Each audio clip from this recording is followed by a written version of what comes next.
The continent of Yelan is a world of swords and magic, a world unique and different. The strong devours the weak, and then the strong rules, so the higher the status is based on the strength of one. Power decides everything in the continent of Yelan. The continent currently possesses 3 venerables and 4 saints, all of whom are held in the highest regard. The 4 saints founded 4 schools, and their disciples are scattered across the lands, unlike the 3 vulnerables. The 3 vulnerables have secluded themselves from worldly affairs. They are immovable by anyone, and they possess absolute control over the rules of the continent. However, the old rules were broken eventually, and new rules was created for reasons best known to them. In the woods, someone fell from the sky right in front of the wolves in the woods. When he fell down, he fell right on top of some of the wolves that we are centered in the woods while the others were by the side. The wolves were very angry as they were prepared to tear him apart. Unaware of what was going on, he screamed that his head hurt because he had fallen down while he was still sitting on the cubs of the wolves. Then he looked around and wondered where he was in his 3rd clothing and with injuries on him. Suddenly a wolf behind him opened its mouth to graze his shoulder while it breathed out. He quickly closed his nose and wondered who had farted, thinking that it was someone that had farted and complained that it stinked. Then he saw the group of wolves that were staring at him angrily while sitting on the kids of the wolves. He screamed out immediately, and his screams went towards every angle in the forest. He picked up the race immediately and ran away while the 3-headed wolves ran after him. The wolf then spit out an arrowed ice from its mouth in anger to attack the protagonist. They went towards Feng and he tried to dodge from the attack. When he bent down, the arrowed ice hit a tree, which made the tree split into half. He turned immediately to see how far the wolves are from him. He was all tattered because he knows that he was in danger. The wolf opened its mouth again and tried to spit out another attack. Meanwhile, Feng complained that he was transmigrated into this world. All 3 of the wolves launched a serious attack at the protagonist without stopping. He turned and saw that the attacks were heading towards him with speed, and he doesn't know what to do. After transmigrating to that world, everything was strange, and he wondered how a wolf is able to spit of ice from its mouth. Suddenly, he bumped into a stone and fell face down to the ground while trying to dodge the attack from the wolves. Then he turned. He didn't understand how the hideous breath from the wolves had turned into a physical form. Seeing that he had stopped, the wolves stood before him angrily, wanting to launch another attack. Suddenly, the 3 of them raised their head up and screamed while creating an ultimate attack to throw at Feng. Seeing what they were doing, he was shocked, because all of these was new to him. He didn't understand how another wolf was formed in the air from the attack. Then they spitted out a ball of light from their mouth with red glowing eye, which was a sign that they were angry. Feng ran immediately while screaming like a madman. Meanwhile, the ball of light that was spitted out became huge and ran after him.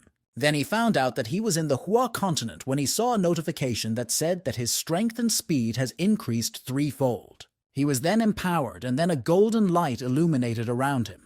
He was surprised and also happy because he knew that he had been saved and can escape from the wolves that were after him. He started running was fast since his speed had increased by 3-fold, and then turned to see how far the attack from the wolves were. Seeing that they didn't want to calm down, he told them that he wouldn't go along with their plan at all. He disappeared into the woods, away from the sight of the wolves. As he disappeared into the woods, the attack thrown at him landed somewhere in the woods, not on Feng, because he had disappeared. Feng came into another area from the portal he had created earlier while running away from the woods. He stopped to rest for a moment. He hadn't expected that the plan of opening a portal to escape would work. Suddenly he froze for a moment when he felt a familiar aura behind him.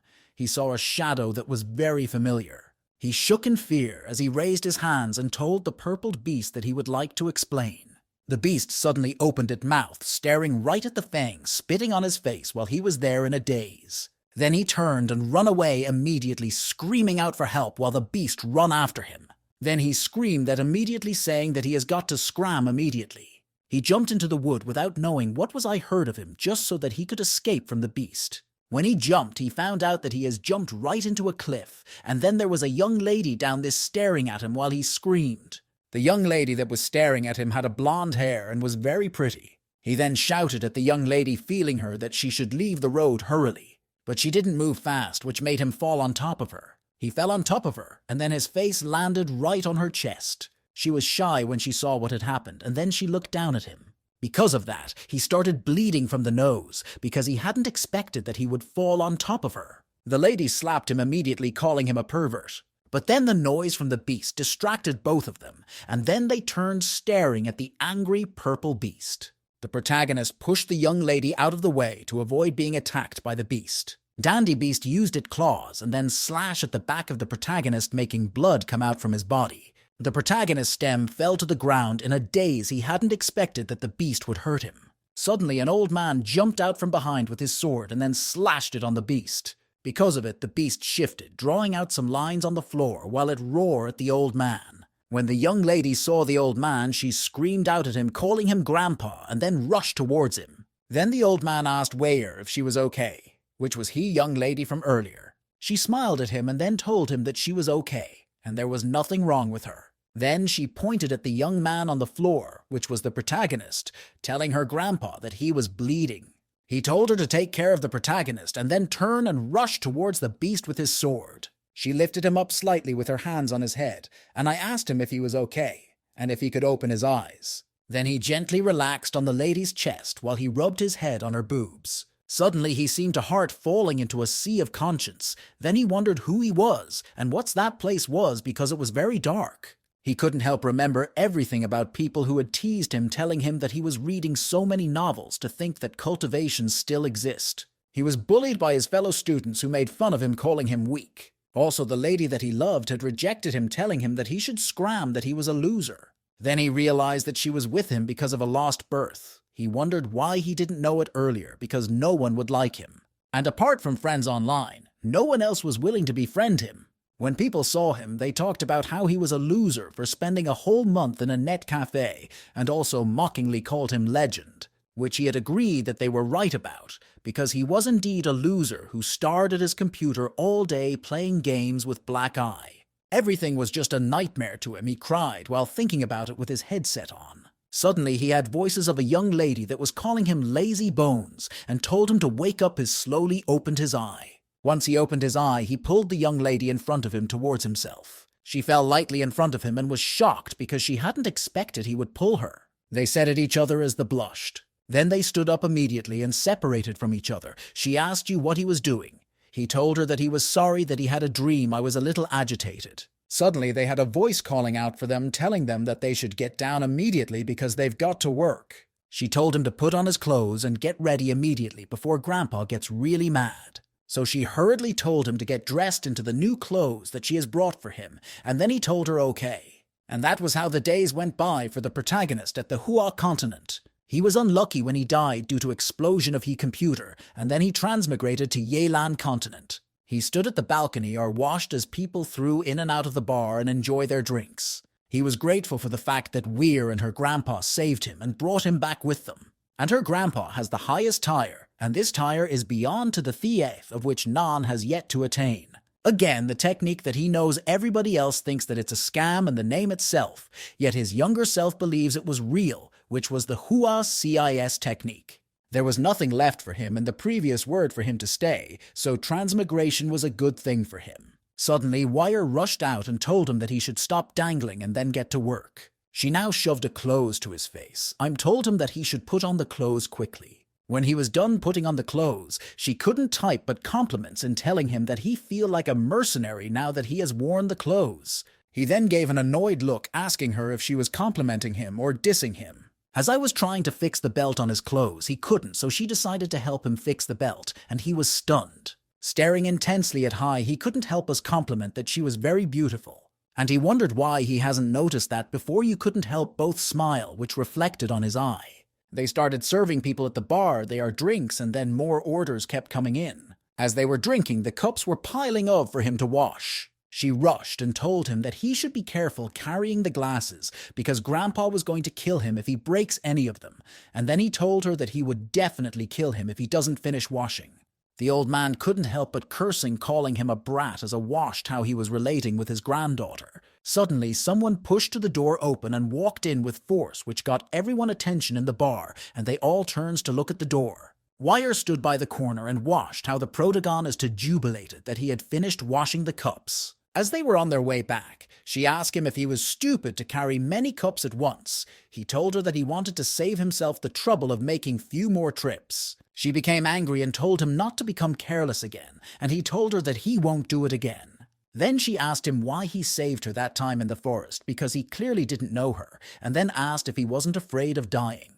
He told her that at that time he didn't really think much about it. He just wanted to save her anyways. Life was much more important. He told her that living a pathetic life as his no one would ever care if he died, that was why he saved her. She cautioned him immediately, telling him that he is not allowed to say something like that ever again.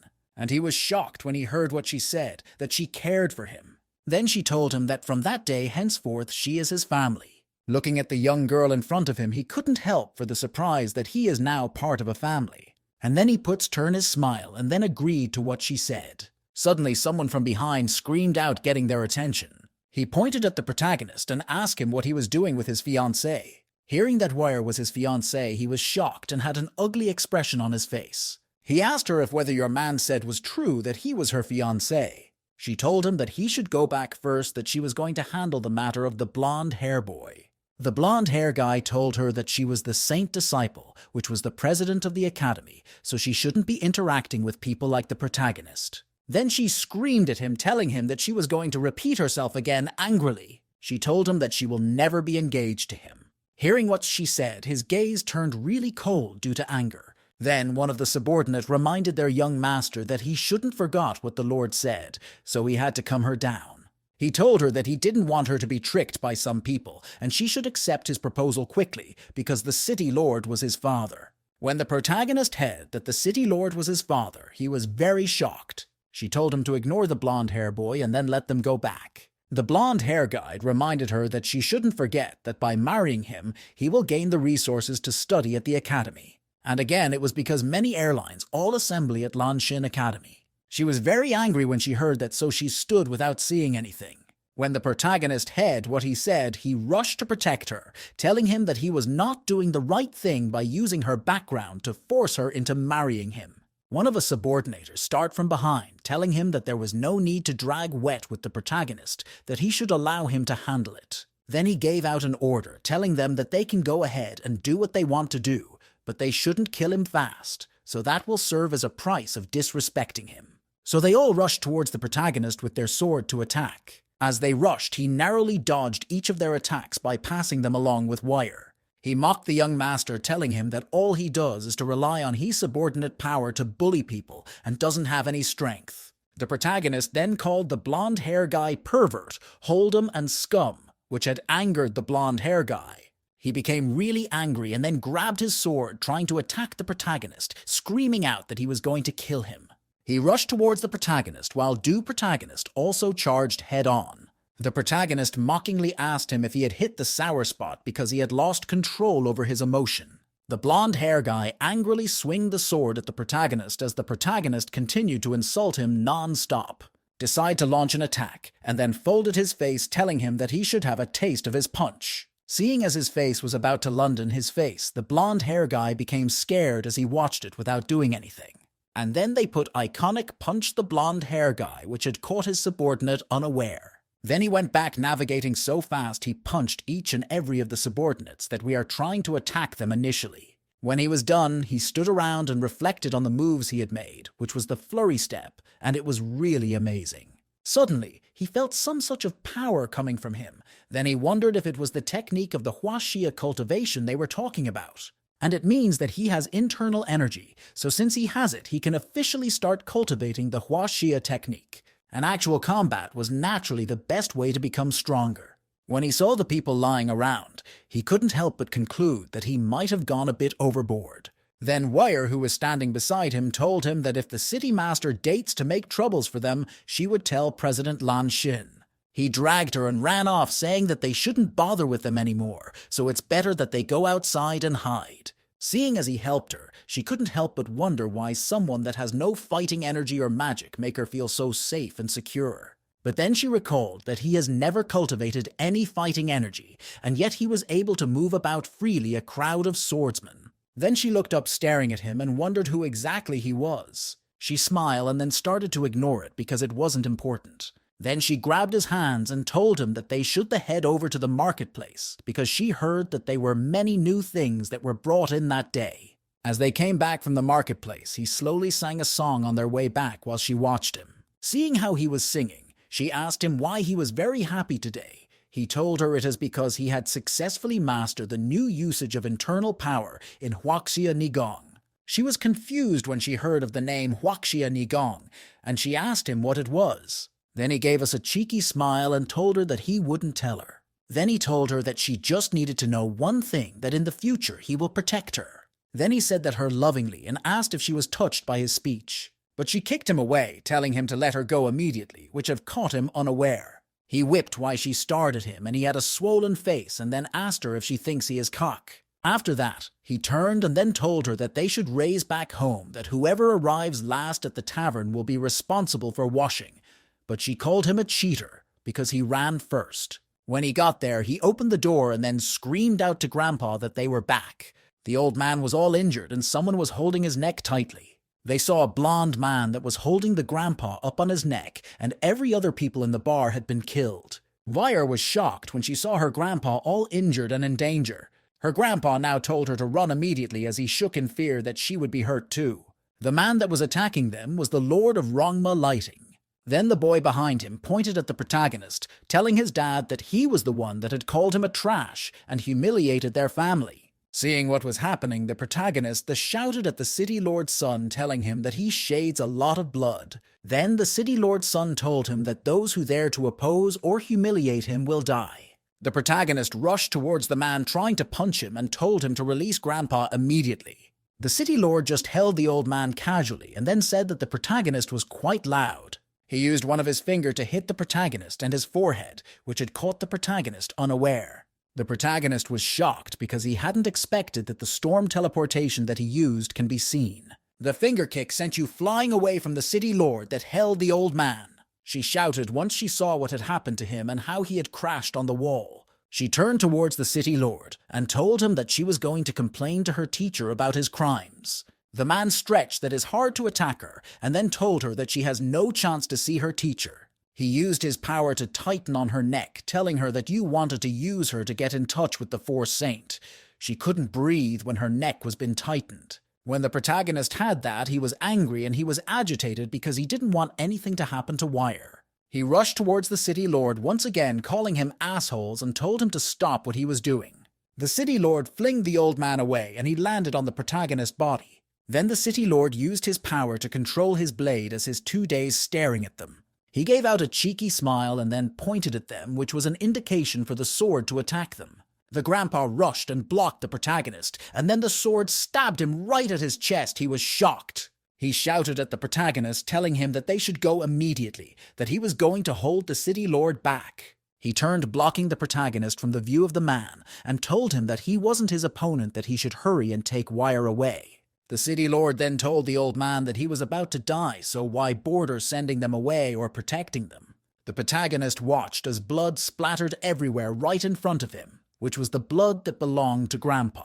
The City Lord controls the blade as it cuts Grandpa into pieces, and his body couldn't be seen. Meanwhile, the protagonist watched in disbelief. When she saw what had happened to her grandpa, she screamed immediately out of anger. She immediately chanted a mantra so that she could counter the attack of the City Lord. When he saw what she did, he told her that she was indeed worthy of for being a saint. But the thing was that she was still not his match at all. Then he increased the force that he had on her neck. Because of that, she struggled to breathe, but she couldn't breathe at all. As his father was concentrated on the girl, the protagonist was going to attack the City Lord from behind, but his son reminded him that he should be careful.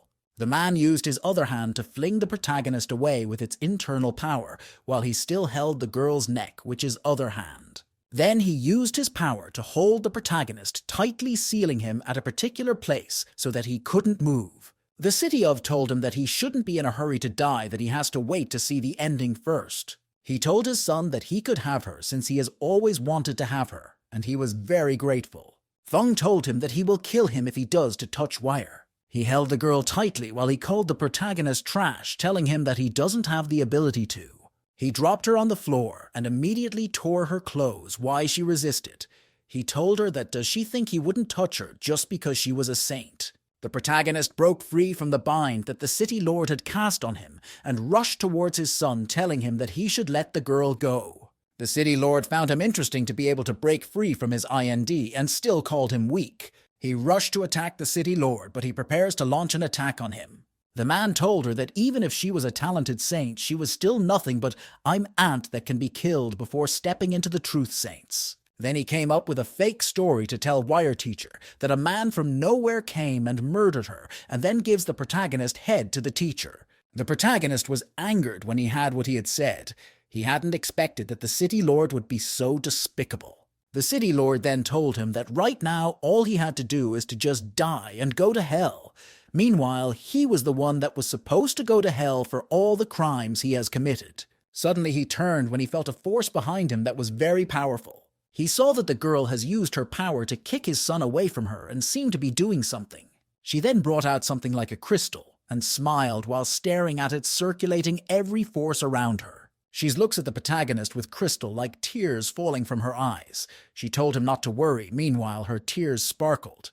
The city lord dropped the protagonist immediately and rushed back to protect his son because she was going to self-destruct. He watched as she sat inside a glowing bubble, and then the city lord hasting his speed towards his son. The protagonist knelt there as he opened his hand, trying to see if you can grab her and then call her name. She was still looking as beautiful as ever, and then she smiled happily, still in tears that was sparkling, and then she said she was really happy to know him. He screamed out her name while crying. He couldn't hold back his tears at all. As her force attracted other energy around her, he rushed towards her. But then she disappeared. It seemed like he had passed through something which was very shocking.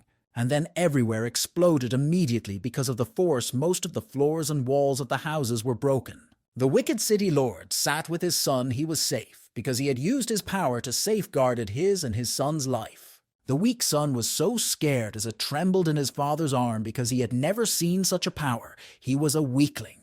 A portal opened, and then the protagonist fell out of the total in the woods. He picked up Ware's hair bundle rope. He held her hair bundle tightly to his chest with his eyes shut, and then he quivered like he wanted to cry. Then he made a vow with tears trolling out of his eyes, and standing erect, and in a powerful gaze, he promised that he was going to kill all those bastards and take revenge. Suddenly he looked around and wondered where he was. Then he decided to stop bothering about where he was, and then concluded that he wants to go back and take revenge for Grandpa and Wire. Suddenly, an explosion occurred few meters away from him. He had a group of people requesting for the dragon egg from a dragon, and they were attacking the dragon. The white-haired old man decided to use his divine sword and attack the dragon. But the dragon flipped him away, causing him and his sword to be separated. It was a black dragon. They kept on attacking the black dragon non-stop. When the protagonist saw that it was a dragon, he was very shocked because he hadn't expected to see a dragon there. The dragon roar shook the entire forest, making even the protagonist to flinch. Then it opened its mouth to bite the protagonist, but instead of running, the protagonist stood still and tried to block the attack. Suddenly, the dragon stopped when it senses something. The protagonist was an earthling. They kept on shooting an arrow at the dragon. He caught most of them, while most of them fell on the floor when it landed on its body. Suddenly, an arrow rushed towards the protagonist. It had caught him unaware. The black dragon blocked the attack for the protagonist, causing blood to splatter around. Because the arrow that was shot at him was the dragon bow, which was something that can penetrate into the skin of any dragon. The protagonist then asked the dragon why he had saved him. Meanwhile, the dragon was angry that the bunch of Level the insect had injured him. The people that were attacking them were initially asking who the boy was, but they ignored him and decided to kill the dragon and take the egg away. One of the men attacking the dragon decided to launch another attack, which was the meteor fire.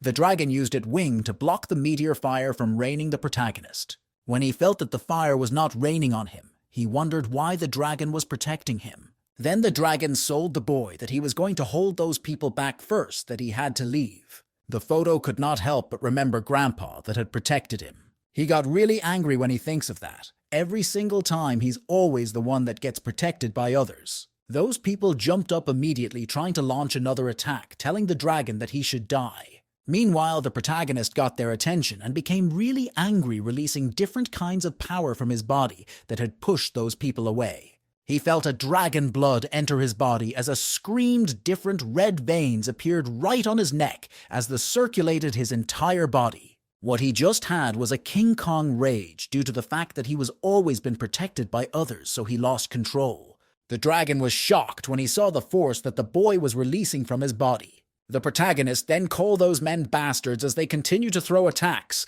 He rushed towards them with speed. He then stretched out his hand to give them a punch, telling them that they should go to hell. With Flash, he was ready to move closer to the person that he was about to punch. One of the men stood still and said that he really was a trash, so he didn't take the protagonist serious. A purple hay girl jumped out, telling the man to get out of the way, that she was going to kill the protagonist. Then she swinged her sword towards him, but the protagonist first her attack head-on with his punch. Because he had faced the attack head-on, the force had pulled him back, throwing him down at the floor. The black dragon dragged the protagonist with his salt back, telling him that they aren't easy to deal with. Meanwhile, the protagonist struggled to be freed from him. The purple hair lady wondered who he was because he had resisted her blow. Department stood up and tried to go back, but the black dragon told him that he should wait. He used his flurry steps and rushed towards the purple hair lady. Then he disappeared from her front and landed right behind her without her knowledge. She stretched out his leg to kick her when he has gotten the position that he needed. But before the kick could touch her, the green-head man rushed and used his hammer to wage his kick.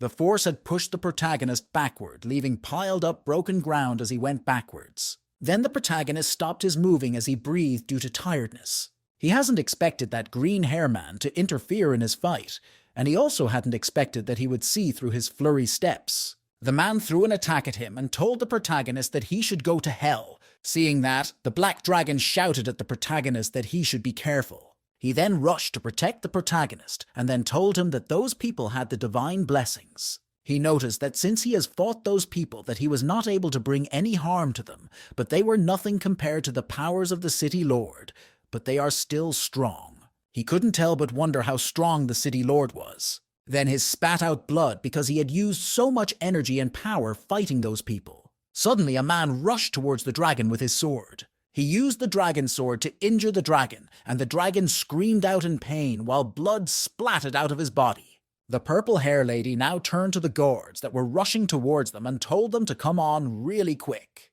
The man that had injured the dragon landed on the floor and used his power to resist going too far because of the force the dragon had thrown him out. The dragon could not help but curse them for injuring him. Then he flew up and held the protagonist in his hand.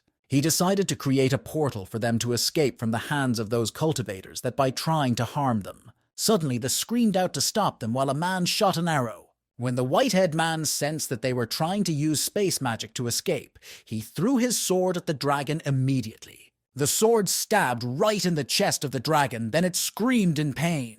But it persisted, and then flew up to the portal immediately. He went through the total and disappeared immediately into the space. As they were panicking that it had escaped, one of the men told them that they shouldn't panic because you are taking away his holy item. Then the purple-head lady told them that he wouldn't be able to escape because that salt was trackable. Suddenly, the protagonist woke up somewhere in a cave and wondered where he was. Then he turned when he had a voice and then asked who was speaking. Then the man asked him if he doesn't remember him from his voice. He sat there with a sword in his chest. When the protagonist saw the sword in the chest of the man, he was shocked because how is a man still living with a sword right in his chest? Then the man then revealed one of his horn and asked him why when he saw how the protagonist had reacted. While the dragon thanked the protagonist was busy asking him if his chest hurts and if you wanted him to pull out the sword. The man that told him to wait, he told him that the sword can't be pulled out casually, if not it will cause a massive bleeding. The protagonist removed this hand immediately and apologized because he didn't know while his hand shook due fear. The man then laughed and told the protagonist that it was fun teasing him, that he pulled the sword out. The protagonist was worried or they rushed towards the man and asked him if he was doing all right. The man stood up and then told the protagonist that that place was his strong hood, and those group of people won't to be able to find that place, so he should be rest assured. He asked him who those people were and why they were attacking him. He told them that they were from the 4 empires and mercenary regiments, and they are trying to steal his dragon egg. So he hid the dragon egg well. The protagonist asked him why he hid his dragon egg in the garbage dump. Suddenly he pulled out an egg, screaming that he had found it with a smile on his face. The boy asked him if it was the dragon egg because it doesn't look like one. It's just looked like a large egg. The dragon kept on indicating that the egg was a she, and then Feng asked him how he knew that it was a she since it hasn't hatched yet. She now related his story that about months ago something happened to him. He found himself had become a black dragon, and then suddenly he spat out an egg from his mouth. So he concluded that the egg that he spit out from his mouth must be his child, and asked if it isn't the same with laying eggs. Then the dragon told the protagonist that he would lend him the dragon egg for the meantime. Suddenly the protagonist recalled that the dragon had said something about Earth, and then his eye lit up when he heard Earth. Then the dragon told him it was because he had come across Earth too, that was why he knew about it. The protagonist was shocked, and he was also happy, and then the dragon reminded him that he told him that he became a black dragon. Suddenly he gripped his chest due to pain, which was the area that he had been stabbed. He comforted himself, saying that he shouldn't die after all because he was a dragon. They laughed a little and then say that he can still make jokes that the protagonist shouldn't worry about him. He predicted that the protagonist still wanted to ask him other questions like why he was still being attacked as a dragon, which the protagonist agreed to. He told him that there are less than dragons in that world, so why would the Four Empire try to harm him and collect his egg? The dragon just explained that he was the one who suffered because there are people who always stare at his egg all day long. If he had found a way back to Earth, he would have been gone. The protagonist then further asked if there were other powers there apart from spirit and magic, because he doesn't know what was wrong with his power. The dragon told the protagonist that his strength was strange because he couldn't sense any fluctuation of magic. The protagonist told him that he didn't know, but it seemed to be related to a kind of internal exercise that he had practiced. The dragon reminded him that power was not the same in the world they were in. Then he told the protagonist that it seemed like he had been living in that world for a while. The protagonist was speechless for a moment, and then had a sad expression on his face. They called what had happened to him earlier when he came to the world. Then he was very angry, and then saved that it was going to chill the man that had killed his family. The dragon then held the protagonist's hand and told him that there is a goddess in this world that was the goddess of life and can resurrect dead people. When the head of the goddess of life then, he knew that Wire could be revived, and then he asked where she was and how he could find her. Before he could reply, the ground shook as rocks fell from the top. Then he saw something which was like a tracker, then you know that those guys had arrived. Seeing the spirits in front of him, he knew that they had tracked him down, and he was very angry. He told the protagonist that he was going to use the teleportation magic again, that he should take the egg first. Then the dragon told the protagonist that he shouldn't worry, that he should be rest assured that as far as he wants to run, no one would be able to catch him. He told the product when he said he should go first that he will find him later after he has dealt with them. Then he threw something at the protagonist and told him to catch it. The protagonist caught the sword immediately. Dragon told him that it was a holy weapon, so he should remember not to overuse it, otherwise he will suffer. The protagonist was not happy because he was always protected and wasn't strong enough. Then the dragon opened a portal and pushed the protagonist into the portal with his powers. But because the ground and the entire cave was shaking, his spiritual fluctuations was hitting the magic circle he had created. As he was about to enter into the portal, the dragon screamed out, telling him to wait. Then the protagonist raised his head, asking what exactly he was talking about, and there was blood on his face while he inquired. The blood on his face then dropped on top of the egg, and then a golden light glowed around the egg that he was holding. Because of the drop on the egg, the powers surrounding it forcefully pulled the guy into the portal. Then the portal opened up, and then the protagonist fell into somewhere else. When he fell down, he spit out blood, and there was some crack on the egg. Then you stood up and then remember that he heard the dragon telling him something. The protagonist panicked when he saw that there was a crack on the egg. He held it tight. Then a golden light glowed around the egg while the protagonist held it sitting on the floor. The light was so heavy that it makes Feng to cry. Then it created a huge smoke that forcefully pushed the protagonist away. Then he saw a golden dragon that was no longer guided by the eggs. The golden dragon looked beautiful as it stood in front of the protagonist. Feng held the dragon with a smile on his face and asked if it was a girl. Suddenly the dragon turned to a boy and kicked him, and then the protagonist confirmed that T was a boy. The protagonist rubbed his cheeks, which was where he had been kicked, and then looked at the little dragon's manhood. The little dragon kicked him again before the protagonist could do anything. Feng Liu complained that he donated a lot of blood to make him hatch, and yet he was been beaten by the little dragon. He wondered if his conscience was eaten by his dad. Feng Liu wondered how he could stand with such a little ancestor like the little dragon. The little dragon complained that it was hungry, and the protagonist asked him what he wanted to eat. He replied that you wanted to eat meat. The protagonist told him that his young heart cannot be stimulated, so he was going to find some meat for him. Then he stood up as they prepared to head into the woods to find some meat. When they left, a group of men arrived there immediately because they had sensed a supreme power that had arrived in the human land which has not been there for long. The dragon's dazzling eye watched as the protagonist roasted a meat for him. "You couldn't wait for the food I've gone used to finish a day roasting," and then he gnawed on it. Then the protagonist told the him that if it wasn't enough, he was going to get another one for him later. The little dragon looked at him angrily when he said that, like he was complaining that he was glutton. He told the protagonist that he was averagely satisfied with the roasting. He was being stingy with his praises. Feng told him that Tate, his father, hadn't told him his name, so he wondered if he should come with one first. So he told him that because its birth had special effects, he was going to name him Xiao Jin. Xiao Jin continued to eat the meat that he had given to him and watched him as he talks to himself. Xiao Jin then told him that he wants to go to sleep because he was full, so the protagonist should not bother him. Then the protagonist wished that Yate would be able to escape without problems, and since he handed Xiao Jin to him, he was going to take care of him. The protagonist vows that he must become stronger so that you'd be able to protect Xiao Jin, and he would not run away again. Then he decided to practice first in the land that they were in, because it seemed like there were a lot of warcraft there. At the imperial palace of Xinglan Empire stood a man, Di Chen. Di Chen turned when he heard one of his guard reporting something. The man reported that a message came from the team that we are trying to capture the dragon eggs. He was very angry and then called them a bunch of trash, saying that even with the sacred item, they still couldn't be able to capture the dragon. Then the man told him that they Black Dragon had a personal helper, hearing that the man was shocked and asked who it was. The guard told him that he was going to send someone to hunt down the dragon's personal helper. Di Chen told him not to bother about that because he had his own arrangement. Days later at the field, which was where the protagonist and the little dragon was in, they lay a lot of traps and lie in the middle of the trap just to attract their food for that day.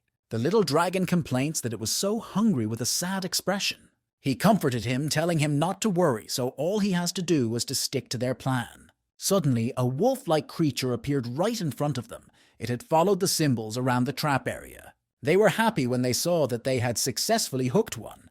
Same goes to the little dragon because you knew that his dinner had arrived. Suddenly they heard some people's voice shouting that there was someone over there, and they turned towards the direction the voice was coming from. The protagonist and little dragon turned towards where the voice was coming from. They saw a group of people standing in the middle of a field with some weapon. One of the men used a binocular and then saw two people lying in the middle of a field and then a wolf-like creature. He concluded that they were asking for help because they had been followed by the 7th red wolf and they don't dare to act recklessly. Then he told his teammates that they should prepare so that they would go and save them now. One of the men stopped in telling him that something doesn't feel right. He asked him why he had said so. Beta told him that everything doesn't feel right. The arrows that were surrounding the kids, and then the kids themselves looked weird. The man told him that he understands that he was being cautious, but right now a life was important, and their team would not stand by. Meanwhile, people were in danger.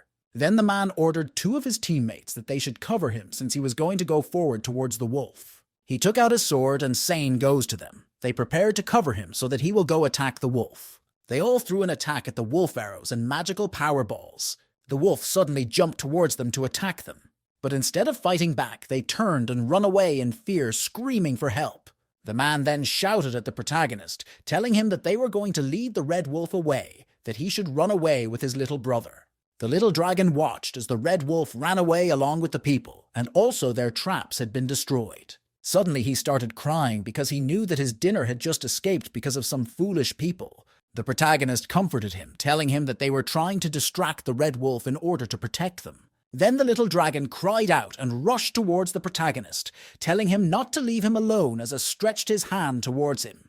The red wolf continues to run after the group of attackers, but they were slowly running out of breath. The leader of the team asked the old man behind them why he had suddenly ran away. He replied by telling him that he couldn't get rid of the wolf. The man cried, telling his leader that he obviously could not fight the 7th grade red wolf, and he still had to play hero. As they were running, the leader crashed on the floor while the wolf and few of his other teammates were behind him. The wolf jumps past the teammate towards the leader that was on the floor, and then the leader raised his head, staring at it shocked. He knew that he was done for because he didn't have the power to fight the wolf. But before the wolf would attack the man lying on the floor, it was suddenly sliced into piece. The blood rained on the face of the leader that was on the floor. He had a very shocked expression on his face. The protagonist stood there with his sword, and then the head of the red wolf on the floor. The protagonist thanked him for saving their lives. Meanwhile, the leader was still there, speechless, with his mouth wide open. Xiao Jin suddenly appeared with tears of joy when he saw that the red wolf had been killed.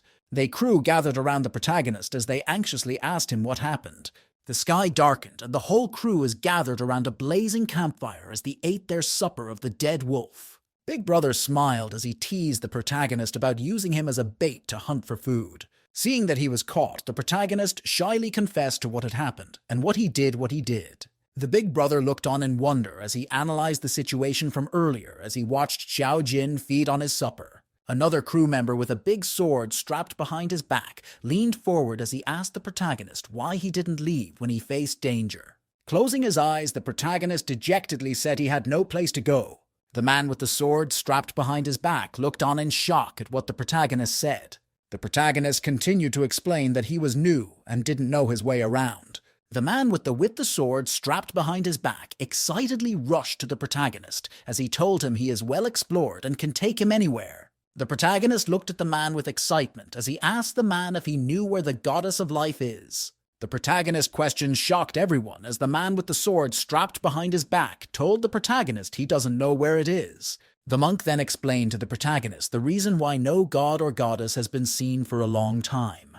What the protagonist heard left him shocked and speechless as he hunched over using his knees as a support. The protagonist then knelt down on the floor with his head bent in dejection and his sword beside him embedded into the floor. The man with the strapped sword placed his hand on the protagonist's shoulder as he assured him that the goddess must be somewhere. The man with the strapped sword asked the protagonist if he would like to join their group of mercenaries. The man further explained that if he became a mercenary, he could get information from their union. The man went on to explain the benefits of becoming a mercenary to the protagonist, who stood with his mouth wide open. The protagonist and Xiao Jin both were enticed by what they heard, and the both looked on with surprise on their faces about the information they got. The both immediately agreed as the protagonist turned to face the group before him. The man with the sword strapped behind him clasped the protagonist on the shoulder with excitement at his acceptance to join them.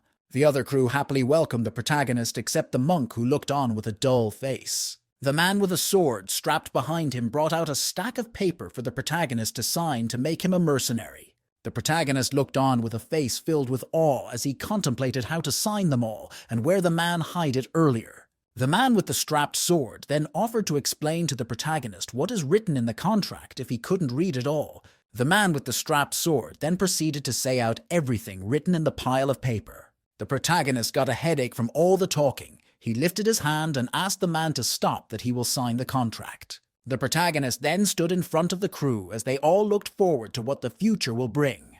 The man with the strapped sword stood with his hand on his waist as he welcomed the protagonist to their crew. They all stood as they looked at the huge sundown fortress. The crew sits around a table with drinks as they celebrate to welcome the protagonist to their crew.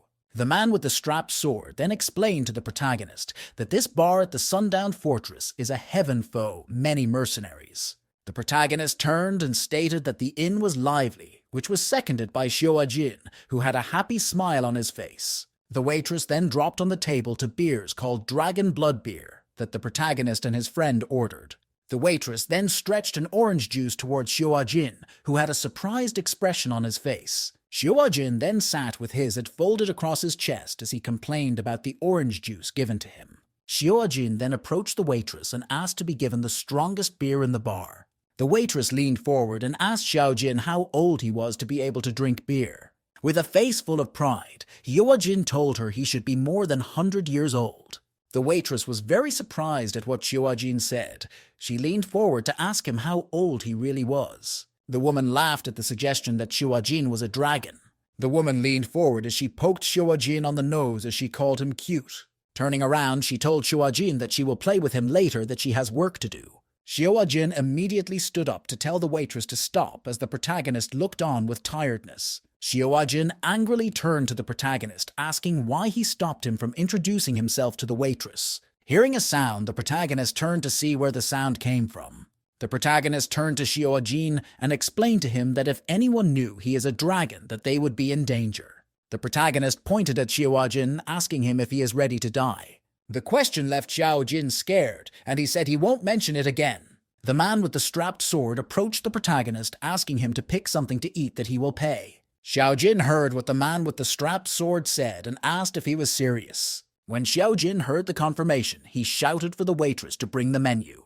Xiao Jin collected his order from the waitress as the protagonist asked the man with the strapped sword if he can really get the information he needs. The man with the strapped sword told him that he can get any information he needs from the mercenary Tarvin. Facing the inn, the man continued to say that they have intelligence merchants they could ask questions. The man with the strapped sword held the protagonist by the shoulder as he told him they will continue looking for the goddess of life. The man with the strapped sword turned to the protagonist, asking him why he wants to meet the goddess of life so bad. The protagonist's mind went to the people he lost and told the man with the strapped sword about them. The man with the strapped sword placed his hands on the protagonist's shoulder to encourage him, telling him that he was glad to know him. The protagonist turned and looked at the man with a look of gratitude on his face, saying thank you to him. The protagonist and the man with the strapped sword turned on hearing a commotion behind them. The protagonist asked himself if the child they are talking was Xiao Jin. The protagonist was jaw-dropped, and as he gazed at the place where the boy was and couldn't see him anymore, the protagonist and his men went further, into the bar to look for Xiao Jin. The protagonist and his men are shocked seeing Xiao Jin gorging on food.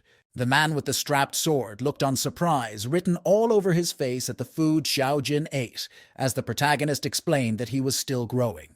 The man with the strapped sword was not convinced and asked the protagonist if he was sure it was just this food that Xiao Jin ate, when suddenly the door's front bell rang, announcing the presence of a new group of mercenaries. It was the deputy head of Rhapsody Mercenary Regiment Wu Kai and his group that entered. The man with the strapped sword turned and asked in a low voice why the man was in the inn. The man with the strapped sword hooked his hand around the protagonist's neck, telling him it was time to go. This left the protagonist in surprise. The man with the strapped sword explained to the protagonist that he and the Rhapsody mercenary group were once in conflict. Wu Kai sat on a reclining chair as one of his crew members massaged his shoulder the protagonist, and the man with the strapped sword looked on. The man with the strapped sword had sweat running down his face as he tried to assure himself that everything will be okay. The Rhapsody mercenary group approached the protagonist, where they were seated, as the man with the strapped sword struggled at introducing them. Wu Kai held a slender woman in his arm as he told her about the roasted chicken in this inn, as the woman agreed to try it out. The waitress appeared as was summoned by Wu Kai as she asked what he wanted to order. Wu Kai then ordered for a roasted mad beef, to which the waitress told Wu Kai that the roasted mad beef was finished. Turning to the slender lady on his arm, Wu Kai suggested they settle for a steamed dragon claw, to which the waitress told them once again that it is finished. Wu Kai angrily asked which meat they had left, to which the waitress answered that their meat is finished, that they only have vegetables available. Wu Kai's expression changed as he asked the waitress how come they are sold out. The waitress then told him that all the meat was bought other customers in the bar. At the bar stand, the protagonist and TGE man with the strapped sword are seated as they continued to laugh at the joke. Wu Kai looked at the bar and recognized the man with the strapped sword. The man with the strapped sword continued to brag to the men before him at the feat that the protagonist achieved of killing a red wolf. Wu Kai walked up to the bar where the protagonist and his crew, whereas Wu Kai taunted the man with the strapped sword. Wu Kai continued to taunt the man with the strapped sword, telling him that he ruined the burial they prepared for him. The man with the strapped sword became enraged and turned with anger towards Wu Kai, telling him not to go too far. Wu Kai didn't relent in his taunting and told the man with the strapped sword that he was bragging. The protagonist sat looking at Wu Kai, who continued to taunt him, telling him that he was not strong enough to kill a red wolf. The crew members of Wu Kai laughed alongside him as he called the protagonist weak. Wu Kai then spoke up, telling the man with the strapped sword that if the protagonist was able to kill him, then he will believe he isn't bragging. And if he didn't kill him, then the man with strapped sword will say that Sensei is a brave talker. The protagonist then angrily made the bet bigger with Wu Kai. Wu Kai growled fiercely at the protagonist. He taunted the man with the strapped sword, pushing the bet high. The man with the strapped sword glared at Wu Kai upon realizing his falsehood. He called Wu Kai out for lying to him. Wu Kai taunted the man with the strapped sword further, saying that there's no going back from the bargain. The man with the strapped sword turned to the protagonist, telling him not to go yet. The protagonist turned to the waitress to borrow her straw. He wanted to prove his power. The protagonist is seen standing next to the man with a strapped sword. The protagonist is prepared to face Wu Kai, who is standing before him. The protagonist snapped the straw between his fingers. He showed it to Wu Kai, telling him that a straw is enough to fight with. Wu Kai gnashed his teeth in anger. He threatened the protagonist in his rage. The protagonist in his braveness came close Wu Kai and challenged him. The protagonist looked at Wu Kai fiercely and threatened him back. The man with the strapped sword and other 3 men with him are amazed at seeing someone who can challenge Wu Kai. They feared for the protagonist. Xiao Jin is seen with a large portion of meat. He is so unbothered. Xiao Jin is seen gorging on his portion of meat while the banter was going on. Wu Kai is charged and ready to fight like Wise, the protagonist. 2 different groups of people are seen on the opposite sides, watching with amazement. The men standing with the man with the strapped sword wondered if the protagonist can deal with the fearful Wu Kai. The man with the sword got paranoid immediately. He became restless with thoughts. The man with the strapped sword thought to himself if the protagonist's power can match with that of the dreaded Wu Kai.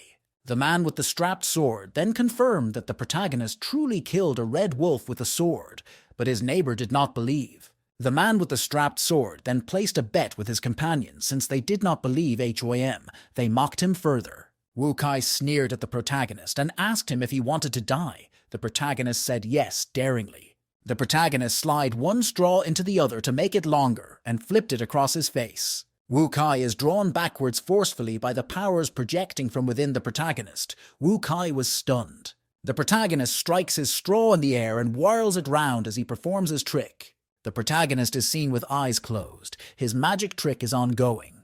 Immediately, Wu Kai came forward to strike a blow, but the protagonist appeared double suddenly as he blows. Wu Kai, still trying to fight back, was thrown aback by the presence of 2 same persons fighting against him. The protagonist attacked Wu Kai from behind, trying to hit Wu Kai with his magic straw. The double illusion that the protagonist created punched Wu Kai on his breasts, and he groaned out loud. Wu Kai let out a very loud sound at the punch he received from the protagonist. Wu Kai fell to the floor with a bang, and he didn't stand up again, as the people in the bar watched. The protagonist lifted the broken straw to his face, as he thought that he nearly lost the fight with Wu Kai. The crew members of Wu Kai all stood around him in surprise as he was taken down with just 1 blow. Sensei turned to the protagonist, telling him that he was amazing. Turning to his crew members, Sensei asked for the money they betted on who will win. Wu Kai's crew carried him out as they told the protagonist and his crew that Wu Kai will take revenge on them later. The protagonist walked outside. He stood with his hand folded as he watched the crew members of Wu Kai carrying him out. Sensei came up to the protagonist, showing him the money they won from they betting they did. Sensei's mood turned serious as he told the protagonist that Wu Kai will surely seek his revenge. Sensei walked up to the bar where the waitress is and slammed the bags of money on top the bar. Sensei walked up to the waitress, asking her to check for all the damages done that he will pay for it. The waitress picked up the bag of money as she opened her mouth to tell him about how much the money can cover. Dropping the money bag, the waitress told Sensei that the money won't be enough to cover all his expenses. Sensei was taken aback as he didn't believe that the money won't be enough to cover his whole bill. He requested for their bill. Sensei held the long paper in his hand as he asked Xiao Jin how many dishes he ordered. Outside, the protagonist and Sensei stood without cloths on, as the protagonist apologized to Sensei about the situation they are in because of Xiao Jin. Sensei waved his apology off, telling the protagonist that he already considered him a brother. Suddenly, Sensei smiled awkwardly as he reminded the protagonist that they still owed a lot of money to the Tarvan. In the bush behind them, the protagonist and Sensei heard a rustling caused by an approaching foot. The both turned on, hearing a voice from a cloaked form telling them he has a commission for them. Outside a big mansion, voices are heard begging for mercy as they are being dragged into a pond. They people shouting kept being dragged into the mud as they continued to beg their master for mercy that they would complete the next mission they are given. 3 men ran from inside the mansion as they shouted to a man in the pond that Wu Kai has been injured. The men in the pond, shouting earlier for mercy, were dragged to the bottom of the pond and didn't come up again as bubbles floated to the surface. The 3 men stood there watching, not making a sound. Suddenly a head can be seen coming out of the dirty pond. The man had a scary, pale appearance. He is named Mo2, and also the leader of the Rhapsody Mercenary Regiment. He walked out of the pond fully naked with no clothing, as the men who came to report to him shifted to the sides in fear. Mo2 stood looking at one of the men who brought the report and asked him what the protagonist group was doing at the Tarvan. The protagonist and Sensei walked side by side as they discussed what happened at the Tarvan and if they should take the commission. Sensei then told the protagonist the requirements that must be achieved if one wanted to take up a commission. And Sensei excitedly told the protagonist that if they are able to reach sea level, that they will have enough money to pay the Tarvan. But the mind of the protagonist already wandered as he wondered how he just got a commission out of nowhere. Sensei approached the protagonist with a smile, urging him to have a positive attitude towards the commission. Entering a huge hall, Sensei announced that they have arrived. Before them is a huge rock that Sensei introduced as the test stone to measure strength. It can be seen that other people surrounded the stone, testing out their strengths. The protagonist walked forward saying he wants to test his strength as Sensei and Xiaojin cheered him on. The protagonist went to the examiner, telling him he was there to test his strength. The examiner told him to stand in the middle and hit the stone with all his strength. The protagonist stood in the mist looking up at the huge stone before him. The protagonist backed up and hit the stone with all his strength. The examiner looked on with surprise on his face because no effect was seen on the stone. The examiner approached the protagonist, asking him what he just did, that he neither had strength or magic. The examiner shouted at the protagonist that he can't become a mercenary if didn't have power or magic. One of the men there, wanting to test their powers, walked up to the protagonist and held his cloth, telling him to leave if he was a trash. Looking up at the man, the protagonist calmly told him to let him go. The man laughed at the protagonist, mocking him for saying the man should let him go. The protagonist stretched his hand and landed a blow on the man, making fun of him, knocking him to the ground. The protagonist's single blow knocked the man out totally. The protagonist turned to the examiner and told him that he will test his strength once again. Sensei and Xiaojin both cheered on the protagonist on his second attempt. Suddenly, the red-haired lady appeared as she talked about the rules guiding the guild. The red-haired lady named Sophia stood with her hand on her waist as asked who had an itchy skin. Miss Sophia walked forward as the guys around admired her and complimented her. Sensei and Xiaojin both excitedly cheered at Miss Sophia. Turning to see who it was, the protagonist's mouth opened in surprise as he muttered to himself that the lady is too sexy. These stood before the protagonist, asking him if he was the one causing trouble in the building. The protagonist pointed to the man on the floor as he narrated to the lady that the commotion was caused by him. The examiner approached the lady Sophia as he whispered something to her which left her surprised. Looking at the man on the floor, the lady Sophia was surprised that he was knocked out in one blow by someone without strength or magic. The protagonist spoke up, saying that he believes he has proved his strength enough to be a mercenary, to which the woman agreed. The woman suddenly faced the protagonist, telling him she will like to test his strength. The protagonist stood as he asked her if she really was here to check his strength. The lady Sophia answered the protagonist by telling him that if he whined her, she will give him a mercenary qualification, but if not, he should go. The protagonist smirked as he taunted her to come fight him. The words of the protagonist got the lady Sophia very angry as she squinted her eyes at the protagonist. Sensei stood without Xiaojin on his shoulder as he contemplated if he should cheer for the protagonist or the lady Sophia. Xiaojin angrily ranted about the woman about to fight the protagonist. Suddenly, Xiaojin jumped from Sensei's shoulder as he wanted to go to the lady Sophia. The lady Sophia stood her hands on her waist as she asked if the protagonist was ready to, which he said an okay. Sophia then rushed towards the protagonist, who just stood with full speed. The sensei opened his mouth and shouted that the protagonist should be careful that the move is Miss Sophia assassination move. The lady punched at the figure of the protagonist, but her hand went through without causing any harm. The lady turned with surprise, written all over her face as she looked at the protagonist behind her, only for her to be pushed by a sudden force in front of her. The protagonist stood as what seemed like blue fire all around him as Miss Sophia asked herself how strong the protagonist really is. Miss Sophia then concluded in her mind to use her special trick, as blue light can be seen emitting from her. The protagonist turned in time, raising his sword as he blocked the attack from the Lady Sophia. The Lady Sophia stood panting as a light pinkish flame keeps coming out from her pores. With anger on her face, the Lady Sophia told the protagonist that she will see how he evades this attack. The Lady Sophia flew up towards the protagonist, light pinkish flames all around her. Mid-flight towards the protagonist, the Lady Sophia formed what she called Stormwind. The Lady Sophia attacked the protagonist with the Stormwind as he shielded himself from her attack with his sword. The Lady Sophia was surprised that the protagonist was able to block her attack, as the protagonist asked her why she will use such hateful moves on him. The Lady Sophia stood with awe written all over her faces as she looked at the protagonist. The lady then stretched out her hand towards the protagonist as she told him that he is a good fighter. The protagonist said thank you as he sheathed his sword. Leaning closer, the Lady Sophia asked the protagonist if he wanted something apart from a mercenary qualification. This left the protagonist surprised. The Lady Sophia sat with her leg on top a table as she told the protagonist that he can make any other requests he wants to, that it was just the two of them. The protagonist folded his hand as he stood watching the Lady Sophia with her leg on the table. The mind of the protagonist wandered why the Lady Sophia took up the posture she is in, seeing as she is a fierce lady. The protagonist then told the Lady Sophia that all he is interested in is qualifying as a mercenary, nothing else. Biting her finger, the lady asked him if he wasn't interested in her. Leaning on top the table, the protagonist told the Lady Sophia that they didn't know each other, why will he be interested in her?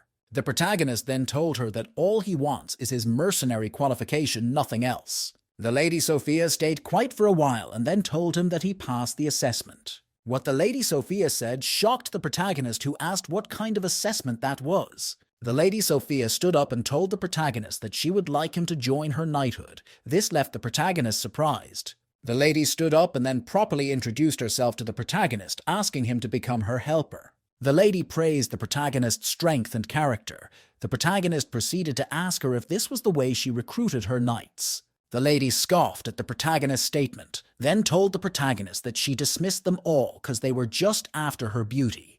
The Lady Sophia then told the protagonist the benefits he stands to earn if he agrees to her proposal. With Huss' hand shyly placed behind his head, the protagonist declines the Lady Sophia offer, leaving her surprised. The protagonist thought to himself that only a fool would take up the position that was offered to him, and that he already had things to do. The protagonist then told the Lady Sophia that he already joined another regiment, and he didn't plan on leaving yet. What the protagonist said caused great anger in the Lady Sophia. The Lady Sophia then angrily dropped a level 7th mercenary badge on the table for the protagonist. The Lady Sophia then explained to the protagonist the reason why she gave him only level 7 mercenary badge. Picking up the badge, the protagonist smiled and told the Lady Sophia that the level was enough. The protagonist, on picking the badge, turned and shouting a thank you, left the Lady Sophia's office. With determination written all over her face, the Lady Sophia promised to make sure the protagonist joins her knighthood. The protagonist and Sensei reached a door that Sensei knocked on, calling out to the others inside that TGE should come for a celebration. Sensei started shaking in anger that maybe Huss' crew have started drinking again behind his back. He kicked the door open in anger and walked in with the protagonist behind him. Then he and the protagonist both looked inside at the disheveled apartment before them. Looking up, the both saw the inscription saying Mo2. The protagonist angrily turned as he marched out to go confront Mo2. Sensei ran after the protagonist, stopping him from stepping out, and he explained to the protagonist that going to Mo2 is walking into an ambush. He then thought to himself that he must stop the protagonist before he walks into a trap. The protagonist then asked Sensei if it was okay that they leave Beta with his captors, but Xiaojin disagreed. Sensei then suggested they get the law enforcement team on my matter. But the protagonist then told Sensei that if the law enforcement would have done anything that they already would have. With fear written on his face, Sensei told the protagonist that they had no other option. The protagonist closed his eyes for some seconds in deep thought. The protagonist opened his eyes and then reluctantly agreed to what Sensei said about going to law enforcement. Sensei held the protagonist on his shoulder as he comforted him that Beta is still alive, with the protagonist saying he hoped that is the truth. What the protagonist said hit Sensei with realization that Beta might have encountered harm. Sensei turned to the protagonist, asking that they should get something to eat first and then continue later. On hearing what Sensei said, Xiaojin became excited. Sensei turned to Xiaojin, asking him what he wants to eat, to which Xiaojin replied meat. He smiled at Xiaojin and told him that today Xiaojin will taste his food. The protagonist looked on with a bored face, not interested in what they were talking about. Sensei sat with a drink in hand as he kept calling out the names of his crew members. The protagonist just stood and watched. Suddenly, the protagonist turned and walked out the door. The protagonist stood outside the mansion of the Rhapsody Mercenary Regiment as the people on guard scattered on seeing him. The protagonist started to walk into the mansion with determined step. As he was walking, the protagonist perceived that there were people lurking around to hurt him. The protagonist positioned and waited for them to attack him first. The mind of the protagonist flashed back to when Sensei told him that they will lay an ambush for him. The protagonist expertly countered the enemy's attack. Within few seconds, all the enemies were all on the floor. To raise his leg, the protagonist felt liquid under his foot. Looking down, the protagonist saw he was in what appeared to be a spell circle. Immediately, the protagonist jumped out of the circle as fire ignited from the circle. The protagonist thought to himself that the magic circle just appeared, meaning that the magician was near. Looking down, the protagonist spotted the magician. The protagonist then threw his sword at the magician on the ground, and it landed on his face. The protagonist stood over the magician, who had a scared look on his face. The protagonist then picked up his sword from the floor where it was embedded. The protagonist stood and wondered if there are others around. With his sword in hand, the protagonist wondered why Motu allowed his men to die. The protagonist standing over the magician asked him if that is his strength. The protagonist heard a voice from behind him saying that he must be the one who defeated Mukai. Looking back, the protagonist called out the name Motu. The protagonist fully turned as he continued to listen to Motu's voice, telling his men to back down from fighting the protagonist. Motu's voice then told the protagonist to come fight him squarely since he is the one he came for. The protagonist kept walking deep into the empty courtyard, his sword in hand. The protagonist stood and called out to Motu to show himself. Then Motu told the protagonist that he was not hiding, that he was always in front of him. Thou felt the ground under shift as it started to form a quicksand. The protagonist raised his leg, trying to break himself free. As he was struggling, the protagonist heard Motu's voice taunting him about being too little. Motu's voice still rang clear in the open compound as he told the protagonist that he should just wait for his death, as the protagonist sank deeper. The protagonist then thought to himself that since this is a silent sand, he needs to be free immediately. But Motu told him it was impossible to do. The protagonist started piercing the wet soil beneath him, trying to stab Motu. Suddenly, a rope was thrown towards the protagonist from a woman with red hair. With surprise, the protagonist caught the rope while thinking to himself that the woman's voice sounds familiar. Holding firmly onto the rope, the protagonist was dragged out from the quicksand by the red-haired lady. After the protagonist was dragged out, the quicksand took form and tried dragging the protagonist back in, asking the protagonist where he is running to. The protagonist removed his sword, asking Motu, who told him that he was running away. Smashing his sword on the formed quicksand, the hand broke into pieces. The broken hand of the quicksand regenerated very quickly as the protagonist was still mid-air. This quick regeneration left the protagonist very surprised. The protagonist expertly landed beside the lady who had saved him. Sitting on the floor, the protagonist looked around him at the men lying on the floor unconscious, and then asked the lady if she did all that. The red-haired lady looked at the protagonist seated on the ground and told him she just used a potent sedative. As they were talking, the formed quicksand threw itself to where the red-haired lady and the protagonist stood. The protagonist angrily looked at the formed quicksand and said to the red-haired lady that the quicksand is just a summoner. The red-haired lady then suggested that to destroy the mud that they will get Motu, because he always hides in the mud. The protagonist echoed what the red-haired lady said to destroy the mud. The red-haired lady then shot out blue balls from her hand, encasing the quicksand in a crystal of ice. The protagonist praised the lady, telling her she is powerful, and asked what her strength was. The lady turned towards the protagonist, telling him that it was a little gift that he prepared for Motu. The red-haired lady then said to the iced quicksand that Motu can stay in there and he can die of cold. Motu walked out from the ice with a scar-stick smile on his face. Looking up, Motu asked the lady who she is. Looking down at him, the lady told him that knowing who she is not important. The protagonist flew out sword in hand as he wants towards Motu. Motu stood and looked up, telling the protagonist that just because he didn't have his mud, that he was still strong than him. Angrily, the protagonist lurched forward and told Motu to stop talking and just day. Motu suddenly bowed as he fell on his knees, asking the protagonist to spare him. The protagonist was surprised and asked Motu why he changed his face so easily. With a smile on his face, Motu just told the protagonist that he is at fault and that he apologizes. Motu then told the protagonist that he could give him whatever he wanted, be it money or women. The protagonist asked for his friend Beta to be released, to which Motu accepted to do. But suddenly Motu shot out a ball of blue fire from his hand. This left the protagonist surprised as he let out a shout from his lips. The protagonist then used the storm wind and appeared behind Motu. Motu was surprised, asking when the protagonist appeared behind him. The protagonist then stabbed Motu from the back. Tell him he doesn't need to know. Motu fell face flat to the floor as the protagonist stood above him and wished him farewell. The red-haired lady approached the protagonist and told him that he did a nice job. Holding his sword pointed at the lady, the protagonist asked who she is. Turning her back, she asked the protagonist not to be worried that it was she. She turned to face the protagonist and told him that if she hadn't arrived, he would have been in trouble. Leaning in close, the Lady Sophia asked the protagonist how he was going to repay her since she saved his life. Still holding his sword in front of him, the protagonist asked the Lady Sophia why she saved him. Pointing at the protagonist, the red-haired lady told him it's because she liked him. The protagonist then told her that he never promised her that he will join her knighthood. The red-haired lady laughed and told him that they will do business then. The Lady Sophia brought out a long roll of paper as she listed things the protagonist is to pay for since she saved him, leaving the protagonist surprised. The Lady Sophia came close to him and said that she is expensive, hence her fees. The Lady Sophia then threw the list she had brought out to the protagonist, who caught it.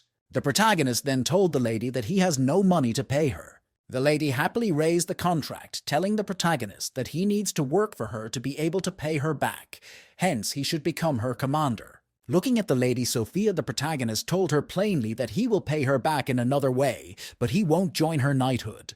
The Lady Sophia smiled and told the protagonist that they should clean up the mess around. Standing outside Motu residence is the protagonist and the Lady Sophia, as she told him that his friends are okay. The Lady Sophia further told the protagonist that she will clear the mess, but he will take care of the bills, to which he agreed. The protagonist gratefully looked at the Lady Sophia and told her she is a nice woman. With a mocking smile on her face, the Lady Sophia asked the protagonist what kind of woman he meant. The protagonist then became embarrassed at what he said, but the Lady Sophia brushed it aside with a smile. Then, with a serious expression, the Lady Sophia told the protagonist that with time, he will get used to rumors while being a mercenary. With a smile, the protagonist told the Lady Sophia a saying in their town and told her she is a nice woman. With a smile on her face, the Lady Sophia repeated the words said by TGE protagonist. The Lady Sophia gratefully told the protagonist that he is the only one who truly understands her. The protagonist shyly smiled at the praise he got from the Lady Sophia, and she told him that 1,000 has been deducted from his fees. This caused the protagonist to become extremely excited as he petitioned the Lady Sophia if he can say more words to reduce his fees more. The protagonist kept begging the Lady Sophia if he could just say one more sentence, but the Lady Sophia declined. Suddenly they both burst out in laughter at what just happened. The protagonist stretched out his hand and told the Lady Sophia it was nice meeting her. The Lady Sophia equally stretched her hand and told the protagonist that it is her pleasure. The Lady Sophia then asked the protagonist if they are now friends, to which the protagonist accepted that they are. With his eyes closed, Sensei asked the protagonist if he went to confront Motu. But the protagonist lied and told Sensei that they were brought to the door last night. The protagonist pointed at them and told Sensei that the important thing is to wake them up. Sensei told the protagonist that he is right, that he will go out to go get a magician to break the sleeping spell. The protagonist stood at the door, acting as a guard as the Beta and others still slept. The protagonist's mind went back to what Motu said about his combat skills, that it was weak. The protagonist became deep in thought about who he can compare with to know what his strength is. Suddenly, the protagonist came up with an idea as his face lights up. The protagonist then did a mirror clone of himself. Standing before the clone, the protagonist was surprised it looked exactly like him. Looking at the clone, the protagonist asked it to strike him. In his mind, the protagonist listed things that made the clone a perfect sparring partner. The protagonist then thought about his strength, that it won't be enough to maintain the clone for a long time. Sensei ran towards the protagonist, shouting out his name as he told him things that happened to Motu. He paused as he looked at the clone in front of the protagonist. He rubbed his eyes to make sure if he is not seeing double. Opening his eyes, Sensei told himself that he was actually asleep before. The protagonist asked him what happened. Sensei then told the protagonist that Motu's regiment is all gone. Hearing footsteps behind them, the protagonist and Sensei asked who it is. They saw a man with a hood on as Sensei thought that the person had much strength. The hooded man told the protagonist that he knows what he did and that the protagonist should follow him. The protagonist's face had a look of caution and hesitated. Sensei then asked the hooded man who he is. The hooded man then told Sensei that he shouldn't involve himself in this matter. Sensei became angry at what the hooded man said. The protagonist stopped Sensei from attacking the hooded man and said he will go with him. The protagonist then told Sensei that the person before them is not someone good, so they shouldn't provoke him. The hooded man standing before them asked the protagonist and Sensei if they are done gossiping. The protagonist turned to face Sensei and told him that he should stay back and wait for him. Xiaojin then spoke up, reminding the protagonist that he promised to take him to the market. The protagonist bent down and told Xiaojin that he will meet up. Sensei held the protagonist and told him to be careful. The protagonist ran after the hooded man who was ahead of him. Suddenly, the man stopped running and told the protagonist that in front is the place of Zengren. The protagonist then asked the man who he really is. The man dropped his hood and introduced himself as the captain of the law enforcement team in Sundown City. The protagonist was surprised at who the man is. The man looked at the protagonist and asked him if he wants to make friends. The protagonist then thought about why the man is asking him questions. The protagonist then told him that his master disowned him, so he can't reveal his name. The hooded man then told to forget about it, that they should talk about something else. The man then shouted and asked the protagonist if he is the one that killed Motu. The protagonist became alarmed at what the man said.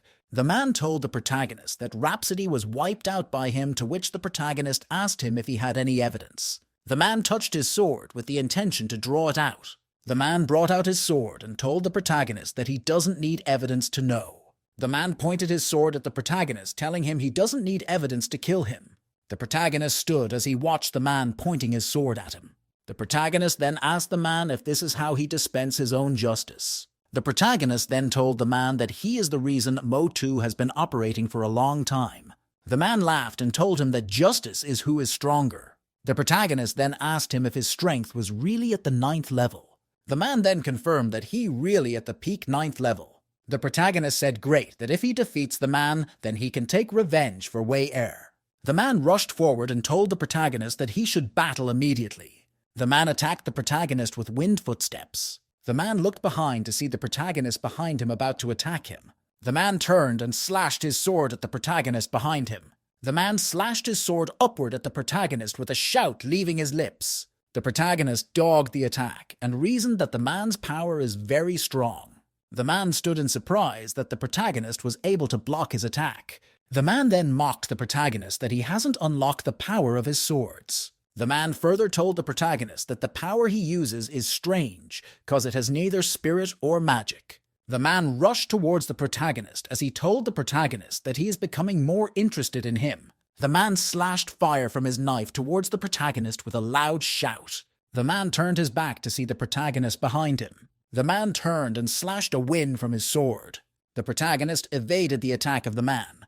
The protagonist then weighed his options on what to do to survive the man's attack. The protagonist then blocked another attack from the man.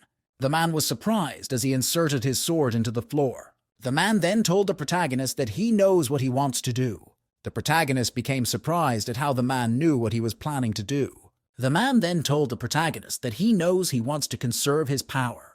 The man's hand ignited in fire as he told the protagonist that he knows what he is doing. The man's body started being covered with an armor as he told the protagonist that this is the end of their warm-up. The scene before the protagonist left him speechless as he stood looking at the transformation before him. The man then told the protagonist that this is one power of someone at the peak of 9th level. The man then told the protagonist to come out with all his power, otherwise he will die by him. The protagonist then shouted at the man that they should start fighting. In the house, as the other crew members are sleeping, Xiaojin can be seen eating his last chicken thigh. Xiaojin suddenly shouted, "Why isn't the protagonist back yet?" Wu Kai stood outside a door as he thought about his master and other people in his group that were killed except him. Wu Kai entered the house of the protagonist, telling himself that he could kill Xiaojin as a revenge for his master. Xiaojin sat on the floor as he looked at the last chicken thigh, telling himself that he needs to save it. Wu Kai raised his dagger with the intent to stab Xiaojin in front of him. Suddenly a loud cry could be heard from inside the building.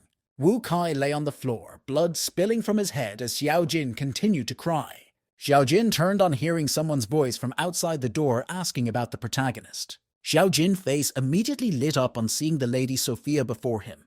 The Lady Sophia looked inside at the dead Wu Kai as Xiaojin explained to her what happened. Turning to Xiaojin, the Lady Sophia then asked him who killed Wu Kai. Maybe it was the protagonist. To which Xiaojin told her that it wasn't the protagonist, that he, Xiaojin, just raised his hand, and the man became like he is. The Lady Sophia became surprised as she questioned in her mind how Xiaojin brought Wu Kai down.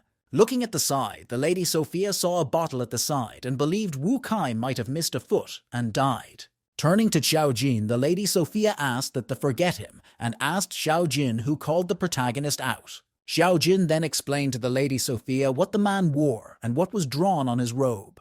The Lady Sophia became alarmed on hearing what Xiaojin described to her. Out in the open field, the protagonist and the man are still engaged in a fight. The protagonist and the man both rushed at each other. The protagonist marveled at the power of being at the peak of the 9th level. But with a determined expression, the protagonist vowed not to give up. The protagonist then rushed forward to attack the man. As he was rushing towards the man, the protagonist then did a shadow imaging of himself. The man became surprised that the protagonist could make copies of himself. The protagonist rushed forward to attack the man as he waited in readiness. The man stood watching and noticed that only one of the copies attacked him, and the other stayed behind. The man then told the protagonist that this is the first time he has seen the main individual leave his clone and attack instead. The man then mockingly asked the protagonist if it was that he doesn't have enough energy. The protagonist stood behind laughing that he fooled the man, only for the man to look behind him with a surprised expression as he saw the protagonist approaching to attack him. The protagonist jumped, aiming for the man's head. The man released one of his hand to block the attack from the protagonist, while still blocking the clone in front. The man then angrily lifted his hand so as to hit the protagonist. The man raised his leg and kicked the protagonist away. The kick pushed the protagonist away from the man, as the man thought it was strange that the clone was able to fight as well. The man turned and faced the clone in front of him, anger all over his face. The Lady Sophia kept jumping from one building to another as she contemplated that this must be the direction that Xiaojin gave. The lady thought to herself that who took the protagonist away should be the captain of law enforcement team Sundown, named Aohei. She further asked herself why he came for the protagonist, that she made sure to clean everything up. Looking down, she saw some law enforcement agents moving in the same direction as her, and she wondered why. As she was going from roof to roof, she thought to herself that she must save the protagonist from Aohei.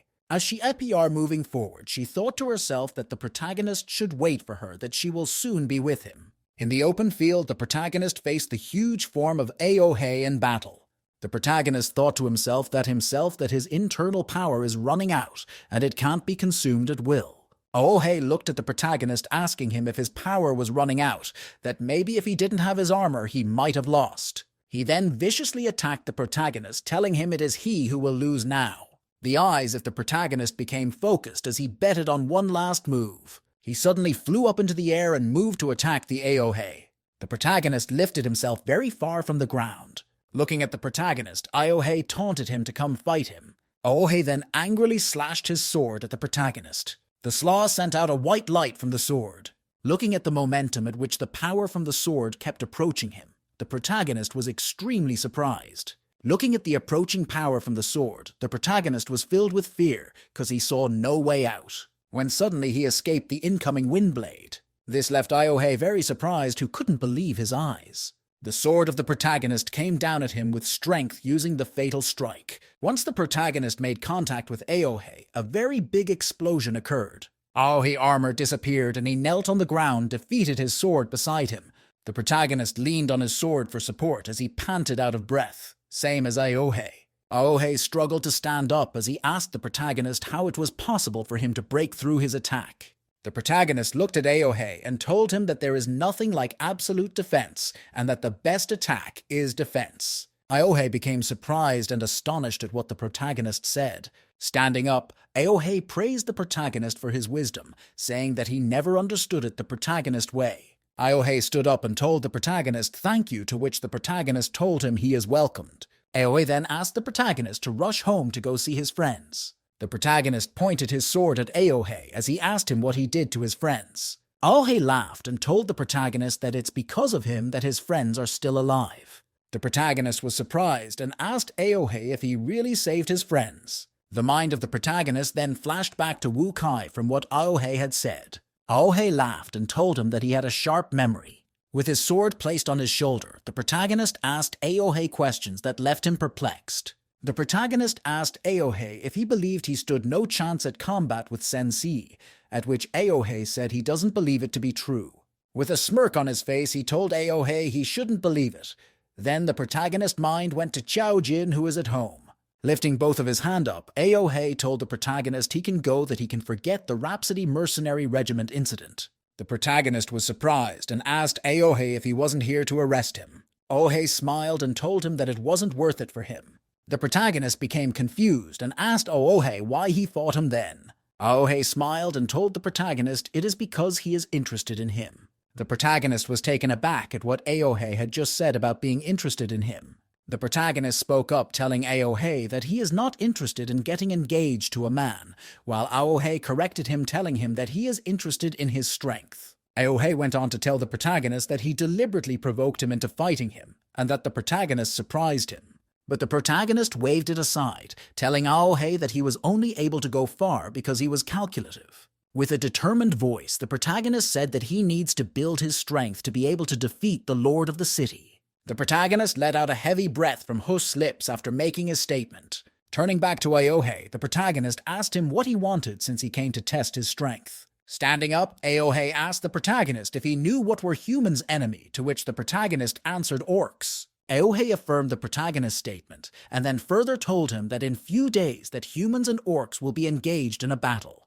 The protagonist was surprised and asked Aohei what he meant by what he said. Aohei then explained to the protagonist that orcs are fertile in giving birth, but their land is barren. So because their land is barren, the now want to take away from humans their fertile lands, and it's decide every 3 years in a duel. The protagonist then asked what if humans win. Aohei answered that if humans wins, that the orcs will retreat for another 3 years. The protagonist became deep in thought as he considered if the orcs were testing human strength by way of the duels. The protagonist then asked Aohei, why don't they just wipe out orcs once they win?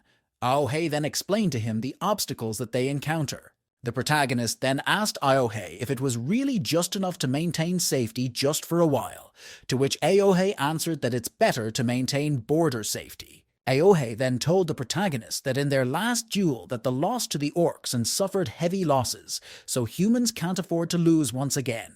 Aohei then asked the protagonist to fight alongside him since they both are at 9th level cultivation, that the orcs will still send theirs. The protagonist thought about it and accepted to join Aohei in the duel to fight against the orcs. Aohei immediately rushed forward and pulled the protagonist into a hug, telling him thank you with a big smile on his face. Mid-air, the Lady Sophia thought about why he hasn't seen the protagonist and Aohei, that beyond this land is the land of the orcs. The Lady Sophia looked forward as she saw the protagonist walking leisurely. The Lady Sophia rushed to the protagonist asking him if he is okay. The protagonist became surprised to see her and asked the Lady Sophia why she came.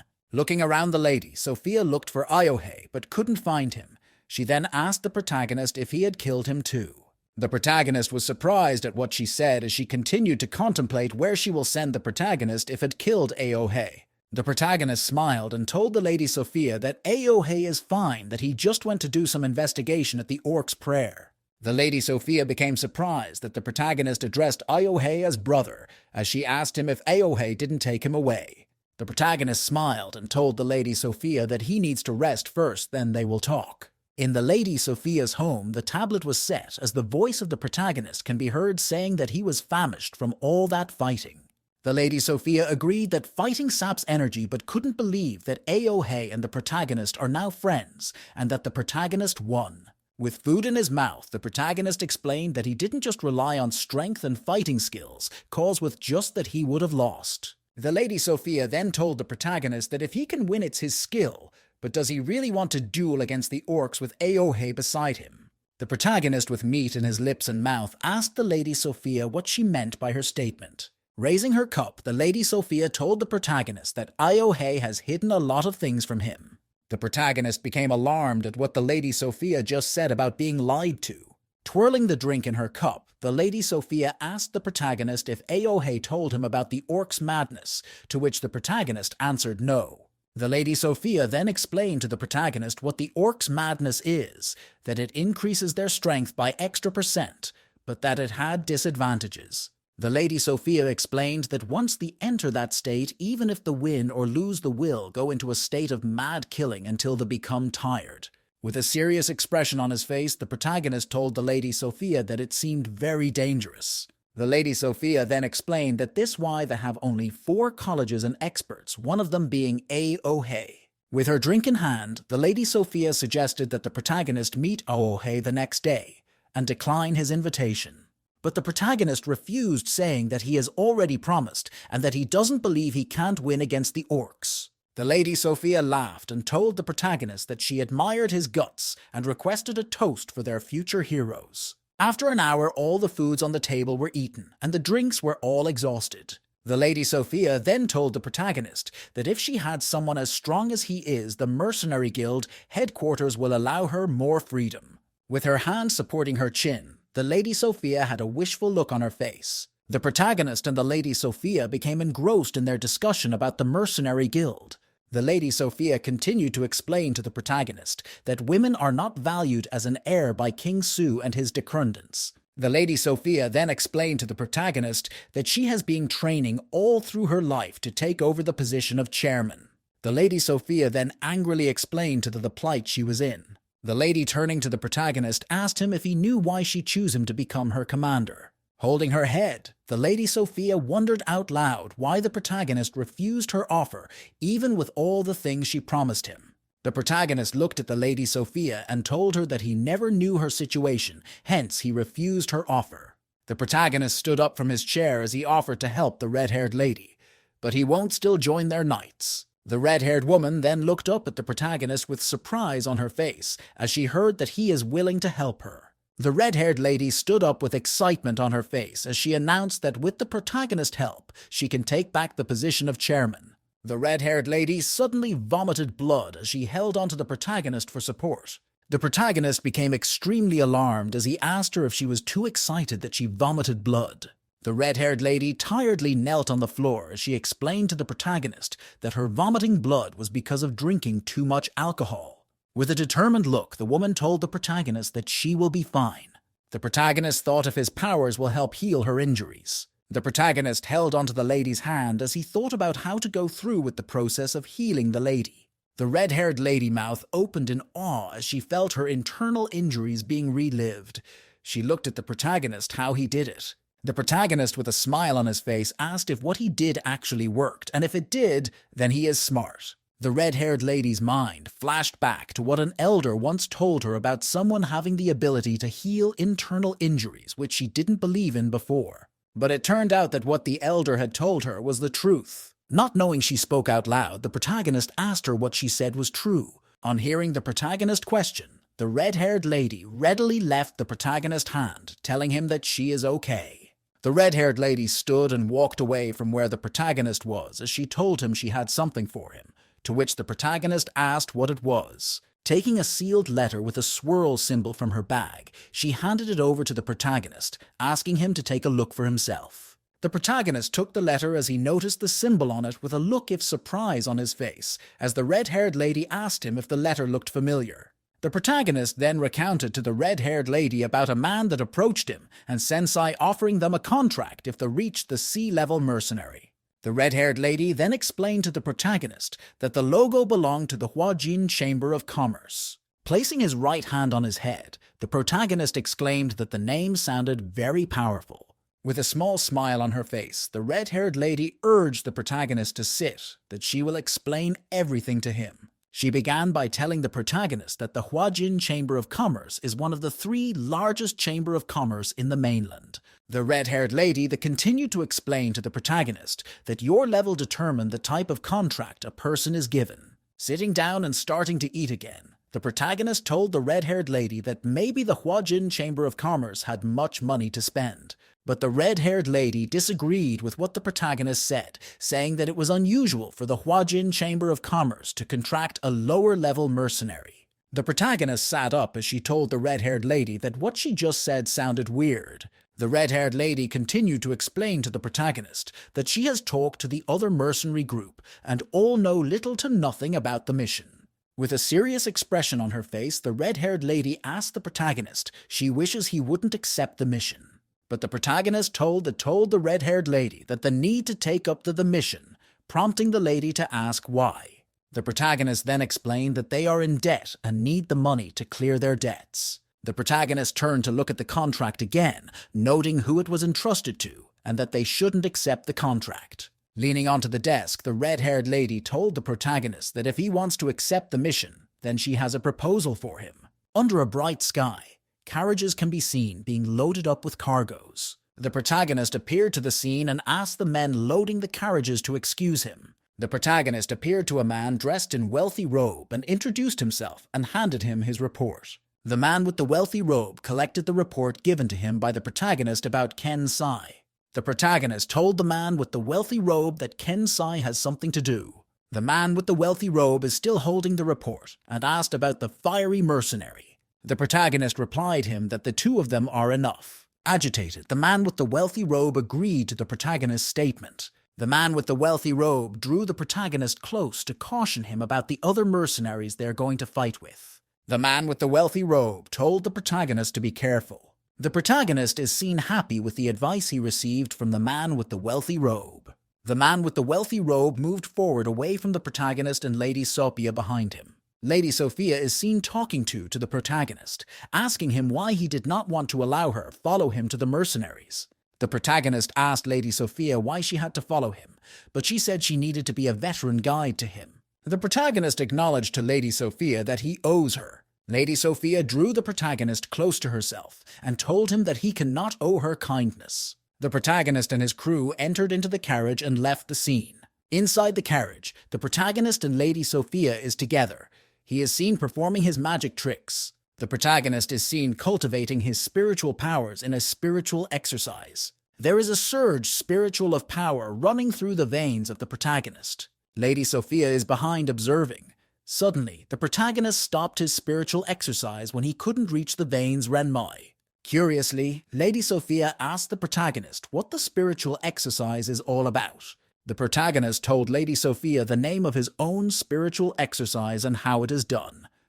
The carriages. The carriage carrying the protagonist and the crew is seen still on the move as he is still explaining to Lady Sophia about this spiritual exercise. Lady Sophia was confused over the explanation of the protagonist. She asked him further questions. The protagonist further explained to Lady Sophia what the spiritual exercise was about and their levels. Lady Sophia softly pinched the cheek of the protagonist and flattered him. The protagonist immediately started his spiritual invocation, and a magic lady appeared him. Lady Sophia was shocked at what she was seeing and asked the protagonist what was going on. The protagonist became aware of the surrounding. He asked Lady Sophia where they were. The protagonist opened the carriage check where they are. The carriage and the carriage men were speeding down the terrain when another mercenary group clashed with them. Feng and Lady Sophia opened the carriage slightly to see the outside when they noticed that it was a foreign mercenary group that they clashed with. Feng was anxious as he turned to Lady Sophia's direction to her what she's saying. He and Lady Sophia are talking about the mercenaries that are outside, and it turned out they carried missions on payment. The protagonist is seen thinking deeply about the strange mercenaries and the unusual nature of the mission. Lady Sophia is seen narrating to the protagonist the 3 types of mercenaries there is. She mentioned each of the mercenaries and their connection. The protagonist is jaw-dropped at the revelation. She and the protagonist was still inside the carriage escort and they couldn't find a way. Suddenly, the man with the wealthy robe opened the carriage curtain and offered the protagonist and Lady Sophia an invitation to meet the head of the fiery mercenary. The protagonist whispered to Lady Sophia what his moves would be. They arrived at the tent of the speaker of the fiery mercenary regiment. The protagonist and the man with the wealthy robe are entering towards the door. Inside the tent, they walked in. The speaker of the fiery mercenary regiment is dining with 3 captains from different mercenaries. The speaker paused his eating and introduced himself and the 3 captains of the other mercenaries. The speaker stretched his hand forward to introduce the protagonist. The 3 captains of the other mercenaries turned to see the protagonist. The protagonist waved shyly to say hi to the men dinning. A thought flashed through the protagonist's mind that the men he is seeing have nothing to do with him. The speaker was puzzled by the presence of the protagonist, and he wondered where he got his strength from. The speaker then threw his palms into the air to address the captains and the protagonist. He told them his intentions to invite a few people to discuss the next route. The protagonist was furious and asked the speaker upon hearing his plans if he was hiding something from them. The speaker got tensed, but tried convincing the protagonist that nothing is hidden. The speaker continued. He wanted to brief the crew on their plans, but one of the other captains looked ridiculously at the protagonist to sit down. The protagonist was a bit relaxed at this point, but still wanted more clarification, so he asked the speaker to continue. The speaker brought a map showing their route plan and placed it on a table. The other 4 men looked intently to grasp all he is explaining. The speaker pointed out a danger zone and told the captains and the protagonist that they must all take caution at that zone. The captain of the bloodthirsty mercenary regiment interrupted abruptly to ask what would happen. The speaker then revealed to them that an escort was provided for the crew. The other captains were not interested in the other provisions the speaker is talking about. The protagonist seemed deep in thought. He despised the blind confidence of the captains over the risk of the mission. The 4 men were still seated when the protagonist spoke to reveal to them how big the battle is. The speaker, now furious, emphasized on the confidentiality of the details of the mission, which attracted the other men's attention. The captains and the protagonist were stunned upon hearing that the mission is confidential. The protagonist started asking more questions. The captains reasoned on the points the protagonist presented, and they felt it was logical. The protagonist is seen objecting to the speaker's words and threatened to quit. The speaker started negotiating an increment in their payment so as to carry on with their mission. On hearing the increment, the protagonist was elated and asked if there were other requirements. The speaker declared the commencement of the mission, following no further objections. The captains and the protagonist are seen leaving the tent. The captains are discussing closely. The protagonist remembered the danger zone that the speaker talked about and felt weird, but the reward is too good to decline.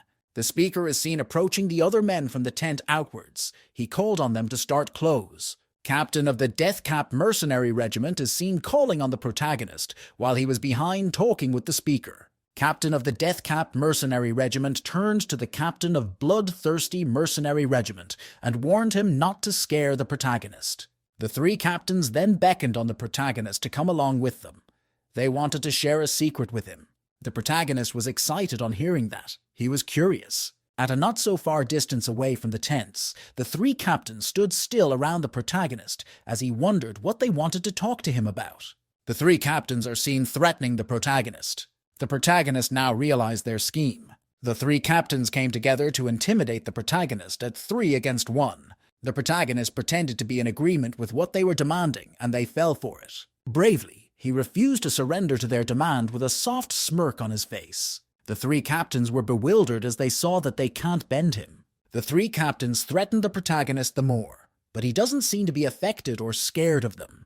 The protagonist pulled his sword and dared to them fight with him. Enraged, the 3 captains charged to fight the protagonist. Captain of the Bloodthirsty Regiment is seen with his sword and magic tricks swinging to fight the protagonist. Captain of the Deathcap swirled fire flames around him as his own weapon. The protagonist is gulped with shock. The 3rd captain summoned his warrior beast as he's about to fight the protagonist, but the protagonist felt the magic trick is an old-fashioned one.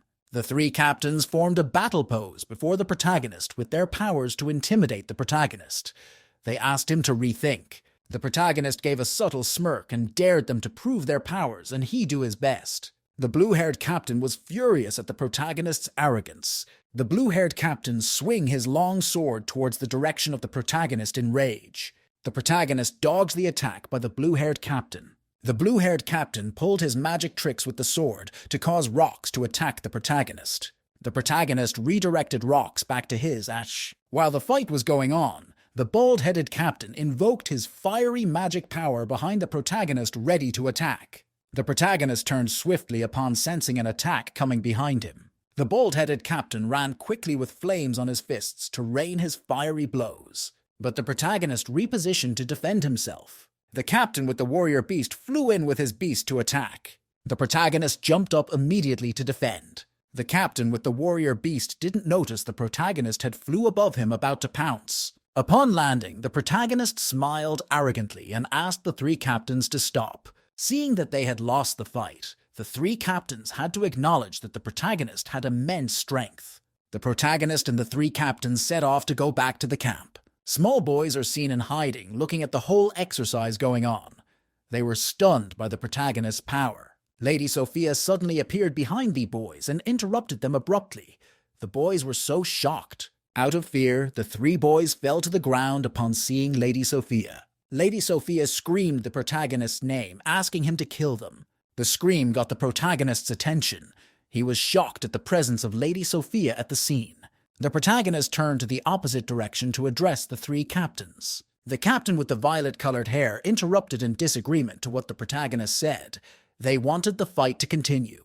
The captain with the violet-colored hair turned and saw the boys hiding behind the cliff and gave a ridiculous smirk. The captain with the violet-colored hair raised his voice and his sword, threatened to kill all the boys so as to cause loss in the protagonist's salary. With immediate effect, the boys hiding behind the cliff all ran for their lives, pleading that the captain should not harm them. The captain with the violet-colored hair asked Lady Sophia if she was with the protagonist to fight them, but she mocked them that the protagonist alone is enough.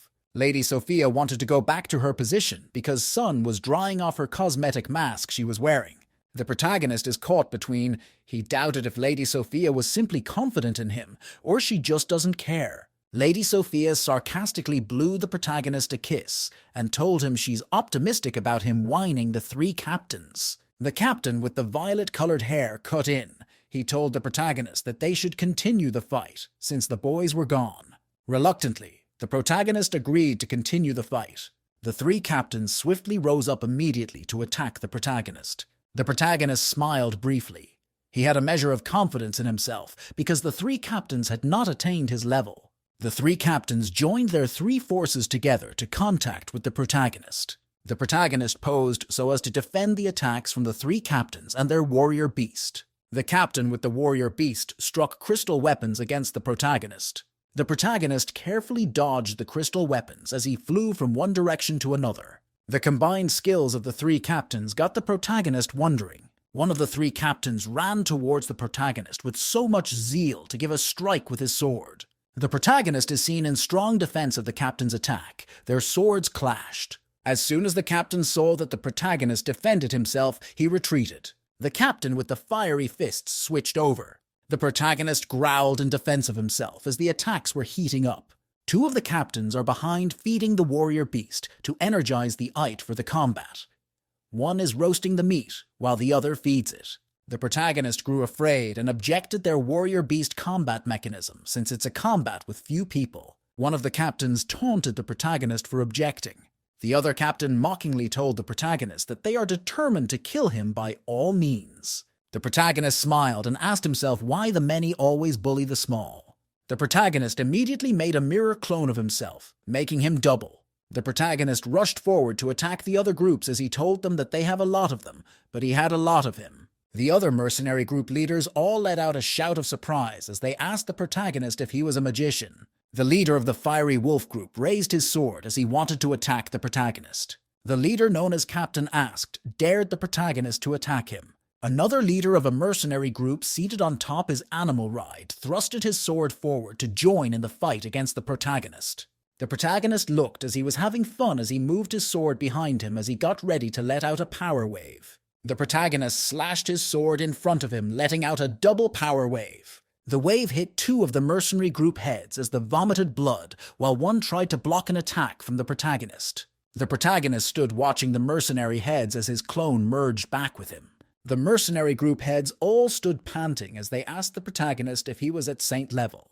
The protagonist told them no, that he is just at the 9th level. All the mercenary group heads all became surprised that he was already at 9th level. The protagonist just turned his back at them as he heard an approaching footsteps. The person was Juan, a representative of the Huajin Chamber of Commerce. He reprimanded the mercenary group heads for attacking the protagonist. Juan continued to admonish them that if what they did went out, that it might cause a commotion. Captain spoke up that they just wanted to meet the protagonist and exchange pleasantries, nothing more. Captain walked up to the protagonist and placed his hand over his shoulder as he asked the protagonist to play along. The protagonist went along with it and told Juan that Captain was right, that they were just playing around.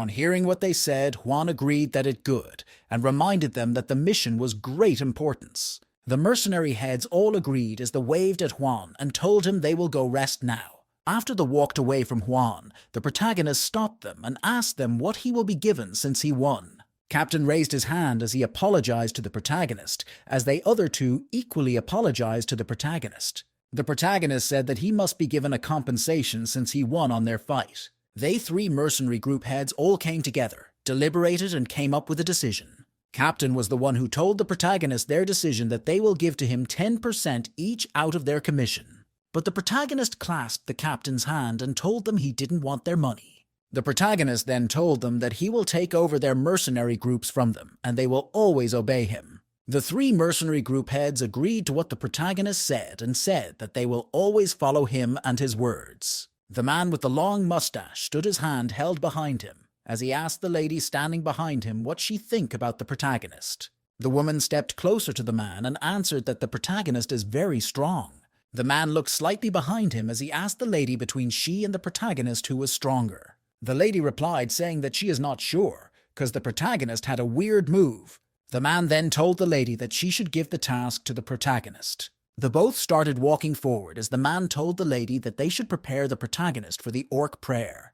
In the night in Sundown City, a voice was heard saying that they owe money to the Tarvin, and this made the protagonist to take up work to pay it back. The voice belonged to Sensei, who is seen writing down information on a piece of paper. Sensei further told the person that if the protagonist and Beta successfully completed the mission that they can pay off their debts. Sensei looked behind him at Xiao Jin, who sat with a sullen face with a chicken lap in his mouth. Sensei stood up, walked to Xiao Jin, and asked him if he is still worried about the protagonist. Xiao Jin then opened his mouth and asked Sensei why the protagonist didn't take him along to his mission. Is it because he is a child? Sensei leaned closer and told Xiao Jin that the protagonist cares about him. Xiao Jin then asked why Beta also left him. Sensei then told Xiao Jin that he was left in his care so he is safe with him. Xiao Jin angrily pointed at Sensei, telling Sensei that Xiao Jin is very strong. Xiao Jin put on a fierce expression as he tried to blow out fire from his mouth, but only smoke came out. Sensei tried to calm Xiao Jin down by telling him to come eat something. Xiao Jin ignored him as his cheek became bloated as if filled with air. And then suddenly, opening his mouth, Xiao Jin let out a big fire from his mouth, leaving Sensei surprised. Xiao Jin then stood with a proud expression on his face as he told Sensei that he is amazing. Shouting was heard from below as people scrambled around to put out fire from a house that was lit up by Xiao Jin's fire breath. Suddenly, someone pointed at the window. Sensei and Xiao Jin stood saying that the fire came from them. Sensei and Xiao Jin hid as Sensei shouted that they have found them and that it is bad. Sensei and Xiao Jin sat on the floor as Sensei told Xiao Jin that the fire is spreading so quick. Sensei then peeped over his windowsill as he lamented that he doesn't want to lose any more money. In an open field, a traveling caravan is seen with 4 carriages and 4 single horse riders. Inside, one of the carriages sat the protagonist and the Lady Sophia. Turning to the protagonist, the Lady Sophia asked him what is wrong. The protagonist became deep in thought as he told the Lady Sophia that he suddenly had a bad feeling. The lady still ate her fruit as she asked the protagonist if his bad haunts is related to his money. The protagonist became alert as he pushed open the cloth covering their carriage window to look outside. From afar, the protagonist spotted a pack of wolves approaching their caravan. The protagonist asked the Lady Sophia why she is smiling, if there was something on his face. To which the Lady Sophia replied to him that even though he looked sloppy, that he is still reliable. With a sullen face, the protagonist asked the Lady Sophia if she was praising him or mocking him. Outside, the caravan kept moving forward, not knowing the danger fast approaching. The protagonist took one horse as he had a closer look to know that the animal approaching is a blood wolf. The protagonist then approached another rider with a blue headband. The rider with the blue headband jokingly asked the protagonist what he was doing outside and where was Lady Sophia. Smiling, the protagonist told him he came out to help monitor things, to which the man with the headband told the protagonist that had things in control. Looking at the carriages in front, the protagonist asked the man with the headband if there was anything abnormal about where they are going to. The man told the protagonist that nothing unusual had happened, except the Huajin Hall of Commerce withdrew as agreed. The protagonist turned and looked back, his expression sharp and focused. The protagonist kept looking at the pack of approaching wolves as the man with the head asked him what he is looking at. The protagonist then pointed out to the man with the headband there are more and more wolves coming after them. But the man with the headband waved what the protagonist said out, telling him that the wolves can't cause any harm to them. But the protagonist disagreed with what the man with the headband said, stating he has been watching the wolves and they don't seem normal. The protagonist further said that the wolves are not hunting for food, but are tracking them. The protagonist then made another statement saying that he believes their mission is related to the blood wolves. The man with the blue headband immediately denied what the protagonist said. Suddenly, 3 riders approached the man with the headband, telling him about the different packs of wolves at different parts of their caravan. Immediately, the captain, the man with the headband, ordered that their camp set up. The man with the long mustache called Hawan came out and angrily asked why they stopped moving, that they haven't gotten to their destination. The protagonist then explained to Hawan that due to security reasons they need to set up camp first, if not they might be attacked. Hawan looked back with sweat running down the side of his face as he asked if the blood wolves are here. The protagonist then asked Hawan what he was really transporting. Hawan told the protagonist that he can't disclose what they were transporting cause it is top secret. Hawan, bowing, asked the protagonist to please protect the shipment since he is being paid to. Hawan then told the crew that they should protect the number 1 cargo. The number 1 cargo is a huge box covered with a brown cloth. The captain came to the protagonist and asked if the old man said what they were transporting, but the protagonist told him no. The captain then said to the protagonist that if not that he was afraid of the Haujin Chamber of Commerce, he would have tried all to know what is in the box. The captain was fuming as one of his crew placed his hand on his shoulder to calm him down, that they should prioritize surviving till morning. The protagonist agreed with what the captain said, that they should protect their camp first. Looking up, the captain shouted that they have bad luck since today is a full moon. The protagonist, with a surprised look, asked why the full moon is a problem. They explained to the protagonist that on the full moon that the blood wolf's power increases very much. The Lady Sophia looked out to the field and stated that they wolves are increasing in number. The captain climbed on his big cat, he stood on it and motivated his men, and promised them women and wine if they finished their mission. The captain's words boosted the morale of his men as they all shouted together, "Kill them all." Looking at the scene before him, the protagonist was in awe at the ability of the captain to boost the morale of the mercenary. Turning to the protagonist, the Lady Sophia touched his face and asked him if he needs her to hype him up too. The protagonist shrieked back and told the Lady Sophia no, that he doesn't want. The Lady Sophia laughed gleefully as she teased that she enjoyed seeing the protagonist acting meekly. The men at the front shouted, alerting the others that the wolves have arrived at their camp. The captain stood his sword drawn as he mentioned that howling can be heard from all around them, that they must be surrounded. Looking at the Lady Sophia beside him, the protagonist asked her not to go far from him, to which she replied that she is capable. With loud snarls coming from them, the blood wolves rushed forward to attack the protagonist's camp.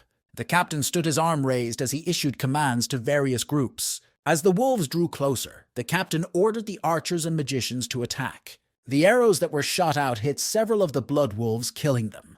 The captain then issued another command, which is to kill the leader wolf that was in front. One of the soldiers at the front shouted in a loud voice that the wolves are rapidly approaching. The protagonist jumped high up into the air, his sword set ready to strike. The protagonist jumped high up in the air to meet and attack the leader of the wolves. The protagonist slashed his sword at the wolf leader, but the wolf caught the protagonist's sword with his lips. The protagonist became surprised that the wolf stopped his sword with his teeth. The wolf then used his mouth to throw the protagonist and his sword out. The protagonist was thrown out into the open field where more wolves were. The others are alarmed seeing the protagonist being thrown to the wolves' pack, but the Lady Sophia rushed out to go save him. The protagonist smiled as he saw that he was nor injured when he was thrown down. The protagonist created a double that jumped from his shoulder to go attack the wolf leader. The wolf was surprised seeing the protagonist back on his feet so soon. With his knife, the protagonist slashed the head of the wolf leader off from its neck. The protagonist then landed swiftly back on the ground without getting injured. Immediately he landed. The Lady Sophia already approached him as she called out to him.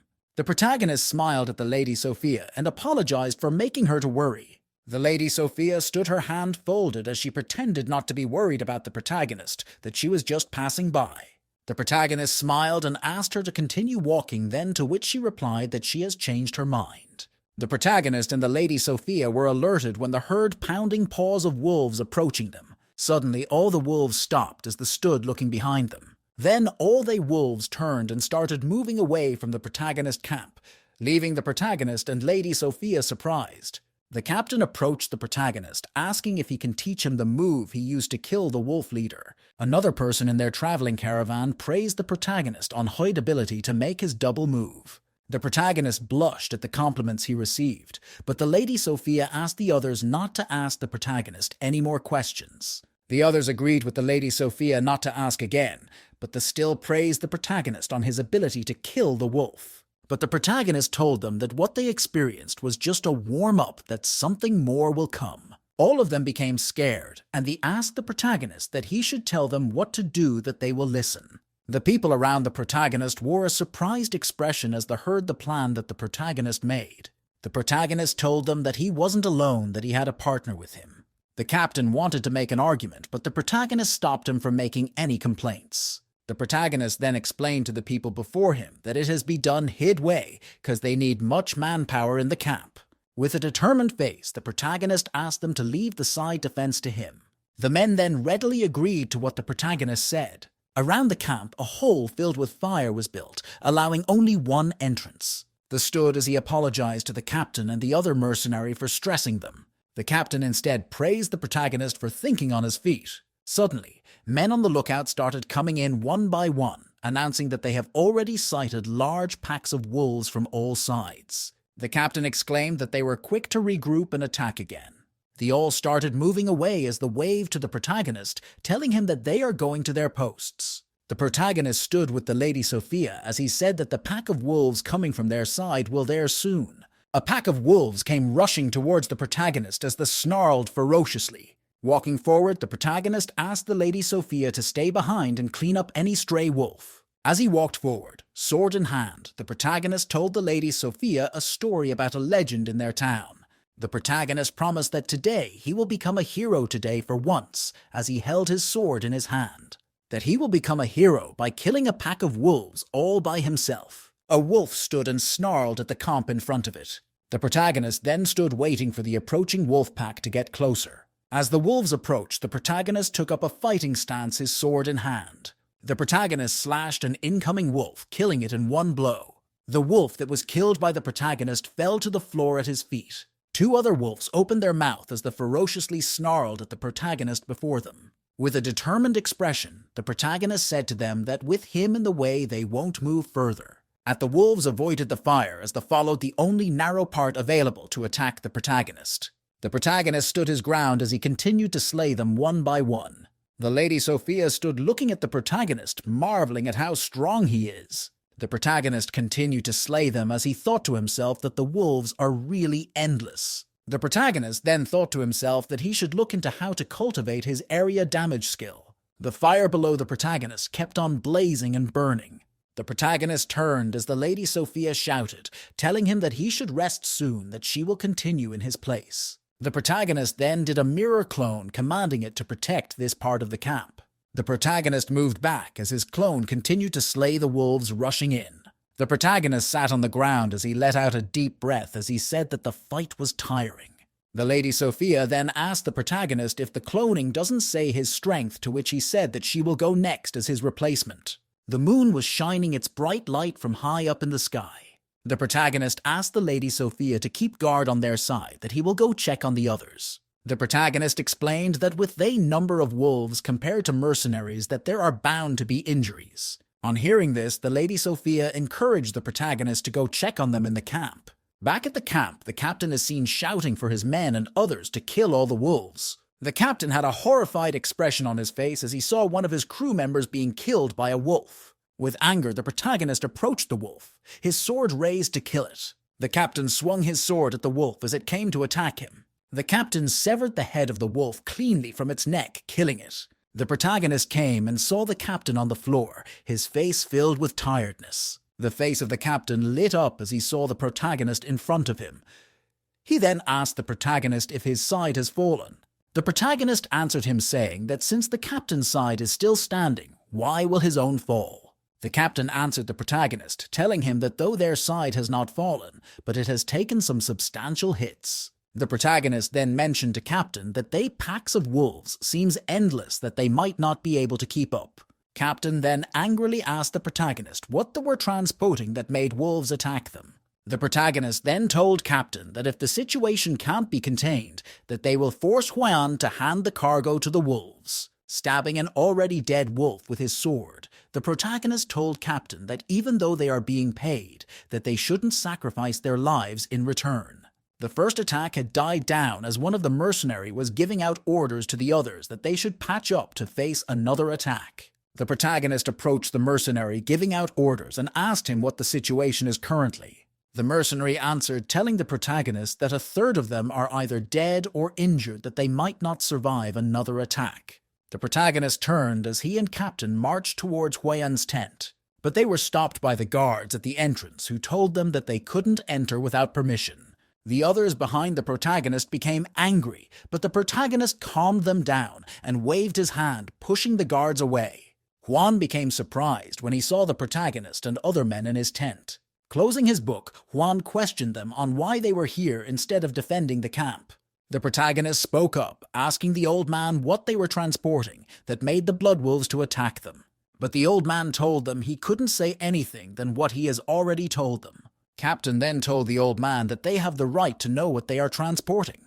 Huan hit his palm on the table, telling them that if they breach the contract, that he will report them to the mercenary guild. The protagonist leaned on the table and asked him if really had nothing to hide. Why are bloodwolves attacking them? Then the head of each mercenary group all started to quit one by one. Huan then angrily told them that even if they quit now that the wolves won't still let them be. On hearing what Huan said, they still insisted in still leaving than dying for a cause they know nothing about. The protagonist then told Huan that the wolves are after their cargo, that they leave it, that the wolves will leave them alone. Captain then told Huan that he should go hug his baby, cause this is his last night alive. Sensing danger from Huan, the protagonist initiated the quick wind step. The other mercenary group leaders all looked at the protagonist with awe written all over their faces. The protagonist then pushed a woman who appeared from nowhere to the floor, then brought out his sword and surrendered her. With his sword still at the lady's neck, the protagonist asked her why she attacked them. Huan suddenly heaved a sigh of resignation as he sat down. Captain was surprised. He then asked the protagonist who the lady was. The protagonist still placed his sword at the woman's neck and still surrendered her. The protagonist explained to Captain that she is a level assassin and very good with stealth. The others became alarmed as they heard what the protagonist said. Looking at the old man on the protagonist, asked him if he has anything to say. Huan started stammering, not knowing how to or what to explain to the people before him. The protagonist told the others that they should pack their members and leave. As they turned to walk away, the protagonist noticed a movement behind them. The protagonist turned in time as he held the assassin's hand before she could stab him. The protagonist threw the lady away as he told her not to repeat the same thing again, that he won't be that forgiving. As they turned to leave once again, Huan shouted that they should wait, that he will tell them what they want to know. Huan and the crew all marched outside with Huan in front leading the way. One of the leaders of the mercenary group looked around but couldn't find the assassin. The protagonist agreed, but told them that she is hiding nearby, that they should be careful.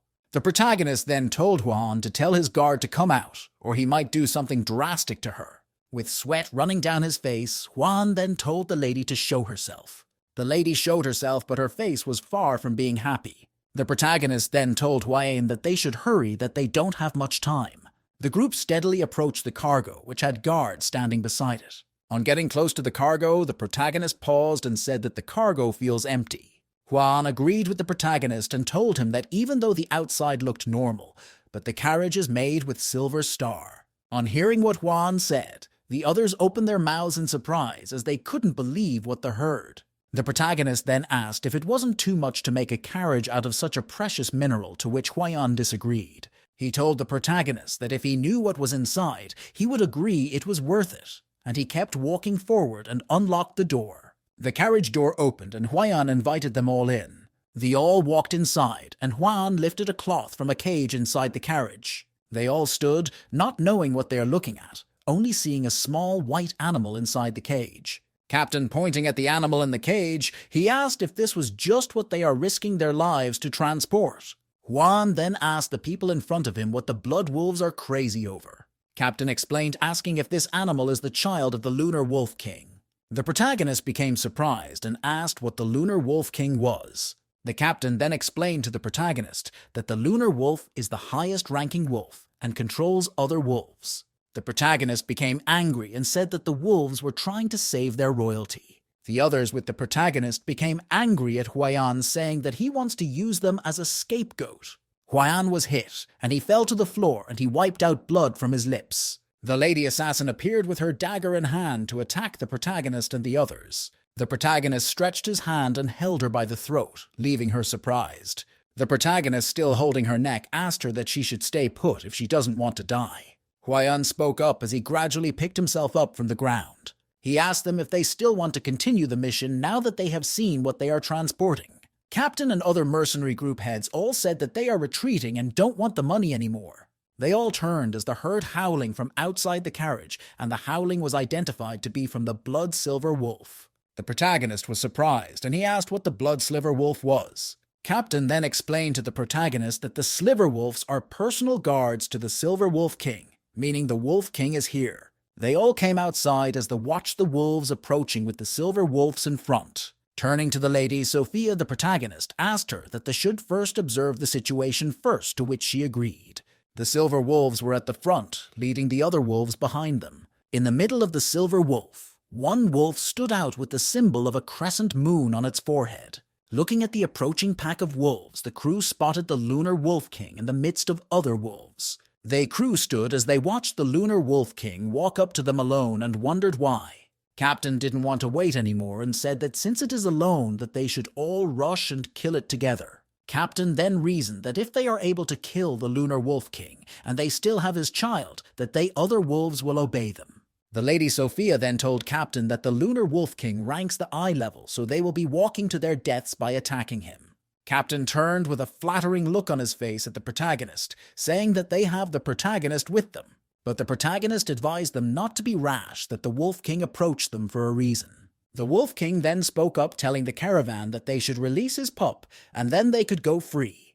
The whole crew became extremely surprised as they heard the Wolf King speak. The Wolf King spoke up again, asking them who the boss is among them. The protagonist was surprised, but decided to play it cool to see to the end of all these. The Lady Sophia then asked them why they pointed the protagonist out as the leader when he is not.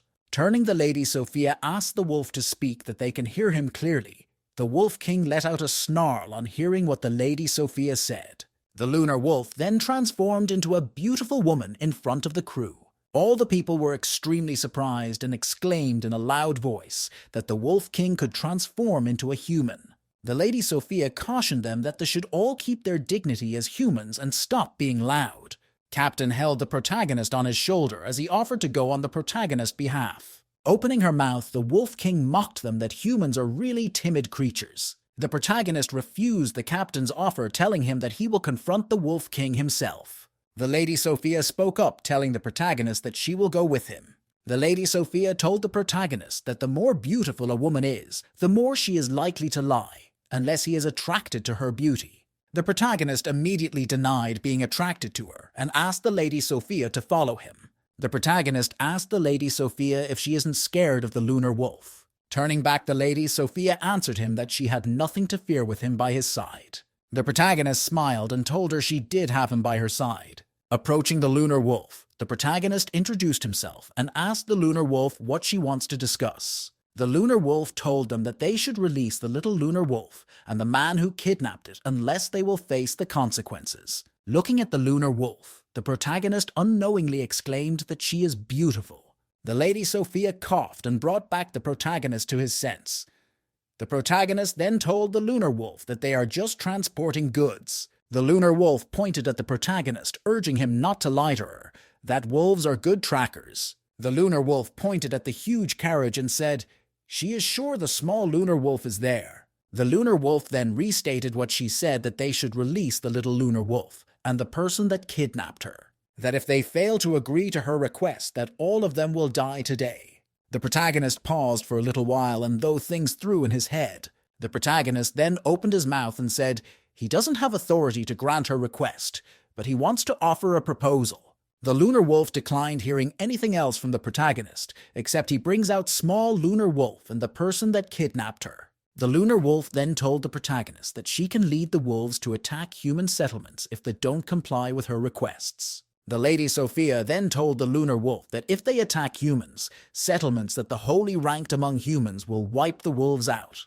The lunar wolf scoffed and asked the Lady Sophia if she thinks that holy ranked are only among humans. The protagonist told the lunar wolf that she shouldn't talk too big, that they still have one of their weakness. The lunar wolf attention was gotten by the protagonist as she asked him what he meant by his statement. The protagonist told her they still have her pup. The lunar's wolf teeth clenched in anger as she asked if the protagonist was threatening her. The protagonist told her that he doesn't mean to, but he had to do it to save their lives. The lunar wolf angrily asked the protagonist to state his demands that she will consider it, even though humans are despicable. The lunar wolf also told the protagonist that she is only listening to him because of her pup. The protagonist smiled a little, stating that they should have started like this earlier. The protagonist asked the lunar wolf that if she released them at the border of the plain, that the will release little lunar wolf to her. The lunar wolf disagreed, saying that humans are known to be cunning. The Lady Sophia also told the lunar wolf that wolves are cruel, so they can't trust them either. The lunar wolf and the Lady Sophia both looked at each other angrily. With anger written all over his face, the protagonist asked the lunar wolf what she wants then. The lunar wolf still stood by his statement that they should the pup lunar wolf and its kidnapper, and then they can leave. The protagonist told the lunar wolf that its pup will be released, but only if they arrive at the plains safely. The lunar wolf turned as she told the protagonist that since they didn't reach an agreement that they can fight till the end, until one dies. The lunar wolf then told the protagonist that if any hurt was to come to her pup, she will unleash her wrath. As the lunar wolf was walking away, the Lady Sophia told the protagonist that they can't allow her leave, to which the protagonist agreed. They jumped his sword in hand as he chased after the lunar wolf. The lunar wolf looked behind her shoulder as she noticed the protagonist approaching her. On getting close to the lunar wolf, the protagonist slashed his sword at her while the lunar wolf patiently waited. Without turning back the Lady Sophia raised her scarf and blocked the attack from the protagonist. The block from the lunar wolf pushed the protagonist back few feet as he marveled at the strength of the scarf. Looking back at the protagonist, the lunar wolf told the protagonist that the scarf is strong because it was mad from her own tail. The Lady Sophia moved stealthily as she rushed to attack the lunar wolf from behind. Looking behind her, the lunar wolf felt insulted that a 7th ranker came to attack her. Turning, she kicked the Lady Sophia away. As the Lady Sophia was falling, she fell in the middle, a pack of wolves. Turning back, the lunar wolf commanded his wolves to kill the Lady Sophia. As the Lady Sophia was falling, she called out to the protagonist, who also called out to her. Suddenly, the image of the girl that the protagonist had lost flashed in his mind as his whole body started burning with light. The lunar wolf looked behind, shocked at how the protagonist's power grew very quickly and powerfully. The Lady Sophia kept falling as the silver wolves opened their mouths, waiting for the lady to land, and they will tear her to pieces. Suddenly, several long lines of white light appeared, creating what seems like a pattern as blood splashed everywhere. The protagonist stretched out his arm as he caught the Lady Sophia before she reached the floor. The lunar wolf looked at her silver wolves, all slaughtered and dead on the ground. The lunar wolf snarled in anger at the protagonist and promised to kill him by herself. She looked up at the moon and shouted "Moon howl berserk." Bringing down her face, it was scary, and her teeth as all elongated and looked very sharp. The protagonist and the Lady Sophia both had a horrified expression on their faces at the lunar wolf display of power. The protagonist's face squeezed with determination as he concluded that it means he now has to fight the lunar wolf to death. The lunar wolf rushed at the protagonist at full speed, her teeth locked in a snare. The protagonist pushed the Lady Sophia, telling her to go back to the camp so that he won't become distracted by her. The Lady Sophia ran back to the camp as she shouted to the protagonist that he should be careful. Captain then asked the Lady Sophia why the protagonist and lunar wolf were fighting when they agreed on negotiation. The Lady Sophia told them that the condition given by the lunar wolf was harsh, and they couldn't negotiate. Juan sighed as he said that the protagonist was still too young to master the art of negotiations. The Lady Sophia let out a scoff at what Juan said. She then told them the conditions that she gave. Immediately he heard her demands. Huayan immediately said that the conditions were too harsh. The others around him laughed, calling him a two-faced person. Looking out into the field, the Lady Sophia whispered to herself that everything now depends on the protagonist. The clash of swords can be heard as the protagonist and the Lunar Wolf fought each other. The Lunar Wolf sent her hare to attack the protagonist, who used his sword to block the attack. The protagonist had a surprised look on his face as he noticed how solid the Lunar's fur was. The Lunar Wolf smirked and told the protagonist that her fur is as strong as steel. The Lunar Wolf thrust her sword forward and shouted that the protagonist should die as the protagonist watched her approaching. The protagonist then did his double cloning. Another like him appeared. The Lunar Wolf became extremely surprised at what the protagonist just did. With his strength, the protagonist dragged the Lunar Wolf's fur that was still tangled around his sword. Immediately, the hair around the protagonist's knife uncoiled itself. The Lunar Wolf became alarmed as she shouted that the situation was not good. Looking up, she saw the protagonist and his double as they teamed up to attack her. As they both landed, the Lunar defended their attack expertly and pushed them away. Standing some few feet away, the Lunar Wolf asked the protagonist what his technique is called, to which he replied, "Mirror clone." The Lunar Wolf didn't what the protagonist told her, as she said that comes can't move. The protagonist shrugged and told her that what she chose to believe is he choice. The protagonist then stated that women easily trust a lie from a man, but discredit the truth. The Lunar Wolf smiled and then told the protagonist that she finds him interesting, and she asked him what his name was. The protagonist told her his name, and the Lunar Wolf told him that she will remember it, and she further asked him who his master was. The protagonist's mind was juggling a thought about why the Lunar Wolf wanted to know who his master was. The protagonist then proceeded to tell the Lunar Wolf that he was forbidden from ever mentioning his master's name. The protagonist further mentioned to the Lunar Wolf that if he is killed, his senior will come for her, and if his seniors are killed, their master will come for her. The Lunar Wolf thought to herself whether she should trust what the protagonist said or not. Even it was true. Then she must teach him a little lesson.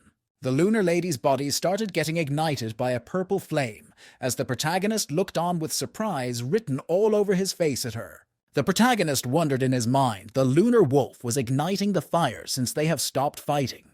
The others watched with fear as they noticed that the power of the Lunar Wolf increased tremendously. The Lady Sophia turned to look at Huayan and blamed him for everything. The Lady Sophia drew her dagger as she rushed forward towards Huayan with it. Immediately, the level 8 assassin came out from the shadows, but Captain and the others stopped her.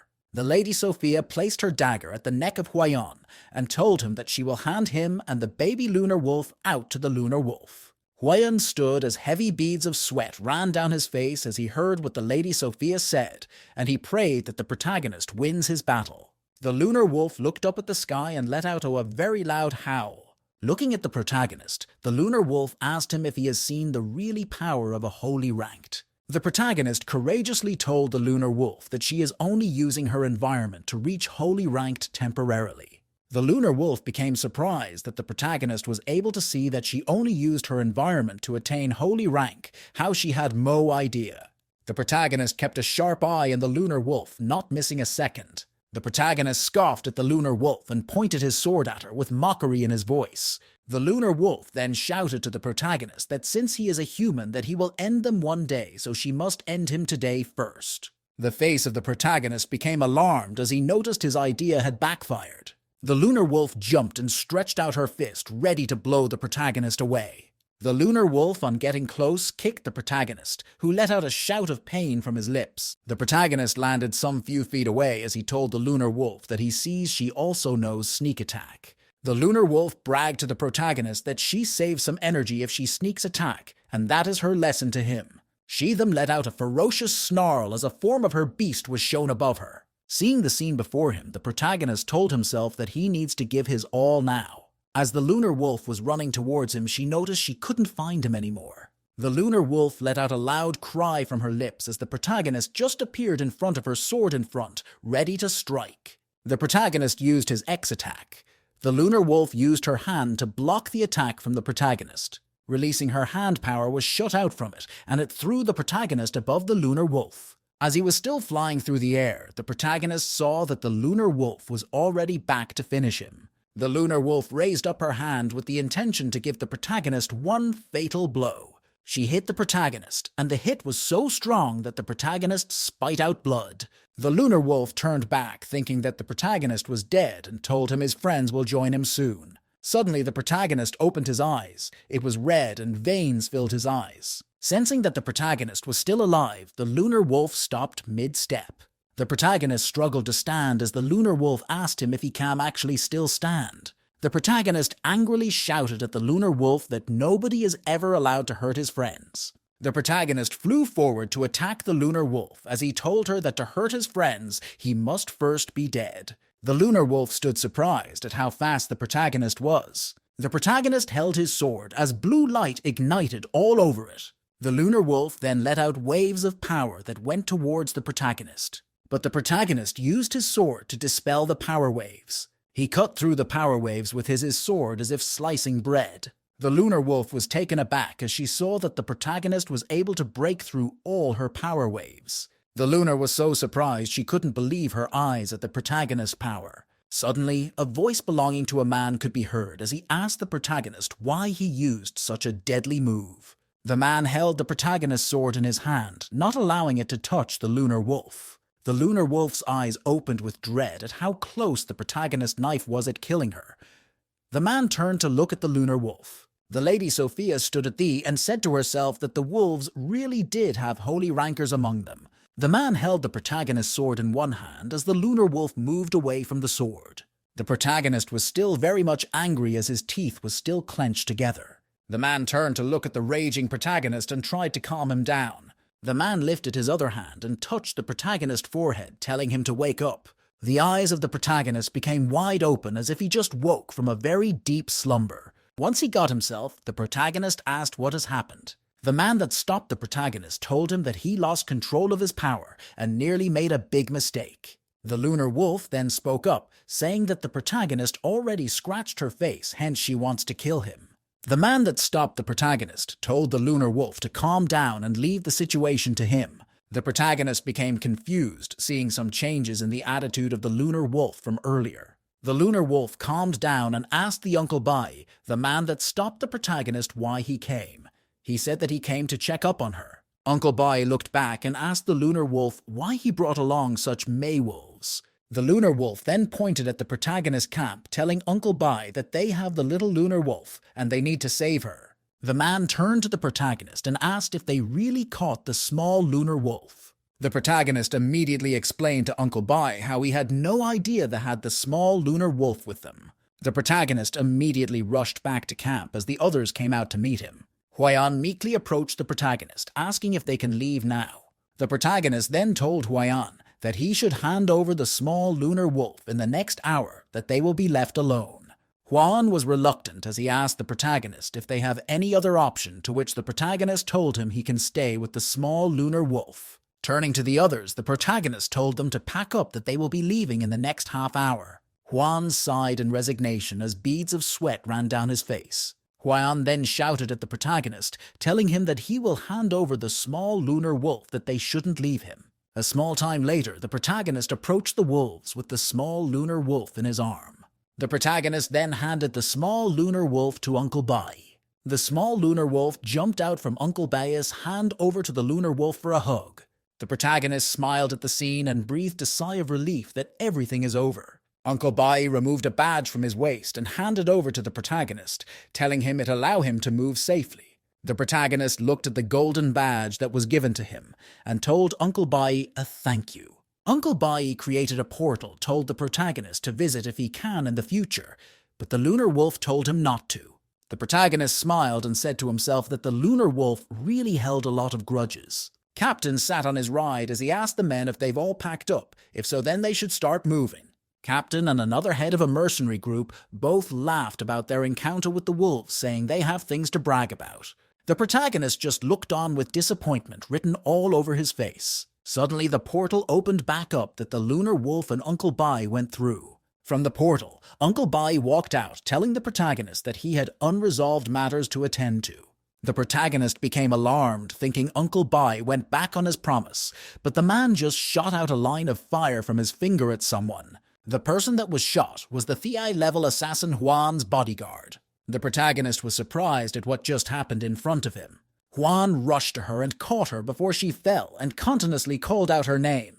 The protagonist told himself that the attack was so fast he couldn't even see it, that the power of a holy rancor was mighty. As Uncle Bai walked away, he told Huan that this is a warning to the leader of their commerce guild. Everyone just stood watching what had unfolded and how fast it had happened. The protagonist then shouted and called out to the men that they should hurry up and leave. Everyone started rushing to get away in case the wolves decided to come back again.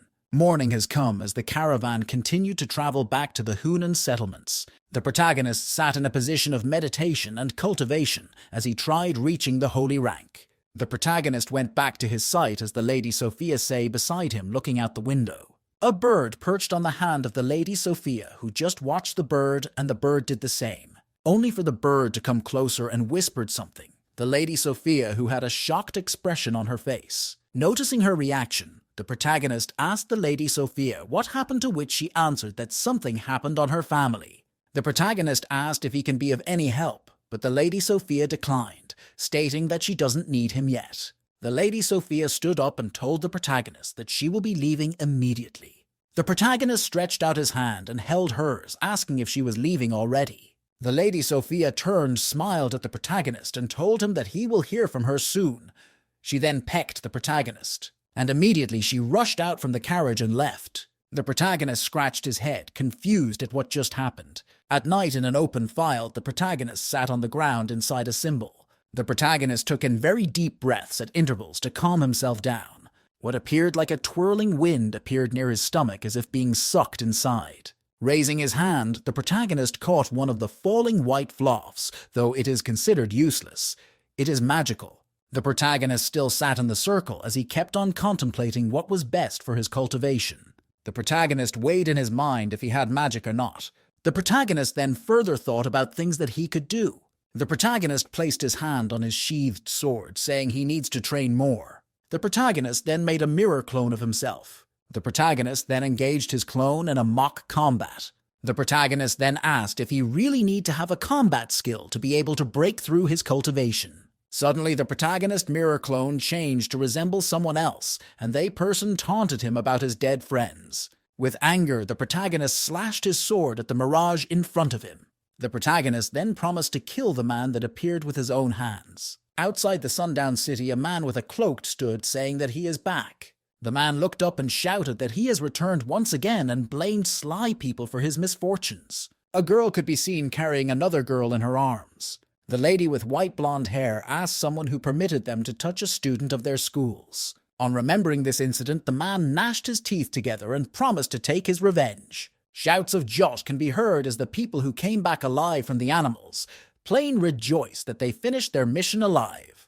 Captain then held Juan on his cloth and threatened him that his money must be paid in full, to which Juan agreed. Outside the office of the Mercenary Guild, a sign read, Mercenary Guild. Inside an office in the building, a man can be seen face down on the table, heavily asleep. The captain got to a counter and handed some things over to the man behind the counter, who told them their documents is ready. Captain turned to the other mercenary group heads and asked that they should all go and get their money. Captain clasped his hand on the protagonist's shoulder with a smile on his face, as the man who was sleeping earlier suddenly woke up. The man looked at the departing men and singled out the protagonist's black hair. The man's gaze became sharp and focused on the protagonist. Sensing someone looking at him, the protagonist turned and looked intently at the man. The protagonist stood and contemplated how weird it was to see a level 8 ranker to be at the Mercenary Guild. The man then spoke up and asked the protagonist if he was interested in a drink. Looking over his shoulder at the man, the protagonist told him he wasn't interested in drinking. As the protagonist was about to walk out the door, the man mentioned a name and said the person prepared the wine for the protagonist. Immediately, the protagonist turned and asked the man if he had any news about Su Fei. The man lifted his drink in despair and lamented that no one wanted to drink with him. The protagonist approached the man's table, asking that he tell him about Su Fei.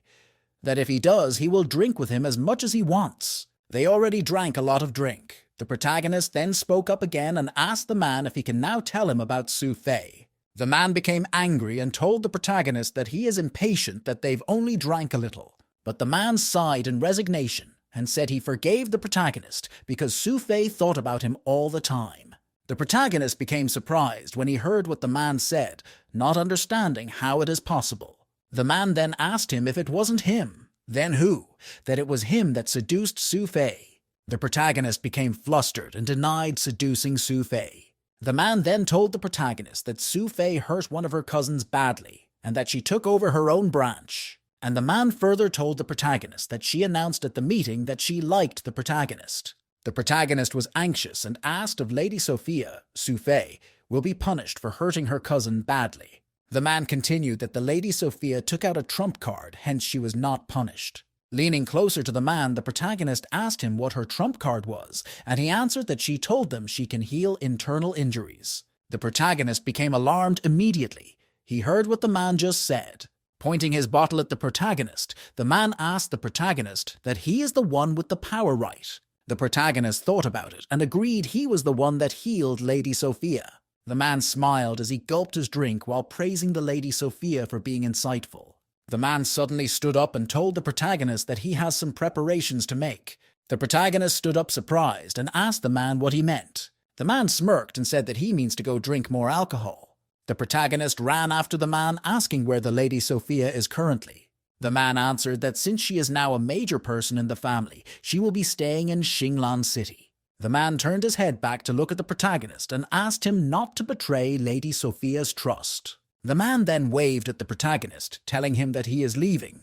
With a determined expression on his face, the protagonist promised himself to go look for Lady Sophia. Outside in the night sky, a bar is seen with the name House of Mercenaries. The protagonist stood before Captain and another man with mohawk hairstyle as he asked why they called him over. The man with the mohawk hairstyle pushed out a chair for the protagonist and invited him to sit, as Captain told the protagonist that he has a big contract. Captain then asked the protagonist if he is interested in the job, to which the protagonist asked which big contract. Captain and the other man with the yellow headwear looked at each other. The man with the mohawk was pouring wine for the protagonist, while the one with the headwear was presenting food to him. With a sly smile on his face, Captain then asked the protagonist if he is interested in a merger. Captain elaborately told the protagonist that benefits that they can receive if they merge together. But the protagonist declined, stating that he is not interested in switching to any new sides as of yet. The others were surprised that the protagonist rejected them so quickly and easily. The protagonist suggested that they rank up without him, but Captain explained that it involved more than name and power. The protagonist asked what else. The protagonist had a surprised expression on hearing them suggesting a merger. To this, Captain whispered to him that it involves one's connection to the mercenary guild. This surprised the protagonist. The captain and the man with the yellow headwear both lamented that they had much obstacles to face to be able to rank up.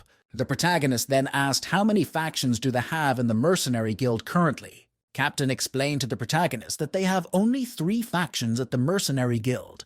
The captain named the 2, but the last one he didn't name. But hearing that it was a woman who rose to power a few days ago, the protagonist became shocked. Captain looked at the protagonist and explained how she came to power but doesn't have helpers. The protagonist suddenly laughed and said what a coincidence. The 3 men were shocked to hear the words of the protagonist. Then they asked if he knew the woman.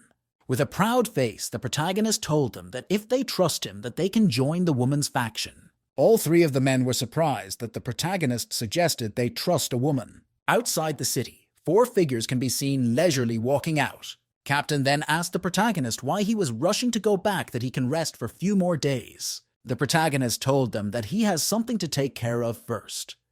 That's why he need to leave early, and that they should consider the matter they discussed. Captain then promised that they will do exactly what the protagonist has said. The protagonist then turned around to leave, but waved at the people behind him, and they waved back at the protagonist. The horse of the protagonist can be seen galloping at its full speed towards their destination. The protagonist stopped and reined in his mare. He then said that he was feeling hungry. The protagonist wondered how come no monster has come attack him since he's been on his journey, and because of that he can't hunt. Suddenly the mind of the protagonist flashed back to what Uncle Bai gave to him, and wondered if the badge was really powerful to chase other monsters away. With the vast land being his only companion, the protagonist could only resign to his fate. The eyes of the protagonist became sharp as he sensed that someone or something was near. The protagonist questioned himself if it is his imagination, or if he really felt a murderous aura just now. The protagonist continued on his way with the intention to reach his destination before dinner time. As the protagonist was galloping away, a portal opened where he has just left, and it was Uncle Bai and the Lunar Wolf. Turning to her uncle, the Lunar Wolf asked why he stopped her from attacking the protagonist, to which her uncle answered that friends are better. And her uncle went further to tell the Lunar Wolf that he believes that the protagonist has a relationship with dragons. The Lunar Wolf was surprised at what her uncle had just said. Then her uncle told her that wolves are very weak as compared to dragons. Uncle Bai then instructed the Lunar Wolf to return and train so as not to lose to the protagonist once again. As the Lunar Wolf walked into the portal, her uncle looked at the far-gone protagonist and said, "He wants to see if he will survive Rai but woo destruction." The man continued to say that if the protagonist dies in Reborn, that the dragons won't come for them. A massive wall can be seen, and beneath that massive wall at the entrance into the Reborn fortress, some armed guards with armor can be seen. The protagonist and his horse rode at full speed to the gate of the Reborn fortress. A guard at the gate with bald head stood and mockingly asked his fellow guards who the junk who came out of nowhere is. The guard with the bald head shouted at the top of his voice that the protagonist should stop for inspection. The protagonist stopped but asked the man what happened and when did the inspection start. The bald-headed guard then explained to the protagonist that since the duel with Beast is drawing near, security is put in place. Pointing at the protagonist, the bald-headed guard asked him where he is coming from, to which the protagonist replied, "Beastman Plains." The bald-headed man then said that the protagonist is a spy. This left the protagonist surprised that he was being tagged a spy. The bald-headed guy smiled and told the protagonist that he can only be absolved the suspicion of being a spy only if he is smart. The protagonist smiled and asked the man if he wanted money, to which the bald-headed guard told the protagonist that he is smart. The protagonist then smiled at the bald-headed guard and told him he has no money, to which the bald-headed guard became angry. Molding his hand into a fist, the protagonist told the man he only has his fist. That is all he has. The bald-headed guard smiled and twisted it that the protagonist was refusing arrest, so because of this he is a spy from the beasts. The bald-headed guard then proceeded to command his subordinates to arrest the protagonist. The protagonist stood a smile on his face as he mocked the guards that they are ants to him. The guards that came to attack the protagonist were all kicked out one by one. The bald-headed guard was afraid seeing his subordinates being kicked out one by one. Aohei approached the bald-headed guard and asked him what happened. The bald-headed guard then told Aohei that they intercepted a spy, but the spy didn't want to surrender but fought back. The bald-headed guard smiled and said to himself that the protagonist is finished since Aohei is around now. Suddenly, Aohei shouted the protagonist's name as he pushed the bald-headed man aside as he approached the protagonist. Aohei angrily turned to the bald-headed guard and scolded him that he can't differentiate between a spy and one who is not. He fired the man immediately. The bald-headed guard had a horrified expression on his face as he thought about what his life would be like without his work. Aohei placed his hand across the protagonist's shoulder as he asked the protagonist why he returned so quickly. The protagonist looked at Aohei and told him that he promised to join the duel, and he is back to do that. Aohei clasped the protagonist by his hands and told him that he, the protagonist, is reliable. Then he proceeded to ask about his encounter with the Lunar Wolf. The protagonist became flustered and asked Aohei what he meant. Aohei replied his battle with the Lunar Wolf. The protagonist then told Aohei that he did not win, but the battle ended in a tie. Aohei had an extremely surprised look on his face that the protagonist was able to end in a tie with the famous Lunar Wolf. Aohei laughed in glee, telling the protagonist that he is a strong man. The protagonist didn't reply to the compliment, but dashed past Aohei with speed. The protagonist then told Aohei that he had some things to do that they can link up later. Aohei was surprised at the speed the protagonist used to move past him, and he wondered if the protagonist had improved more than before. Aohei spoke up and stopped the protagonist from leaving, telling the protagonist that the city lord wants to meet with him. The protagonist immediately turned on hearing what Aohei said, and he asked Aohei if the city lord really wanted to meet with him. Xiaojin sat on the table, a big chicken in front of him as he devoured it, but with lack of enthusiasm. Sensi then spoke up, telling Xiaojin that if he missed the protagonist so much, he shouldn't eat much, cause if he continues this way, he can't pay anymore. Xiao Jin then told Sensei that he will protest and tell the protagonist that Sensei started him, but Sensei stated that he, Xiao Jin, just finished eating. The protagonist entered and announced his presence to the two people on the room, being Sensei and Xiao Jin.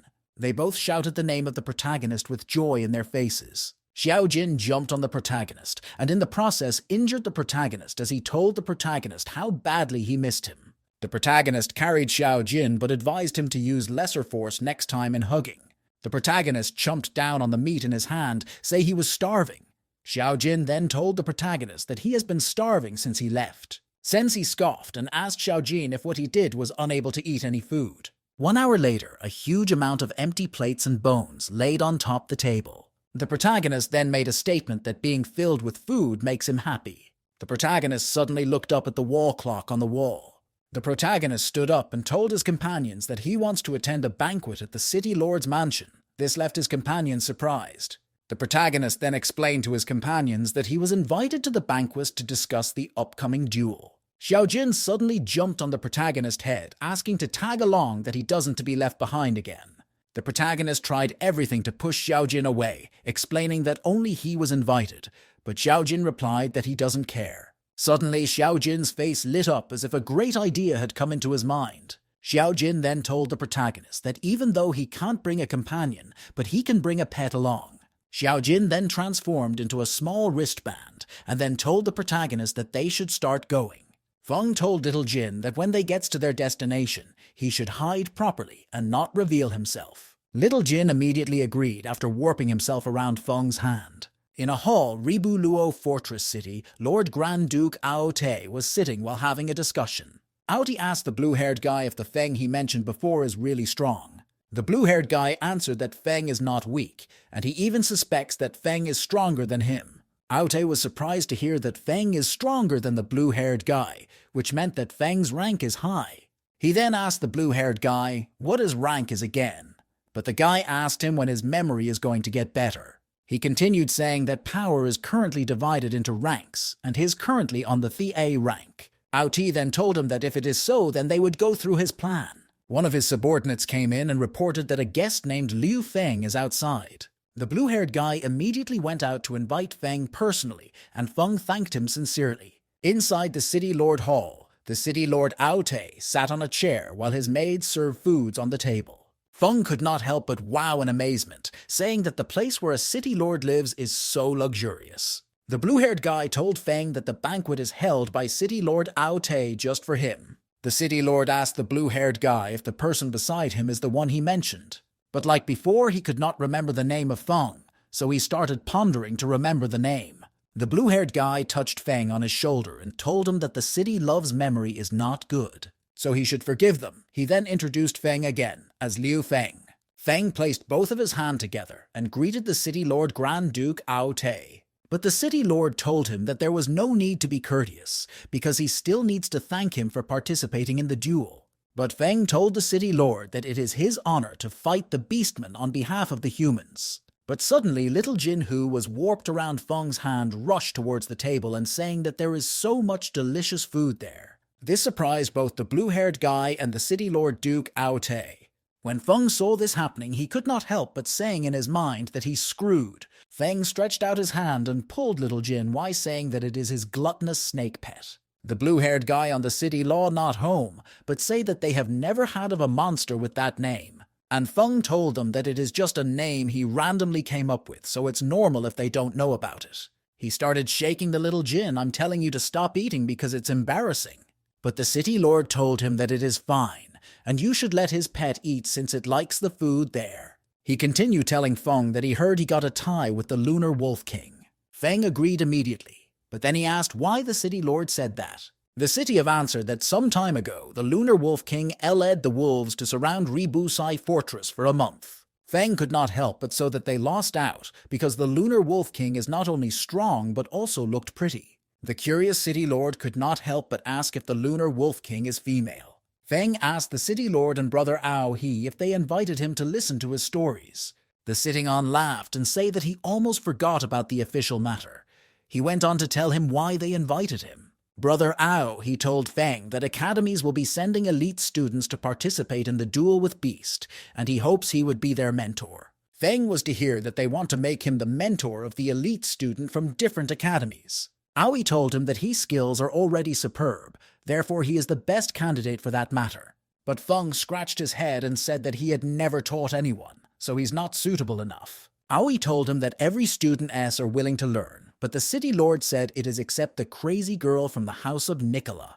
Feng could not help but ask who the crazy girl from the house of Nicola is. Aoi told him that it is just a daughter of a noble, and her temper is terrible, so Feng became afraid. Little Jin, on the other hand, could not help but say that he can't eat anymore, but there's more tasty food left. So he decided to use his magic ability to digest the food faster than normal. He was surprised to see what the protagonist's pet is doing in order to digest the food it ate faster. He could not help but ask Feng what his creature is because he could sense the energy of heaven and earth on its body. But Feng told him that it is a random snake he picked up from the wild, and he also does not know what the monster is. Aoi told Feng that his pet seemed interesting and asked if he can lend it to him to do some research on it. Feng could not help but say that he had noticed Little Jin, and probably his agent still be reviewed soon. So he immediately grabbed Little Jin on his neck, which surprised it. Feng told the city lord that he would consider being a mentor, but he still had other stuff to do, so he would excuse himself. The city lord could not help but ask Aohi why he scared them, but he answered that the pet seems to be a holy rank monster. The city lord Grand Duke Aote was surprised and questioned if Aohi is sure about what he's saying. But Aohi scratched his head and said that he didn't dare to confirm it there. The city lord attacked him and asked him what nonsense he is spotting.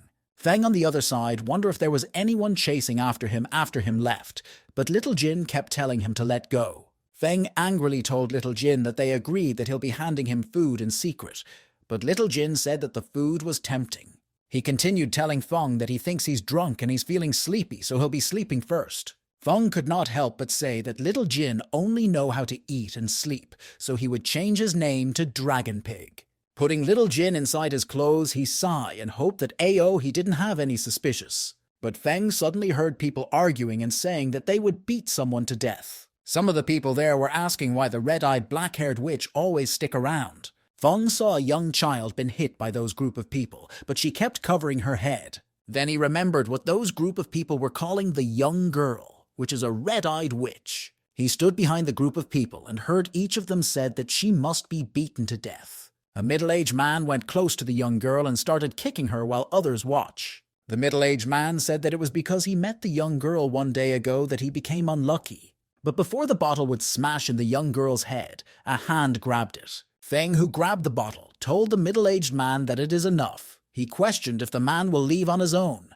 The middle-aged man seems to have recognized Feng from somewhere, so he asked Feng what he's doing there. But Feng ignored the middle-aged man's question and went close to the young girl and asked if she is all right. The people there started gossiping and saying that Feng is disgusting for going close and caring about the young girl. And one of the people there courageously told Feng to let the young girl die. But Feng continued caring for the young girl, which resulted to the young girl look up at him. And Feng felt that the cold stare of the young girl gives him a familiar feeling. It reminded him of his childhood when people also call him a cursed child because of his parents' death. So the young girl looks like a younger version of himself with their identical situation. Touching her on her arm, Feng asked her if he should take her to a pharmacist for treatment, also telling her that he's not a bad guy. But he smiled and told her that it seems like every bad guy also say that. The young and wounded girl could not help but ask Feng if he doesn't hate her. And Feng pat her in her head and asked why he would hate her, also telling her that she's cute. The middle-aged man behind Feng became pissed off and brought out a dagger while rushing towards Feng. He screamed that it is all because of Feng that he became the way he is, so Feng should die. But Feng activated his mirror clone, which teleported behind the middle-aged man's back and held his hand. The surprised man could not help but ask how Feng duplicated and appeared behind him. Feng covered the eyes of the young girl and told her that children are not allowed to look. But even after covering her face with his body, the young girl still saw how Feng's clone killed the man. The people there immediately started screaming that someone has committed a murder, and the young girl pushed herself away from Feng, which surprised and confused Feng.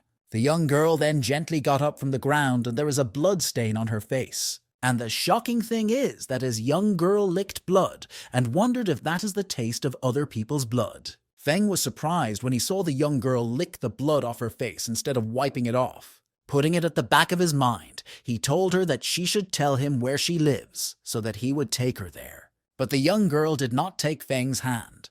Instead, she told him that she doesn't have a home. She then turned around and started leaving. Feng could not help but say her personality is hard. But the young girl has not gone far yet, and she suddenly fell to the ground and fainted. Seeing that the young girl had fainted, Feng picked her up and decided to find a doctor quickly. As he rushed with the young girl in his arms, a person covered in clothes passed him. It turned out to be Lighting, who turned around after passing Feng and angrily said that Feng has not died yet. Holding the Red Eyes Witch, Feng ran for some while, but was flustered that he couldn't even find a pharmacy in sight. Looking at the girl, he decided to do the same he had done to Su Fei. He'd used to internal energy heal her the last time. Feng thought that it was possible it would work on the girl, so he activated his internal energy, which emitted a blue Zhou Qi, while still holding the girl on his arm. He was shocked and felt that it was impossible, because he could feel the rhythm of the girl's meridian, and it was similar to his. If Feng had not looked closely into the girl's meridian, he would have thought she transmigrated like him. And just as he was still examining the little girl, she started staring her eyes open, little by little. She opened her eyes and saw Feng right in front of her face, who exclaimed that she was awake. Looking at the close face of Feng, the Red Eyes girl immediately pushed his face away with her poker-cold face. Then the Red Eye girl decisively jumped out from Feng's embrace. She felt so embarrassed, although it wasn't showing on her poker-cold face. She started walking forward, but the worried protagonist raised his hand up to stop her because she was injured. But the protagonist made a very big mistake. He who didn't know the quality of the cloth the girl was wearing held her on her shoulder and mistakenly tore it. Now the situation was awake.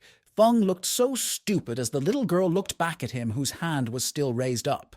He had brought another expenses to himself. From the food-gobbling little Jin to the red-eye girl, he then took her to a clothing shop. Feng paid the attendant a huge sum of money, and he was asked to pick up any shirt from the shop.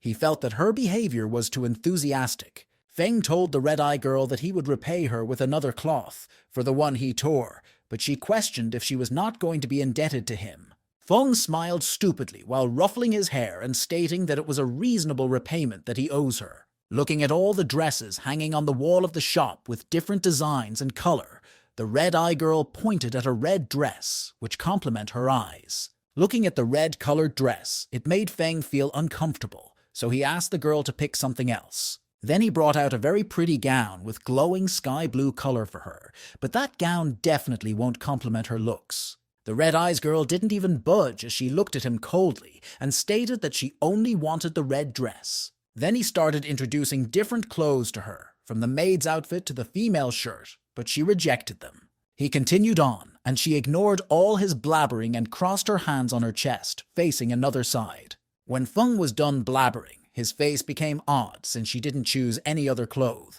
but insisted that she wanted the red dress. Feng picked out the red outfit and walked towards the keeper with a smiling face and asked her to help the red-eye girl bath as a favor of the gold coin he gave. The shopkeeper felt that Feng was a strange person who picks up a beggar as his sister, but she still agreed to help the red-eye girl bath. The keeper walked out from behind the cabinet and told the Red Eyes girl to follow her to the bathroom at the back of the shop. The Red-Eye girl immediately became vigilant and glared fiercely at the shopkeeper who was trying to guide her. The shopkeeper was shocked by the cold red eyes of the girl and panicked. It was emitting a demonic vibe, which made her stay far from the girl. She was even more startled when the Red-Eye girl jumped down from the cushion and told her that she could wash by herself. After the Red-Eye girl closed the door leading to the bathroom, the shopkeeper walked closely towards Feng and whispered to him that the little girl was a witch. Feng immediately rebuked her, stating that the Red-Eye girl was his sister and for her to hold her money and shut up. Then he sat down on the cushion and started waiting for the little girl. After some while he yawned tiredly. Suddenly he heard some noise and was startled. Then he immediately rushed outside and looked around vigilantly. Feng didn't understand what was going on. At that moment he had sensed a murderous intent outside and rushed out. Just as he was looking around, he heard a loud sound coming from the room where the girl was bathing. When he rushed back into the shop, he saw the flustered shopkeeper who was waving her hand and shouting that she didn't do anything. Feng immediately ran towards the room where the girl was. He felt that someone might have tried to harm her, so he was lured out on purpose. He immediately pushed the door open anxiously and ran in, asking if she was all right. The little girl sat on the ground beautifully with water dripping down from her hair. She didn't look out of place. Then she looked up with her beautiful cold face and faced the anxious-looking Feng, who was worried about her. Feng brought her out from the bathroom and sat her on the cushion. Then he started drying off her hair. The little girl was very calm like some adult, a behavior that was rare to see in children, and Eski asked Feng why he was not afraid of her and why he saved her. Feng smiled stupidly as though he didn't understand what she meant. Instead, he questioned why he should be scared of a kid like her. The red-eye girl explained to Feng that she was a person cursed by a demon, and even her family wants to kill her because she would bring deserter to them. Feng, who was ignorantly about the matter, questioned what she meant by being cursed by a demon. To him, she looked nothing abnormal. The girl pointed at herself and stated that she had blood-red eyes which was blessed by demons. Then she asked if he was scared or felt disgust. Feng patted her head and stated that on the contrary to what she said, he only felt that she was kind and cute. The red-eye girl felt that Feng was a very big liar. He said she looked much better with her red ruby eyes, but she had been mocked by her own relatives. She became agitated and shouted that no one acknowledge a cursed person, not even her parents. Then she coldly looked at him and stated that she didn't believe that Feng will acknowledge her. Feng held her hands and calmed the agitated little girl. He understood her. It was the same feeling he had when he was young. He calmly told her that he acknowledged her, and she was stunned looking at his confident eyes. Feng hugged her and stated that in the future he would be her family member. He wanted to give her Tagat family she always wanted. The little girl was surprised and also shocked that Feng was not afraid of her eyes and even acknowledged her. After he finished hugging her, he separated and realized that he had not asked for her name. She told him that her name was Hong Yi while looking at her shoulder where Feng patted her. Feng ruffles her hair and stated that he would bring her back home. Then he sat up straight. When Hong Yi heard the word home, she was surprised, because she had never had a home, not the one her parents and relatives chased her out of. He smiles happily and told her that anywhere he went to in the future will be her home. He held her and walked to the entrance. Then Feng told Hong Yi that the house where he lived at had rules, and she immediately understood. He told her that the first thing to care about was the house rule, and that she didn't have to care about anyone else. After saying that, he realized that she was dressed unkempt. Her hair was messy, and he didn't even know how to tie a butterfly knot. Back at Grand Duke Aote's mansion, a figure clad in a dark cloak walked into the mansion. Aohe, who invited the cloaked man, stated that he didn't expect the man to be strong, and with his help, they would win the fight. The cloaked man stated that he had a big grudge against the beast, so he would help humans kill them. Aota clapped and was happy that the Rebuluo fortress finally had 2 9th rankers, and it calls for a celebration. Aoi told the cloaked man that he would invite Feng to come the next day and celebrate with them. The cloaked man realized that Feng was now a 9th ranker, which was why he felt his killing intent back at the cloth shop. The cloaked man rejected Aohi's invitation, stating that he wanted to focus on cultivation and appear on the day of the duel. Aoti advised the cloaked man to stay at the Lord Mansion, stating that he would provide the best cultivation spot for him. The cloaked man rejected him, stating that he only wanted to represent Rebuluo Fortress in a duel. Then he left. Aota complained to Aohi that he felt the cloaked man was a spy, but Aohi assured him that the cloaked man was human. Lord Tay stated that if it was as Aohi said, then the humans will be able to avenge what happened to them before. After the cloaked man walked out from the mansion, a black cat rushed towards him with a fast speed. Then the black cat meows and asked the cloaked man if he finished the job. Just as Aote thought, the cloaked man was indeed a spy. The cloaked man told the black cat to report to the fox lady that he had already gained the trust of humans and that the plan was being carried out. The black cat immediately ran off to report what the cloaked man told it to the fox lady, while the man promised to make humanity pay. At Chirei Group House Base, where Feng leaves, he walked together with Hong Yi into the building. When the door was opened, everywhere was in a mess, and Hong Yi was surprised. She asked if the place was his house and stated that it didn't seem different from the garbage she lived in. Feng felt awakened and stated that she should wait for some minutes so that he would show some miracle. Immediately he created a small tornado which immediately and efficiently cleared all the rubbish. He raised his hand up and showed her the now clear room. He explained that it was the wind step skill. Hongyi was surprised by the show of power. She had never seen such a skill before. Feng asked if Hongyi wanted to learn the skill, and she questioned if he could teach her the technique. Hongyi looked at Feng and stated that the others had said she won't be able to cultivate, since she was cursed. Feng patted her head and told her that he would teach her, and she would surely be able to learn if she listens to him. Then he looked up, stating that he wanted to look for brother Ken Si and ask if there was an empty room. Then he saw the stupidly drunk Ken Si under the table, mumbling that he wanted to drink more with little Jin. Feng shouted at the sleeping Ken Si, telling to stop sleeping and wake up because they had a new family member. Ken Si was still drunk when he opened his eyes and questioned why he was hearing Feng's voice in his dream. He immediately threw away the bottle of wine and chicken he was holding when he was fully awake. He didn't know that he was under the table trying to stand up and ended up hitting his head, which left Feng speechless. Feng then introduced the flushed Ken Si to Hongyi, stating that she would be living there from then on. The flushed Ken Si looked at the red-eyed, cold-looking girl standing at the side with confusion. But when he fully understood what was going on was when he saw the monster floating at Hongyi's back. He went close to Feng and whispered that Hongyi was the legendary Red Eyes witch spoken of in the town.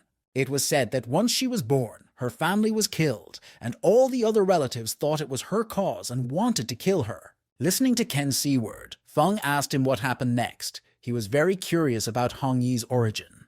Kenzie told Feng that her parents' house suddenly caught on fire and they died, leaving her to roam the street. Of all the things Kenzie said, the only thing Feng had in mind was that Hongyi had suffered a lot. Brother Si whispered to Feng that they couldn't keep the little girl because she would bring them misfortune. Just then, the supporting leg of the shelves behind Ken's side broke and the shelf fell on him, causing blood to spill from his forehead. Feng looked at Ken Si, who stated that the misfortune had happened before fainting and felt that he had drunk too much. Feng turned and told the red-eye girl that Ken Si might have been happy and fainted, so it was better to greet him tomorrow. Then he took her out and started demonstrating the Tai Chi art, stating that a watermelon is cut in half and divided by 2. After circulating his mana for some while, the red-eye girl also followed his demonstration. Then both of them exhaled. Then he told her to slow down a little and stretch her right hand, then lower her stance and continuously repeat it. 1 hour later, Feng was pleasantly surprised to observe a gradual accumulation of energy around her, a promising development. She could already circulate the energy around her abdomen just as he demonstrated in the beginning, a testament to her quick learning. He was stunned and shocked because that was the first time the girl was circulating energy. It usually wasn't easy. Finally, the red-eye girl reached her limit. She released the tightly coiled mana from within her, allowing it to disperse in a gentle cascade. Feng was surprised that she already invoked the spiritual energy of heaven and earth, and questioned if she was a legendary genius. She turned and looked at him and questioned if she had messed something up when she was demonstrating the move. Feng became envious and told her that she did great, but he thought in his mind that he was a trash because she learned the Tai Chi set in 1 hour. The red-eye questioned what he had taught her and how she could use this slow skill to kill someone. Feng told her that martial art was not learned to be used to kill people, but to protect herself, and just then Ken Si rushed in. Feng waved at him, signaling that he was finally awake, while Ken glanced over at the red-eye girl standing near Feng. Her presence was obvious. He gently bypassed her and approached Feng, questioning the presence of the red-eye girl, his curiosity evident in his cautious approach. The red-eye girl looked at Ken Si, who was acting weird again with a confused and questioning look on her face. Feng told him to calm down and decide if she could stay at his place. Ken Si asked what he meant. Feng told him to fight a match with the red-eye girl, and if she won, she would stay. But if she lose, she would leave. Both Ken Si and the red-eye girl was stunned by the protagonist's word. They never expected him to say that.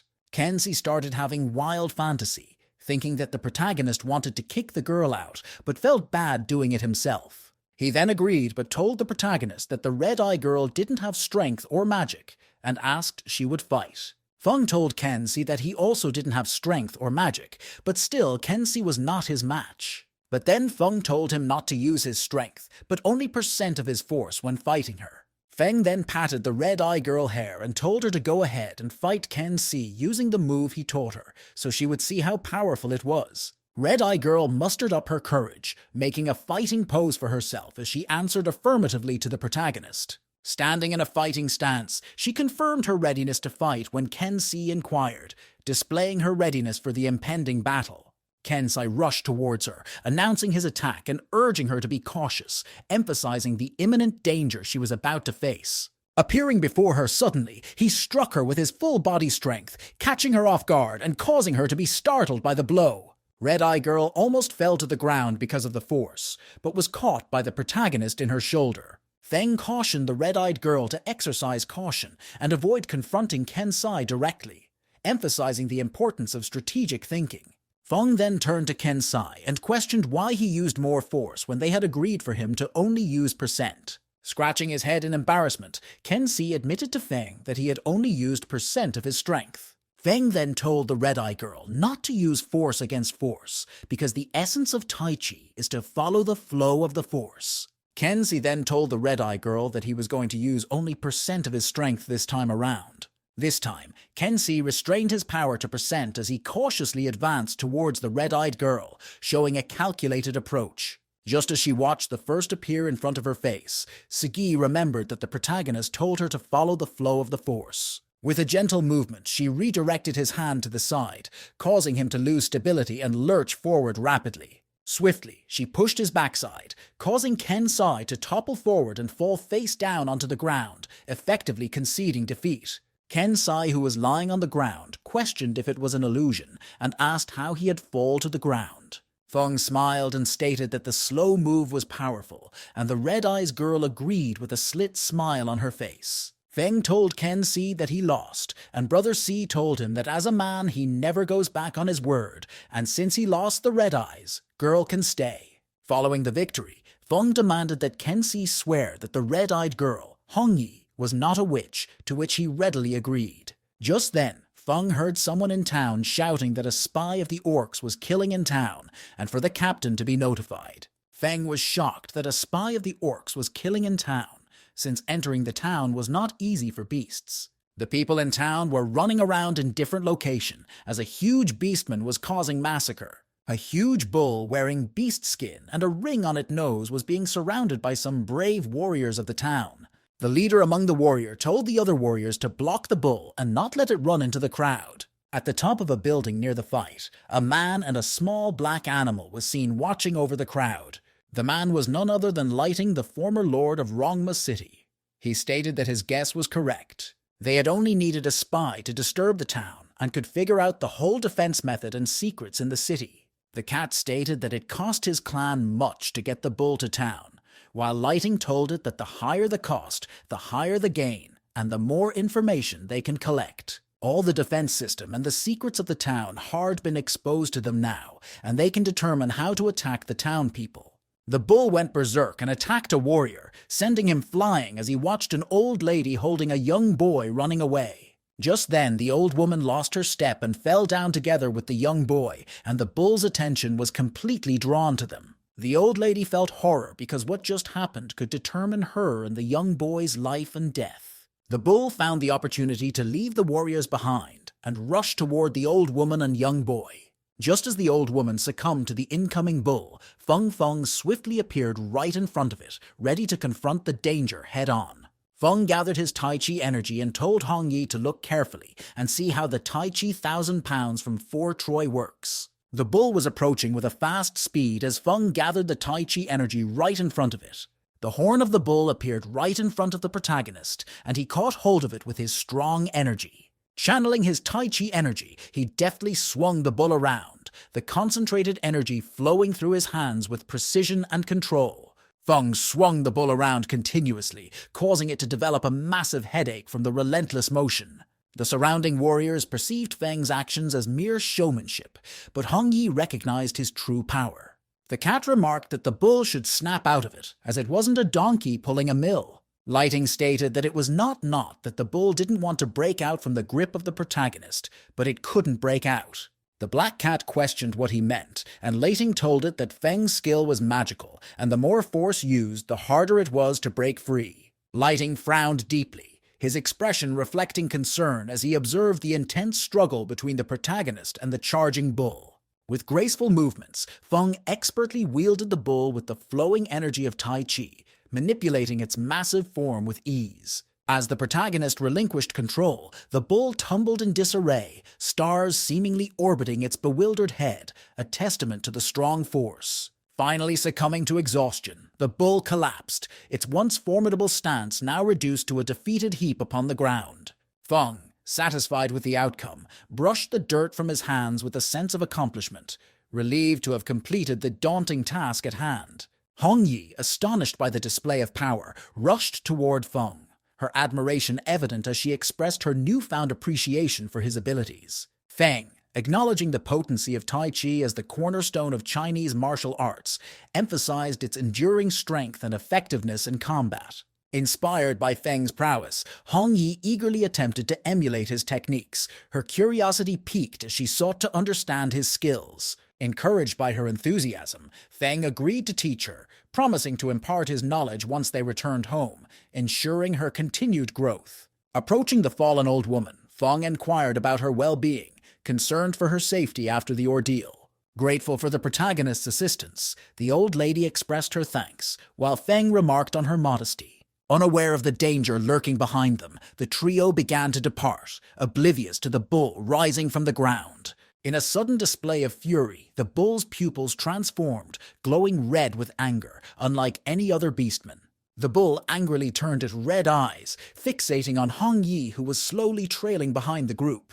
Feng's astonishment grew as he realized the bulls in this world mirrored those on Earth, prone to aggression when confronted with the color red. Shocked by the bull's sudden aggression, Feng urgently warned Hong Yi to evade the imminent danger, his voice filled with alarm.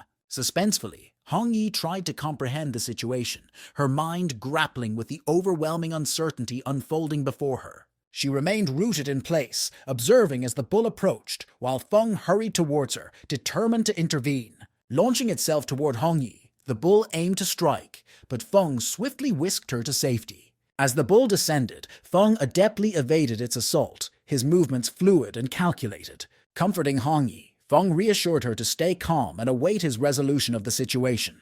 Facing the bull head-on, Feng drew his blade, infusing it with the harmonious energy of Tai Chi, preparing for the impending confrontation. Feng stated that he had planned to let it go and give it to Ao Hei, but since the bull tried to harm Hong Yi, he won't spare it. He had changed his mind. Killing the bull was his only resort now that it annoyed him. Harnessing Tai Chi energy, he imbued his blade before swiftly slicing through the air, grazing the bull. Startled, the bull recoiled from the sensation of the cut, but the protagonist resheathed his sword without a backward glance. Feng glanced back, alarmed to see Hong Yi standing perilously close as the bull's blood threatened to spray upon her. In a swift motion, he lunged forward, grasping her and leaping away from the collapsing beast. With Hong Yi safely in his arms, Feng landed gracefully in a different location, out of harm's way. Reflecting on the situation, Feng remarked on his fortune in sparing Hong Yi from the blood, joking about the inconvenience of cleaning her garments. The black cat was angry and scratches its claw on the wall, stating that what Feng did was infuriating and it wanted to kill him. Lighting told it that it didn't need to do anything because he would kill Feng with his own hand. The black cat was surprised and questioned if Lighting knew Feng, but he didn't give it any answer. The dead bull laying on the ground was surrounded by the warriors, while Feng was still checking Hong Yi. Feng inquired of Hong Yi if she was scared, and she vehemently denied any apprehension after the recent events. Feng grinned, praising Hong Yi's valor, contrasting her stoicism with what he perceived as others' potential reactions. At that moment, Ao He arrived, instructing the warriors to scour the city to uncover the spy's point of entry. Turning to Feng, Ao He expressed gratitude for his assistance during the skirmish. Feng thought in his mind that in the movies police arrived last, and he did expect it to be like that in this world. Ao He told Feng she was late because the students from the 4 Academy had arrived and he had to welcome them. He told the protagonist that the plan was a few days later, but the Academy arrived earlier than expected. As Ao He finished speaking, he noticed Hong Yi's gaze fixed upon him, prompting a startled reaction. Nearly blurting out his suspicions about Hong Yi being the town's rumored witch, Ao He was interrupted by Feng. who then clarified Hong Yi's familial relationship as a younger sister, though not of the same blood. Ao He changed his words immediately and stated that Hong Yi was cute, but deep down he was shocked that Feng took a witch as his sister. Then Feng introduced Hong Yi to Ao, he stating that he was his friend and also the owner of the house they were living in. Greeting Ao He with a composed demeanor, Hong Yi uttered a single word, leaving Ao He to ponder her enigmatic response. Ao He silently reasoned that regardless of the circumstances, the protagonist's happiness was paramount, serving as a reassuring anchor. Then he turned around and told Feng to follow him to witness the strength of the students. Ao He told Feng he would have to observe the student himself because he was supposed to be their mentor. Feng informed Ao He that he hadn't officially accepted the mentorship offer yet. Immediately he finished speaking, Ao He's eyes changed and he acted pitifully, saying that Feng should reconsider. Recoiling slightly, Feng admonished Ao He's behavior, but ultimately agreed to accept the offer. With Feng's acceptance, Ao He's mood instantly brightened as he eagerly agreed to guide Feng to the students. Furthermore, he extended the invitation for Hong Yi to accompany them. Feng thought in his mind that it was okay, and if Wei Er was alive, she would be representing the Academy of Xinglan. The students from different academies were gathered together in a huge hall waiting for Ao He. As the anticipation lingered, Feng and Ao He entered the hall together, accompanied by Hong Yi. Spotting Ao He, a young man among the students expressed skepticism about Feng's appearance, remarking on his perceived weakness. Feng told Hong Yi to sit properly at the side and not run around as he would ask Ao He to bring a stool and some snacks to her. Then Feng followed Ao He and walked towards the representative of the academy standing in the front. Ao He told the protagonist that students in the front were from the 4 academy, but one of them, a young lady, was not there. Ao He then introduced the protagonist as the mentor responsible for the students' training, and Feng greeted them. A student with dark skin pointed at Feng and told Ao He that he was the same age as them and asked why he was the mentor. Ao He wanted to rebuke the student, but Feng stopped him and asked the dark-skinned student if he thought he was not suitable to be their mentor. Just then, a female voice sounded from the back, stating that Feng was a trash who could not use magic nor Dookie. Ao He felt ridiculous and stated that the female was none other than the lady who said she won't participate in the training.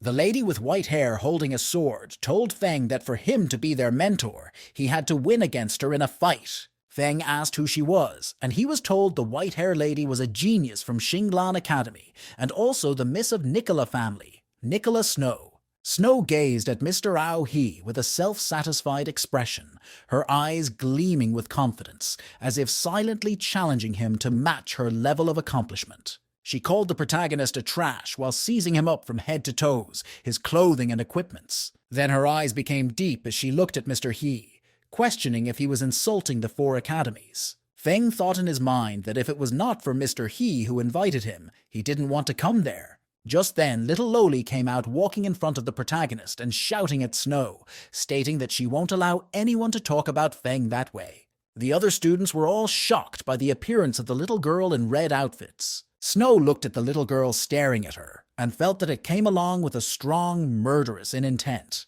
Feng came forward and stated that little Loli was great and know how to protect him. Snow folds her hands and looked at little Loli, stating that her eyes were scary, but she was also trash. Feng felt annoyed and asked Snow if she knew what a frog in the well means, and for her not to use the knowledge from her academy to judge them. Then he told her that she might be called a genius in their academy, but in his eyes she was inferior to even a fart. The other students became enraged and started shouting that Feng was crazy and for their principal to let them discipline him. Feng stated that it was especially for Snow, and she unsheathed her sword angrily. Pointing the object menacingly at him, she declared her intent, her voice laced with determination, promising retribution for his words. Feng pushed little Loli to Mr. He and stated that he would try to converse with the students. Mr. He patted the little girl on the head and told Feng not to go overkill. Feng turned and blinked with one eye at Hong Yi, stating that he won't go overkill. Hong Yi's face brightened up when she heard the protagonist word, and a small smile appeared on her face. Feng walked over and stretched and exercised his muscles, asking if Snow was going first. The dark-skinned student came out and told Feng that he would be the one to fight him first. The blue-hair student stated that he would forgive Feng if he kneeled down and begged for forgiveness, and also shout that he was trash. The blonde-hair students told Snow to wait for them to clean up the garbage, which was the protagonist. Feng stated that the three were stupid kids that want to boast themselves in front of a girl. Feng told them it was understandable that they were boastful, as they had never been treated illy in society. Then he raised his hands up and told the three to come at the same time. The other students felt that his words were ridiculous, and he was just courting death after going insane.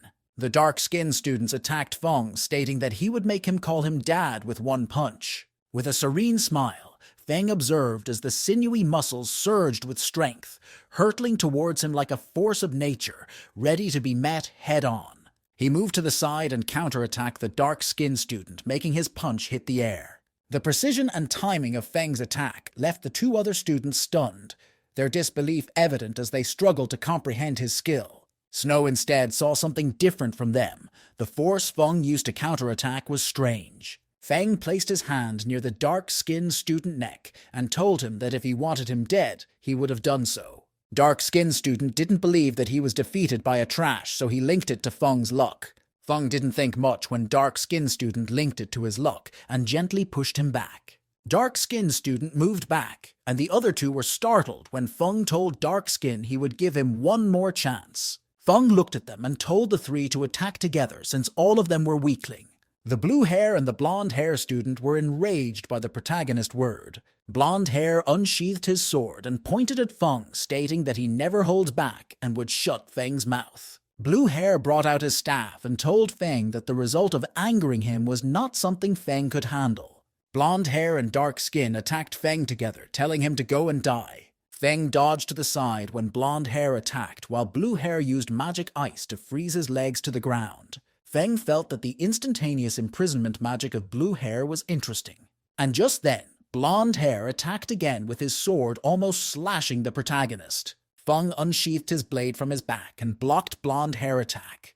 Blonde hair tried moving his sword to attack more, but he couldn't as Feng's blade was suppressing his. In a sudden burst of aggression, Dark Skin sprang into action, charging at Feng with raw power, intent on overwhelming him with sheer force. Feng, engrossed in his stance, he cast his gaze upon the approaching fist, assessing its trajectory with focused intensity. The students behind erupted in joy, proclaiming premature victory in the impending clash. Unfazed by the commotion, Feng's lips curved into a confident smile as he commended their teamwork and coordination. With a surge of additional strength, Feng intensified the power behind his blade, forcibly deflecting the blonde-haired swordsman's weapon. Unable to withstand the augmented force, the blonde-haired individual was propelled backward, sword and all. As the sword clattered to the ground, the blonde-haired fighter crashed onto the blue-haired magician, the impact sending them both tumbling.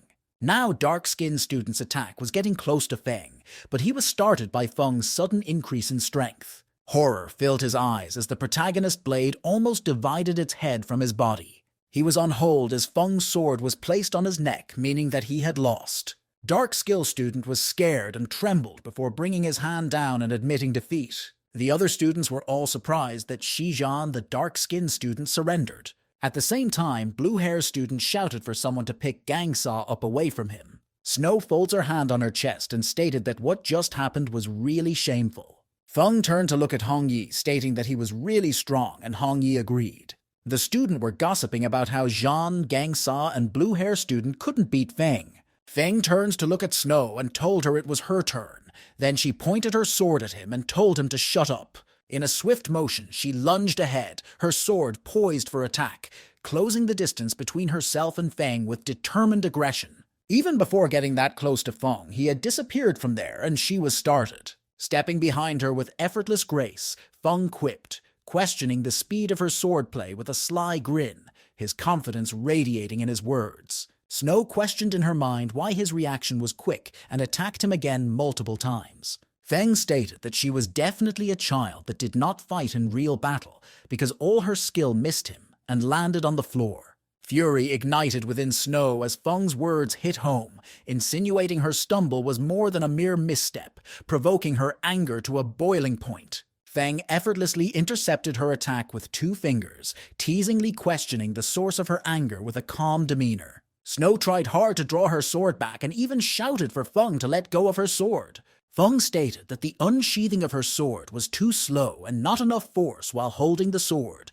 and her skills were all flashy but useless. He stated that at that point she didn't deserve to be called a genius. Then he let go of her sword. Snow became very angry and she stated that she was going to kill him. Then she started attacking him with full force while Feng dodged all the attacks. Feng thought in his mind that it was a special sword move as the trails can somehow materialize in the air. And just as he was thinking, he evaded another attack that passed through his back. But still, the attack had slashed a bit of his armor, and he knew that the sword attack was sharp. The other students started gossiping that the sword move was the ultimate skill of the Nicola family, the lunar sword dance. Fang thought in his mind that if he wanted to damage Snow's pride, he needed to break her ultimate skill and make her accept lose. Snow slashed once more as the sword, propelled by a swift motion, surged forth to assail Feng with relentless force and determination. She relentlessly continued her onslaught, her blade slicing through the air with unyielding ferocity, denying him any opportunity to mount a defense. Feng put his hand on his back and unsheathed his blade, then blocked the incoming attack from Snow. Then a huge explosion happened and some of the students watching were sent flying back. Snow was sent flying back due to the explosion together with her sword. Snow falls to the ground and felt pain assault her, but she cleansed the blood on her mouth and squatted. Standing steadfast before her, Feng calmly asserted that the battle was hers no longer. Snow questions how she could have lost to a trash who could not even use magic or dookie.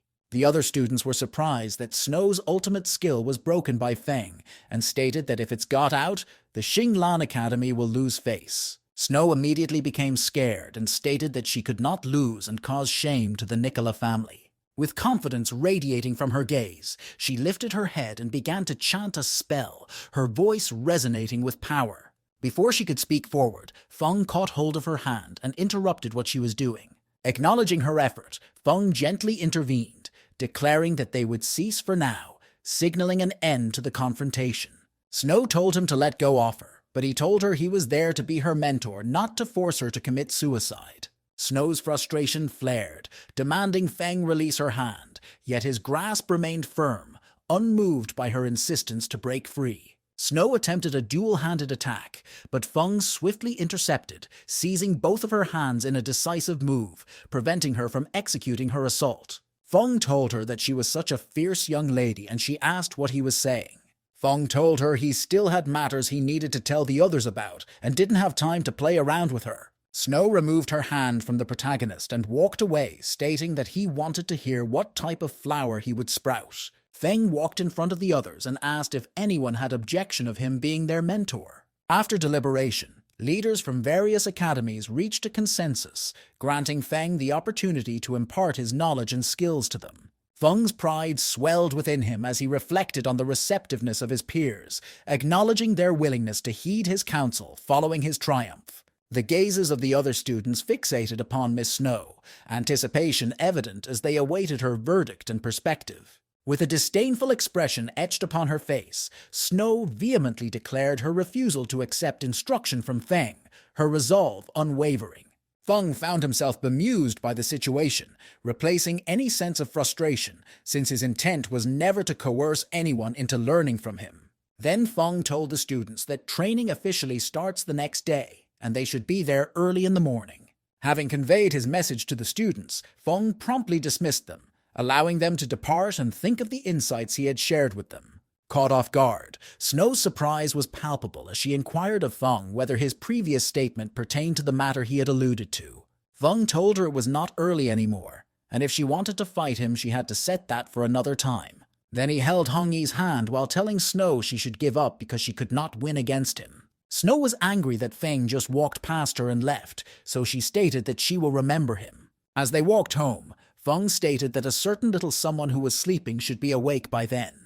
Feng asserted that the timing was opportune, suggesting it was the perfect moment to acquaint Hong Yi with the newest addition to their circle. Then, side by side, they strolled towards the entrance of the building designated for Feng's use, their destination clear in their minds. However, just before they could step over the threshold, an enormous fireball hurtled towards them with alarming speed.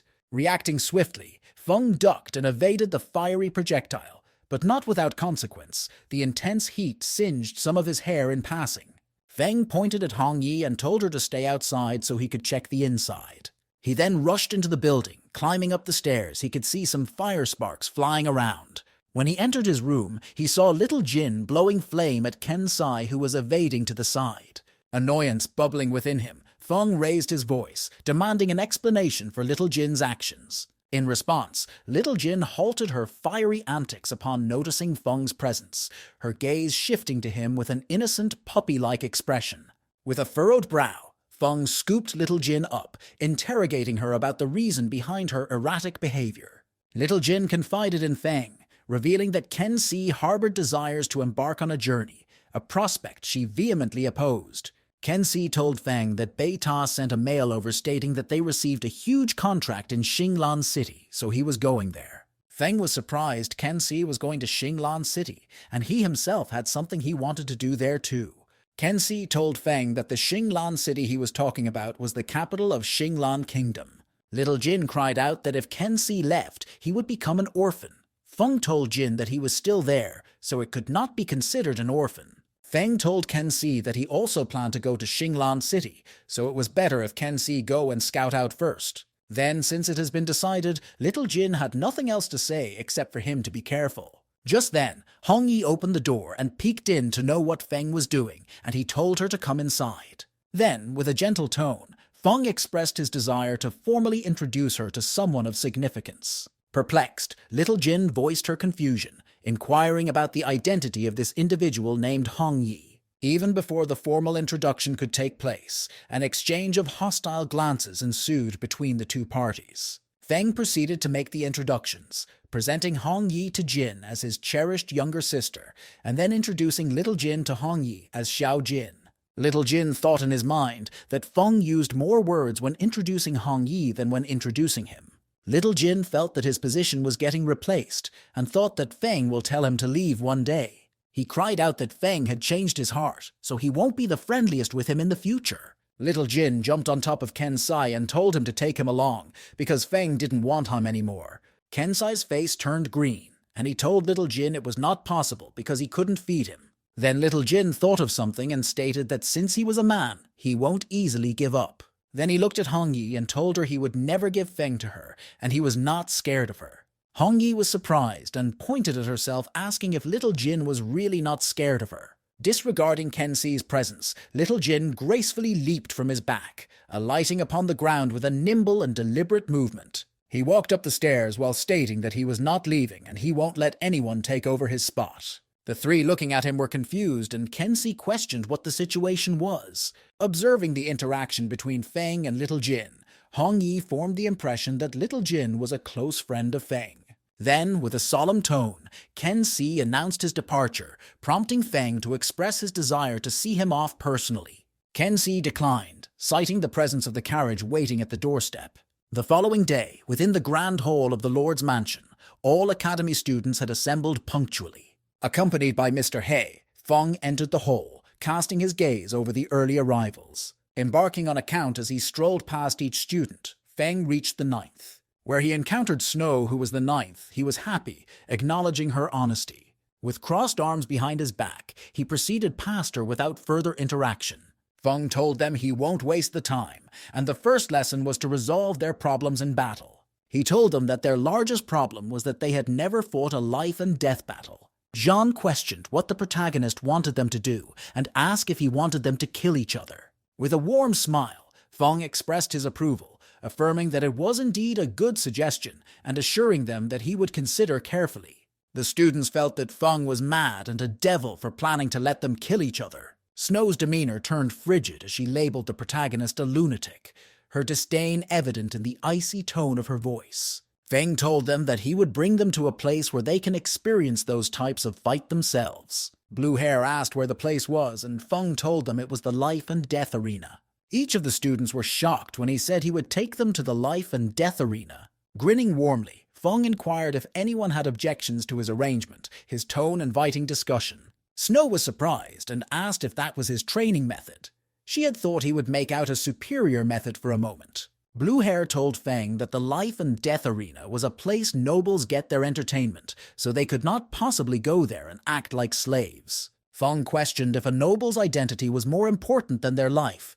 If so, they could not win in a life and death battle. Blue Hair told Feng that they didn't need to go there, because he could just order tens of master guards to train with them. Feng rebuked him, saying that he could only improve in a battle of life and death, and if he didn't want to join, he won't attend the duel. In that way, he won't join the battle. At least Blue Hair would not lose the face of humans and also his life. Blue Hair questioned in his mind why Feng was angry against him when he was not the only one who didn't want to go.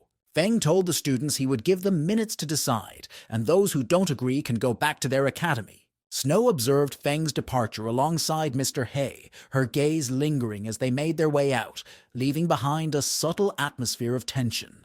She then questioned Feng if he could guarantee that they'll become stronger if they go to the arena. Feng turned his head and stated that whether they will become strong will depend on their will. Upon receiving the desired response, Snow consented to accompany them to the life and death arena, her decision made with a sense of resolve. Noticing Snow's decision to go, Jean and Gang expressed their intention to join her, their resolve firm as they prepared to accompany her. Blue Hair was surprised and startled. He asked if they really wanted to go to such a dirty place as the arena. Jean told him they would follow the word of the strong, and if he was scared, he could just go home. Blue Hair was annoyed, while his own people started panicking that he might refuse to go. Gritting his teeth in frustration, he instructed his companions to follow the protagonist to the arena, his tone firm and resolute. Expansive as a castle, and then some, the arena stretched out before them, dwarfing even the grandeur of Xinglan City's renowned battleground. The students were taken aback by its sheer size, marveling at its vastness, surpassing even the famed arena of Xinglan City. Moya, the owner of the arena, told Feng that the arena was the largest around the surrounding cities. Moya relayed to Feng that Mr. Hay had instructed him to heed Feng's commands, underscoring the importance of following Feng's leadership. Feng told Moya he needed an arena without anyone, and Moya stated that he would prepare it right away. Feng looked at the huge arena and stated that it was time to let the students test life and death battle. With the private arena now prepared, Moya took the lead, guiding them towards the designated location with confidence and efficiency. On getting there, Blue Hair complained that it was filled with a strong smell of blood. Just as they were still speaking, Snow interrupted and questioned where Feng was. In the center of the arena, Feng stood, his gaze fixed on the reactions of those gathered around, silently observing their responses. Snow asked what he wanted to do, and he told her to be patient because a good show was coming. Then he asked Moya to bring the people receiving them. Then Moya whistled and the prison cell opened. A huge leg came out from the prison cell, and from the look of it, one could think of how powerful the person was. Then the appearance of the owner was revealed, a weathered old man, his features bearing the weight of 40 years. The students, taken aback, were stunned by the sight of the muscular elderly figure. With a smile, Feng remarked that the emerging prisoners exuded the unmistakable aura of seasoned warriors. Moya informed Feng that the imposing individuals were the death row prisoners he had handpicked. Surveying them, Feng announced his intention to conduct further selection. He instructed Moya to unshackle them, preparing himself to engage in combat with the prisoners personally. The death row prisoners were enraged and thought that Feng was just seeking death. Feng told the big guy that if they win against him, they may have the chance to gain their freedom. Moya listened to Feng and released the shackles, and all of them rushed to attack Feng. Feng smiled and stated that when he used to watch movies, he thought the fight in arenas looked cool. With eager anticipation, he dashed towards them, seizing the opportunity to put his skills to the test firsthand. Swiftly, he positioned himself amidst the death row prisoners, ready for the impending confrontation. Despite their onslaught, he deftly avoided each attack with precision and grace. Snow, taken aback, marveled silently at the unique prowess displayed by Feng. Initiating his counteroffensive, Feng methodically subdued several of the prisoners one by one. Whether due to insufficient skill level, unattractive appearance, or lack of power, some prisoners quickly fell to Feng's superior combat prowess. The other prisoners were shocked by the strength of Feng and looked at their comrades lying on the ground. Glancing upward, Feng announced the presence of 6 remaining death row prisoners. The remaining 6 prisoners, astonished, voiced their disbelief, questioning how Feng had managed to dispatch their comrades with such ease. Blue Hair asked if Feng was a demon, and John realized that when Feng fought them, he showed mercy. Observing the fallen men, Snow pondered the extent of Feng's strength, impressed by his prowess displayed in combat. Grinning to herself, she found her impression of him improving, just as Feng unexpectedly sneezed in the arena.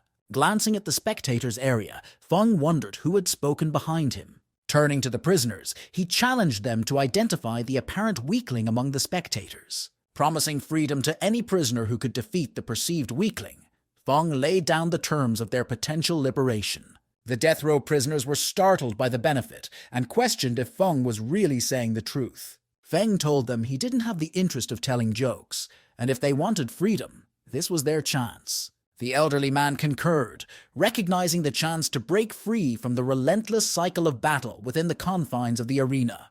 Feng stated that the old man seemed to be the boss and asked his name. The old man told him he was Bao Te. Then he asked for the name of the remaining 5 prisoners and they all introduced themselves. Feng was confused and scratches his hair and questioned what kind of names that was. Then he started renaming them according to their boss name, which was from Bao 2 to Bao 6. Then Feng came to the students and asked if they were ready for the battle, or if anyone wanted to quit before the battle. Snow told him to stop wasting time and start the training.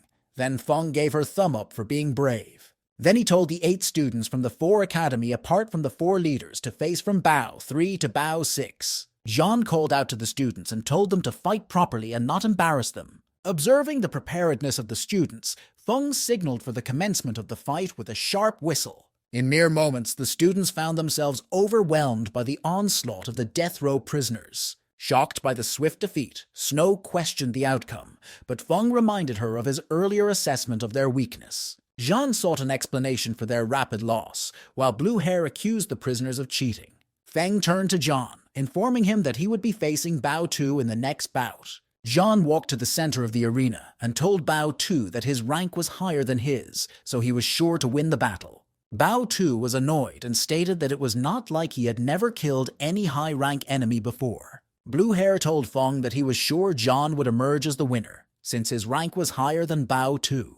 Feng did not say much, but told Blue Hair that he was wrong because John was losing for sure. Gathering his energy, Jean propelled himself forward, launching an assault on Bao 2. Bao 2 deftly intercepted John's strike with his left hand before retaliating with a swift counterattack. The force of Bao 2's enraged response sent Jean hurtling backward through the air. Bao 2 was annoyed because Jean had fractured his arm, so he raised his other hand to hit him. Swiftly intervening, Feng intercepted Bao 2, preventing him from inflicting further harm upon Jean. Enraged, Bao 2 huffed in frustration, nursing his injured arm as a result of Feng's timely intervention. Feng looked at Jean, who was sitting on the ground, and told him he would have died if he didn't interfere. Coughing up blood, Jean conceded defeat to Bao 2, acknowledging his inability to continue the fight. Feng inquired if Jean recognized his error, but Jean admitted his confusion and lack of understanding. Perplexed, Jean touched his head and confessed to Feng his inability to pinpoint where he had faltered in the match. Feng told him it was because he didn't go all out with his life, but Bao 2 was willing to get injured at the expense of death. Feng told all the students that the duel between a beast and a human was a bitter fight to the death, and if they don't risk their life, they can only give it. After careful consideration, Snow agreed, acknowledging the validity of Feng's statement with a thoughtful nod. Feng stated that they would be training in the arena for 5 days, so they could know how to fight while risking their lives. In unanimous agreement, all present responded affirmatively to Feng's words, demonstrating their collective alignment with his perspective. Turning to Lan, Feng inquired if he comprehended the lesson, to which Lan responded affirmatively. Lan grappled with the difficulty of it all, feeling utterly lost and uncertain about how to navigate the challenges ahead. In the initial lesson, Feng elucidated the fundamental disparity between humanity and the animal kingdom, laying the groundwork for further instruction. Subsequently, he initiated their physical conditioning regimen, aiming to cultivate their strength and endurance. Meanwhile, Lan opted to rely on magic to circumvent the effort, masquerading his actions as intelligence. In response, Feng issued a stern warning, threatening to incinerate Lan's clothing should he persist in his lackadaisical attitude. Lan knelt down and begged Feng, stating that he was wrong and won't dare to do that again. Going over to combat, Feng complained that Snow dodges a lot, but was supposed to find a chance to attack. Hearing Feng's words, Snow found an opening in Bao one attack and counterattacked him. She appeared at his back and placed her sword on his neck, bringing an end to the battle. With joyful shouts, all the students acclaimed Snow's prowess, declaring her to be truly awesome. Feng offered his praise, remarking that her performance in the fight was commendable. Unfazed by his compliment, she merely huffed in response, casting her gaze elsewhere. After 5 days of training, Jean found himself facing Bao Tu in combat once again. However, this time it was Bao Tu who emerged defeated, not Jean. Amidst laughter, Jean celebrated his long-awaited victory over Bao Tu in their duel. Feng told them that the training had finally come to an end, and they had to gather at the arms drill field the next day. Expressing their appreciation, Jean and Gang acknowledged Feng's efforts and assured him they would take care of the remainder. Lan urged the others to hasten their pace, eager to find companionship in the form of female company. Observing Snow's lingering presence, Feng questioned her reluctance to depart, teasingly suggesting she might be unwilling to part ways with him. She humphed and told her 2 comrades to leave, because she had something to say to Feng. Feng stated that it was strange of her to talk to him in private, and asked if she saw his charm and wanted to confess to him. Feng told her that if she was going to confess, she should forget it, because both of them were not compatible. Snow thought in her mind that not one word that came out from the protagonist's mouth was good. Acknowledging his mentorship, she expressed gratitude, albeit averting her gaze. As she began to depart, Feng remarked that among the girls she encountered, Su Wei stood out as the finest. Halting in her tracks, Snow turned back to query Feng about his acquaintance with Su Wei. Surprised by Snow's sudden inquiry, Feng questioned if she knew who Su Wei was. Feng questioned if Sophia was referring to the same Su Wei he knew. Snow probed further, asking if Feng's Su Wei hailed from Myoxian village and held the esteemed title of Xingland Academy's saint. Feng looked down and told Snow that Su Wei was his family, but she passed away already. Snow was taken aback to realize Feng had been speaking of himself as Su Wei's companion, without even knowing she was alive. Snow opened her mouth to speak, but was interrupted by Mr. He, who told Feng he had a letter from Xingland City Mercenary. Mr. Hai looked at Snow and greeted her. Snow also greeted Mr. He respectfully. Opening and reading the letter, Feng was surprised to see that Su Fei succeeded in seizing power, and now she was the president of the Mercenary Guild. Mr. He stated that Su Fei was originally looked down on, but in the end she became the president. Mr. He then hit Feng on the shoulder, asking if he was that into a relationship with Su Fei. Feng immediately blushed and told Mr. He that his relationship with Su Fei was not as he thought.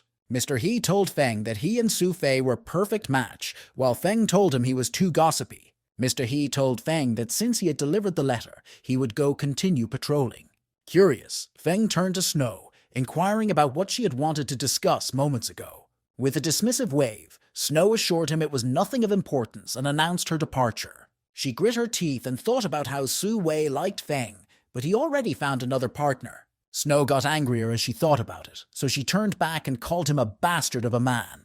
Feng was confused and asked what was going on, since she had been in a good term with him just some minute ago. At home, little Jin had drank and ate a lot, so he was now dreaming on when Feng would come back home. Feng came in and saw little Jin on top of the table. He picked up a little clothes and covered him. Scanning the area, Feng searched for Hong Yi, questioning her whereabouts. Spotting Hong Yi, he commended her diligent efforts, noting her hard work. Abruptly, Hong Yi trembled, crossing her legs in discomfort, clearly experiencing pain. Feng realized that something was wrong with Hong Yi and decided to horridly control the Gen Qi in her body. Seating himself behind her, Feng assumed a crossed-leg position, placing his hands on her back and channeling Qi into her body. Contrary to expectation, the situation seemed to deteriorate rather than improve. Feng was surprised and questioned why he was unable to calm Hong Yi's Gen Qi, which was in chaos. Determined, Feng decided to try once more, infusing additional Gen Qi into Hong Yi's body. To his shock, he found himself unable to control her Gen Qi. Instead, it began to absorb his own energy. Recognizing the peril, Feng swiftly withdrew, preventing his Gen Qi from being siphoned. Upon closer examination, Feng noticed a looming black shadow within Hong Yi's Gen Qi. He exclaimed in alarm, identifying it as an evil spirit, and remained on guard, but the spirit swiftly charged at him. Drawing his sword, Feng prepared to engage in combat with the malevolent entity. Suddenly, however, the spirit began to dissipate until it vanished completely. Feng looked at Hong Yi and asked what the monster was. He questioned if the monster was her innate skill. After some while, Hong Yi opened her eyes and saw Feng standing in front of her. Feng squatted and asked Hong Yi if she was all right. He wanted to find out if she knew what happened.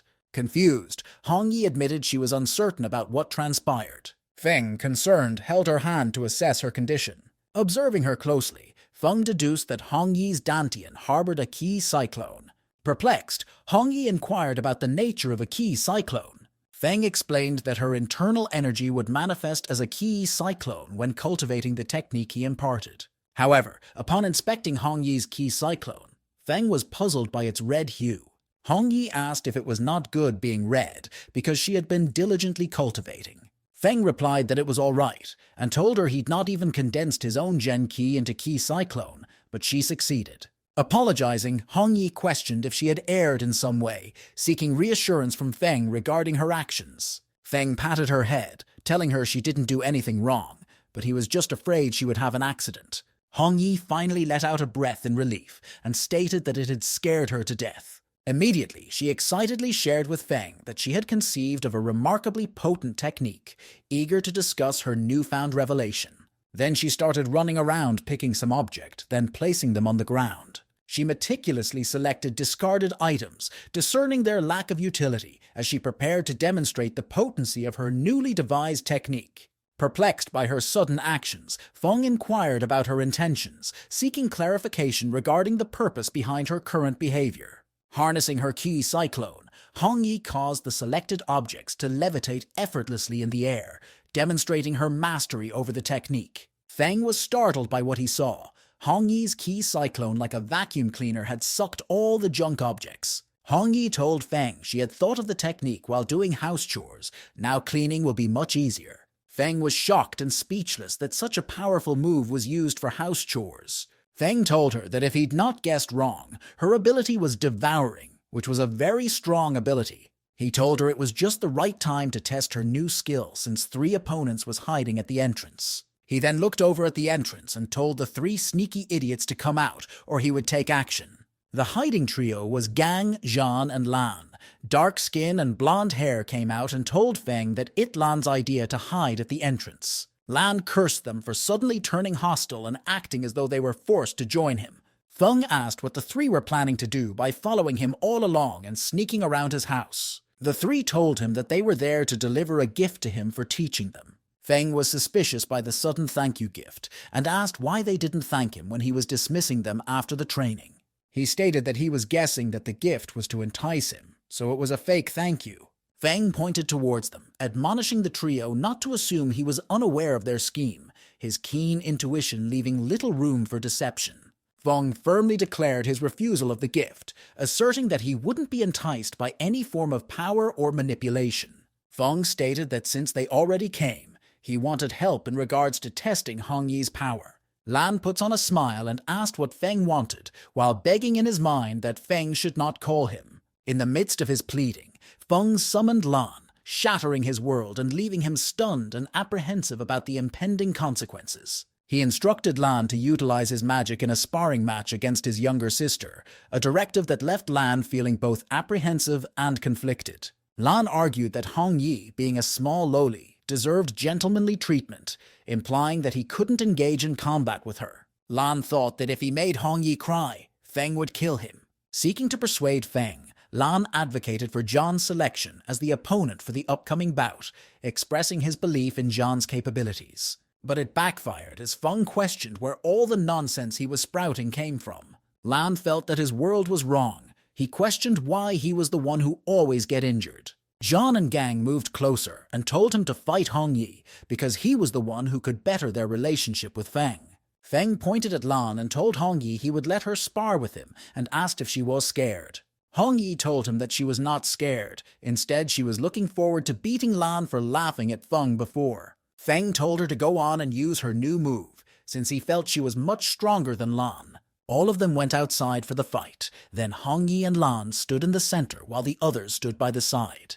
Hong Yi made her move, and the others apart from Feng found out that her ki cyclone was strange. Lan saw the strange ki cyclone and attributes that Hong Yi was just a kid, and so was her move childish. Deeming Hong Yi a feeble opponent, Lan unleashed a single ice crystal attack, underestimating her abilities and demonstrating his disdain for her strength. He then turned around and told Feng that the ice crystal attack he sent will melt in 3 seconds, so it won't hurt Hong Yi. Before he could say more, Zhan called him and pointed at a certain familiar direction.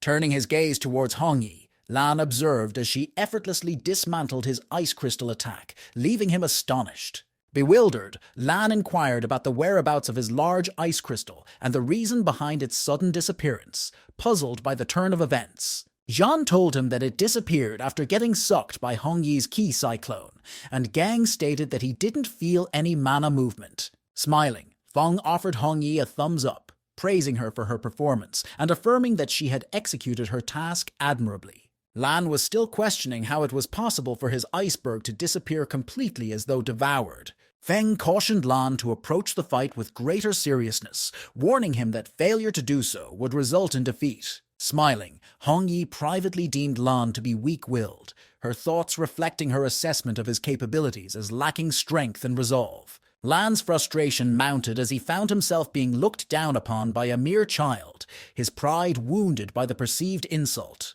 Lan then brought out his magic staff and told Hong Yi he was going to be fighting for real, in order to protect his self-esteem. Zhan and Gang regarded Lan's decision to employ a rank magic spell against a child like Hong Yi as irrational and excessive. Feng told them not to worry because he was there. If any complications, he would stop the fight. Lan gathered magic energy and casted out the 7th rank magic Snow Dragon Fist. In the same way he was creating his Dragon Fist, Hong Yi was creating a larger sucking force. Looking at the situation, the Snow Dragon Fist was rushing forward, so Feng questioned if Hong Yi could hang on. Lan looked at Feng and thought that he seems to be very worried for his little sister. And just as he was acting smudge, Hong Yi gathered an even more bigger sucking force. This time, the force she created was big enough, and it started sucking the Snow Dragon Fist. Lan was shocked and questioned what type of move Hong Yi was using to devour everything.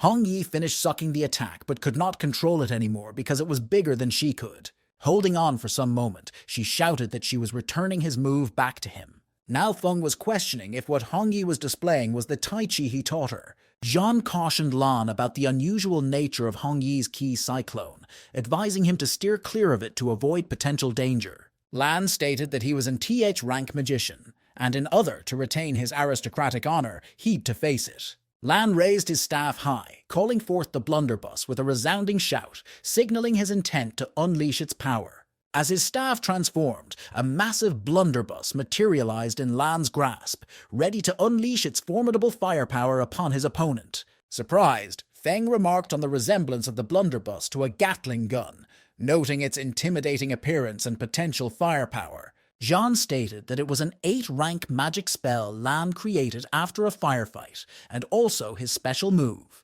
Lan looked at the incoming weird, strange, sucking force and fired the bus. Initiating a barrage of ice bullets from the blunderbuss, Lan aimed to counteract the suction force emanating from Hong Yi's ki cyclone. Zhan was shocked that the ki cyclone could still swallow things even after leaving Hong Yi's hand. Lan continuously fired bullets while stating that he wanted to see how much the force could swallow. Despite Lan's relentless barrage of bullets, the suction force continued to intensify, growing in strength with each passing moment, heightening the tension.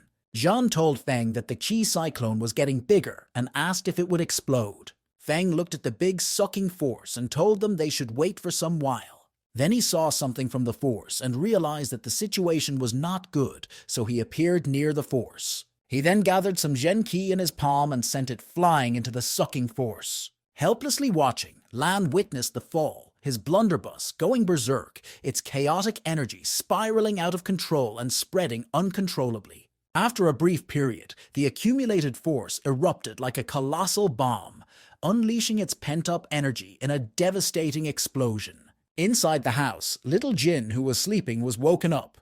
He sat up and questioned what was going on in the backyard.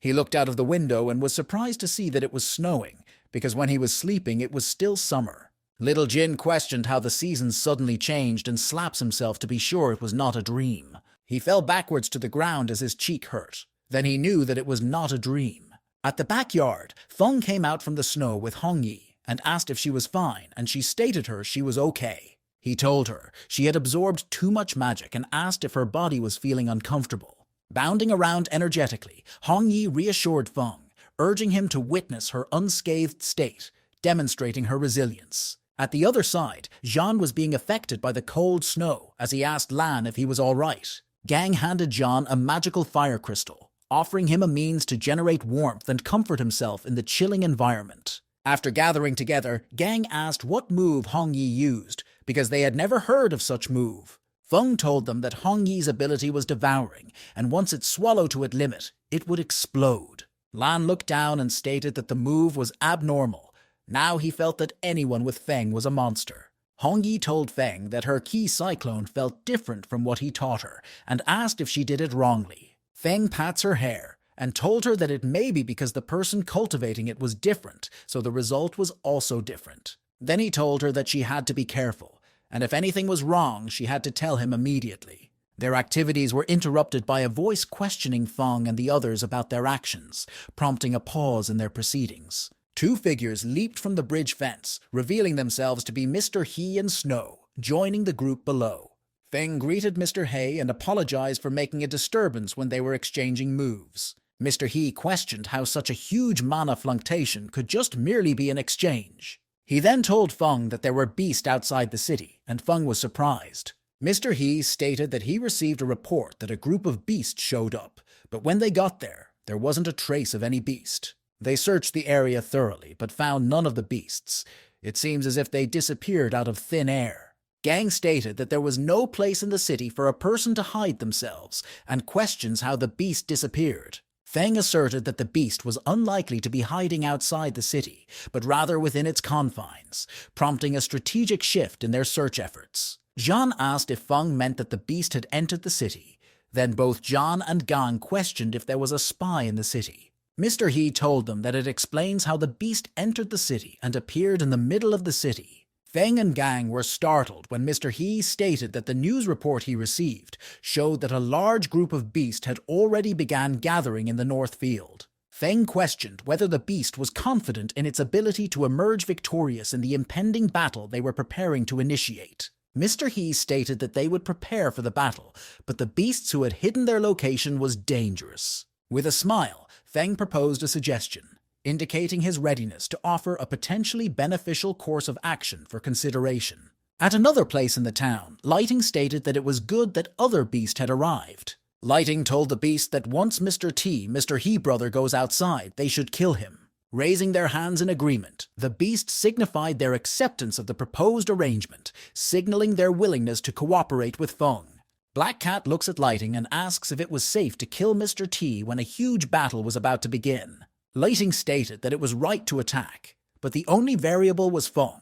He claims that Feng would die at his hand. Outside Ribuluo Fortress City, Feng and the others mounting a horse moved forward. Snow asks Mr. He why they left before the arranged day, which was supposed to be 3 days later.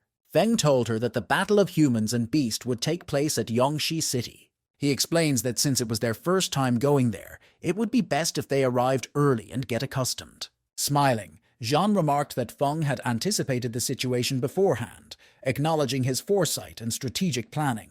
Lan was moody. He thought he would stay in the city for a few days relaxing, but now a trip is being made. Feng raised his hand and signals that it was not early anymore, so they should set off. At another location, Black Cat looked at Feng and the others departing through a magic crystal. Then she asked the spy how the situation was. Lighting informed Black Cat that Feng and Mr. He were present at the campsite they had established, relaying their whereabouts to him. Black Cat told the other spies that now was the best chance to attack the Lord who was defenseless. Subsequently, Black Cat underwent a transformation, assuming the form of a humanoid cat lady, altering her appearance to suit the occasion. Then she told the spies to charge with her into the City Lord resident and kill him. At the City Lord resident, the guards were alerted when attacked by Black Cat and other beast. The cat lady killed her way into the main hall of the building. Mr. Tay was shocked and questioned how Black Cat entered. Now he was sure the beast had a spy in town. Black Cat laughed and stated that she didn't know that the famed Grand Duke Ao Tay was someone who feared death. Black Cat told Mr. T that since he'd killed so many of her people, she wants to rip out his innards and slowly torture him. Mr. Tay let out a scream of terror as Black Cat raised her feline claws, poised to strike him with a vicious slash. When Black Cat slashed at Mr. T's stomach, what she saw inside it was peal of snows. Mr. Tay looked up, and all the fear and panic before couldn't be seen. He stated that it looks like his acting skill wasn't too bad. Then right in front of Black Cat, Mr. Tay's face transformed back into Mr. He's face. Black Cat, initially taken aback, soon realized that it was a manifestation of transformation ability, comprehending the nature of the skill. Black Cat broke down and stated that it was impossible, then asks if Mr. He didn't leave the city with Feng. A voice sounded in the hall, stating that he seems to have heard someone mention his name. The person who spoke was Feng. He jumped down from where he was hiding. Mr. He stated that he thought Feng was unable to make it, which made Black Cat even more shocked. Feng told Mr. He that he rushed back without stopping, thanks to his gale step.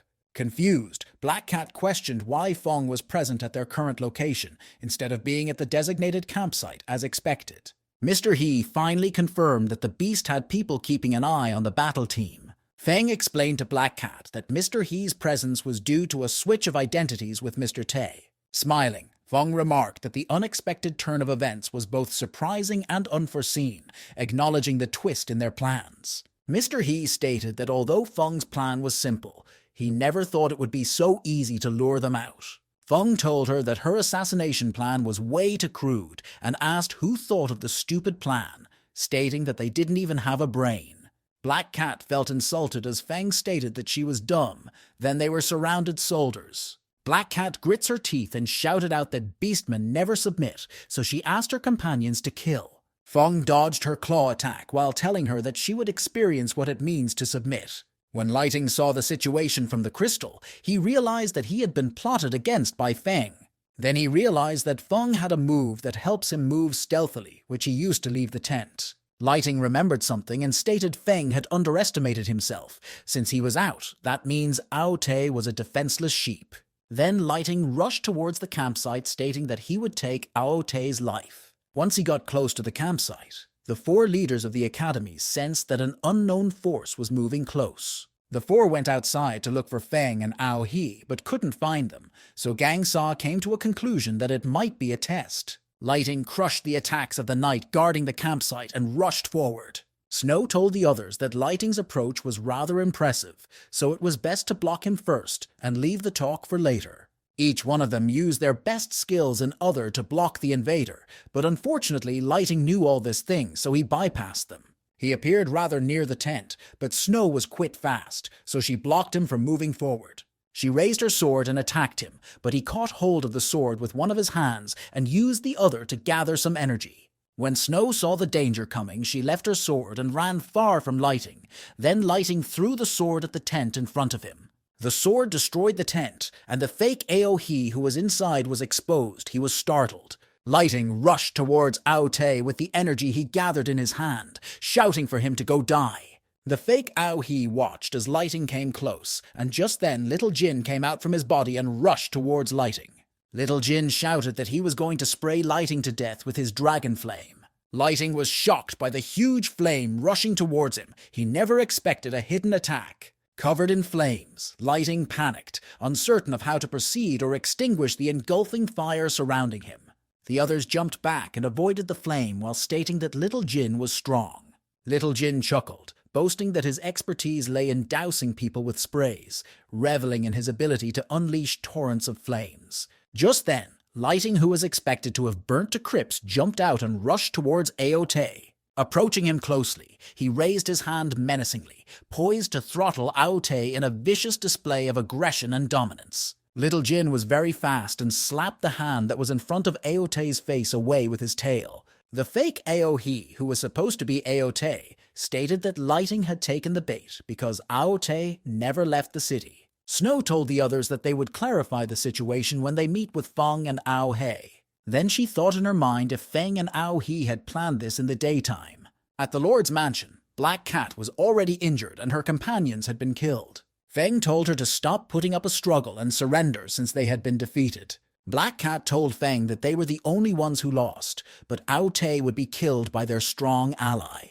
Then she laughed out, stating that having Ao Te accompany them to the grave was enough. Feng smiled and told her that they had been tricked because the real Ao Te had never left the Grand Duke residence. Black Cat was shocked by what Feng said, because if Ao Te was not killed, then the ambush was a waste. Just as she was still in shock, Ao Te came in and told Feng that his plan was extremely ingenious. Seeing Ao Te, Black Cat realized that everything that happened was just a trap to get them. She was angry and jumped up to attack Ao Te, shouting that she was going to kill him. Unfortunately, Feng won't give her such a chance, so a blade penetrated her stomach and came out from her back. Blood splattered on the ground as she trembled and tried to hold on to her breath. She then looked up to Feng while still trembling and called him a despicable human before she fell and died. Ao He told Feng that all the beast spy in the city had been killed and trouble will come to them. Feng replied that he hoped so. Then Feng looked up to the moon. He didn't know if the spy at the campsite had been taken care of. At the other side, the injured Lighting, who managed to escape, grit his teeth and stated that he would kill Feng one day. Back at the campsite, everyone convened to debrief and discuss the recent events that had transpired, seeking clarity and understanding. Snow was very annoyed and questioned if making someone pretend to be Ao Te was Feng's plan. Jean told Snow not to be agitated, because Feng might have had a reason for doing that. Lan supported John's word, but deep down he praised Snow for scolding Feng. Feng told Snow he admitted he gambled on the factor, but he had already taken all of the factor into consideration. Feng remarked that ultimately the situation had ended perfectly, as none of them had suffered any harm or injury in the process. Angrily, Snow posed the question of what if the attacker had been Shungjia, expressing concern over the potential implications. Feng replied that if it was indeed Shungjia, then even both he and Ao He would not be of use. Snow didn't know what else to say and told Feng that she would report the incident to the academy. Feng got up and told the students to get some rest so they could continue their journey the next day. Then he told Little Jin it was time to go. Unabashedly, Little Jin declared his desire to share a tent with Snow, displaying his shameless pursuit of proximity to her. Feng caught hold of Little Jin, stating that he was still small but already shameless, while Snow was startled. Ao He laughed and told them it was time to rest so that they could set out early in the morning. Gazing at Feng, Snow silently pondered his identity, questioning the true nature of the enigmatic figure before her. The next day while leaving, Feng realized that Hong Yi was distracted and asked what the problem was. Hong Yi pointed at the sky and stated that there were some birds watching them from up there. Surprised by her statement, Feng glanced upward, scanning the sky but failing to discern any birds in sight. Ao He gave Feng a telescope to use and look up to the sky and see what was up there. Using the telescope, Feng scrutinized the sky, spotting two peculiar-looking eagles soaring overhead, their appearance piquing his curiosity. Mr. He informed Feng that the eagles were magic eagles and expressed surprise that Hong Yi had been the one to notice them. Hong Yi didn't even spare him a glance because of his compliment. Instead, she turned away. Feng told Mr. He that Hong Yi's eyes was a little better than others, and Mr. He stated that no normal person had such eyesight. Feng asked what magic eagle was, and Mr. He replied that it was a beast that project what they see into a special stone. Mr. He told Feng that Yongshi City had actually discovered them and would be organizing a special welcome party. He alerted everyone that they were nearing the city and advised them to prepare themselves accordingly for their imminent arrival. Feng asked how they would be received by Yongshi City, and Mr. He replied that he would know soon. As they entered the city, rows of beasts could be observed lining the roadside, their presence signaling an intriguing development. The beasts shouted out that they were going to drain the human blood and use their skull to decorate their toilet. Mr. He told the others not to be worried because the beast won't dare do anything to them. Confidently, Lan asserted that he was unafraid, dismissing the spectacle as insignificant and unworthy of fear. But in his heart he felt that Mr. He should have said that earlier he was almost scared to death. Feng looked at the scene, which reminded him of when he went to watch a football match. Just then an enraged beast throws a huge hammer at Snow and she was startled. Feng quickly reacted, deploying some of his Gen Ki in response to the alert, preparing for whatever might unfold. The Gen Ki materialized near Snow, swiftly reversing the attack and neutralizing the threat aimed in her direction. It rebounded towards the sender, striking the beast squarely on the head with precision, thwarting the intended assault. Feng looked at the beast and questioned if that was how Yongshi City treated their guest. The beast were unhappy when they saw what Feng did and shouted to kill. Nervously, Lan inquired of Mr. He, questioning why he had previously stated that they wouldn't face any attacks. Inwardly, he berated himself for placing his trust in Mr. He, realizing the error of his previous reliance on his assurances. Mr. He stated that the beasts were indeed normally like that, but something was different. Snow stated that there was nothing to be scared of, and if it was to fight, they will do so. Feng reassured everyone not to be anxious, as they wouldn't end up in a confrontation, calming their nerves with his words of assurance. Mr. He asked Feng how they were not supposed to attack when the beasts were rushing up his face. Feng explained that it was because the beast folk were not foolish, implying that they wouldn't instigate unnecessary conflicts. The beast began to draw even nearer to Feng and the others, their movements indicating a potentially tense encounter ahead. Suddenly, a voice called for the beast to halt, and Feng smiled, stating that he had landed as well. A fox lady came out and welcomed them to Yongshi village and apologizes for scaring them. The fox lady regarded Mr. He with respect, offering him a polite greeting as their paths crossed in the midst of the tension. The sight of the beautiful fox lady caused the two other individuals to blush, visibly affected by her captivating presence. Snow called them a bunch of idiots. They should have known what to expect when facing a fox. Feng asked who she was, and Mr. He stated that she was the boss of the riot pub in the middle of the city. Feng stated that the fox lady arrival was in time, and if late, a bloodbath would have happened. The fox lady glanced at Feng, remarking that she had never encountered him previously, indicating a lack of prior acquaintance. Feng informed her that he was the leader of the human race team participating in the upcoming battle, clarifying his role. The fox lady remarked that Feng appeared to be more impressive than Mr. He, acknowledging his commanding presence and demeanor. Fox lady told Feng that he had treated her unjustly and made her rush there when she got the news. Feng speculated that the confrontation may have been deliberately orchestrated by the fox lady, suggesting her involvement in the unfolding events. Fox lady told Feng that he knew how to joke and asked who the little girl on his horse was. Feng patted Hong Yi on the back and told Fox lady that the little girl was his little sister. The fox lady extended an invitation for them to visit her pub, and they readily accepted, agreeing to join her for a drink. Mr. He asked how Feng knew they wouldn't fight, and Feng replied that it was because they were stronger. Feng reassured him that the beasts were not foolish and wouldn't endanger their lives needlessly, emphasizing their cautious nature. Feng also told him that the beasts were showing off their powers and trying to pressure them with numbers. Mr. He stated that the instigator was definitely the fox lady, and Feng told him that it was better to be cautious. Feng told him that the show just then was a warm-up, and when they get to the pub, they would face the real test. Fox lady welcomed them to the most popular and explosive pub in Yangshi City, the Riot Pub. Lan remarked that the Riot Pub appeared more run down than the rumors had suggested, noting its less than impressive condition. At that moment, two young men were ejected forcefully from the Riot Pub, their sudden expulsion drawing attention to the scene.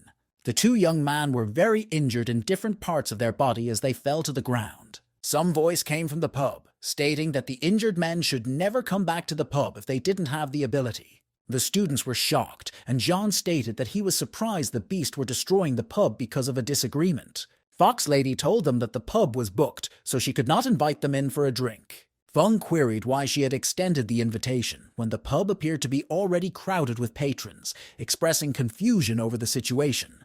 The fox lady explained that as a weak individual, customers often disregarded her, making it difficult for her to manage the situation. Fox lady stated that if he wanted to drink in the pub, he would have to chase the customers away. She suggested that if he was apprehensive, he could wait until the customers had departed before entering the pub. Snow wanted to go in and know how strong the customers were, but Feng stops her and said that he would go in himself. Snow looked at him, urging him not to allow the human race to lose face in the presence of the other factions. Mr. He told him not to go in because it was a trap, but Feng told him it would be harmful to the human moral. Then he told Mr. He to stay outside and protect the students while he go inside and look. He turned to Hong Yi, instructing her to wait for his return while he ventured into the Riot Pub with the others. Then he pushed open the door, stating that he wanted to know how chaotic Riot Pub was. Upon entering the pub, he observed several large male beasts engaged in drinking, their imposing presence dominating the establishment. A wolfman stood up and asked when the humans were worthy of coming to drink in the Riot Pub. Feng reminded them that their purpose was not to indulge in drinking, urging them to abandon the pretense and focus on their mission. He instructed all of them to confront him at once, emphasizing the urgency of their situation and the need for swift action. Looking at the high-rank beast rushing to fight Feng, Fox Lady was looking forward to the fight. Not long after she thought that way, the beasts that wanted to fight Feng were thrown out from the pub. Emerging from the pub, Feng appeared, dragging the self-proclaimed high-ranking beast behind him, demonstrating his prowess and determination. He threw the beast away, stating that the 9th-rank beast was tactless and impulsive. Fox Lady was surprised, while Feng told the others to enter the pub and have some drink. Feng asked if the Fox Lady was willing to treat them to a drink, and she replied that it was her honor. The students started bragging about how their instructor was strong as they walked into the pub. Feng expressed gratitude to the Fox Lady for hosting them and providing them with drinks, acknowledging her hospitality and generosity. Just as they entered the pub, a cat walked toward Fox Lady and told her that they had recorded the contents of Feng's fight. The Fox Lady laughed and remarked that her efforts in arranging the gathering had not been in vain, pleased with the outcome. Then she told the kitty to go outside the city and tell the beast that the team of fighters this time were extremely strong. The cat, bearing a striking resemblance to Black Cat, responded in the affirmative, confirming the accuracy of the statement. The Fox Lady instructed the kitty to relay the information to their stronghold, ensuring that their associates were kept informed of developments. That person receiving the information was strong, so she expects him to ride a Feng. At night in the human race courtyard, some guards still strength protecting the entrance. Feng looked at little Jin, who had been sleeping for some while in order to advance in rank. Feng picks him up and shakes him, stating that it could not even get into a cultivation posture. At that moment, he heard a loud noise emanating from outside and instinctively directed his gaze upwards to investigate the source. Mr. He, who was practicing, looks at his normal cutting force, which was not enough to cut the rock in front of him. Then he looked at his sword and added Gen-Ki to it, then attacked the rock again.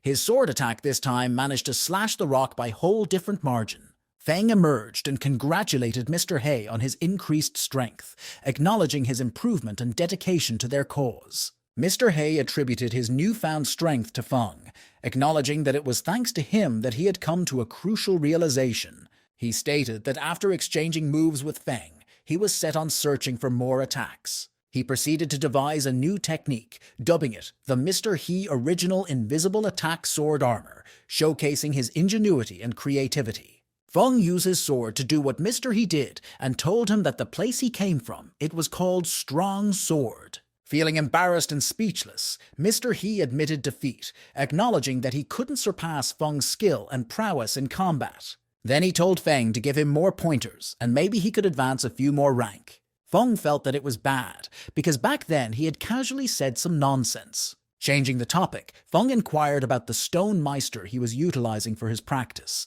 shifting the conversation to a different subject. Mr. He told him it was called the Black Steel Stone and can receive a 9th ranker's attack. Feng expressed admiration for the stone, while Mr. He encouraged him to give it a try, inviting him to experience its benefits firsthand. Feng looked at the stone and stated that luckily he had something he wanted to try. He aimed to ascertain whether it was feasible to condense his inner force into his hand, exploring the limits of his capabilities. Having condensed his inner force into his hand, Feng delivered a slashing strike at the stone, testing the effectiveness of his technique.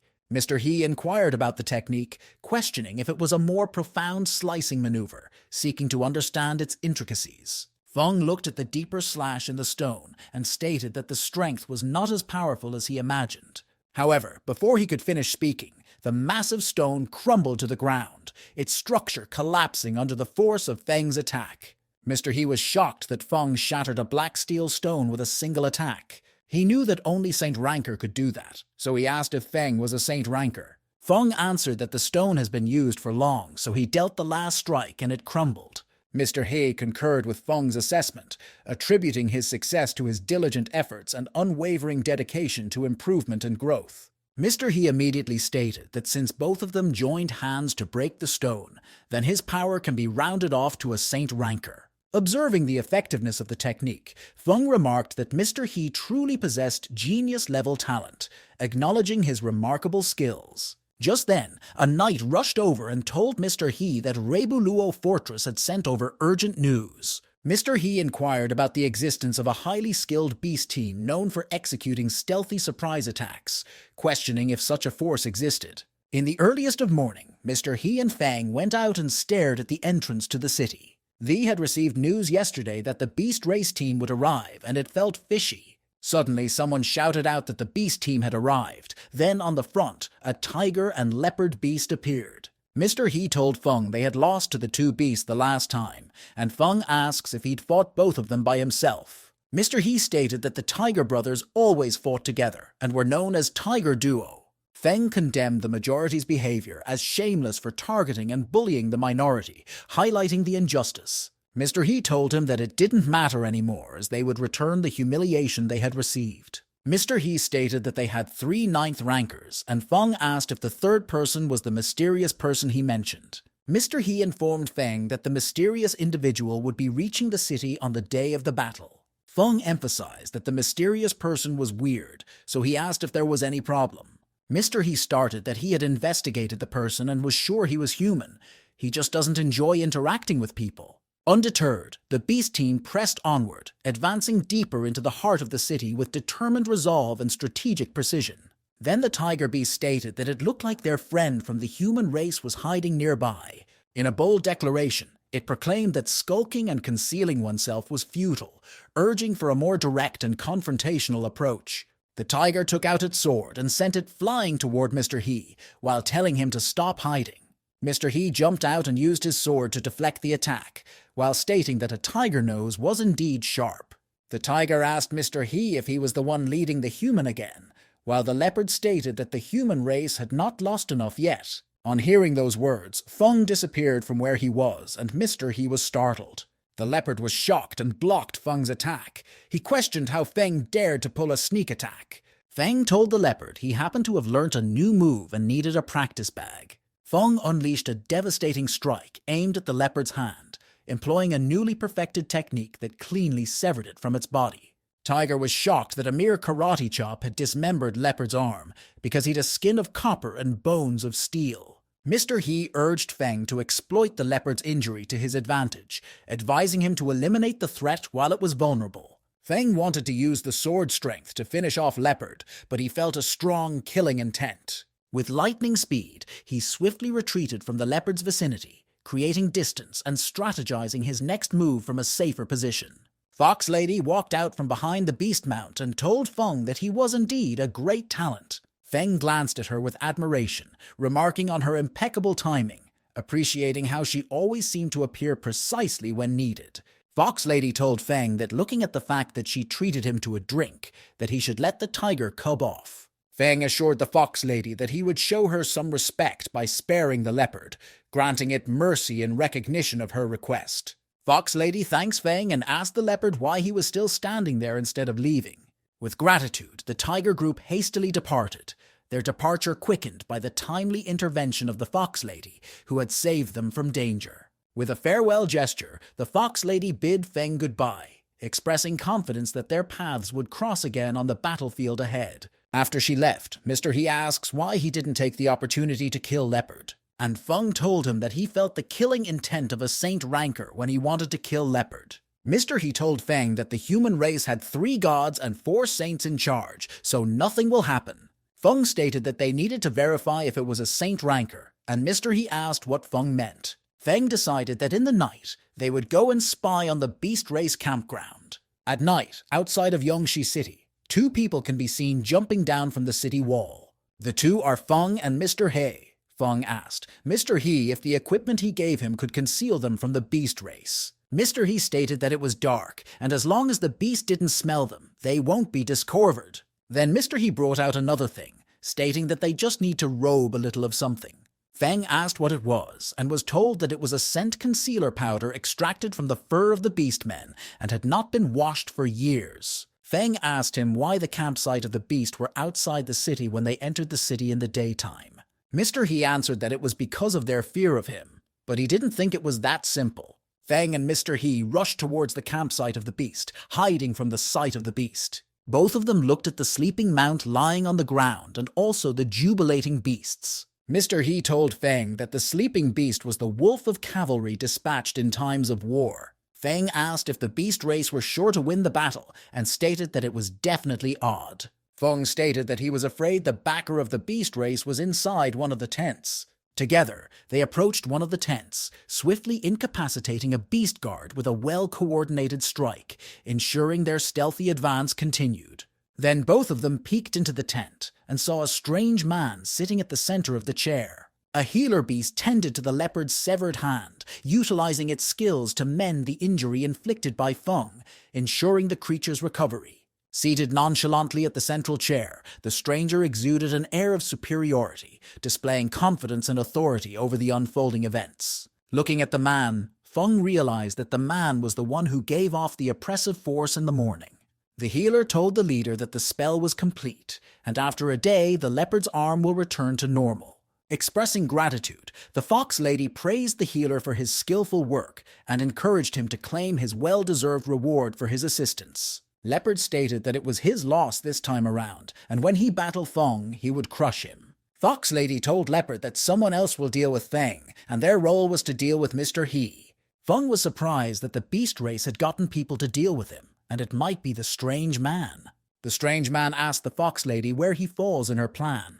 He stated that he promised the king to take part in the battle, not to sit on the side as a spectator.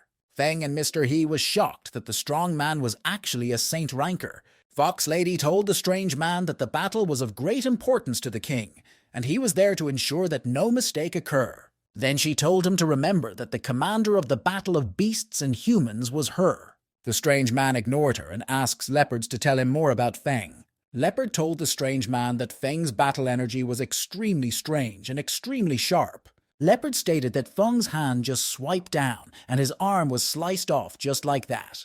The strange man stated that he didn't know the human race had that sorts of power, and he'd never heard of it. The strange man told Fox Lady that he knew she had been planning for the battle, so he didn't want to disrespect the king's favorite. He told Fox Lady he would step back, and if the people arranged can't defeat Feng in 10 moves, he would step in.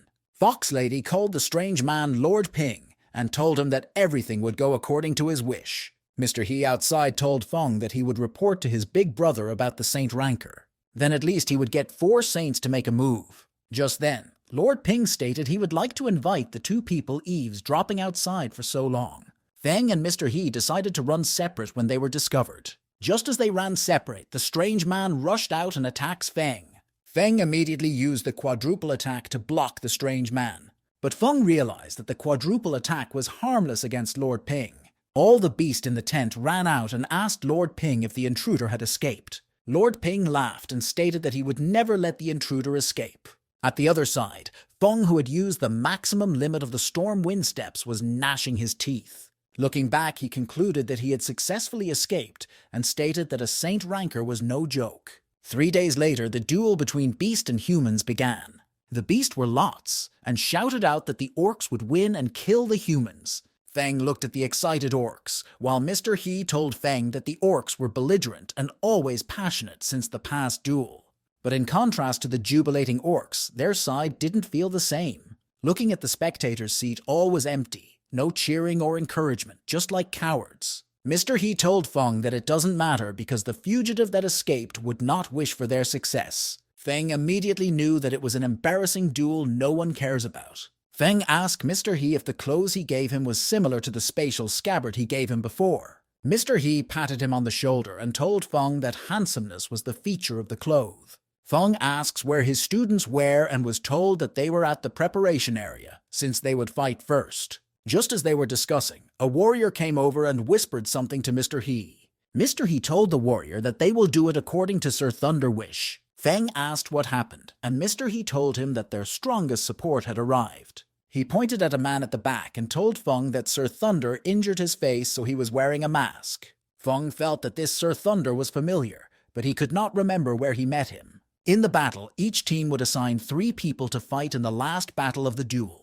But the problem was the third person assigned to fight the humans from the beast race. No one knows who the third person was. Feng told Mr. He that he and Sir Thunder should deal with the other opponents and leave the Saint Ranker to him. Feng told Mr. He that as long as Mr. He and Sir Thunder can defeat their opponents, they can take on the others with no problem. The battle officially started as a firework bloomed in the sky. Then Fox Lady walked out and was cheered on. Looking at the beast shouting out their love for her, Fox Lady gave them an air kiss. Then she stated that the battle was about to begin, and she believed that everyone was excited about it. Then she raised her hands up to welcome the contestants from the human race and the orc tribe. All the contestants came out and stood near the dueling arena. Looking at the student, Feng stated that they were much confident than before. Fox Lady told the representative of each party to come on stage and throw the dice. Feng was confused and asked what they meant by throwing the dice. Mr. He then remembered that the night he wanted to give Feng the duel handbook, he was drunk. Then he told Feng that the honor duel was a competition where both parties sent participants and below.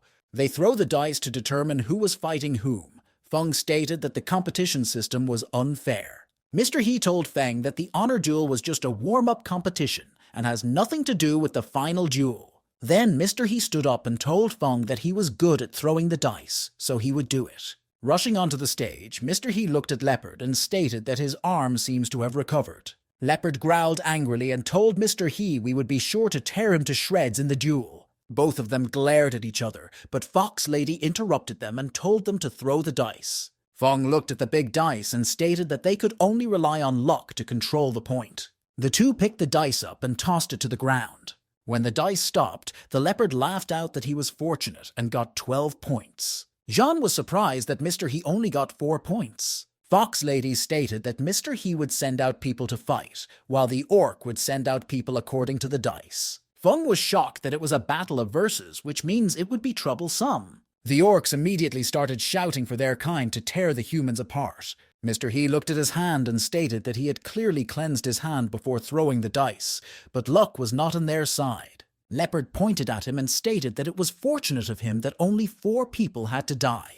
The students were in panic and didn't know what to do. It was a disadvantage. Lan complained in his mind that Mr. He should not have rolled the dice. Just as he was still complaining in his mind, the other 2 leaders shouted out that they would fight. Then they stared at him with a death gaze, showing that he too must fight. He had no other choice but to agree that he would fight, but deep down he felt he was doomed. Then Fox Lady told the participant not fighting to leave the stage as soon as possible. After they had left, Fox Lady announced that the duel had begun. Jean told the others to charge, and they had to deal with 3 opponents each. Snow immediately chose to deal with 3 werewolves. Gang and Lan decided to fight alongside each other. Gang stated that he would cover Lan, who was a magician, and Lan agreed. Snow slashed at the neck of one of the werewolves. Lan shot the beast rushing towards him, and Gang shelled at his back. Mr. He immediately concluded that they had the upper hand in the battle, so they would win. Feng told him not to be carried away that it was because Snow and others were fighting with opponent weaker than them.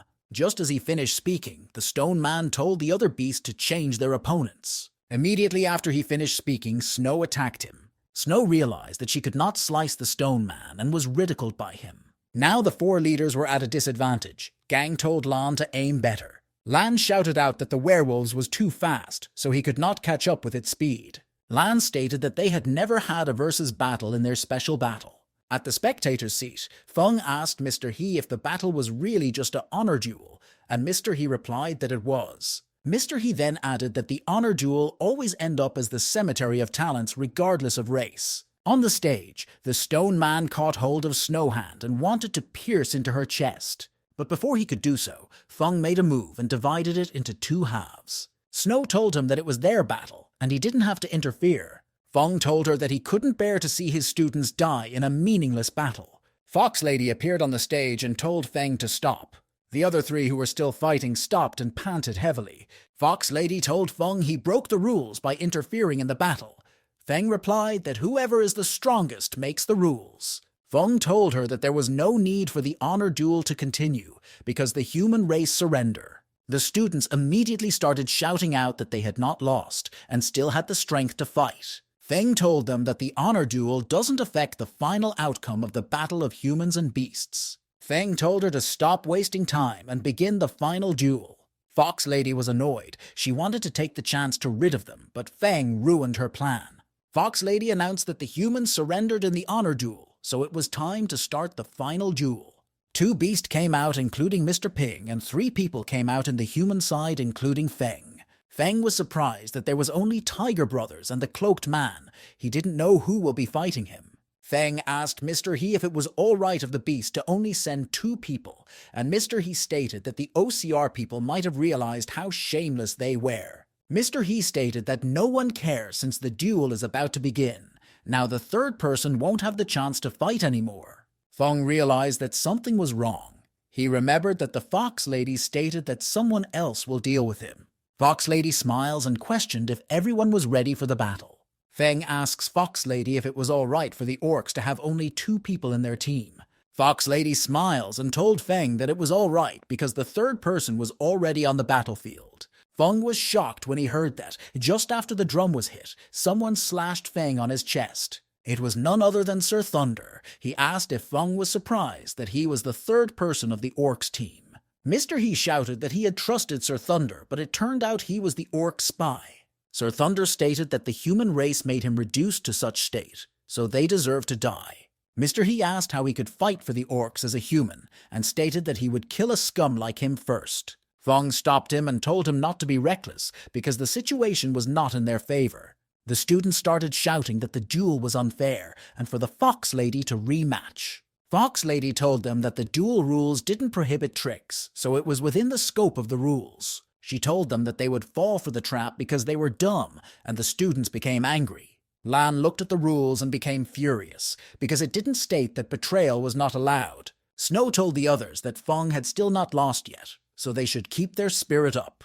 Mr. Ping at the back reminded Sir Thunder that he only had 10 moves, and Thunder stated that it was more than enough. The Tiger Brothers came at Mr. He stating that his opponent was them. Mr. He told Feng that he would deal with the 2 Tiger Brothers. Sir Thunder stated that Feng seems to have long prepared and asked if he already knew he was the spy. Feng told him he was the most suspicious target, so he had long guessed he was the spy. Sir Thunder removed his mask while telling Feng that he could guess he was the spy, but not that he was Lighting. Feng was shocked that it was Lighting, and he was not dead, while Snow recognized that he was the one who hurt Su Wei. Lighting laughed and asked Feng if he thought a Saint Ranker attack casted from a scroll could kill him. Lighting told them he faked his death, otherwise he would not be able to escape from the site of Xinglan Academy. He stated that his reputation was completely tarnished because of Feng and Su Wei, who had it easy by self-destructing. Lighting stated that Su Wei was pretty good looking, but was unfortunate that she died. Feng angrily shouted that he didn't deserve to mention Su her name and rushed to attack him. Lighting blocked Feng's attack, while telling him that his irritational look was really ugly and stupid. Mr. He told Feng to calm down and not let things go Lighting's way. Lighting stabbed his sword into Feng's chest, but Feng was fast and countered the attack. After being stabbed, Feng realized that he'd to calm down, because fury will only make him lose his cool. Feng removed the sword from his chest and prayed that Su Wei should watch over him as he killed Lighting to avenge her. Lighting smiles and sends out his shadow attack, telling Feng to die. Feng used the Storm Wind Steps technique to evade the attack. Feng attacked Lighting, and he was blocked. Then he teleported to his back and attacked, but it was still blocked. Lighting laughed at Feng and asked why he withdrew far away since he wanted to kill him. Feng stomped on the ground and jumped up, activating his mirror clone. Lighting immediately figured out who the real Feng was and attacked him. Feng was shocked and questioned how Lighting could tell the real him. Feng attacked Lighting again from the front, but it was blocked. Lighting told Feng that his clone was weak. Otherwise, the winner would have been decided. Then he attacked Feng, sending him moving back. Then Feng realized that Lighting seems to be able to see through his moves. Lan told Snow that Feng was clearly much stronger than the spy, but he looked like he was on the losing end. Lighting attacked Feng but disappeared when he was close to him, so Feng started looking for him. He was still looking around when Lighting appeared and attacked him on his chest where he was wounded, sending him flying. Feng falls to the ground and the land broke as he coughed out blood.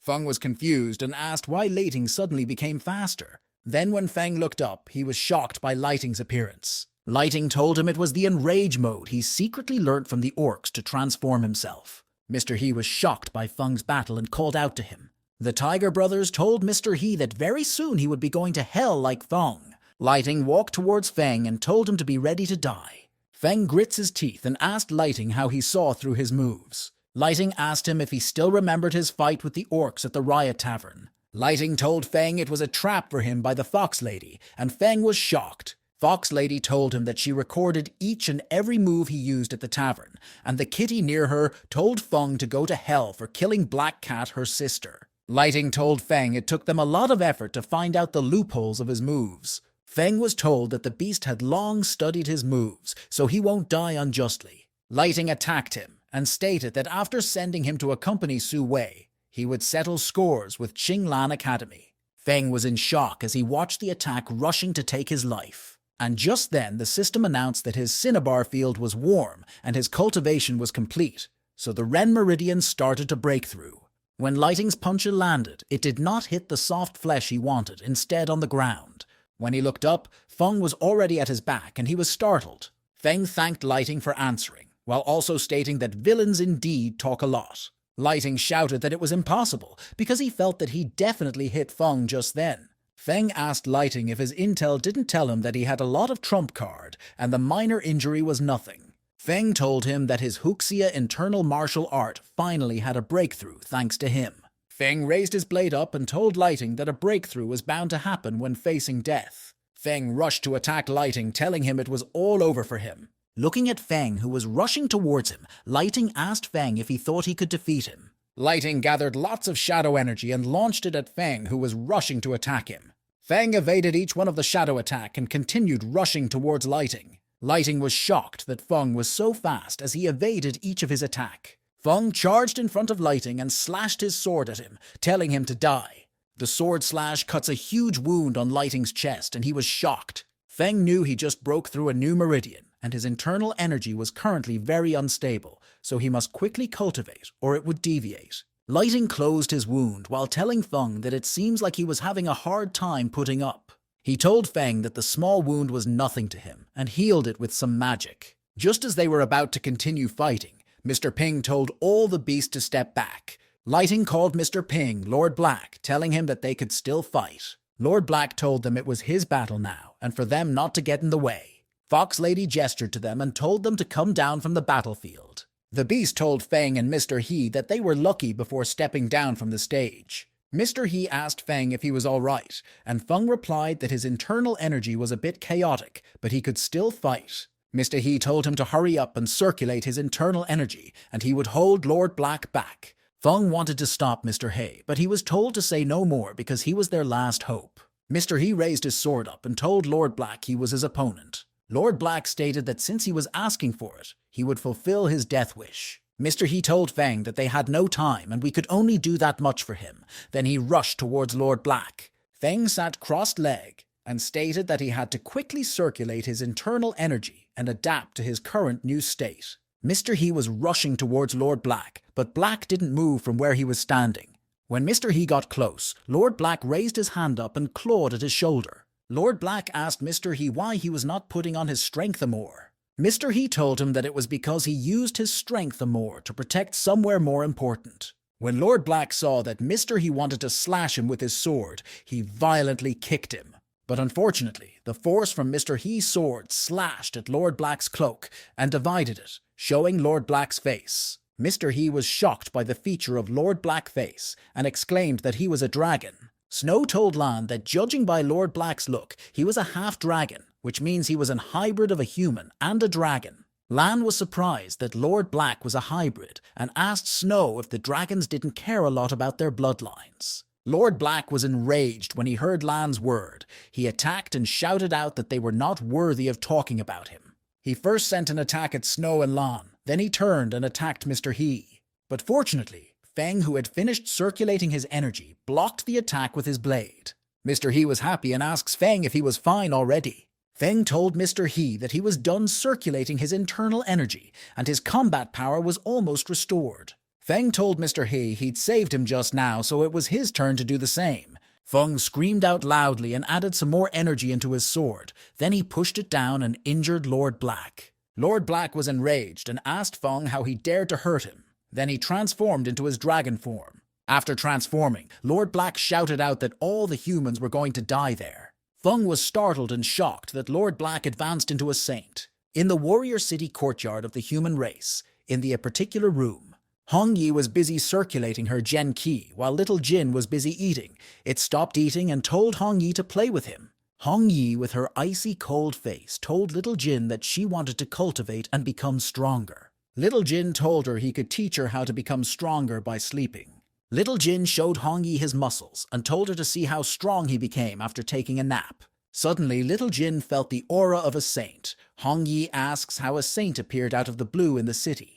Hong Yi then realized that the aura was not from Feng, which leaves only the enemy, while little Jin shouted that Feng was in danger since he was weak. Hong Yi vowed to kill whoever dares to harm Feng. Hong Yi rushed out, and little Jin transformed into his dragon form while telling Hong Yi to wait for him. At the battlefield, Lord Black had already destroyed some of the spectators' seat, and the students were worried of Feng. Tiger told Fox Lady that Lord Black had advanced to St. Rank, and Fox Lady stated that they will win the duel for sure. Fox Lady told Kitty to inform the Wolf Cavalry to set off immediately to ambush the Midnight Sun Empire. Lord Black laughed out and stated that this was the power of a saint. Lord Black asked why there was not a slightest hint of fear in Feng's eyes, and questioned if he was not scared of dying. Feng just stood there and continued watching Lord Black while keeping his vigilance up. Feng questioned why he should fear him, and asked what he could do if he was not strong as Black. Feng shouted that he was humanity's last hope, and even if his opponent was a saint, he must do his best. Both of them exchanged attacks many times, and the sound keeps revolving in the field. Lord Black's attack had almost struck Mr. He, but he evaded in time. The attacks of Feng and Black affected the arena, causing harm to almost come upon Mr. He. He felt that his life was hard. Lord Black caught hold of Feng's hand and activated his dragon fire breath. When Feng saw the huge fire that wanted to swallow him, he moved, back with his fastest technique. Feng was startled and stated that he was a martial art trash, while Black was a martial art expert. Feng immediately started evading the fire attack. He was shocked when the fire turned into serpents and tied him up in mid-air. Lord Black laughed and stated that a saint's spatial power was impressive. If not, he wouldn't have caught Feng. Feng struggled very hard, but he could not break free from the blazing fire serpent. Lord Black gathered his firepower and shouted that Feng should just die. Then he sent the attack towards Feng, who was still struggling. The others immediately became worried of Feng. He was questioning if that was his end. Just when Feng thought he would die, a magic portal opened in front of him. Hong Yi and little Jin rushed out from inside the portal. Hong Yi shouted that Lord Black should not hurt Feng and created a huge red force, blocking Black's fire attack. Lord Black was angry and questioned which brat had interfered in the fight. Little Jin rushed to Feng and told him he was there to save him. Feng was surprised when little Jin ripped of the flame on him and ate it, stating that it was delicious. Then little Jin immediately started eating the flame on Feng. Then he questioned if little Jin was trying to kill him by biting his arm. Feng landed on the ground from mid-air and stated that he was finally free. Little Jin was attracted to the huge flame Lord Black was using to burn Hong Yi's force. Lord Black told Hong Yi that he wanted to see how long she could hold on. Hong Yi kept holding on, but her force started breaking as Black continued attacking her. Feng saw the situation and told Hong Yi to dodge. When he finished speaking, her force was broken and she was sent flying, but he caught hold of her in time. As for little Jin, he started sucking Lord Black firepower. Feng told Hong Yi that she was reckless, and she replied that he was her only family, so she could not allow anyone to hurt him. Feng asked why her power increased, and she replied that she only wanted to save him. Then a power surged out from her body. Hong Yi stated that it was as though the power had been hidden within her all along. Thousands of miles away, a man came out from a coffin and stated that the ghastly Helianthus star had finally appeared. The man stated that he had been waiting for his dear disciple for hundreds of years. Little Jin continuously sucked the fire till he sucked it all. Little Jin complained that he was not full yet and asked Lord Black if there was more. Lord Black was shocked that his fire lotus had been devoured. Lord Black stomped on the ground, stating that he was so pissed and was going to tear them to shred. Little Jin became scared and told Black not to come close because Black was ugly. Little Jin immediately smacked Black and sent him smashing to the ground. Feng and Hong Yi were shocked by Little Jin attack power. Fox Lady and the other beast were all shocked that Lord Black was sent flying with only one blow. Little Jin was stunned and stated that Lord Black was that weak. Feng told Little Jin to finish off Lord Black and he would give it some barbecued buffet. Lord Black was shocked and tried to stop Little Jin. Little Jin ignored his word and tackled him to the ground, crunching on his body. Lord Black fought out with Little Jin and started panting with the wound on his face. Little Jin shouted out that he won't allow that to continue, or else he didn't know what will happen to his barbecued buffet. Lord Black told Little Jin that he would treat it to eat however much he wanted. Little Jin humphed and stated that he didn't expect Lord Black to be so weak. Fox Lady and the other beast were shocked and questioned who they were. Feng, who was still carrying Hong Yi, asked the Fox Lady if they had won the duel. Fox Lady told Feng that according to the rule, no one else was allowed to participate after the duel begins. Then she told Feng that besides the one who had won the battle, was Little Jin, not him. Feng told them that Little Jin was his battle pet, and the rules of the battle does not prohibit battle pet. Little Jin agreed he was Feng's battle pet, but then he asked Feng what a battle pet was. Feng stated that to compare who was more shameless, it was the Fox Lady who had more men in the honor duel. Fox Lady grits her and told Feng that they were lucky to win the duel. Fox Lady turned around and left the stage while the other beast ran after her. The students immediately jubilated when they saw the beast retreating. Snow lamented that Feng had brought about a miracle, and Su Wei will be so happy to find out about it. Mr. He was also happy and asked if Feng saw the face of the beast when they left the stage. Little Jin immediately jumped out and stated that he was the best of the best because he helped them win. Just as they were happy for their victory, a voice sounded, stating that he'd come to take his disciple. Feng turned around and questioned whose voice it was. The man from the coffin appeared in the stage, with blood-red aura floating around. Feng looked at the man and felt that he'd an odd aura, but he didn't even know when the man appeared. Lord Black was shocked when he saw the man. He immediately knelt down and greeted the heavenly vampire Venerable. The Venerable repeated Black's name, and Black stated that it was an honor for him that the vampire Venerable remembers him. The old man told Black that if he thought so, he should continue kneeling, and Black listened to his order. Feng was shocked that the odd man was a supreme venerable. Little Jin was scared, stating that the old man seemed scary. So looking around, Feng realized that the surrounding was too quiet. When he looked at everyone, he realized that their time had stopped. Supreme Venerable stated that he had always been low-key. That was why he froze time. The Supreme told Feng not to be frightened, because it was only a little trick of his. Mr. He told the others that according to the rules, Venerable are not allowed to interfere in the duel. The Venerable replied that he'd no interest on interfering in their amateur duel. Instead, his eyes turned sharp and he told them he came there for his disciple. Venerable looked at Hong Yi and stated that she was not only the ghastly Helianthus star, but also the mysterious black evil spirit. Venerable laughed and stated that he could finally cultivate an heir who has more potential in his palace. Then he laughed weirdly and asked Hong Yi what her name was. Hong Yi hugged Feng and told him that Venerable was so scary, and Feng told her not to be scared. Feng was surprised by the aura of the Supreme Venerable, which was more powerful than a saint. Feng asked Venerable why he was looking for his little sister Hong Yi. Venerable screened Feng when he heard him call Hong Yi his little sister. Feng knew that the Venerable just screened him, so he questioned what he meant by that. Venerable told him he knew Feng was not related by blood to Hong Yi, and asked if Feng thought he could be fooled. Then he glared at Feng, and he vomited blood immediately. Hong Yi looked up from his chest and asked Feng what was going on. Feng felt that it was ridiculous, because it was only one look and he vomited blood. Hong Yi glared at the Venerable and stated that he was the one who hurt Feng. Feng told her to be a good girl because he was all right. Venerable knew that the ghastly Helianthus star was evil and bloodthirsty. She never listened to anyone, but now he was seeing a different case. Then he told Feng that no matter what his relationship is with Hong Yi, that he should hand her over in 10 seconds and he would spare his life. Feng dropped Hong Yi to the ground and told the Venerable that there was no need for 10 seconds to pass. Venerable thought that Feng finally wanted to give in and stated that he was tactful. But the unexpected happened. Feng pointed his blade at him, stating that as long as he was alive, he won't give Hong Yi to him. Venerable stated that it was a pity to kill a young man like Feng with so many potential. Then he told Feng he would fulfill his wish and appeared in front of Feng immediately. Feng was startled, but still used his blade 8-fold attack to slash at Venerable. Venerable told him that he was quite powerful, but his speed was too slow. Then he disappeared from the front and appeared at Feng's back, and Little Jin was startled. Little Jin, who noticed, used his tail to slap Venerable away. Feng coughed out blood, and Hong Yi rushed to ask him if he was okay. Then he replied that it was only a minor injury. Feng then asked Little Jin if it blocked Venerable attack, and it replied that it did. Venerable asked who attacked him just now when he almost ended Feng.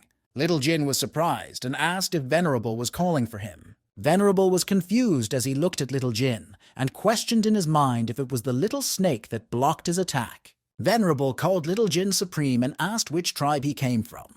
Mr. He was surprised that Little Jin was a supreme beast, and Lord Black told him he would not have lost if it was not because of that. Little Jin rolled his eyes and questioned who Venerable thought he was and told him he would not tell him. Venerable stated that it was no wonder Feng was confident, because he had a Venerable supporting him. Venerable then stated that Hong Yi was more important and he had to get her, even if it means offending a supreme. Venerable told Feng that Hong Yi would gain more benefits if she followed him. Then he told Feng that for Little Jin's sake he should think twice. Feng asked Little Jin, who was on his shoulder, if he could defeat Venerable. Little Jin agreed, but also told Feng that he felt the Venerable was a bit stronger than him. Feng didn't know what to do. Even Little Jin could not guarantee that he could defeat Venerable. Hong Yi told Feng that she didn't want any benefits, but only want to stay with him. Feng told her that if she was unwilling, she could stay by his side. Venerable stated that it was a waste of his time, and he would just deal with him. Feng felt the evil aura emitting from Venerable and told Hong Yi to step back. Little Jin told Feng and Hong Yi to escape first, that he would follow them later. Feng wanted to stop Little Jin from going, but Mr. He held him back. Mr. He told Feng that they were weak to join in the fight of Venerable, so if he wanted to protect Hong Yi, he had to listen to Little Jin. Mr. He told Feng that if Little Jin could not defeat Venerable, he could still run. And just as he was still persuading Feng, a huge explosion occurred in the stage. Just after the explosion, the students were unfrozen from time and realized that a Venerable had appeared. All the beasts started escaping from the stage and from the battlefield. The humans escaped from the city while the fight between Little Jin and Venerable was destroying everything. Suddenly, Feng heard Little Jin cry and looked back, while Mr. He told them not to look back. Mr. He told them that once they get to Midnight Sun Empire, they would all be safe. The ground shook and Feng turned back to know what caused it. Feng looked back and saw the beast running towards them with the wolves' cavalry. The Tiger Brothers stated that Fox Lady was right, because once the Venerable made a move, the humans could only escape. The tiger shouted that the beast should kill all the humans running after they would attack the Midnight Sun Empire. Feng told the students to keep running so that he and Mr. He will hold back. Mr. He shouted out that the human race had already won and asked if the beast wanted to break the contract. The Tiger Brothers shouted out that as long as they are killed, nobody will know. Feng told Mr. He that they had to buy time for the students to escape. Feng carried Hong Yi on his back and told her to hold on tightly to him. The beast charged at Feng and Mr. He, causing the land to rumble. Feng slashed the wolf that attacked him into two, and the same also happened for Mr. He. The Tiger Brothers insulted the beast for being unable to fight only two people. The two brothers rushed toward Feng and Mr. He on their mount. But before they could make a move, a voice told them to step back and leave the rest to him. It was none other than the vampire Venerable. He walked with his hands placed on his back. Feng asked where Little Jin was and what the vampire Venerable did to him. Little Jin immediately fell from the sky in front of Feng. Feng looked at the little gold light on his hand and asked if it was Little Jin. Little Jin told Feng he won't be able to eat the barbecue buffet Feng promised, while Feng asked what happened to it. Little Jin told Feng that he couldn't fight with Vampire Venerable, while also telling Hong Yi that sleeping could not make one strong but lazy. Little Jin told Feng that he was feeling sleepy, and he would give Feng the little power he had. After giving Feng his power, Little Jin fly away while bidding farewell to Feng. The Vampire Venerable stated that it serves Little Jin right, since he knew he could not defeat the Venerable, but kept pestering him. Feng screamed out angrily and broke through the Dumeridian. Mr. He caught hold of Hong Yi, who was thrown away due to the breakthrough. Feng acquired a new skill, which was Blade Storm, the ultimate skill of martial arts. Feng told Mr. He to leave the fight to him and take Hong Yi away. Hong Yi's aura surges out, and she stated that if anyone dared to hurt Feng, they would face the consequences. The other beast moved back due to fear, but only Vampire Venerable was still standing with no fear on his face. Mr. He ran away, while Feng used the Blade Storm to attack Vampire Venerable. Feng's Blade Storm created a huge beast on his back which had an intimidating aura. Fear immediately appeared on the face of the beast, and they retreated. Vein popped out from Feng's forehead as he summoned a windstorm. A very huge windstorm appeared, and the beasts were scared, so they started retreating. Feng used his ability to connect the windstorm to the sky, and it grew even more larger. The avatar Feng created told him that to master the blade storm, the windstorm had been formed, only a blade was needed. Feng shouted out that he was the blade, and some wind blade came out from the storm and attacked the beast. Vampire Venerable immediately used Hua's energy to create a barrier and block the storm attack. The beast shouted for Vampire Venerable to stop Feng before their wolf cavalry will perish. Vampire Venerable didn't want to save them, but since there were the elite orc, he didn't want them to perish. Vampire Venerable stated that Feng was quite something for making him serious about the fight. He sent his vampire realm to wrap tightly around the storm and cracked it. The orcs were shocked when the storm together with Feng and Venerable disappeared. After they came back to their sense, Leopard asked where Venerable went, and Tiger told him to retreat and forget about them. After running for some while, Mr. He realized that Feng's aura had disappeared. He attributed that to the fact the Feng might have entered the vampire's realm. Hong Yi immediately shouted that she wanted to go back when she heard Mr. He say that in the vampire realm, the master's power increase. Mr. He told Hong Yi not to forget what Feng told her, and she cried. Inside the vampire realm, Feng attacked Venerable without even knowing the danger he was in. Vampire Venerable told Feng that he would prove to him why Venerable are known as God in their own realm. He attacked Feng with the vampire realm blood-devouring arrow. When the attack hit the windstorm, Feng immediately vomited blood. Feng realized that the blade storm could not last any more longer, and his energy could only cast a quadruple attack. Feng stated that he didn't care less any more longer, and only wants to stop the vampire Venerable. Feng shouted and casted the quadruple attack, slashing at the vampire. Vampire Venerable also casted an attack. It held down the quadruple attack sent by Feng. He destroyed it, and Feng was sent flying out from the vampire realm back to the real world. Feng coughed out blood and stated that if he still had more energy, he would have defeated Vampire Venerable. Then he fainted. He had handled a lot of things that even an adult had not faced, so he could not hold back anymore. Vampire Venerable called Feng an odd child, stating that if not for his vampire realm, he would not have defeated him. Vampire Venerable stated that he could not let Feng be, and created a blade from his hand. He raised his blade to slash Feng into two halves, but remembered the word of Hong Yi. Vampire Venerable was afraid that if he killed Feng, Hong Yi would do something dangerous. But since Feng's meridian had been damaged, he just needed to deal another blow. Vampire Venerable stated that it was not worth it for him to kill a trash. Vampire Venerable laughed sarcastically and stated that Hong Yi was his now. He left without knowing that the chi of Little Jin came out from Feng's body and started healing him. It dispersed around Feng's body and started healing his meridian. At the other side, Mr. He, who was running together with Hong Yi, was frozen on his step. Hong Yi was surprised and startled, so she called Mr. He, who was frozen. Vampire Venerable appeared and told Hong Yi that Mr. He could not answer because he was frozen. Vampire Venerable told Hong Yi that they meet once more. Hong Yi grits her teeth and asked Vampire Venerable what he had done to Feng. Vampire Venerable told Hong Yi Feng wasn't dead, but if she didn't come with him, he would kill Feng. Hong Yi asked if she would become stronger if she followed him. Vampire Venerable told Hong Yi that she would definitely become stronger than him. Hong Yi jumped down from Mr. He's hand and walked towards Vampire Venerable. Vampire Venerable laughed and stated that he knew Hong Yi was a smart child. Vampire Venerable stated that the world Vampire Venerable will be jealous once she finds out he had such a strong disciple. While Hong Yi murmured that the day she surpassed him, she would avenge her brother's hatred.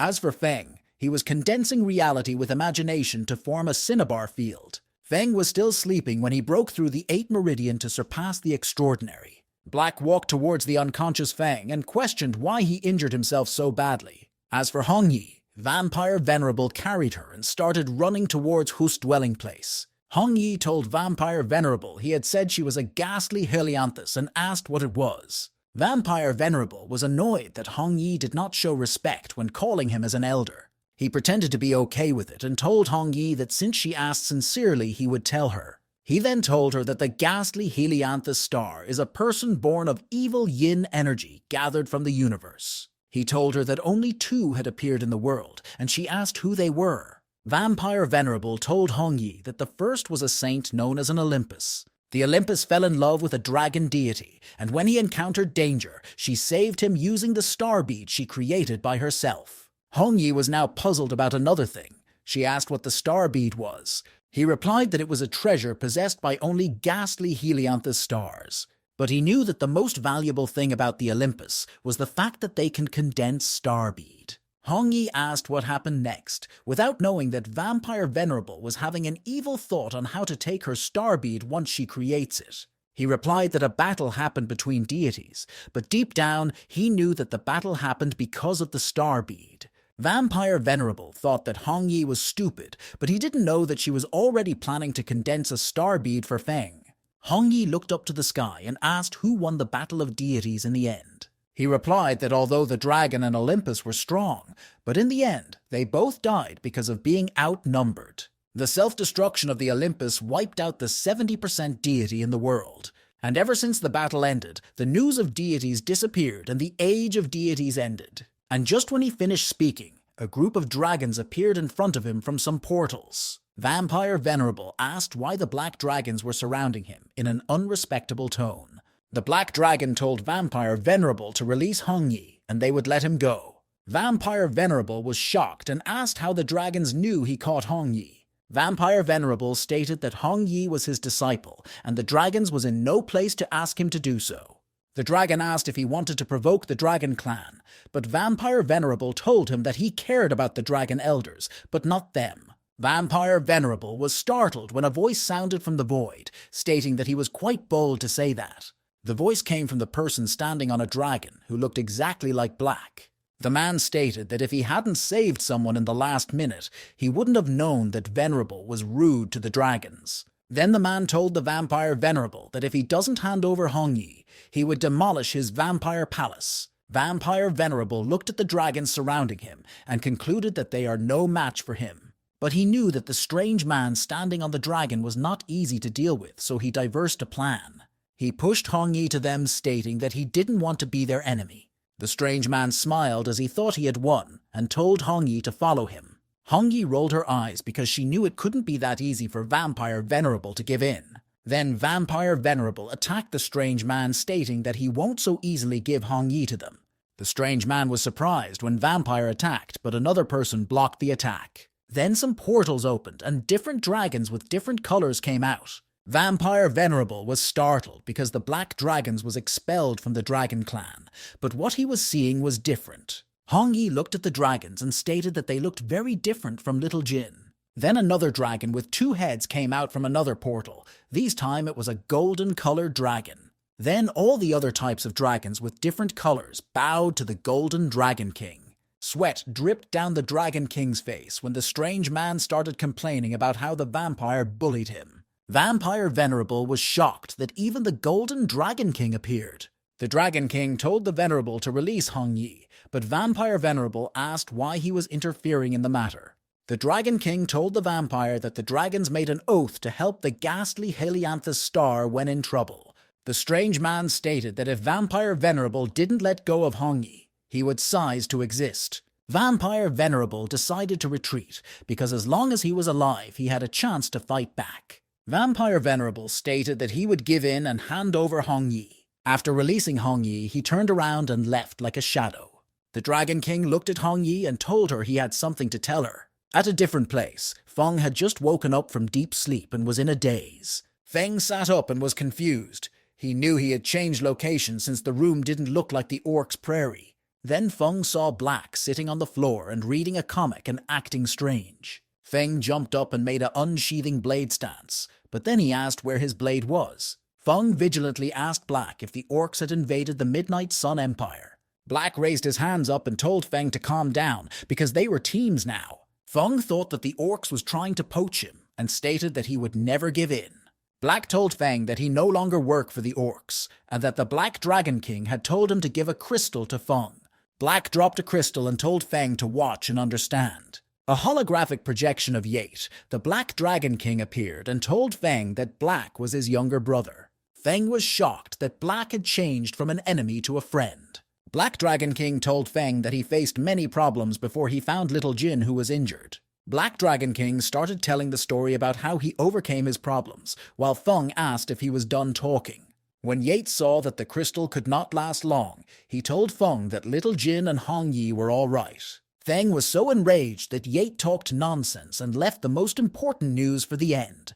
He picked up the gem and smashed it on the ground, and just then Black woke up and asked if Yate had left. Feng asked why the dragon saved Hong Yi, and Black told him it was because the altar ordered everyone to save Hong Yi. When Feng finished hearing the story from Black, he then realized that the golden light that descended on the altar was little gold. Black told him that the dragon deity altar ordered the Dragon King to accept the black dragons. Then he told Feng that Hong Yi was taken away by the vampire venerable, and Feng was shocked. Black told Feng that the dragon clan had already chased the vampire venerable away, and Feng was confused. Feng grabbed Black's neck and told him to explain very well what he meant. Just as they were still auguring, the Dragon King messenger appeared and flied towards them. The messenger gave Feng the crystal it was carrying, while Feng threatens that Black better be telling him the truth. Yate appeared and told Feng that Hong Yi was now the disciple of the worldly vampire venerable. He explained that the vampire venerable and the worldly vampire venerable were different.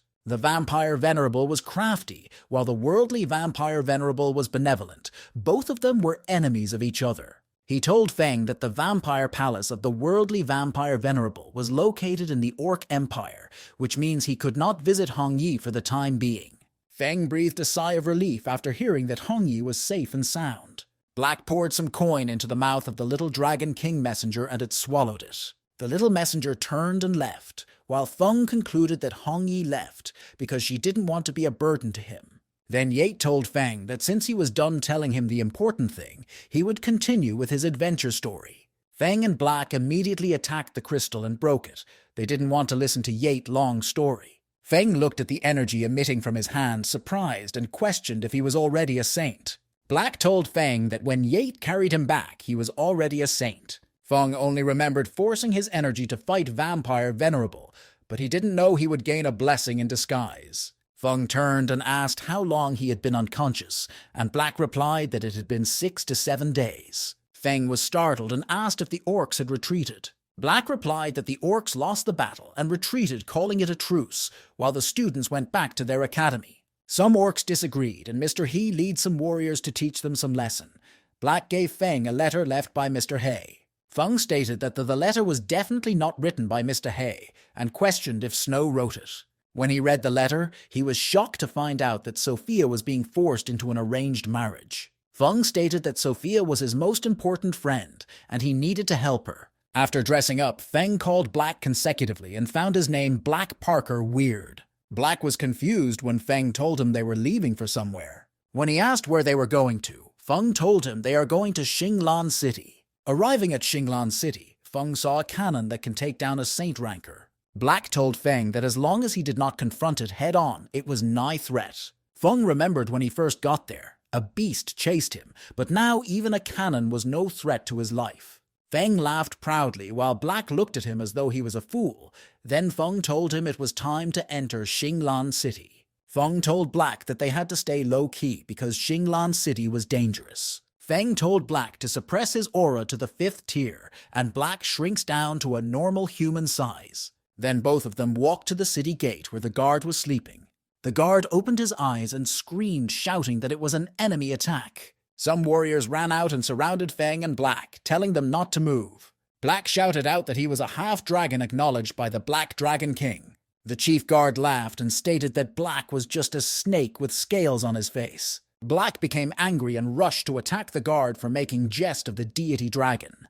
The chief guard stated that he was just a 5th tier, and he didn't have to be scared of him. Both of them activated their energy and clashed with their fist. The chief guard was sent flying back by Black, and the other guards were worried about him. Feng stated that it serves them right for picking a fight with a saint ranker. The guards were anxious and asked the chief guard if he was all right. Feng told Black it was better they don't waste time anymore and enter the city. When the chief guard finally woke up, the guards told him that Feng and Black had ran away.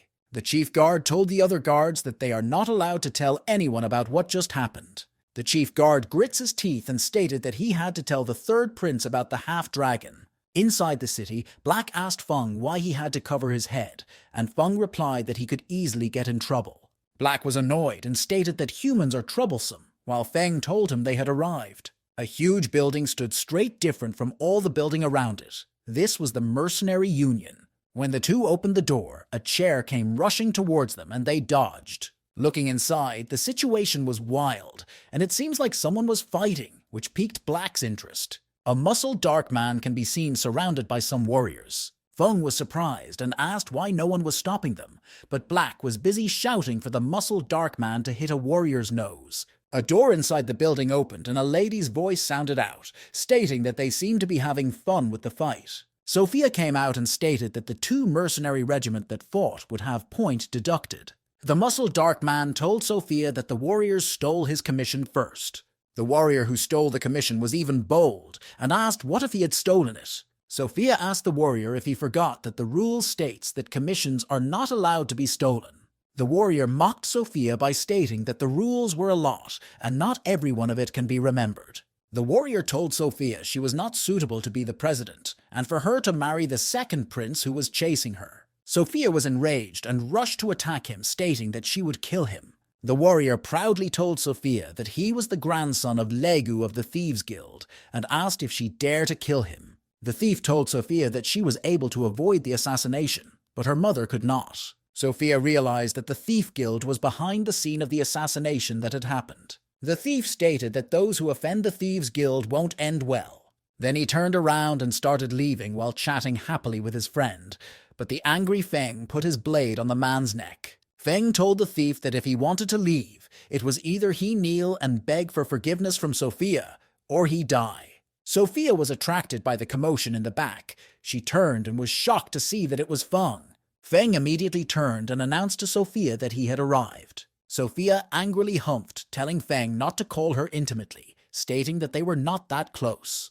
The thief asked Feng if he wanted to be Sophia's hero. Then he told Feng that Sophia won't buy it. Some warriors around started insulting Feng, stating that he was a poor boy worse than their pet. The thief laughed and stated that he won't leave and wanted to see how Feng would befriend Sophia.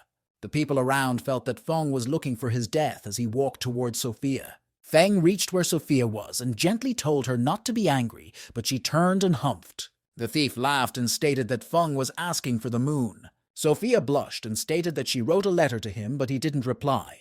The others who heard Sophia's word were all shocked and felt that their youth was gone. Sophia held Feng's chin and asked if he found someone else out there. When the others saw how Sophia reacted, they felt heartbroken. Feng told her that he participated in the duel but got injured and turned unconscious, and after waking up, he came to find her. Sophia was shocked when she heard that Feng was injured. She started undressing his top to see his injuries. When Sophia realized what she was doing, she blushed and told Feng he had to reply to her letter next time.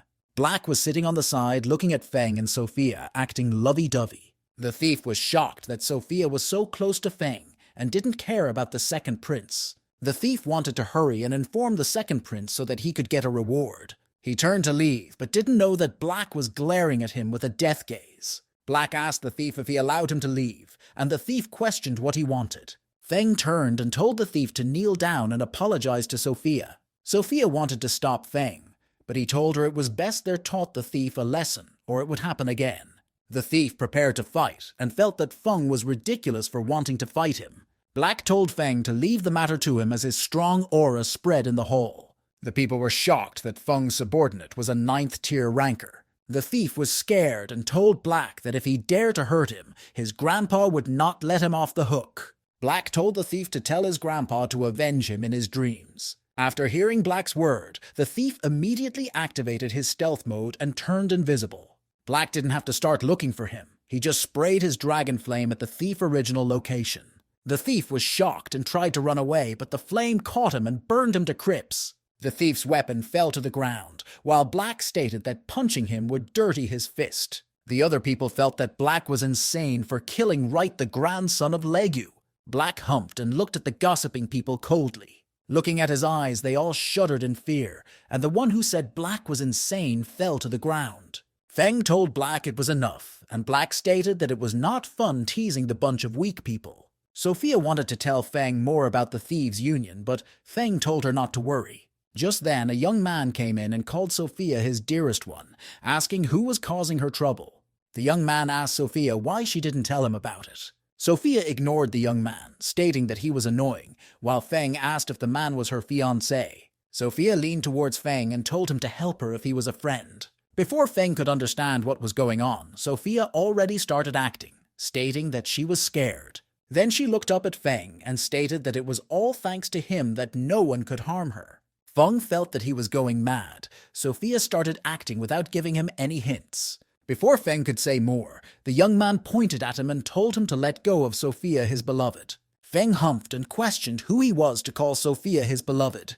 The young man grits his teeth and told Feng that he was Artus, the second prince of Qinglan Empire. Sophia looked at Artus angrily and told him she was not his fiancée. Artus asked if she wanted to annul the marriage contract made by her father, and Sophia told him to go and marry her father who made the contract. Sophia then turned to Feng and told him not to misunderstand, because she was forced into it. Feng was shocked and exclaimed in his mind that Sophia was the best actress he had ever seen. He then cleaned the tears that dropped down from her eyes and told her he believed her. Black felt gossip bumps and almost puked out everything he ate, even though he knew it was an act. Artus was angry because the two were flirting in front of him without care. Artus asked Sophia what she liked about Feng and if he could help her gain the head position. Sophia stated that she liked everything about Feng and Artus won't understand that feeling. Artus immediately became murderous and stated that he would kill Feng, and then Sophia would come back to his side. Then Artus shouted for his shadow guards to kill Feng, who he was calling a pheasant. The guards immediately threw 3 swords to attack Feng, and he scattered it with one hand. Sophia was shocked that Artus ordered the shadow guards to attack in the mercenary union. Artus stated that it was his freedom to order his shadow guard wherever he want. The people present stated that no one had ever made it out alive from the hands of the shadow guards. Black lamented that a few guards was enough to make the people scared. He referred them to cowards. Sophia told Feng to watch out and be careful of the shadow guards. Artus looked at Feng and asked him if he was afraid, and told Feng it was already too late to beg for forgiveness. Before Artus could finish speaking, he saw that Feng had already beaten the shadow guards. He was shocked that Feng defeated the 3 shadow guards in less than a second. The others were also shocked that Feng defeated the renowned shadow guards in a second. Feng told Sophia not to worry, and her eyes was twinkling in stars. Feng dropped the shadow guard and asked Artus if he called him a pheasant. Feng asked him if as a prince of the empire he was that crude. Feng moved close to him and the prince moved back, stating that he was the future king of the empire. Sophia held Feng and told him it was enough, that the prince had learned his lesson. Sophia asked Feng if he wanted to go against the entire Qinglan Empire because of the second prince. Feng turned and told the prince to get lost, and for him not to appear in front of him again. Artus rushed out and told Sophia to better not annul the marriage contract. Feng told Artus that he would be waiting for him, as a sharp glint appeared in his eyes. Artus entered the chariot and told the rider to contact the Elder of Shadow Guards. Legu, the Elder of the Thieves' Union, told the Shadow Guards to relay the message that he would bathe the mercenary union with Sophia's blood. The 2 men in front of Legu told him that if he didn't get approval, he would violate the rules. Legu kicked a stand beside him and told the men to do as he said, as he no longer cared about the rules. The 2 men bowed their head and told Legu they understood. Legu madly shouted that as long as the Shadow Guard are there, no one can make it out alive. At another place, Sophia and Feng were having a meal without knowing the danger coming their way. Sophia thanked Feng, and he told her he would help her win the head position. Sophia told Feng that her team were away for a mission and would drink with him next time. Feng then flirted with her, and she stated that he was a smooth talker. Sophia apologized for pulling Feng into the situation regarding the Thieves' Union. Feng stated that it didn't matter since they were friends. Sophia stated that it was quite troublesome now that they had offended Right Grandpa and the second prince. Feng told her that she must fight back so that they won't think she was easy to bully. Sophia told Feng that she was not a saint, so they won't listen to her. Then he told her to leave it to him. The 2 continued silently drinking some wine. Sophia told Feng she had never slept in peace since she became head of the mercenary. Feng told Sophia he'd a medicine that can cure insomnia. Sophia was surprised and asked if Feng knew medical skills. Feng brought out a perfume medicinal bottle and told her to breathe it in. Sophia rejected and told Feng that she would try it out another day, since she was worried the mercenary would be attacked. But suddenly she mistakenly breathed in the medicine and felt sleepy. She almost fell to the floor, but Feng caught hold of her. He carried her and tucked her into the bed as he watched her sleep peacefully. Feng whispered that with him there, no one can harm her. Black was reading a comic and stating that the male lead and female lead should kiss already. Black then saw Feng and asked if the medicine he gave Feng worked out. Feng blushed and told Black that he and Sophia were only friends.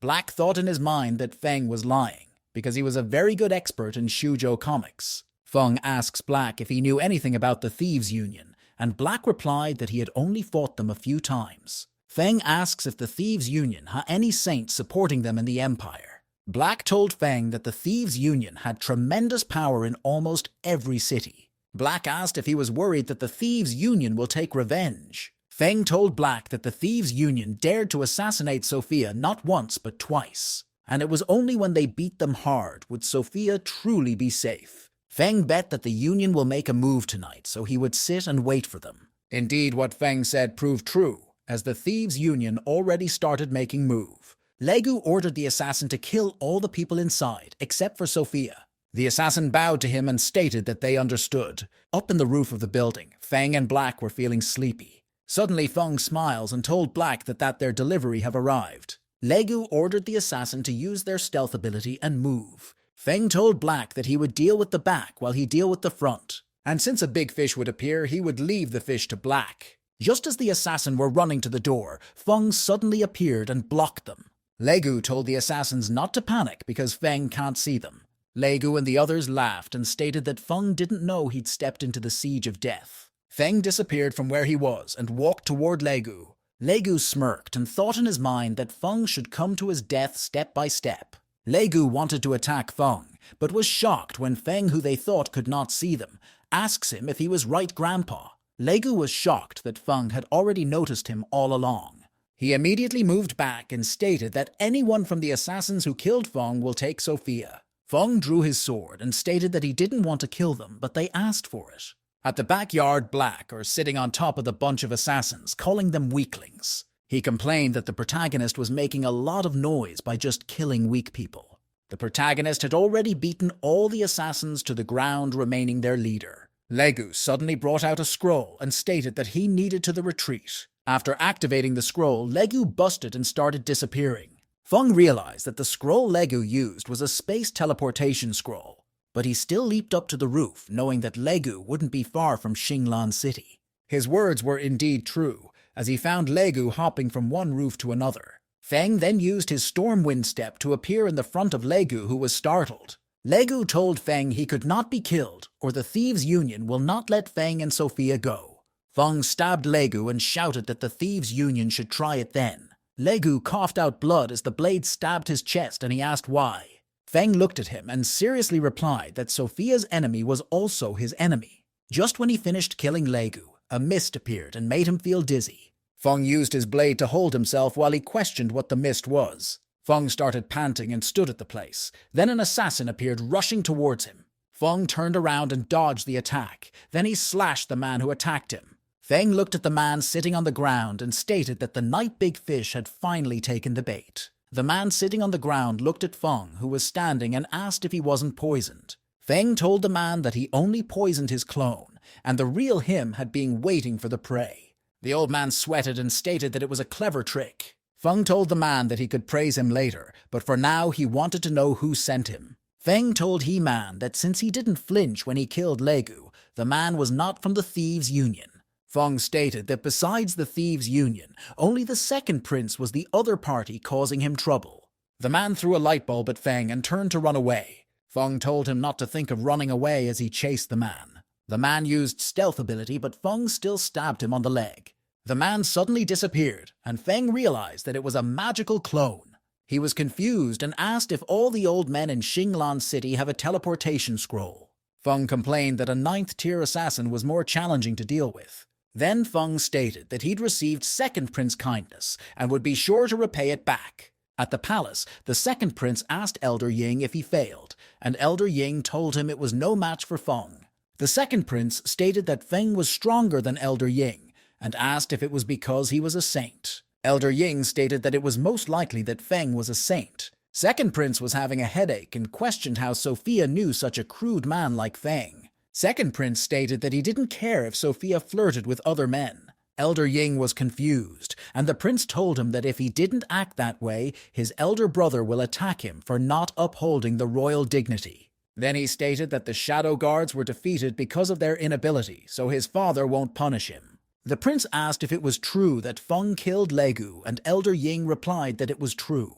Then he told Elder Ying to arrange a meeting with the Thieves' Union. He wanted to have control of the Mercenary Union and Thieves' Union so that no one can compete with him for the throne. Elder Ying told the second prince that he'd a presumptuous request. He implored the prince to use the bloodbath order so that they could kill Feng.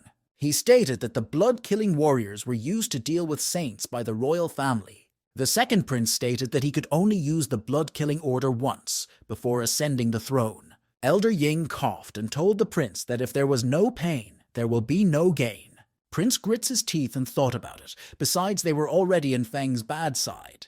He stood up and stated that he would use the order to send blood-killing guards to kill Feng. The next day, Sophia woke up and stretched her body, stating that she had not slept like that for so long, relishing each moment of the rejuvenating stretch. When she looked out from the window, she saw that it was already afternoon, the golden rays of sunlight filtering through the curtains. She remembered what happened last night and realized that Feng had pranked her, the memory of his mischievous antics. But after looking at her body, she realized that Feng did not lay a hand on her. Then she breathed a sigh of relief. She blushed and thought that Feng should have at least kissed her, her cheeks tingling with the imagined touch of his lips. She slapped her face lightly, a self-deprecating gesture as she acknowledged her own longing, and stated that it was as expected of the man she likes. Feng and Black were busy making barbecue, the tantalizing aroma wafting through the air, while Sophia was looking for them. Black blew some fire on the skewer in his hand and stated that he cleared the mess of last night by burning them.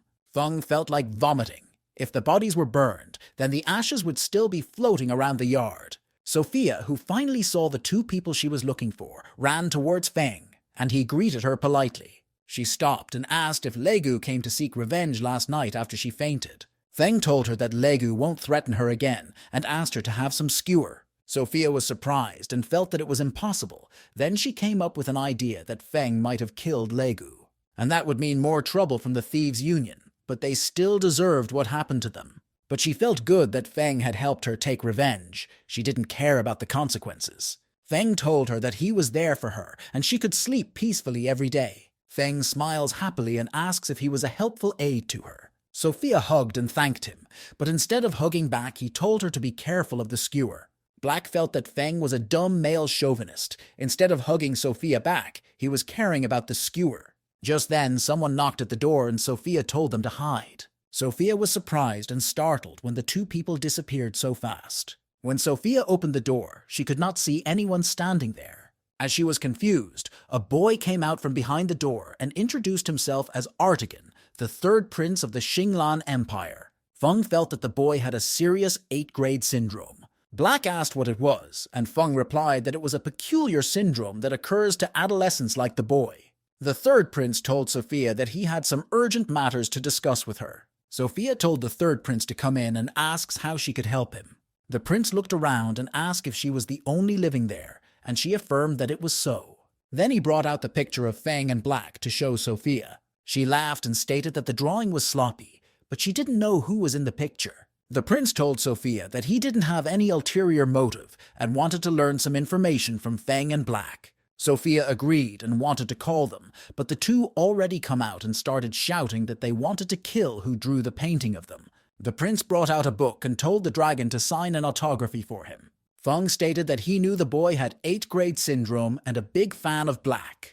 Before he could complain more, the prince shook his hand and asked if he could join him on building a world where everyone was equal. When Feng heard a world where everyone was equal, Feng felt that the boy had a brilliant idea. Sophia told the prince to be serious, and he apologized, stating that he had never seen some people who could slap his second brother face. Then the prince told the gentleman that his second brother had launched the bloodbath order to deal with Feng and Sophia. The prince told them that the Blood-Killing Guard was an organization established by the ancestor of the empire. He stated that the Blood-Killing Guard were feared by the Supreme Venerable when at their peak. Sophia was shocked when she heard those words, her heart skipping a beat at the unexpected revelation.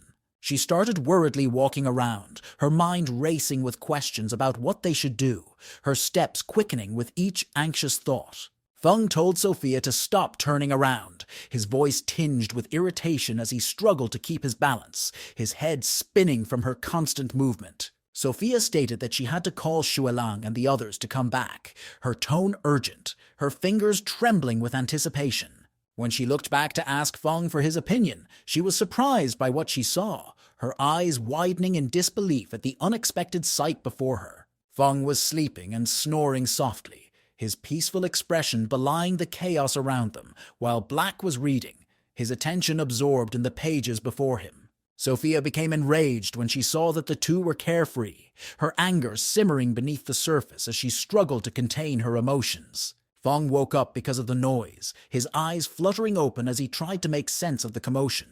He turned back but mistakenly kissed Sophia, his lips brushing against hers in a moment of confusion. Black pretended that he was not seeing anything, his poker face betraying no hint of amusement, while also closing the eyes of the prince statue, a silent gesture of respect for their privacy. Feng wanted to feign innocence, his mind racing for an excuse, but Black told him to stop acting, his voice firm as he cut through the tension with a pointed remark. Sophia told Feng to stop sleeping and think of something, her patience wearing thin as she struggled to maintain control, but he told her to leave it to him. Sophia slammed her hand on the table and told Feng that they will be dealing with two major force. At the top of a roof, an assassin was looking at Sophia's chest, drooling. The man turned to tell his comrade that Sophia's chest was huge, but saw Feng and his own comrade lying on the roof. Feng kicked him down the roof and stated that he had to deal with the Thieves' Union. At night, in the Thieves' Union, Feng and Black appeared at their roof. Feng and Black jumped down and stated that it seemed like the Union were already expecting them. Some assassin rushed out to attack them, but Feng killed them all at once with his blade. Another group appeared, this time with a master, stabbing at Feng's back. When the dagger was stabbed, the man realized it was a clone. Feng appeared at the back and slashed at them, stating that they were too slow. The master stated that he had to use his ultimate skill or Feng will kill him. Black stated that they could not come and go as they please without his permission. Suddenly, an array appeared on the ground where Black was standing. Black realized that it was the shadow-killing array and tried to stop it from completing. Feng saw Black's situation and rushed towards him, asking what was going on. Black looked up and told Feng that it was the power of the law. He exclaimed that it was the true power of gods. Then a voice sounded, stating that their heritage can no longer deal with saints like Feng and Black. Feng angrily slashed at the array when he heard that the Thief Union were going to kill Sophia. Feng was pushed back, and he realized that his attack was ineffective. Black told Feng that the barrier was the power of law that can only be controlled by gods. Feng asked if it was the same god as the goddess of life. Suddenly Feng froze after a voice stated that he was correct. Feng looked back and saw a lady coming out from a portal leisurely. The lady yawned and stated that she woke up, thinking that she was going to deal with a strong opponent. Then she moved her hand and a purple force appeared. She started shooting some arrows at Feng, but he evaded all of them and rushed towards her. Feng appeared at her back, but obviously the lady knew and smiled. She caught hold of the sword with only 2 fingers. She told Feng that she was impressed by his bravery. Feng shouted that he didn't believe he could not deal with the woman and slashed down again. His attack hit a barrier, blocking the lady from any damage. Feng was shocked that his plan didn't work out. Then Feng remembered that there was a status in the portal where the woman came out from. The woman yawned lazily as she felt that Feng was too weak. Feng activated his Blade of Storm and slashed down. The lady stated that Feng surprised her for being able to harm her clone. Feng told her that the real surprise was yet to come. She was shocked when she saw him holding her statue. Feng told her farewell and crushed the statue. Gradually, the purple robe lady started disappearing. Black gave him a thumb up and told him it was amazing. Feng thanked the stupid god for reminding him about the statue. Suddenly, a hand wrapped around him and questioned who he called a stupid god. The lady stated that she would remember his name and come to find him again. Then she completely vanished as the two were watching. Feng breathed out a sigh of relief when he saw that she was finally gone. Feng told Black it was time to return to the Mercenary Union. At the Mercenary Union, a bloodbath was going on, and Sophia was beaten up. She knelt in the ground and prayed that Feng should come back. The leader told Sophia that before she died, he would ask people to console her. He then laughed happily and grabbed her on the neck. He lifted her up and asked if she was so eager to throw herself into his arm. Sophia stated that since she was in their hand, she might as well die. Sophia wanted to stab herself, but the man grabbed her hand. He told Sophia that Feng was long dead, and he and his subordinate laughed. When she heard that Feng was dead, Sophia cried. Suddenly a voice sounded stating that the thief union must die today. Black shouted that those who dare to harm his sister-in-law will die. Then he turned into a dragon and sprayed fire at the assassin. The man was shocked that Feng was still alive. The Supreme Elder had said that the statue could deal with them. He grits his teeth and stated that as long as Sophia was in his hand, he won't act rashly. But on looking at his hand, Sophia was no longer there. He was shocked. Feng told Sophia he was sorry for coming late, and Sophia blushed. Sophia told Feng that he scared her, and he told her not to cry so as not to ruin her makeup. Then Feng turned to the man and told him to get ready to die. The man told Feng that if he had to die, he would take Feng with him. The man then used his stealth ability to turn invisible. Sophia told Feng to be careful, and Feng told her not to worry. The man brought out a scroll and told Feng that he would be back. Feng stated that he was going to end it there and then. Feng smiled and told the man that the teleportation scroll was just a piece of paper in a saint's solidified space. Feng then slashed down at the old man with all his might. The man was shocked to find out that Feng was a saint ranker. Feng apologized for putting Sophia's safety to a risk, and Sophia stated that it was all right. Sophia turned and told those who could still stand to treat wounded. Feng was still in shock because Sophia kissed him when she was thanking him. Feng told Black to help people, and he replied that he only know how to kill people. Feng told him that he could at least carry the wounded when transformed, but it was a pity Black didn't have wings. Outside Xinglan City, a campsite can be seen, and the people around were busy. A man came into a camp and Shualang that he had a commission for them. They opened the commission to see what the mission was. The group were shocked when they saw that the commission was to kill Sophia. His subordinate asked why the chief accepted the commission, when they had already broken Sophia's trust by not protecting her. Shualang stated that they could accept the mission and not do it. He told his comrade that the commission shows that Feng was in trouble. He stated that they had to break ties with Feng and also tell him about the commission.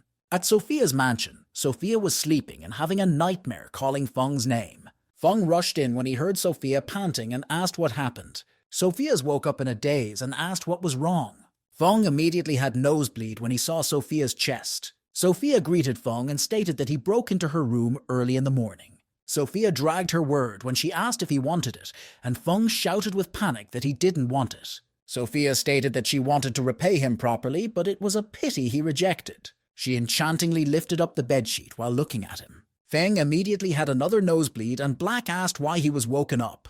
Feng pushed Black back and left, so he would not see Sophia's body. Sophia touched her cheeks and stated that Feng was so cute. After leaving the room, Feng started training Black on his movement skill. When Sophia appeared, Feng blushed and coughed as he looked at the incoming Sophia.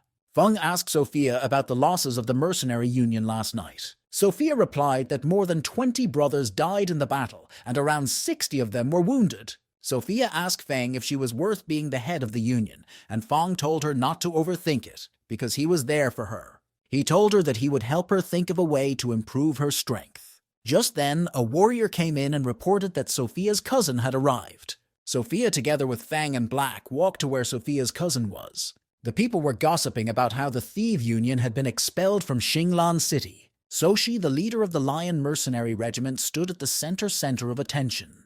He was also one of the heirs of the Mercenary Union. Soshi looked at the incoming Sophia and greeted her. Sophia asks why he came, and he gave her a letter stating that he was ordered by the elders to participate in the mercenary battle. After reading the letter, Sophia was annoyed and asks why she had to hand the Mercenary Union to him when she was the one who kicked the Thief Union out. Soshi smiles smudgy and told Sophia not to take credit for what she didn't do. Feng asked Sophia what else was written in the letter apart what she already said. Sophia told Feng that the elders wanted her to marry the second prince and support the Mercenary Union. Feng grit his teeth angrily and stated that the elders were a bunch of useless people. Soshi told Feng to watch his word while asking Sophia if she wants to go against the elders' order. Sophia blocked Feng and asks what will happen if she refused to follow the order. Soshi stated that if she was persistent, he would enforce the family rules on behalf of elders and force her back. Sophia told Soshi not to try scaring her because she also had followers. Sushi told Sophia to rely on herself because the people at her back were weaklings. Sophia shouted out that she would never hand over the mercenary union of Xinglan City to him. She became more confident when she saw Shualang and told them to get Soshi out of the union. The people began contemplating on who would win the fight. Shualang told Soshi he was sorry for the intrusion and would leave after he was done there. He turned to Sophia and Feng, stating that he was there to bid them farewell. The people were shocked that Shualang and his team were running away instead of helping their president. Shualang stated that they're accepted a new commission, so they need to leave Xinglan City immediately. Sophia was disappointed and asks if they came all the way there just to say those words. The bald hair told Sophia that their Blood Wolf regiment was tiny and cannot interfere in the fight.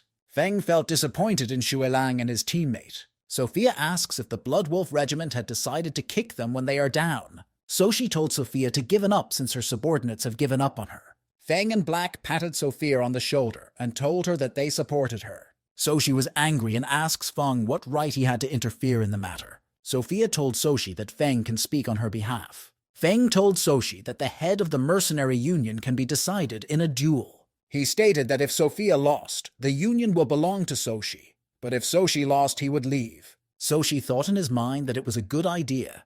At least he could use the chance to teach Feng a lesson. Soshi agreed and stated that both of them will fight to determine the winner. Feng told Soshi that it was better he picked Black as an opponent. Soshi thought that Feng was pushing someone else to replace him, and told Feng that for the sake of Sophia he won't end his life. Soshi brought out his sword and told Feng to bring it on, and Feng agreed. The people whispered that Feng as a toy boy didn't know his place. Shualang told his team it was time to go, because they were sure Feng could not win against Soshi. Before they could leave, an aura of space solidification that only Saints knows descended on them. Feng told them not to be in a rush, and Shualang realized that Feng was already a saint. Feng stood there and Soshi attacked him, feeling that Feng was a weakling. When his sword stabbed into Feng, it dissipated, and the real Feng appeared at his back. Feng did not use his blade to attack. He smacked Soshi, and Soshi got injured, asking how strong Feng was. Feng asked why he had to tell him, and told Soshi to get lost since he was the loser. Soshi disagreed and stated that he won't leave. Feng's face turned cold, and he asked Soshi if he intended to violate the contract. Soshi told Feng that his purpose was to participate in the battle, not to be the guild leader. Feng didn't know if Soshi had a thing for Sophia, so the decision to stay was a problem.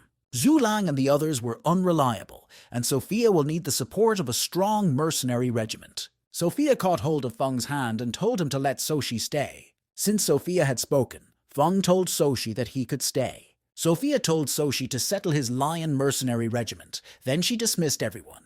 Everyone started leaving the hall since the show already ended. Sophia looked back and asked Shualang and the others why they were still there. Shualang stated in his mind that they also wanted to leave, but didn't know that Feng had already become a saint. Feng told Sophia to forget about Shualang and the others. Sophia was surprised that Feng called her Fia. Black was so furious about the lovey-dovey act. Suddenly a female voice sounded and narrated everything Feng had done, stating that Feng really planned it well. The person who said those words was none other than Snow. Sophia asked what brings Snow, the granddaughter of the Mage Union, to the Mercenary Union. Snow asked if the Mercenary Union was a prohibited place and she was not allowed to enter. Sophia stated that if Snow was jealous, she could also find someone as strong as Feng. Snow grabbed Feng's hand, and Sophia also grabbed Feng's hand. Soon a drag started. Snow told Feng to follow her, and Sophia told him not to. Feng was feeling uncomfortable. Feng was dropped at the side, and Snow and Sophia were arguing.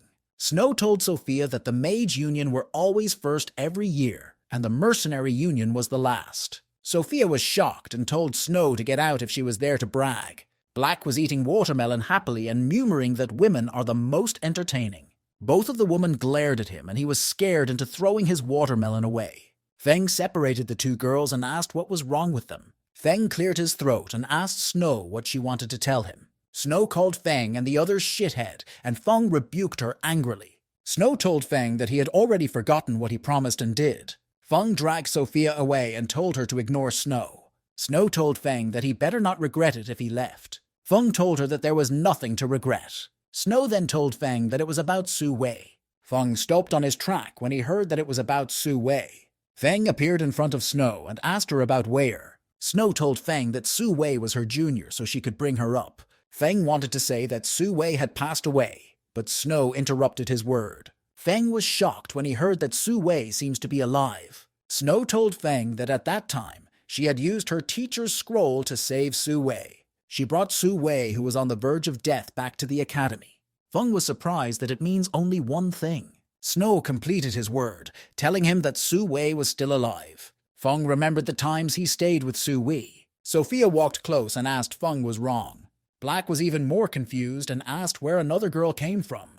Feng gripped Snow tightly and asked if Su Wei was still in the Xingyian Academy, and she agreed. Feng immediately disappeared from there, telling Sophia that he was going to Xinglan Academy. Snow touched her hand and stated that Feng was a rough and anxious man. Sophia was the most confused. She asked Snow who Su Wei was. Too Bright Light was rushing towards Xinglan Academy. Feng was lamenting how he used to be a martial art trash that couldn't protect Su Wei, but now he had the strength to do so.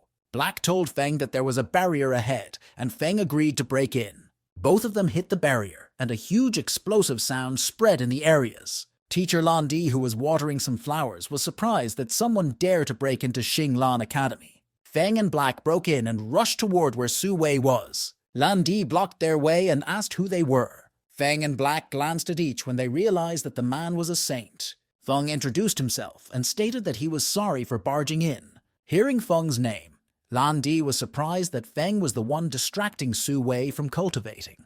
Lan Di told Feng it was enough of the bullshit and attack him. Feng had not even dodged anything before being sent flying back by him. The student began clamoring about the person fighting President Lan Di. Black told Feng to go and find Su Wei and he would block Lan Di. Before he could finish speaking, Lan Di knocked out some blood from his mouth. He asked who gave them the courage to discuss before him. Feng realized that E&D had been a saint for many years and stronger than them. However the situation was, he could not give up until he saw Su Wei. He used his blade double slash to attack Lan Di, but it was stopped. Lan Di sent him flying back with just a wave of his hand. The student stated that with Feng's ability, he won't defeat the president. Feng saw that Lan Di had a tremendous power and realized that he could not fight him head-on. Then he decided to try his newly realized skill, which was the threefold mirror clone. Feng had used his vitality key to condense two clone with the same strength as him. Lan Di realized that the clone was equally strong as Feng. Feng attacked and shouted out those who stand on his way to meet Su Wei shall die. Lan Di didn't move. Instead, he asked Feng what would happen if Su Wei found out that he attacked her teacher. Feng immediately broke her in mid-air, not daring to let his sword touch Lan Di. Feng questioned if he was of the Four Saint, and he asked how he was so young. Immediately, Feng was distracted. Lan Di smirks and stated that he had found the real Feng. Feng woke up to realization and cursed that even saints can actually cheat. Both of them exchanged moves after move to decide the winner. And finally, their blade clashed together and a huge explosion happened. The students speculating the show wanted to know who won the fight. In the end, it was a tie. Lan Di felt that Feng was really unbelievable. Shouting out, Feng told Lan Di to come at him and bring it on. Lan Di thought in his mind that if really defeated Feng, Su Wei would be mad at him.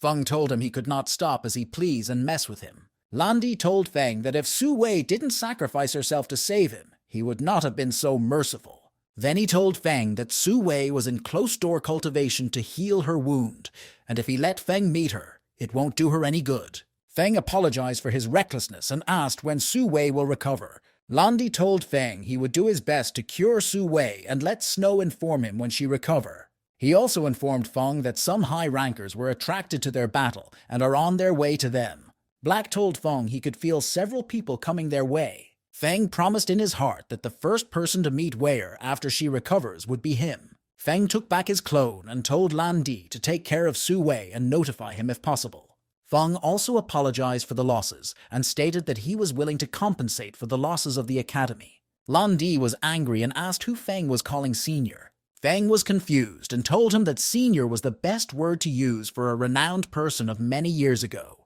Lan Di watched Feng leave and promised to make Feng regret deceiving his successor. When they got home, Black told Feng that he would have used his dragon breath to burn Lan Di. Feng was still worried about Su Wei, since Lan Di stated that he was not sure when she would recover. Feng then looked at Sophia and asked if Snow had left, and he received an affirmation. Sophia told Feng he heard from Snow about the story of him and Su Wei, and wished to meet the girl that he cared about so much. Feng was stunned and remembered that his mind went blank when he heard about Su Wei.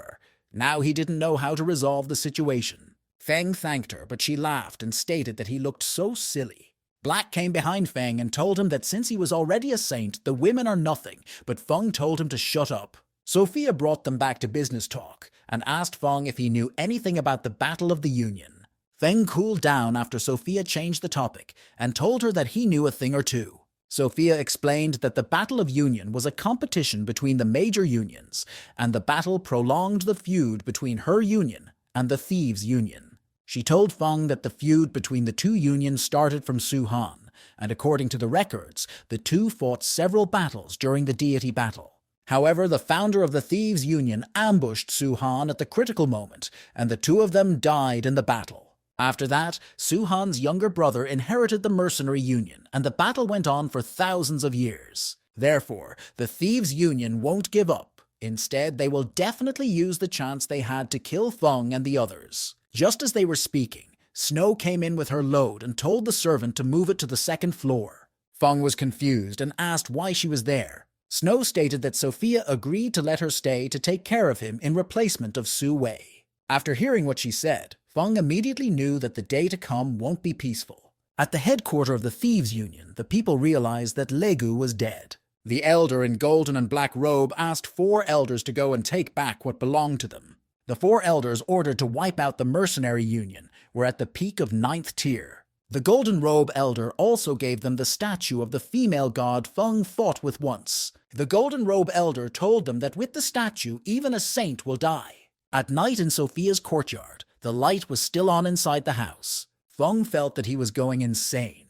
It had been over there days since the girls cooked many times and asked him to tell who was better. Feng asked if he really had to decide who cooked better. He told the girls that their dishes was delicious. The girls didn't agree and told Feng that he must decide. Feng wanted to ask Black for help, but was told by Black that he refused to involve himself in Feng's matter. Sophia told Snow that she was a guest, so she should not bother cooking. Snow told Sophia she was doing it in replacement of Su Wei, but Sophia warned her not to use Su Wei to push her, and Snow asked if she was guilty. Just as they stopped quarreling, they both asked Feng who was sneaking away where he was going to.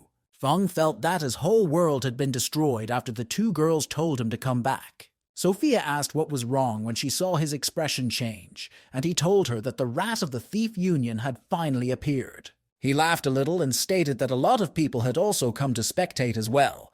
Feng went outside and told the hiding thieves to come out. The people from the Warrior Union and Archer Union were spying and gossiping about how to sleep with Sophia. Feng slapped the mouth of the Warrior Union spy with a stone when he stated that he wanted to sleep with Sophia.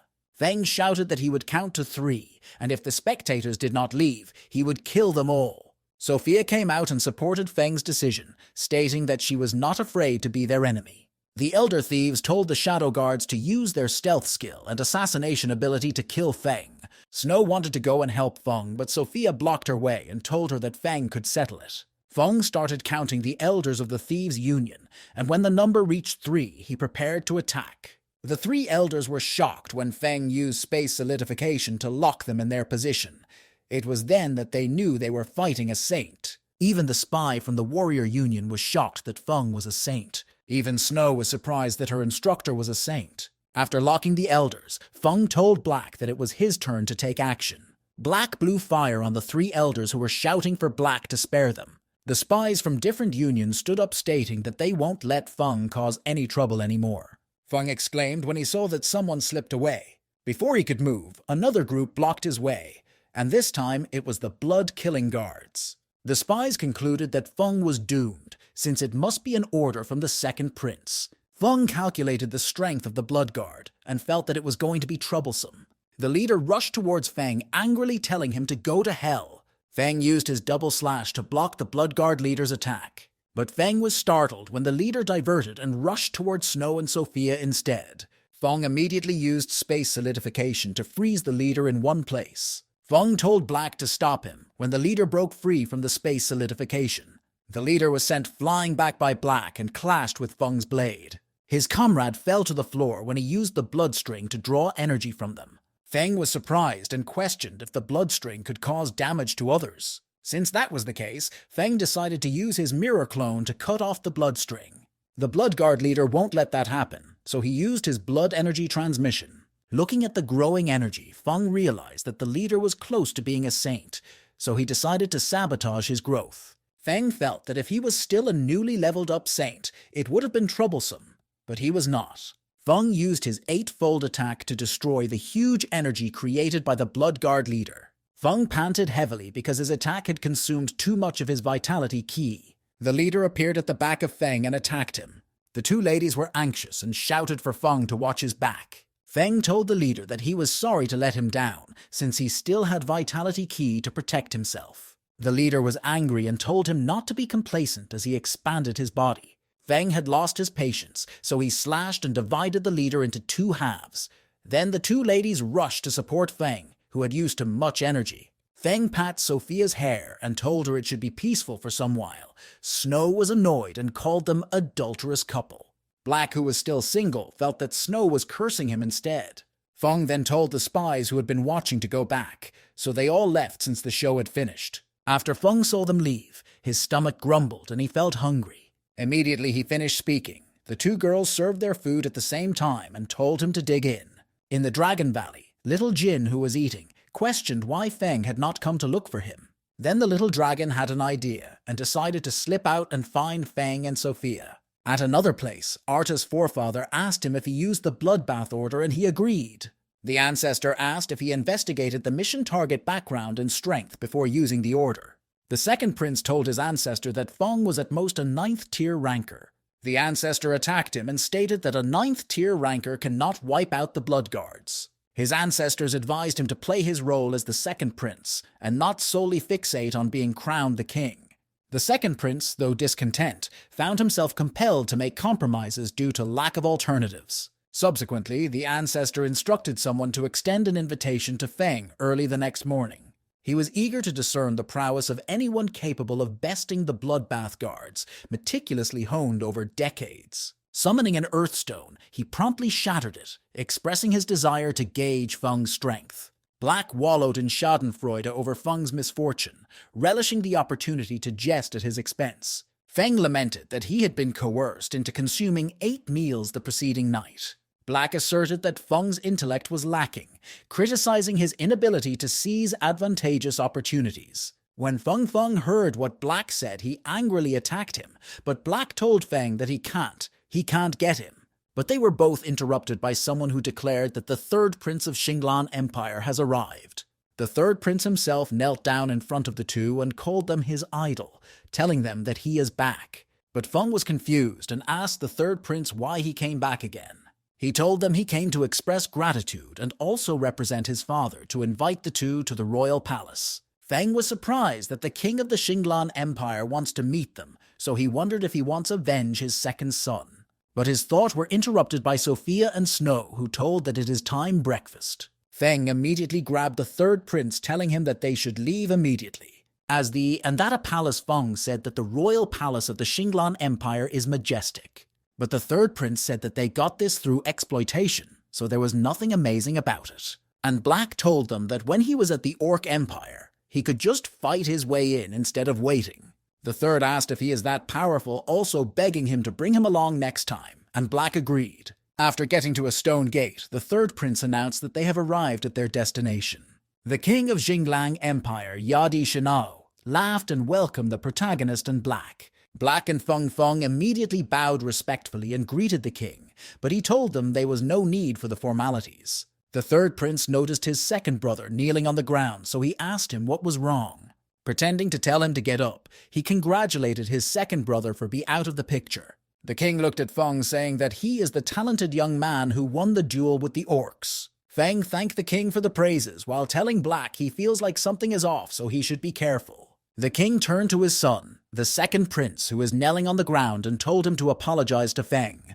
But Feng laughed and told the king to ask his friend who is hiding in the dark to show himself. No long after he said that, an explosion went off in the place, but him and Black was standing.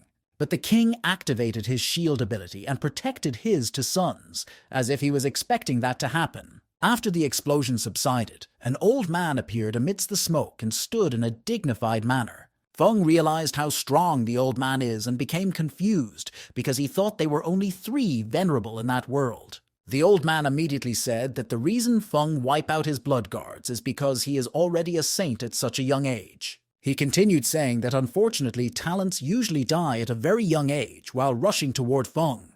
Before the man could get to Feng, Black attacked him, so he turned and counterattacked with his fire ability. After throwing off Black, he became surprised because the protagonist suddenly appeared behind him. He could not help but say that it is not Feng's strength nor magic, but his power is very odd while dodging the attack. Black, who was thrown off, rushed and started attacking the old man, but he condensed a battle shield.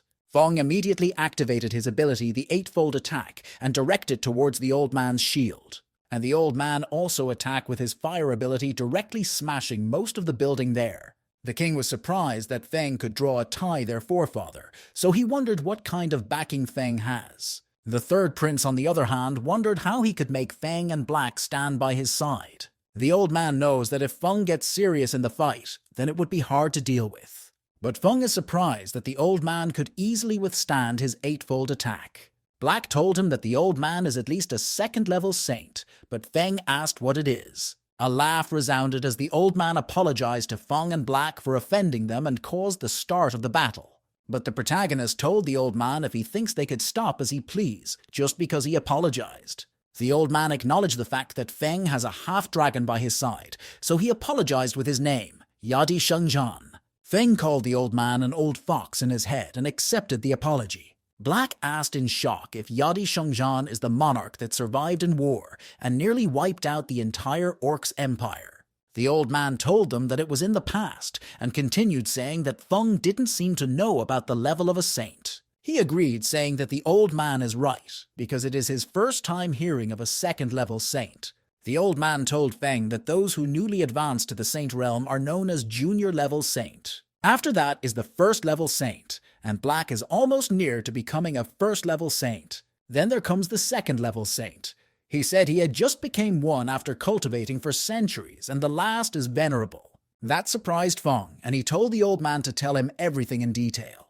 But the old man told him that it is inappropriate to talk there, so they should talk somewhere else. Feng thanked the old man for resolving his doubt. The old man accepted the thanks sincerely. Feng immediately left with Black, saying that they would come back for the old man's advice if there is a chance. The old man told the king to relay a message saying that Feng is his distinguished guest. Although it is nothing but a future venerable is different, and Feng might be one of the future venerable. While at the other side, someone knocked at Sophia's door, and she opened the door while asking who was there. She immediately rejoiced when she saw that it is her father that is standing in front of her. But she asked him if he also wants her to hand over the mercenary union of Singlan City to him. Her father, the president of the mercenary union Sopo, told her that the elders have some new thoughts about the union.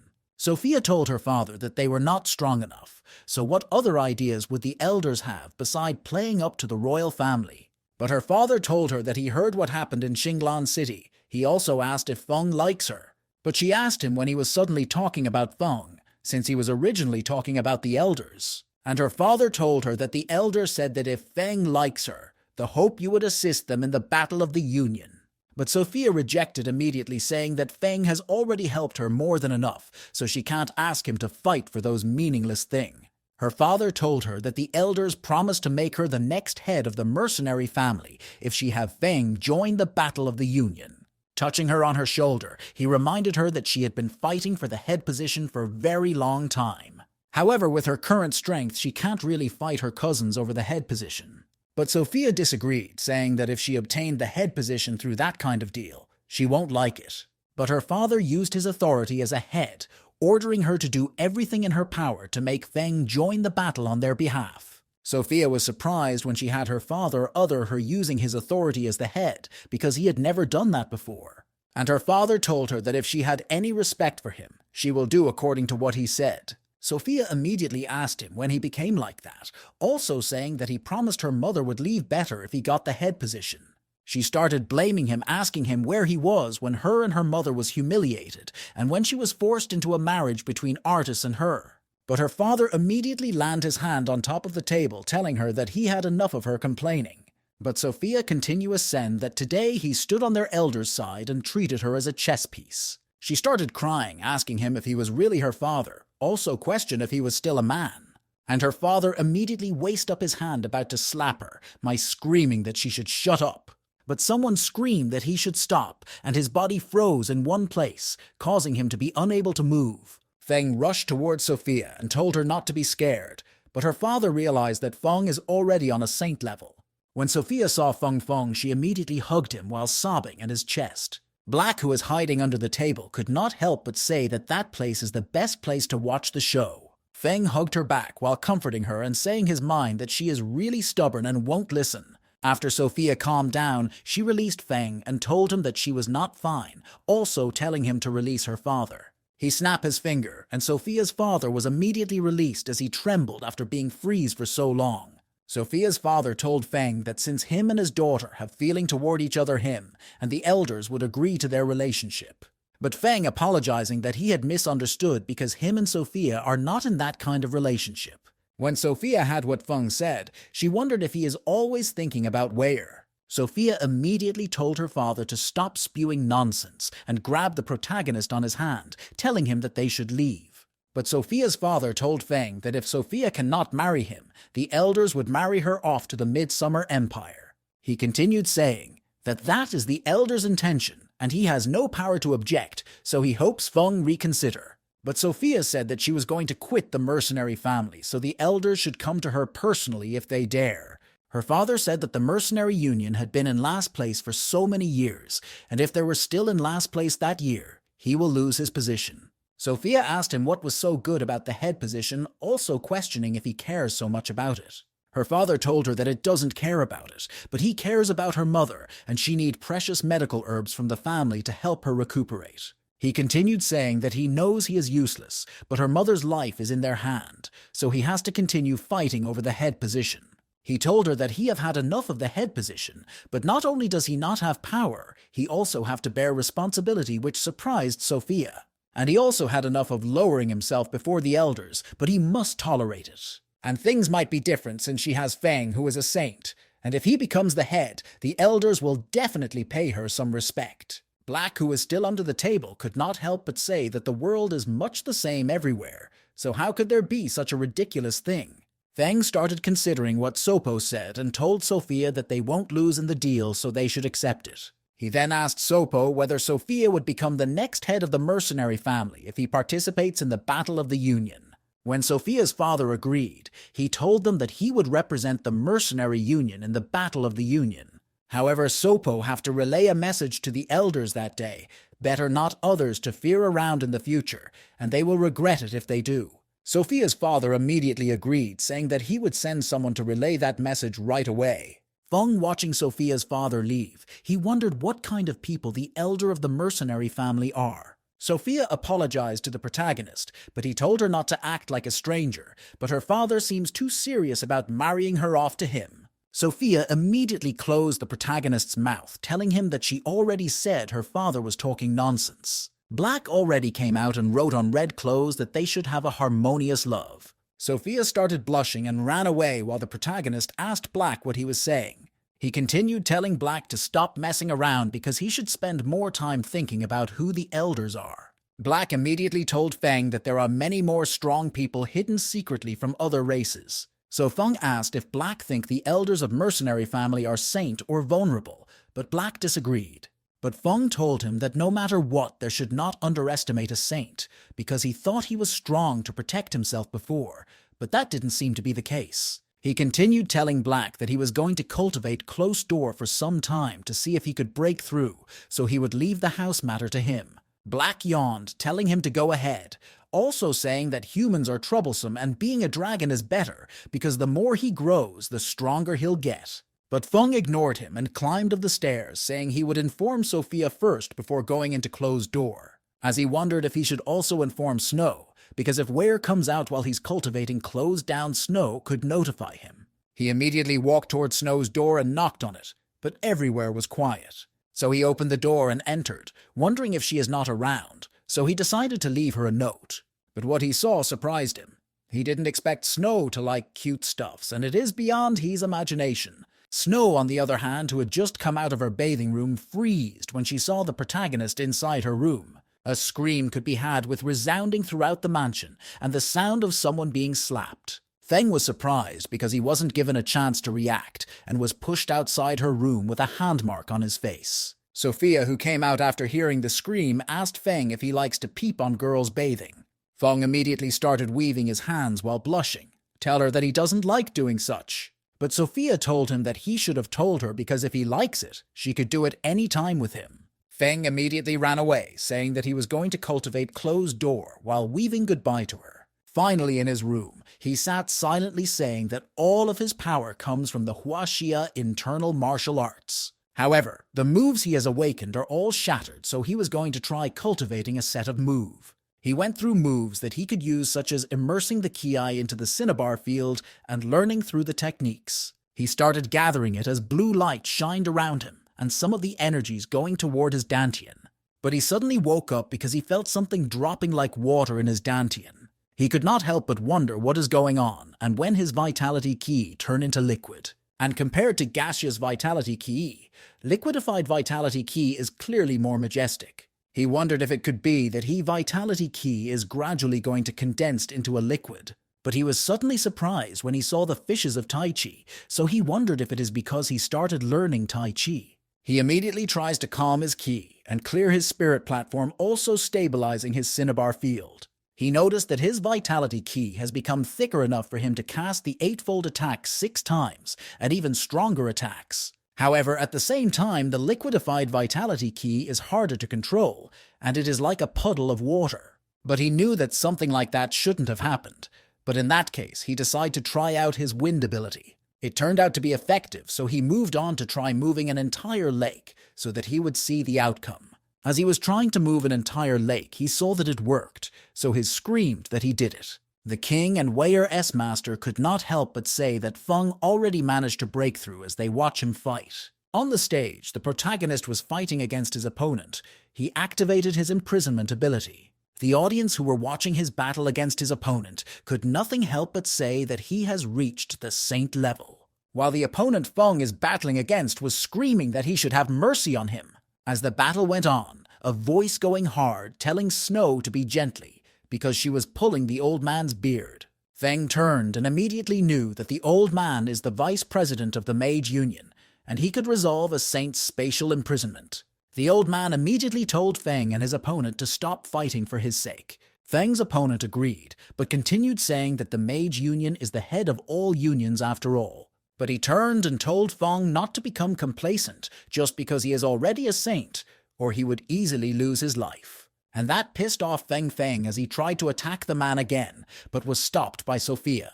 While Snow, who is standing behind her grandfather, screamed that Feng should not make a move against his opponent. Feng apologized for being almost late for the Battle of the Union, but she told him that he is more important than the battle. Sophia's father immediately introduced Feng as the representative of their mercenary union. A man from another union could not help but say that it didn't expect the mercenary union to be able to convince Feng into joining them. Snow's grandpa immediately said that since everyone was there, the Battle of the Union would start, so everyone should come and draw a name. But Feng's formal opponent refused to draw a name, saying that he wants to have a duel with the mercenary union instead. Feng asked Sophia if it is possible to appoint an opponent in a duel, and she agreed, saying that there was no problem in doing that. After that, Sophia told President Ying Sha that she agreed with his proposal about battling with Feng. Ying told Feng that today was his day of fall, but Feng told him that he has heard similar phrases a lot, but nothing works at the end. But Ying told Feng not to think he could do whatever he wants just because he had broken through to the saint level. Feng crosses this hand on his chest, saying that he can indeed do whatever he wants since he has already become a saint. Snow's grandpa immediately announced that the first duel would be the Mercenary Union versus the Thieves Union. Sophia told the protagonist that the Thieves Union must have something up their sleeves again, so he should be careful. And he told her to believe in him as he heads and stood on the battle arena standing face to face with his opponent. Ying immediately told Feng that he should cherish his last moment before he will die in the hand of his people. As the opponent rushed toward the protagonist, he used that opportunity to activate his own ability, stretching out his sword and pointing it forward. Both him and his opponent exchanged several blows and attacks, trying to find each other's weakness. As his opponent stretched out his claw to attack him, he condensed his spatial imprisonment. But he immediately noticed that something is wrong with his opponent, because he is unable to truly attack it, and he can't feel any trace of living energy on it. And the grey energy surrounding his open and could absorb the energy around, so it's devoured his spatial imprisonment. Ying, who was sitting on the audience watching his puppet fight Feng, suddenly brought out a whistle and blew it, and it gave a beep sound. The puppets that is originally freezed by Feng suddenly charged up and destroyed the attack that froze it. Snow's grandpa could not help but scream that Feng's opponent is a blood sacrifice wraith corpse. Snow immediately pulled his beard, asking him what that is, also telling him to get to the point and not beat around the bush. So the old man told her that a blood sacrifice wraith corpse he's created from an evil sacrificial method in the era of ancient deities, and that it is created using a blood essence instructed from thousands of people who were born on Sunday, and it is also immune to many attacks. Ying immediately praised the old man for knowing about that and told everyone to start spectating the death of the youngest saint, Feng. Feng, who is still on the battle arena fighting with his opponent,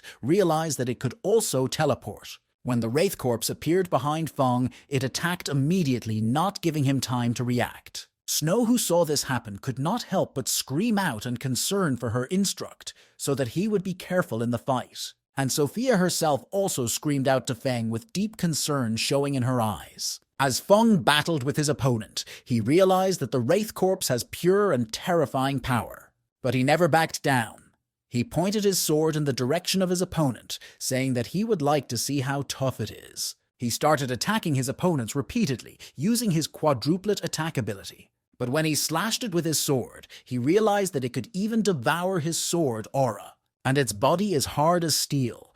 It could also devour any type of energy, literally like a turtle. Also, the death aura could penetrate Feng's body, and he knew that that can't go on any longer. Sophia held onto her father's arm tightly, while praying that the protagonist should not give up on the fight. Snow also shook Grandpa, praying that Feng would think of something, but her grandpa heard that he also has no way to destroy the wraith corpse. He turned to President Ying and told him that if the Church of Light finds out, he wonders if the Royal Highness would talk to him in person. President Ying started panicking and also stopped blowing the whistle that he was about to blow. But since the whistle was what controlled the wraith corpse, it halted in the middle of the fight, causing Feng to have an opportunity to attack it. Feng immediately turned and realized that the whistle in Ying's hands is what controlled his opponent in the fight. You could not help but say that if he got the whistle, he would obtain a saint fighter on his side. But he realized that the death aura is getting thicker, and the magic barrier can't understand it anymore, so it started cracking up. Feng was surprised when he saw that the death aura is flowing into his cinnabar field. Not only that, it has also been assimilated by the fishes of Tai Chi, and Tai Chi is organized into yin and yang, which means life and death. So the death aura of the wraith corpse is incomparable to the fishes of Tai Chi. In that case, if he activated the fishes of Tai Chi and used the yin fish to turn Vitality QI into Jet Aura, he might be able to harm it. Feng activated the two forms of Tai Chi called the Life and Death counterattack. Immediately after that, he attacked the wraith corpse with his sword pointing at the corpse's chest. President Ying, who was sitting on the audience, immediately coughed out blood when the wraith corpse is injured, which he found unbelievable. While in the battle, Arena Feng already punched a huge hole on the wraith corpse's chest, and blood splashed everywhere. Then Feng realized that the consumption of Ki of Death Aura conversion is equivalent to 2 8-fold attack.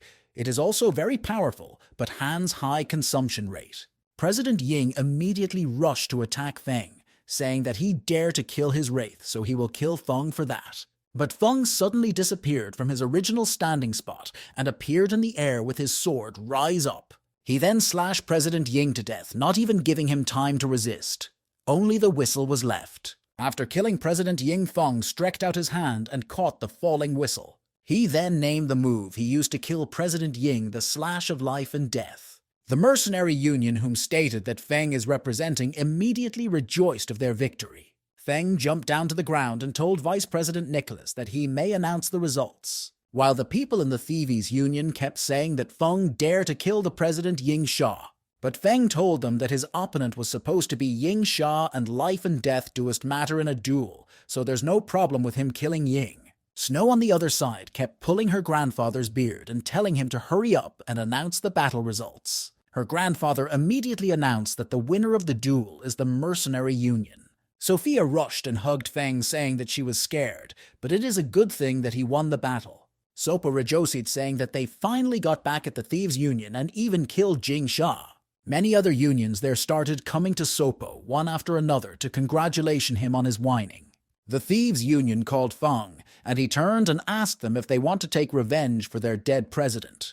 The man told Feng that he is indeed capable of killing their president, but he hoped he would return the blood spirit whistle to them. And Feng pretended to have lost the whistle. He said that it was there a moment ago, so how did it vanish into thin air? The man told his teammate to take down the Wraith Corpse, because it would be useless even if Feng les the blood-spent whistle.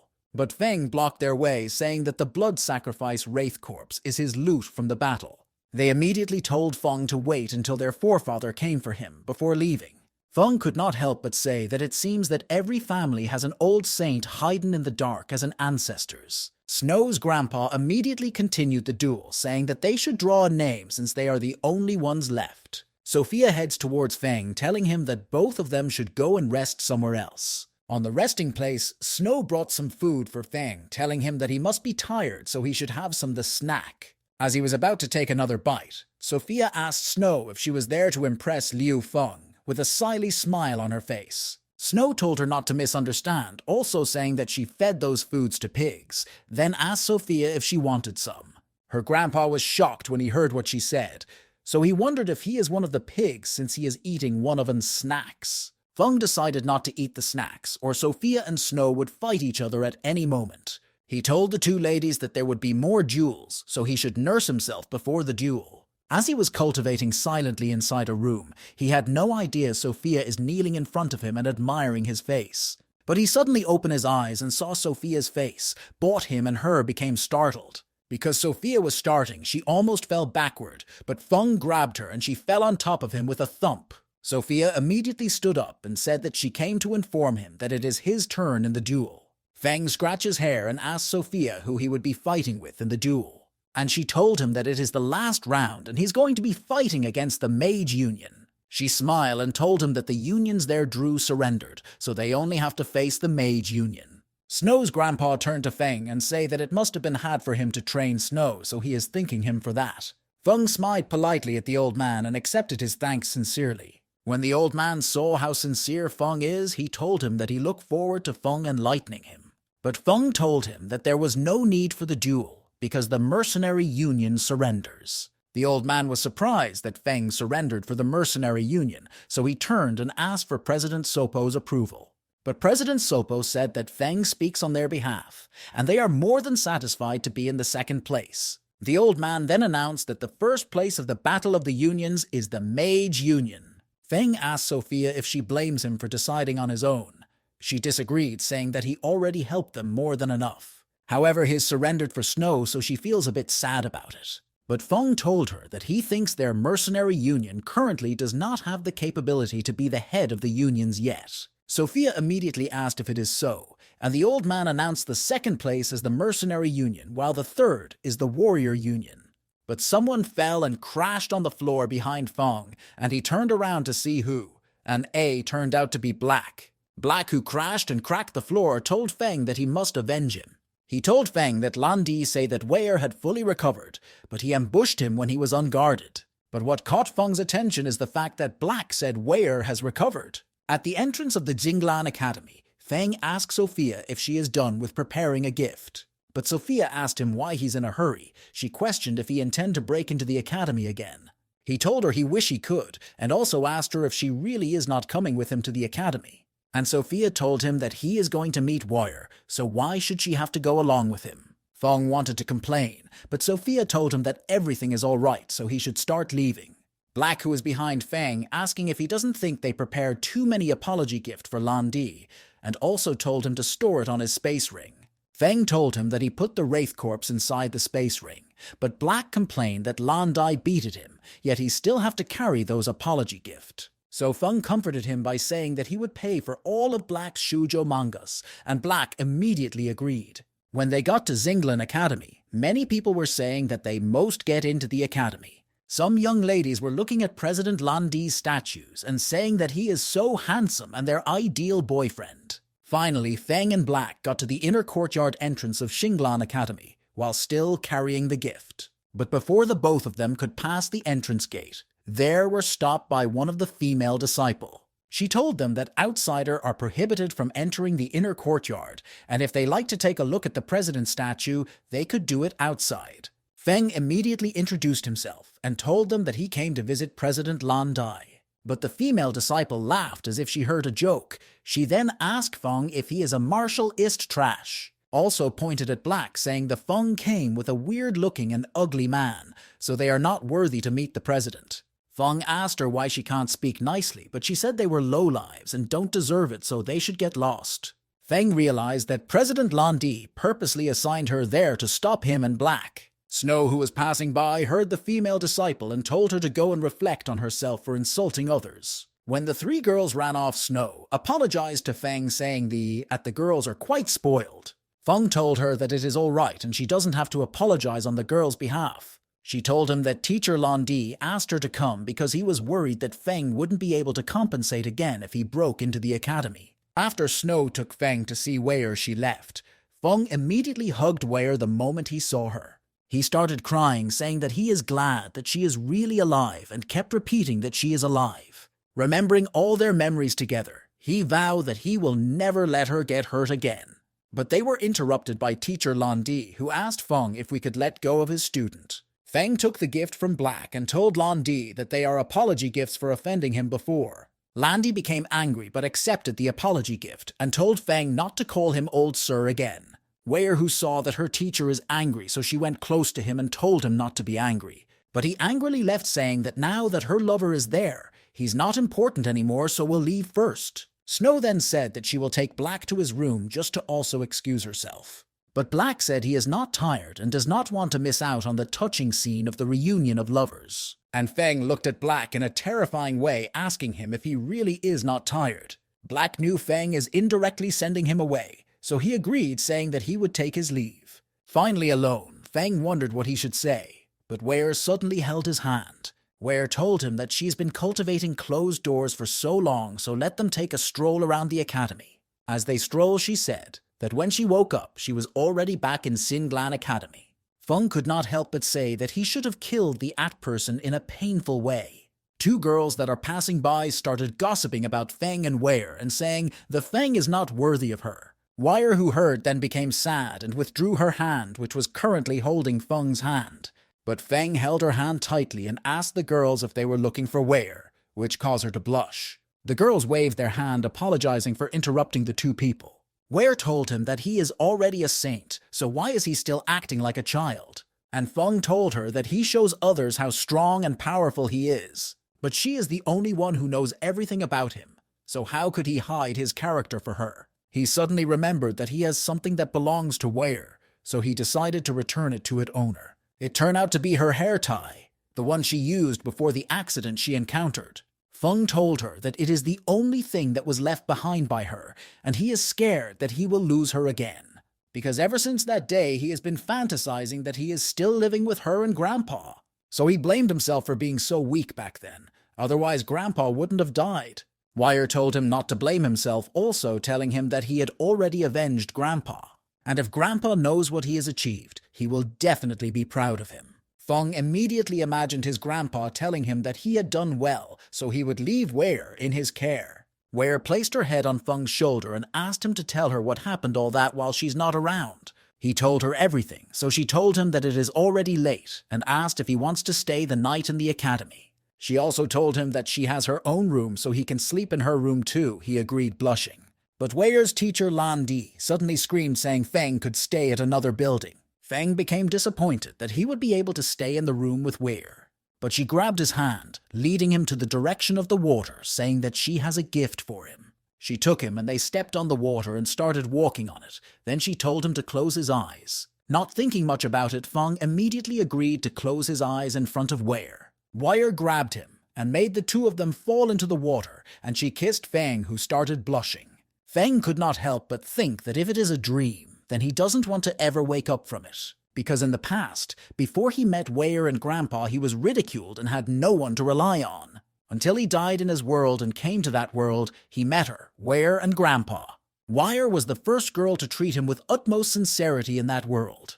Grandpa would tell him to be a man and not be afraid of his wife. And it was his first time experiencing the true meaning of being moved by someone. He sometimes even imagined the day of him and Ware marrying with Grandpa stand beside them. Until that day, Ware told him to promise her that he would take care of himself when she's gone. But his thoughts were interrupted by someone who told him to wake up, or they will beat him. Feng saw Ware, who is telling him that the sun's already up, but he is still sleeping.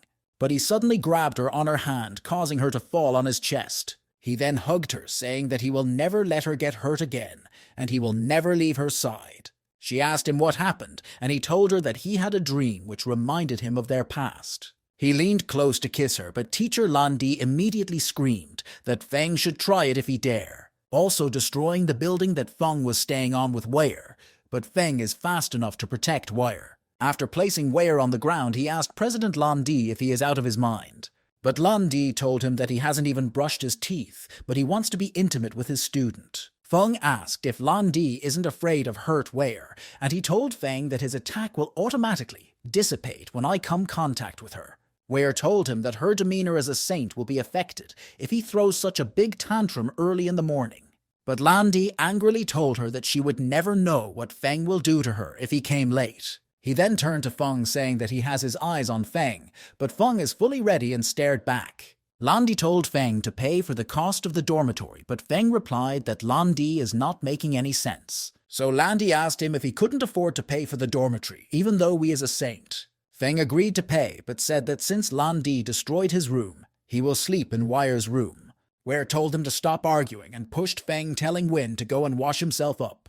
But Feng kept saying he was going to sleep inside Ware's room happily, which caused Landi to say that he is going to end Feng's life. Opening Wire's room to go out, Fenny could not help but say that the weather is pretty good, also saying that Landi is ruthless for slapping on his face, but to him, sooner or later he is going to get his revenge. But Ware told his that he kept on provoking her teacher, so that serves him right. And Feng told her that he didn't fight back Landi because he is Ware's teacher. Ware told him that she knows and tries to wipe Feng's injured face, also telling him not to move. She continued saying that Landi has sacrificed a lot for her, and he treats her like his own daughter, so the two must learn to get along. Feng Hu now has a bandage on his face, complaining that his face is ruined and his handsomeness has also reduced. But Ware told him that he is still handsome, so he should go on a shopping with her. Because her teacher refused to let her out when she was cultivating closed door, she wants to shop to her heart's content, while saying in her mind that the most important thing is for her to meet Sophia, whom Feng talked about. So after Ware grabbed Feng to the street to shop, she ran around happily while Zheng followed along.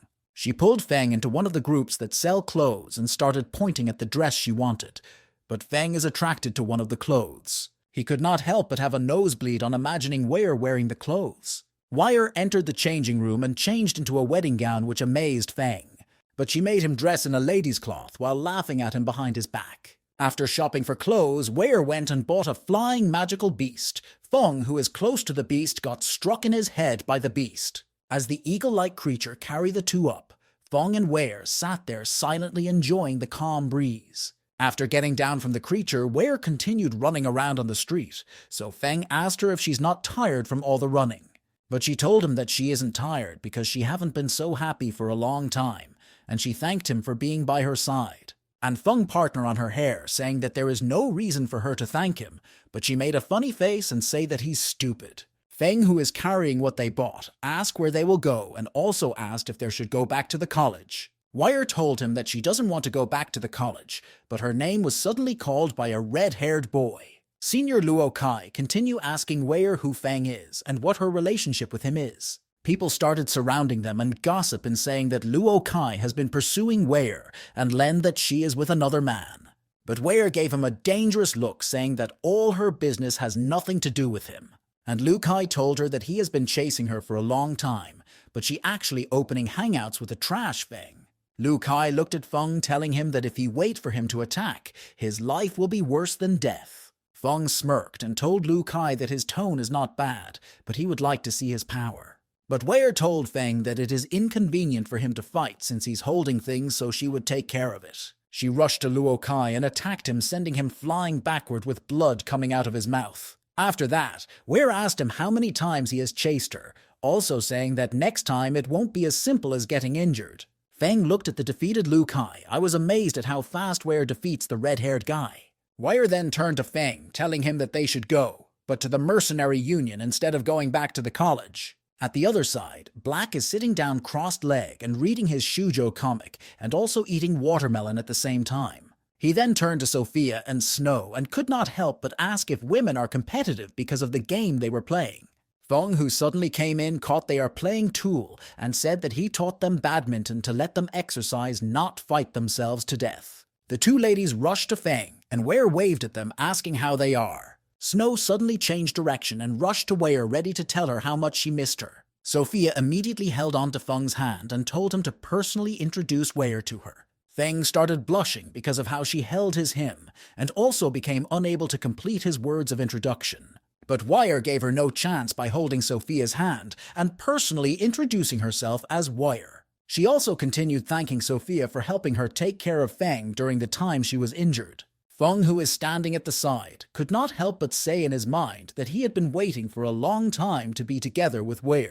But looking at the fact that Wei called him Brother Feng instead of her usual way of calling him, he continued that we would like to browse and ask for help on what he should do in that situation. Black appeared beside Feng, saying that Sophia declared her sovereign as soon as she came up, but Wei's rank is very high. He also told Feng that it is the reason he read shoujo comics, and an idiot like Feng would not survive even half a chapter in the Gongdu manga. Feng immediately asked Black to teach him, also asking him what he should do in that situation. And Black told him to just take them into his bedroom and sleep with the two ladies. But before he could continue telling Feng what to do, he was kicked away by Sofer and Whiter. Then both of them turned and looked down at Feng, asking him what he was talking about with Black. But something fled in Feng's direction, also screaming out loud and telling Feng that it is back. Feng immediately realized that it is Little Jin that is flying in his direction. Because after Wei blew herself up, it was Little Jin who showed up and helped him get through difficult time. From it being a dragon egg to birth, and to eating and sleeping together, and finally fighting against the Supreme. And now Little Jin is finally back safely. Fenny concluded that it could miss him too. So he rushed to hug Little Jin, but he fled past Feng and hugged Wei on her chest. After that, Little Jin said that he finally felt the caring softness and warmth he used to feel again. But it mistakes Wei for Sophia, because as he hugged Wei, he kept saying that we miss Sophia so much. But it feels that Sophia's chest has become more softer than before, and is still very warm. But Little G does not care about those small details and continued hugging Wei. When he realized that it is not Sophie, he hugged all those while he asked Wei if she is Liu Feng's new girlfriend. Wei immediately smiled and asked Little Jin to tell her how many girlfriends Liu Feng had before.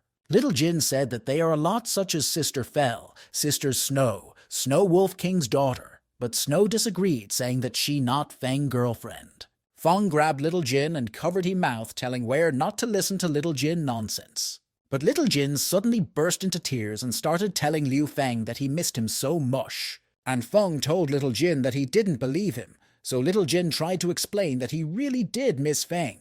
But before he could say more, he turned and started calling Sophia and Sister Snow, trying to wiggle out of Feng's hand. His eyes immediately changed to love as he screamed that he missed the ladies and sisters so much. But Feng immediately told Little Jin to stop fooling around with the young ladies. Little Jin kept struggling to leave.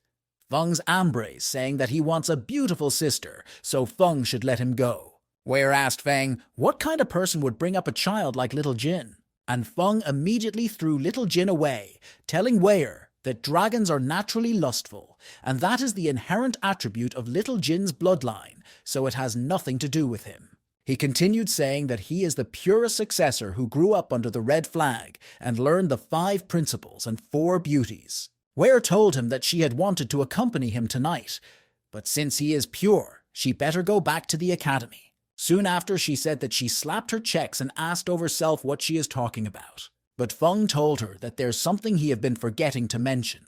He told her the he is the descendants of the dragon. Black at the other side is asking Little Jin why we haven't received any notification since this already with Feng. Little Jin told him that it is because he sneaked out secretly, which surprised Black. So he could not help but say that there might be a huge commotion at that side.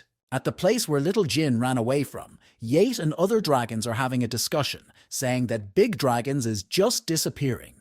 While at the Thieves' Union, an angry voice said that the dignified president of the Thieves Guild was killed, and his body was taken away as a blood sacrifices. The young man kneeling told the great elder of Shadow Tomb that Feng has just been promoted to the holy level. So they thought the strength of the blood sacrifice was enough to kill Feng, but they were mistaken. The Grand Elder of the Thieves Guild said that Feng already destroyed the two idols, so why is apologizing? Shadow immediately begged the Grand Elder to take action to recapture the resentful spirit corpse. So the Grand Elder told him to keep his life until we finish dealing with Feng. Then he come back and settle the score with Shadow. On the other side, Sophia told Ware to come and try her cooking, and if she likes it, she can come to their house for dinner often. Ware also told Sophia that she should try out what she baked because Feng seemed to enjoy it. Sophia and Wire immediately started looking at each other intensely, as if they were enemies. Little Jin, who is sitting on Feng's laps, told him that he didn't finish what he wanted to say before. He continued saying that after leaving the Dragon Island, he followed Feng Breath all the way to Xinglan City, and he also met many bad guys, but defeated them all. And one time he fell into a trap from the Sea Tribe for calling their princess flat-chested. He continued saying the Grand Elder from the Thieves Guild also wants to capture him and keep him as a pet, but he escaped. Sophia immediately told Feng that she received news that the Thieves Guild is making another move, so he should be careful. But Feng said that he didn't bother them, but they came to his door. Sooner or later he have to get rid of them. Black immediately agreed with Feng, saying that it won't take a minute to destroy the small Thieves Guild. And it just so happens that he has been so busy that mushrooms are growing, so they should start fighting the guild tomorrow. Feng stood up, saying that since they have all eaten to their full, then they should all go to bed early. Sophie held Wire's hand, saying that there were not enough room, so she should stay in her room.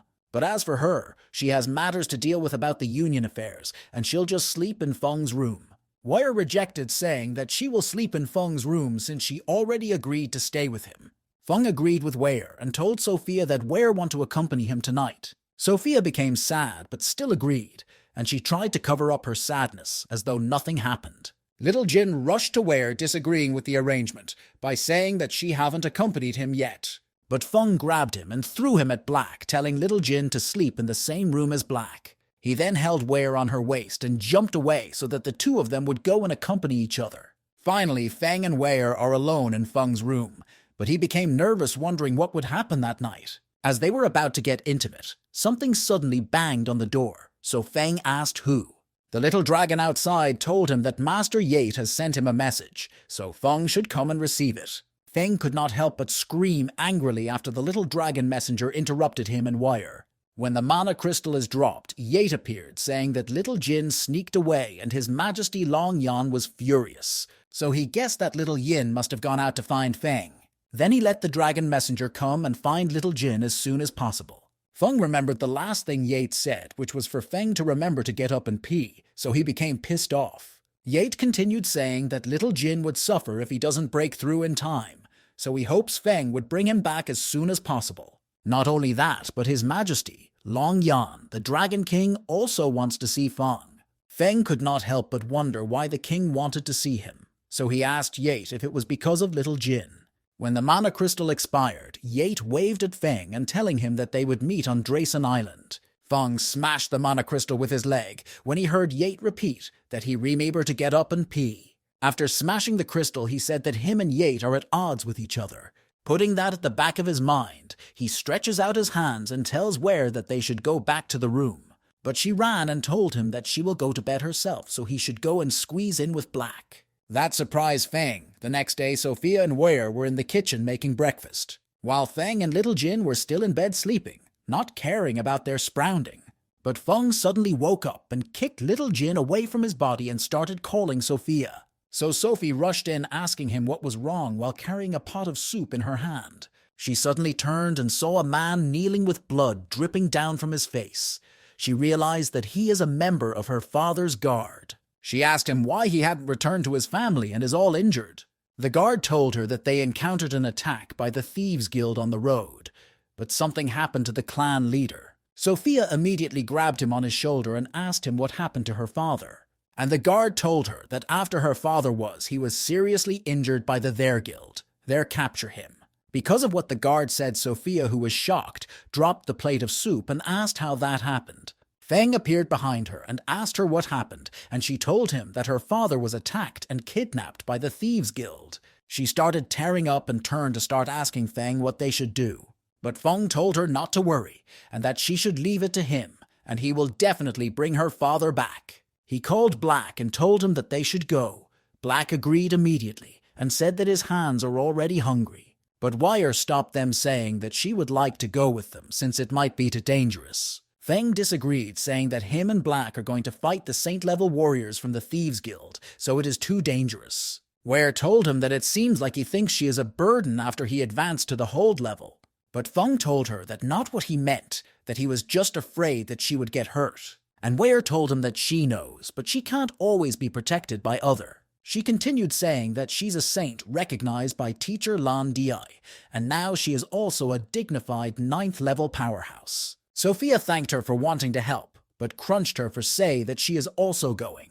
Feng told Sophia that Ware is saying nonsense, so why is she following suit?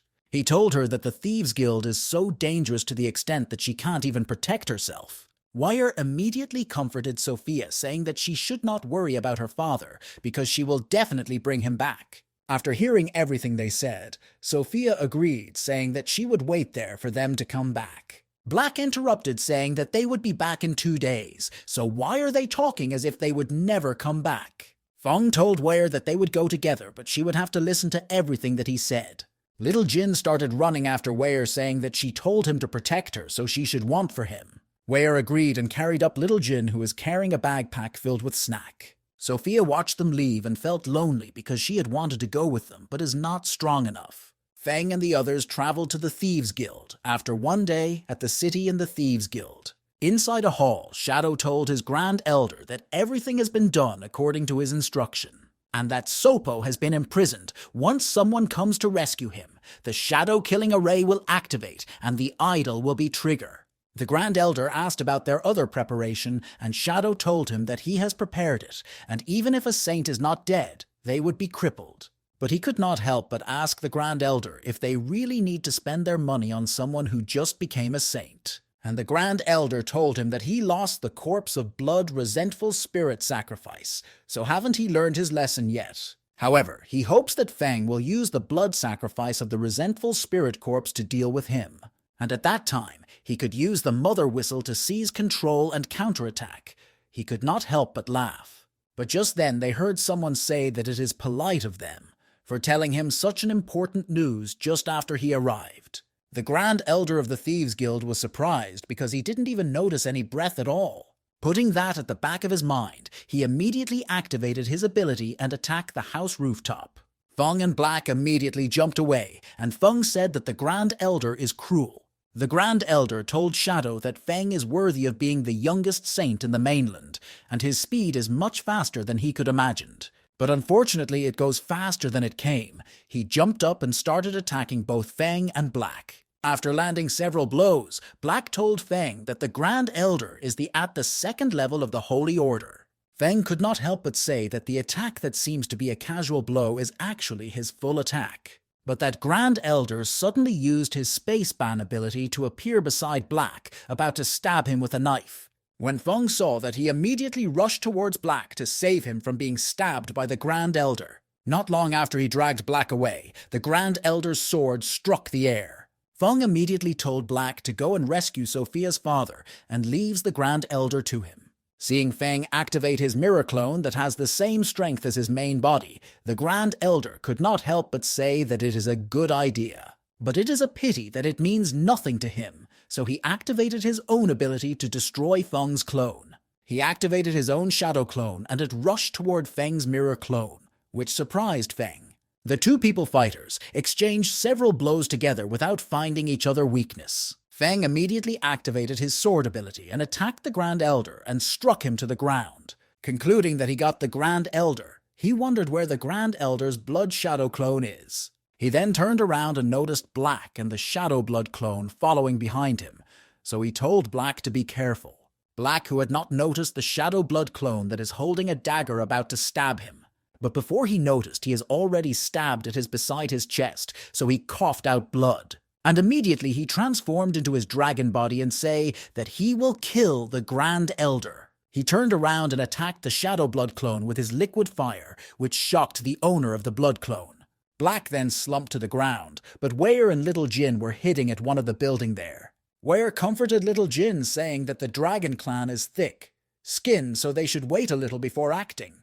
The Grand Elder told Fang that although his shadow clone is not as agile as his, it can still be exchanged for one. Feng, who is not sure if Black is fine after using a massive fire ability, screamed that the Grand Elder should die. He then attacks the Grand Elder with his sword, and using one of his repairing rose attack. The Grand Elder wondered why Feng burst out with such a terrifying energy in an instant.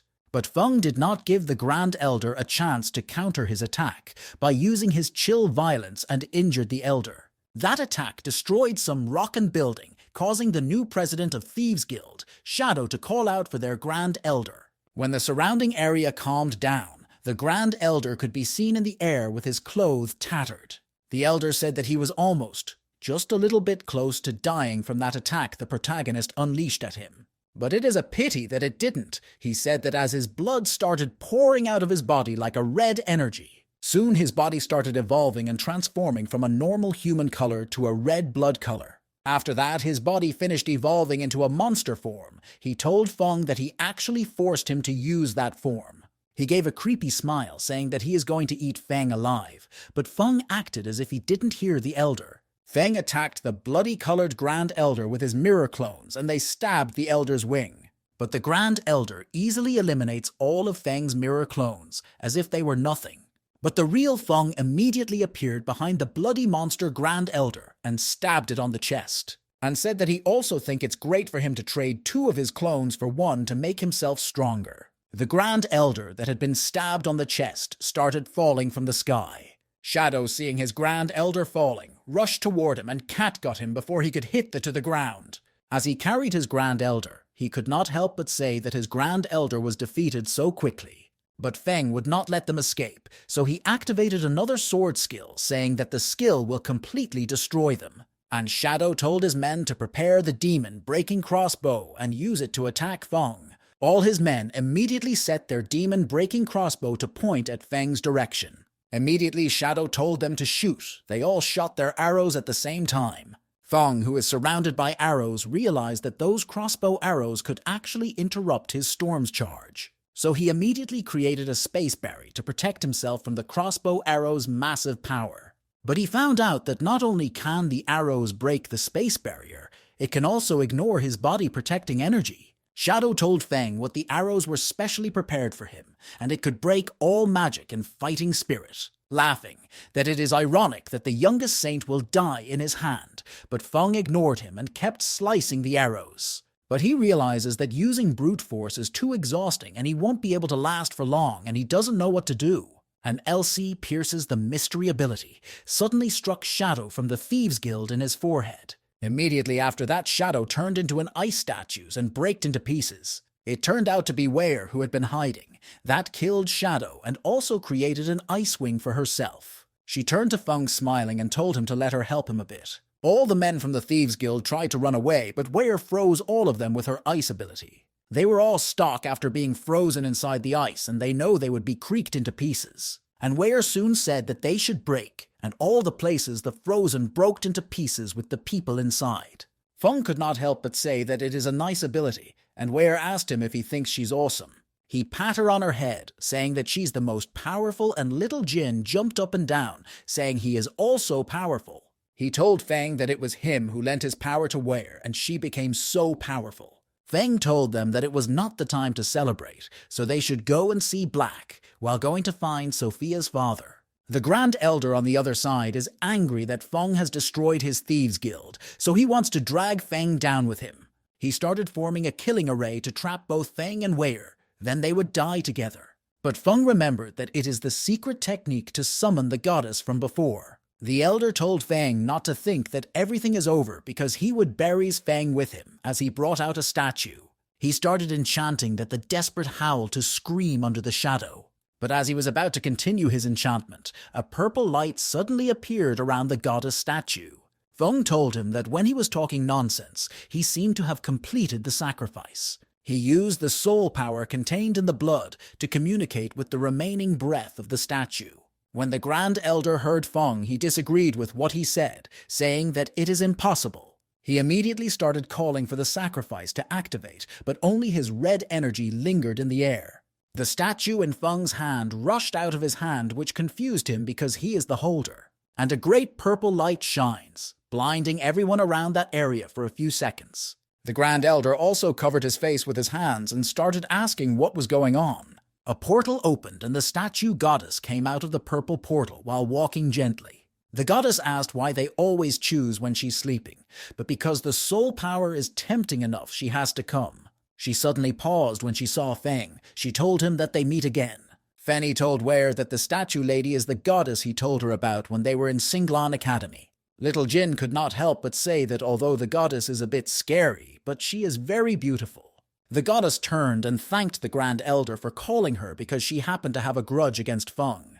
But Feng smiled at her and told her that it was him who summoned her. That surprised her because the people she originally gave her statue is the Thieves Guild. Feng then told her that she should help him kill the Bat Monster, which is the Grand Elder. The Grand Elder, who is standing on the ground and looking at Feng and his body, starts to restore from being a bat to his human. But the goddess rushed to attack Feng, asking him if he thinks a mere mortal like him can command God like her. And Feng interrupted, telling her that he feels that there is a contract between him and her. And it is a kind of contract that once she breaches it, she will not be able to get the sacrifice she wants, and it'll also be forcibly returned. She became angry and asked Feng if he thought she cared about those small details. Feng replied saying that she cares, if not why would she give mere mortal a chance to call there, which means that before she acts, she needs the so-called mere mortal soul to assist her. Ware wondered if that woman is really just a goddess because she looks like a vixen who is after Feng, to her. But the goddess activated her ability, and it started lighting Feng down to show how powerful she is compared to a weakling like him. The goddess then distanced herself away from Feng and looked at him angrily. She then stretched her claws to attack Feng while screaming that he should go to hell. Feng immediately protected himself, and Ware also used her ice to protect herself. Feng stood and stared intensely at the goddess, not backing down as the attack reached his face. Then the attack suddenly stops and rushes toward the direction of the Grand Elder. The attack hit the Grand Elder and he screamed out in pain from the powerful attack. After killing the Grand Elder, the goddess floated in the air as stone flew everywhere because of the attack that killed the Grand Elder. Feng sighed in relief after seeing that the elder was killed. He then turned and thanked the goddess. But she ignored the sincere thanks that Feng is offering her and directed her attack toward him.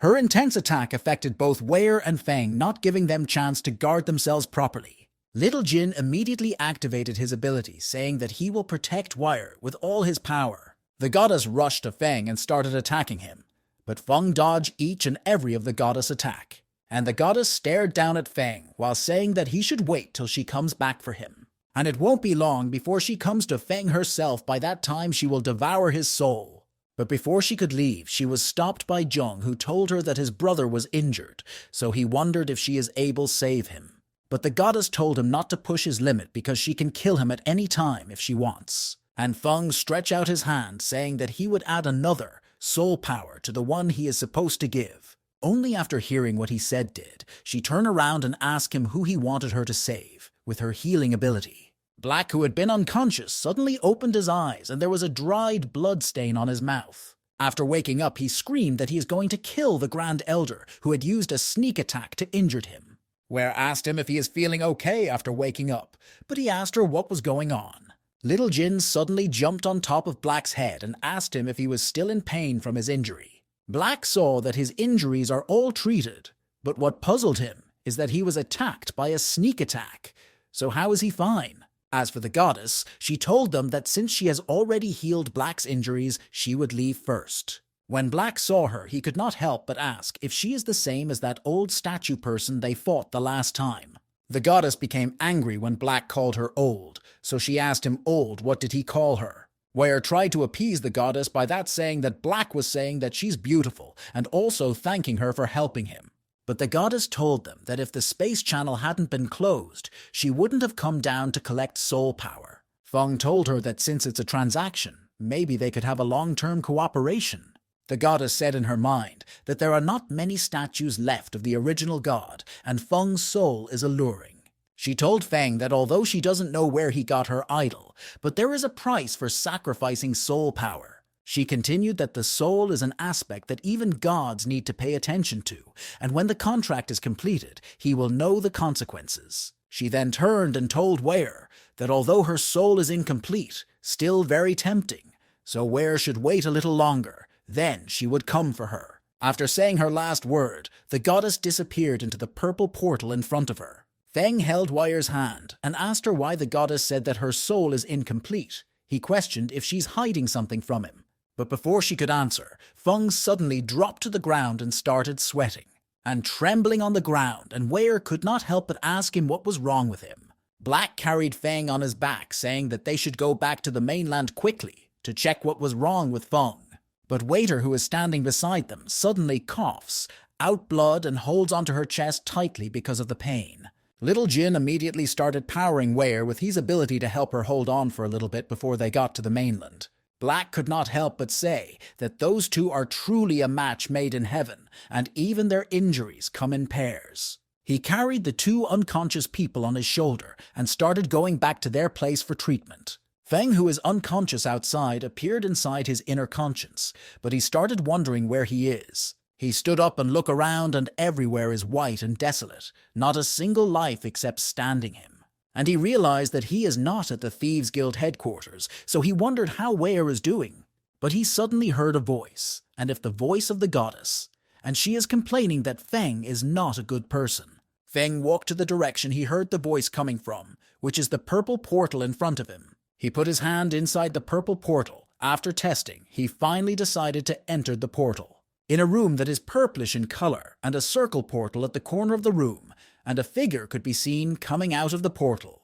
When Feng appeared inside the purplish room, he started wondering where he was at. The goddess was telling her subordinates to forget about something because there was still time to study it, so let her take a bath first. Feng is surprised and started blushing when he saw her bare body. He finally realized that he is not wrong in the voice he heard beforehand, because he is in the goddess's palace. The goddess, who was about to take her bath, started calling some of her female subordinates to come help her take a bath. Feng, who is watching all this happen, could not help but have a nosebleed as he watched the beautiful goddess. He decided that he should go because there is so much spiritual entry there that he could be seen with the naked eyes. But the spiritual energy started coming toward him, but he started wondering why it was coming towards him. And it started surrounding him, almost pulling him out of the purple portal bubble that was hiding his aura. The goddess could not help but feel that the spiritual energy in her palace is going to a particular direction. She immediately screamed out, asking who is there while attacking that direction the spiritual energy was heading to. When Feng saw her attack, he felt like he would be finished if he allowed that attack lands on him. The goddess's powerful attack broke the purple portal bubble that Feng is staying inside and threw him backward. But Feng suddenly woke up to reality and saw that he was laying on the bed with sweat dripping down from his face. Sophie immediately rushed and held him on his shoulder, saying that he is finally awake after fainting for what they don't know. Feng said he was back, but asked if he was just in a dream when he remembered entering the goddess palace. Sophie asks him what dream, also questioning if he is okay, and anxiously telling him not to scare her. But Feng pats on her hair, telling her not to worry because he is absolutely fine and wide awake. But Black came in and told him that after he fell into a coma, his cultivation fell to the 3rd level. That severed as a surprising thing to Feng, that his cultivation has declined from Saint level to 3rd level. But Black continued telling him that before he woke up, his cultivation's level recovered inexplicably. And Feng realized that not only has the energy in his body been restored, it is expanding, and it seems that he is about to break through at any time. Little Jin, who is sleeping, touched something he shouldn't touch on Feng's body, which is Feng's private part, but because he is asleep, he didn't realize what he was doing. Feng, who was about to ask about Little Jin, screamed, asking him what he is doing there. Sophia told him that during the time he was in a coma, little Jin had been watching over him, and he just fell asleep. So Feng immediately asked Sophia where Ware is, because since she was with them there, she should have showed up. Black and Sophie immediately fell silent, not saying a single thing when they recall what happened to Wire. But Feng told them to answer quickly about what happened to Wire. Wire's teacher Lan Di broke in rushing to attack Feng, saying that he handed her over to him, but he didn't take care of her. He continued saying that he will kill Feng, as both of them landed a blow at each other. Teacher Lan Di then realized that Feng's power seems to have increased, and his energy is much stronger than before, because the attack destroyed one side of the build, showing that the defense attack is very powerful. Feng, Sophia, Lan, Black were surprised by that attack, so Feng asked if he was the one who did that, while looking at his hand, and Black questioned Feng angrily if he was asking him. Feng told them that he just subconsciously blocked the attack, also questioning what the silvery white light in his hand is. He realized that it is the spiritual energy of heaven and earth that poured into him in the goddess palaces. Teacher Lan Di came back and asked the confused Feng how he was able to use such attack power. Feng told him that he is not sure either, but that was not the point. He asked how Ware is. Teacher Lan Di fell silent when he heard Feng's question about Feng Ware's whereabouts. So he told him that Ware's situation is not very good, so Feng should come with him if he really wants to see Ware. As they entered an ice place, he told Teacher Lan Di that the goddess said that Ware's soul was incomplete. But the teacher asked, didn't gods leave the mainland 1,000 years ago and go to other planes? And Feng told him that that goddess needed to absorb soul power to heal herself. He asked Lan Di if he knows anything else about gods. But Teacher Lan Di said that all he knew was just legends about when the god fought. More than % of them died on the battlefield. After the armistice, the surviving gods left the continent and went to the plane of God. Since then, there has been no new god for continent. And Feng asked him if a person could still go to the plane God. Teacher Lan Di disagreed, saying that the gods can't come back, and the most they could do is to let their own projections come for a short time. After hearing what Teacher Lan Di said, Feng wondered why he appeared in the goddess palace, but immediately forgot that he is thinking about when he saw Ware inside an ice barrier filled with water. He rushed forward and placed his hand on the LC barrier and started calling Wire, who slowly woke up. Ware asked Feng what he was doing there and also asked if his injury has healed. But Teacher Lan Di said that she is so injured and she still cares about the stupid Feng.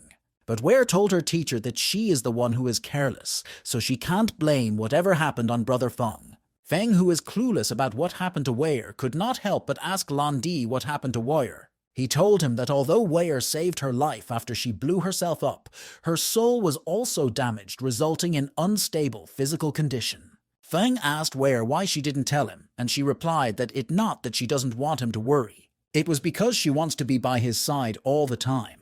Moreover, she didn't know it would be so serious. Teacher Lan Di told Feng that there is currently no way to completely cure the injury to Ware's soul, so she can only use the elves' water of life to relieve it. Feng immediately apologized to Ware, and she told Win that she is okay.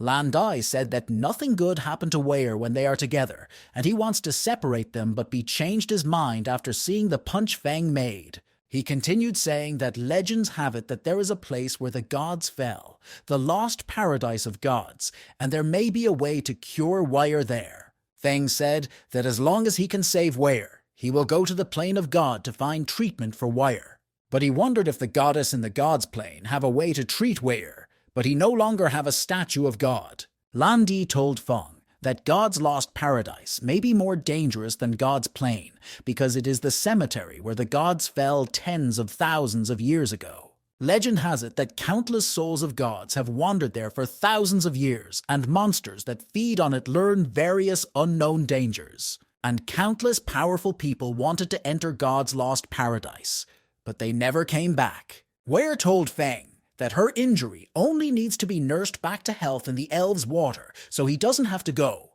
But he told her that she is hurt because of him, so how could he just sit back and do nothing to help her? Then she asked him what would happen if he doesn't come back, and he told her believe him because he won't die easily. He then asked Lasti how to get there, but he said that we don't know how to get there. He told Feng to go to Dragon Valley. Maybe the Dragon King might know how to get to the gods' lost paradise. When Feng heard the Dragon King, he remembered the huge golden dragon he saw. He then turned to Wire, not knowing how to tell her that he was departing to go to the Dragon Valley. So he came close to the ice, protecting both Wire and the elves' water, and kissed LT. After that, he left the last word that she should wait for him to come back, and this time he wouldn't make her wait. Seeing Feng leaving, Wire started calling him, but he didn't turn back and continued walking forward away. Teacher Landi told her not to worry because Feng is very clever and will definitely come back alive. When Feng got to the outer side of the ice care, he saw Sophia and Black still waiting for him. Black could not help but say that Feng finally came out, but Sophie asked how Ware is. He answered that she's fine, but continued saying that him and Black would be going on a long trip. Black and Sophia were confused, so Sophia asked Feng where exactly they are going to, and Feng answered that they are going to the Dragon Valley while putting on a serious expression. 3 days later in the sea were white seabirds flying around and catching fishes on the sea to feed on. A purple and blue light could be seen moving very fast. Feng asked Black how far there are, and he answered they would be there soon. After running another mile, he asked Black again how far they were, and Black replied that they are very far. Feng angrily said that Black has said that a dozens of times, but Black told him that whoever set the holy steps must know the way. Little Jin could not help but say that Black is obviously a big dragon, but he still acts like a baby. Black suddenly pointed in a particular direction, saying that there seems to be a small city over there. Little Jin immediately agreed that they should go because there would be BBQ and beautiful system there. In the city, a group of people were telling the poisonous wolf that they all accepted the mission to fight against the Sea Clan, so he asked them if they want to go to Neijiang. A man from the poisonous wolf asked the girls, but what was so good about that uncle also told them to follow his brother, and he will make them happy. But a red-haired girl called the young man Sleazy Man, who is so oily and dirty, but still wants to touch her. The young man angrily says that if she doesn't eat toast, she'll have to drink it as a penalty. He called his brothers, telling them to bring her to him.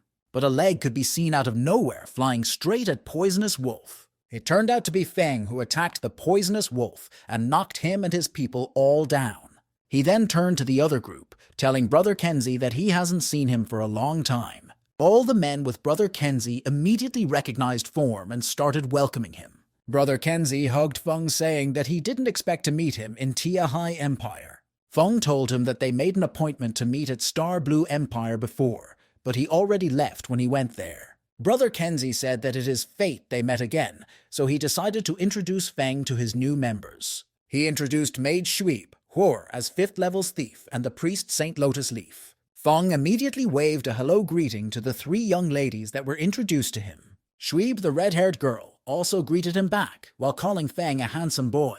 Little Jin eyes turned into love as he asked if he's the one the young lady is calling handsome. Feng suddenly stopped talking and asked his brother Kenzie who that person he attacked is. Brother Kenzie said that it is Poison Wolf, but he is not familiar with him. He told Feng they ran into them when they are looking for a recommendation. Feng immediately said that it seems they have to deal with them first before they could reminisce about old times. The Poison Wolf said that Feng is bluffing because he has 4 6th level 1s with him, so he told his brothers to come. Hauer asked if Feng could deal with them, and Schweeb said that Poison Wolf is just showing off but has no magical fighting spirit at all. But Brother Kenzie said that a mere 4 6th level 1s may be nonsense in Feng's eyes. Hauer became surprised, but Schweeb told Brother Kenzie that he might be drunk to say something like that. The Lotus Leaf on the other side felt the name Liu Feng is very familiar, but she couldn't remember where she heard it from. Until Brother Kenzie completed what he was saying, that Feng is the one in the rumors. Which is the youngest saint on the mainland continent, Feng continued fighting with Poison Wolf Group and his group. While Brother Kenzie continued saying that Feng is also his friend proudly. All the female, whether it is Hauer or Schweeb or even Lotus Leaf, they were all surprised to hear that news. The Poison Wolf heard everything Brother Kenzie said, so he told Feng that it is because of his blindness that we offended Feng. But Feng did not stop and kept coming close as if he was about to attack, and the young man begged him to spare his life. But Feng suddenly passed the Poison Wolf and caught a weapon that is about to stab Poison Wolf. He then threw it back at the sea creature and stabbed it to death, which surprised Poison Wolf. People started panicking and screaming that the sea tribe is coming out of the sea to the humans' land. The warriors on Tihai Empire immediately rushed toward the sea creatures that were also running towards them. Shweeb asked Feng why he let Poison Wolf go, also saying that even if that kind of person is not killed, he should be castrated. But Feng told her to castrate him herself, so Hur told Shweeb that they have to deal with the sea tribe first. Brother Kenzie told Feng that the scales on the fishman's foreheads are the trophies of the mission, and if they collect it, they could also make a fortune. Feng then told everyone to follow him so that they could start attacking the sea tribe that are increasing in number. Little Jin could not help but say that when Brother Kenzie is making money, he should remember to treat him a meal. The sea tribe and the Tihai Empire immersed in an intense battle and killing each other. On the human side, all the injured people are sent to the Lotus Leaf for healing. As the preset Saint Lotus Leaf is healing, the injured people, Black asked Feng what he is looking at. Feng told him that the Saint Lotus Leaf is obviously a 9th level priest, so why does she claim to be a 50 level, hiding her strength? While Little Jin kept saying that the shrimps, fishes and crabs seemed to be delicious. He suddenly told Feng that last time he was chased, he was almost captured by those sea tribe monsters. The people started running when they saw a giant shark fighter. The giant shark fighter started chasing after the people of Tihai Empire with their huge riding monster. Immediately after they climbed onto the land, they started killing the Tihai people with their weapon. The Sharkman laughed at the people, also telling them to surrender to them, the sea tribe. Brother Kenzie wondered why the 7th level giant shark fighter appeared there, so he told everyone to escape. But Feng suddenly acted and struck all the giant shark's fighters till they coughed out blood. He then started to control all the weapon of the giant shark fighter towards himself. By using his space solidification, he directed his energy to control the fork weapons. He then told the controlled fork weapons to come to him in a serious and focused manner. After that, he commanded the controlled fork weapons to strike the giant shark fighter. In the end, the Saint Shark fighters were killed by their own weapon. Shweeb immediately say that Feng is amazing. But another sea tribe person came out of the water. One is wearing a crown, and the others are standing beside him as a guard. Feng looked at them with hatred when he remembered Little Jin said they attacked him. The blue-haired guy with a crown on his head said that Feng is a strong human. He is Bodiban, the 2nd prince of the North Sea royal family. He told his guard to tear Feng apart and make him completely despair. But Black said he heard giant shark fighters are extremely physically strong, so he wants to try it. Prince Bodaban snort, saying that Black is comparing physical strength with the giant shark fighters, which is asking for death. But Black easily knocked down the 2 giant shark fighters with one move. The prince was surprised when saw that he finally realized that Black is at the saint level. And Black appeared in front of Prince Bodaban saying that it is his end, because he is going to take his life. The prince told Black that the battle is between the human race and the sea face, but Black asked what would happen if he insisted on interfering. A young lady comes out of the water, telling Black to wait to be surrounded and suppressed by the saint warriors of the sea tribe. She sat on her chair majestically with a beautiful crown on her head signifying royalty. With her hands on her labs, she told Black to let go of her royal brother, Prince Bodiban. Prince Bodaban immediately started screaming that his little sister should save him from Black. Black threw away the prince and asked the princess how dare she threaten him, Black. Little Jin immediately told Feng that it was that flat-chested princess who wanted to catch him last time. The princess became angry when she heard Little Jin addressing her as a flat-chested princess. She stood up and activated her ability and used the seawater to form a water sword. She immediately directed her attack toward Black as a blue shining water surrounded her. Feng and Black was surprised when they saw the water coming in their direction. Black laughed and asked the princess if she wants to bath him with the water. He then told her that he would give her a gift in return. He blew a fire out of his mouth toward her. When the fire got to where the princess was sitting, but she immediately jumped away from that place. She told him that he actually ruined the coming-of-age ceremony that her father gave her, so she is going to kill him. She activated a Poseidon heat ability that immediately rose all the water around her, and it moved like a storm, heading toward both Black and the people standing on land. Black could not help but say that the princess is playing so big, so she must have eaten gunpowder. Feng could not help but ask if the trident in the princess' possession can trigger a tsunami. All the people standing on land started running away from the water that is rushing toward them. The large storming water also moved to Feng's direction, and he tried to subdue the situation. The Sea Princess continued her waving rage, saying that nobody can stop her. She also created a water monster to attack Feng, who is inside the river. But he finally activated his ability and told his attack to break the huge storming wave for him. And it worked. He broke the storming wave and stood at the side, panting heavily for using a strong attack. Poison Wolf could not help but say that Feng is actual the Holy Order, while others rejoice that they are saved. Feng smiled, realizing that the energy brought back from the plane of God is so strong. The princess immediately says that it is impossible because Feng actually broke the Poseidon Trident's moves. And Black suddenly appeared beside her and caught her, the little princess of the Sea Clan. Not long after he caught her, he threw the little princess at Feng and the smiling little Jin. Little Jin started rejoicing, saying that the flat-chested princess has fallen into his hand. She became angry again after being called a flat-chested princess, so she tried to attack Little Jin. But Feng caught her hand and said that it seems she still does not understand her current situation. Prince Bodaban told Feng that she was his little sister, Princess Jinger. He begged him to let her go for his grandfather's sake, who knows the Dragon Clan. Feng asked Black if he knows what that prince is talking about, and Black answered that he seems to have heard their grandfather has a good relationship with most of the dragons in Dragon Valley. Feng agreed that he would let her go for the sake of the Dragon Clan, and there was nothing else. But Little Jin disagreed, saying that the flat-chested princess bullied him so much before. Feng then told Little Jin that he should let the Sea Princes give him some compensation. But the princess started struggling, asking Feng what he was looking at because she won't pay any compensation. Feng remembered Brother Kenzie said that the seals on the princess' forehead are the trophies obtained when handing in Jask. He then removes the small purple scales on her forehead, saying that she should consider it as an apology. Feng could not help but ask if that scale is easily picked, because he didn't have a hard time. The Sea Princess could not help but say that Feng actually took her tiny scale away while blushing. But her brother dragged her away, thanking Feng for showing mercy, and looked forward to meeting him next time. After the fight and the Sea Clan left under Feng's mercy, the Lotus Leaf started treating the injured people. She was getting exhausted, but she continued telling the injured people that the God of Light is with them, so they thanked her. Feng already realized that she is not showing her real healing power and that she also lied about her level. Lotus Leaf, who is already exhausted but kept healing the people, but she suddenly felt dizzy and fell backward. Feng immediately caught her before she would fall to the ground while looked down at her. After he let her go, she started thanking him for saving her, but Feng told her not to thank him yet. He asked her why she hid her strength and followed his brother Kenzie. He then questioned what her purpose is, but she told him that she doesn't have bad intentions and that she likes to travel, so she happens to meet brother Kenzie on the way. Feng came close to her, saying that he hoped that what she said would remain so.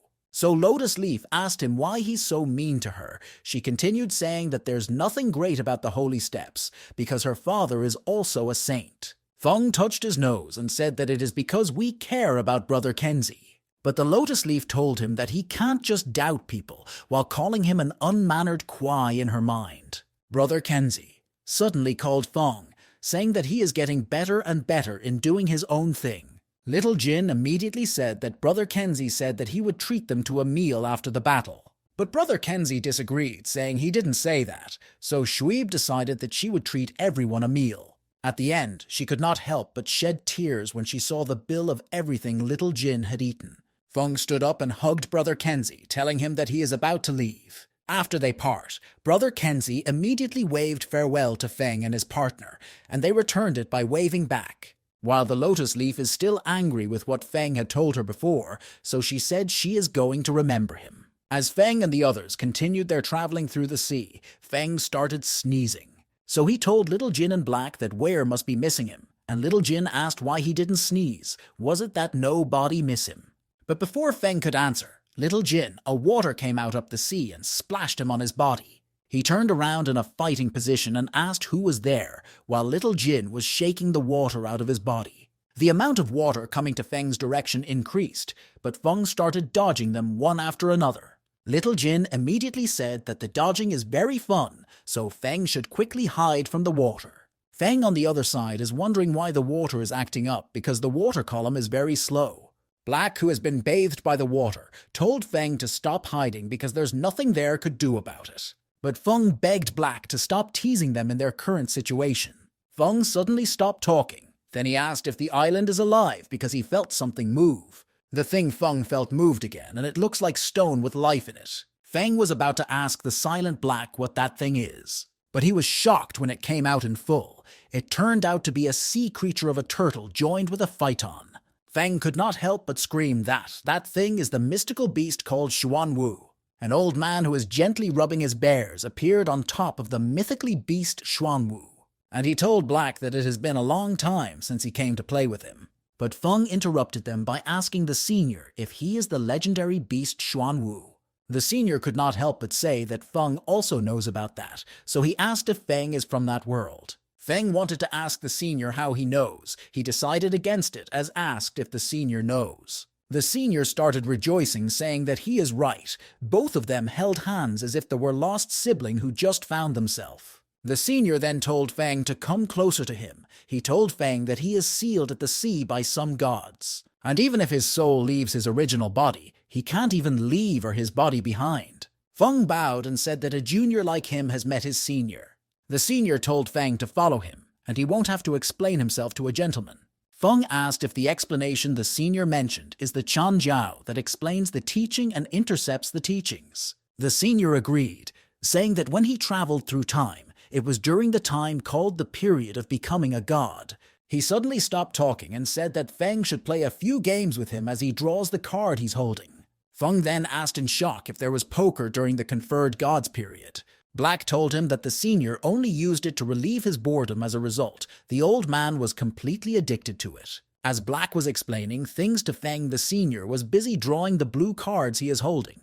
Feng looked up at the mana crystal that shows some dragons play instruments called Happy Land Lord. He could not help but say that if the producers knew that their music could appear in another world, they would wake up laughing. But the senior interrupted Feng's thought by telling him not to be stunned and grab a card. Little Jin whispered that the senior is the scary big turtle he talked about, which is more scarier than the Supreme. But the senior said that last time he chased Little Jin because he felt the blood of 5 Tian in his body. He then told Feng that he was robbing the landowner, so he asked if Feng wants to double, but Feng disagreed. Feng told the senior that Little Jin has Liu Jian's bloodline inside him, but the senior rejoiced that he has won a super double card. And the senior told Feng that Liu Jian mistakenly ate Little Jin, but the energy backfired and confused his memory, so he thought the Little Jin egg was his child. The senior continued showing Feng his 3 red cards, but Feng is surprised with what the senior said. The senior continued asking Feng if he wanted the cards. Then he played the cards quickly, but Feng said he didn't want. The senior told him that during the Battle of the Gods, him and Liu Jian were sucked into that world by the turbulent flow of space. Later, they were tricked by the gods, and Liu Jian fell, and only his bloodline remained at the Dragon Valley altar, but he was blocked there. He told them that there are 3 2-in-1 pair, so that means that there's only 1 card left. Black, who is interested in the game, then the story told by the senior said that he has a bomb card. And the senior stared at Black intensely as if he is going to kill him if he played his card. Black trembled and asked if he should blow his card up or not, but the senior asked him what he thought. And then he dropped the card in his hands, which is a red card, so the senior screamed that he won. He said proudly that his poker skills are amazing, so he told Black that he should give him money. Black agreed. The old man, seeing that Black has money, he said that Feng does not need to give him any. Feng could not help but say that it is no wonder that Little Jin returns to the dragon tribe after being injured, because he is the child of the dragon god. And he also issues orders to let the dragon clan save Hong Yi, but a powerful energy suddenly surrounded Feng. And the senior, who was originally old, transformed into a strong mid-liege man, said, and that Feng explained well. He continued asking who dared hurt his son Liu Jian's, and his eyes flashed red in deep angry. Black immediately say that it is over because the senior's violent side appeared, but Feng asked him what it was. And he explained that the senior looked like a kind little old most of the time. But whenever he gets angry, he becomes dangerous, and that is called his violent side. Feng and Black hugged each other, saying that the senior has clearly changed into a different person. The now dangerous senior told them that they are people who had hurt his Chinese son, Liu Jian. The senior continued asking Feng and the others if that is how they are going to take care of his son by hurting. Feng starts trembling under the strong pressure of the senior. Even little Jin, that is on Feng's shoulder, felt the pressure. Black told the sender to calm down, telling him that the matter is not intentional by Feng. But the senior, Hei Lao, attacked Black and threw him backward while calling him a waste. Feng started blaming the old senior, saying that he couldn't even resist his own momentum. Little Jin immediately prostrated himself in front of Feng and told the senior that he is not allowed to bully Feng.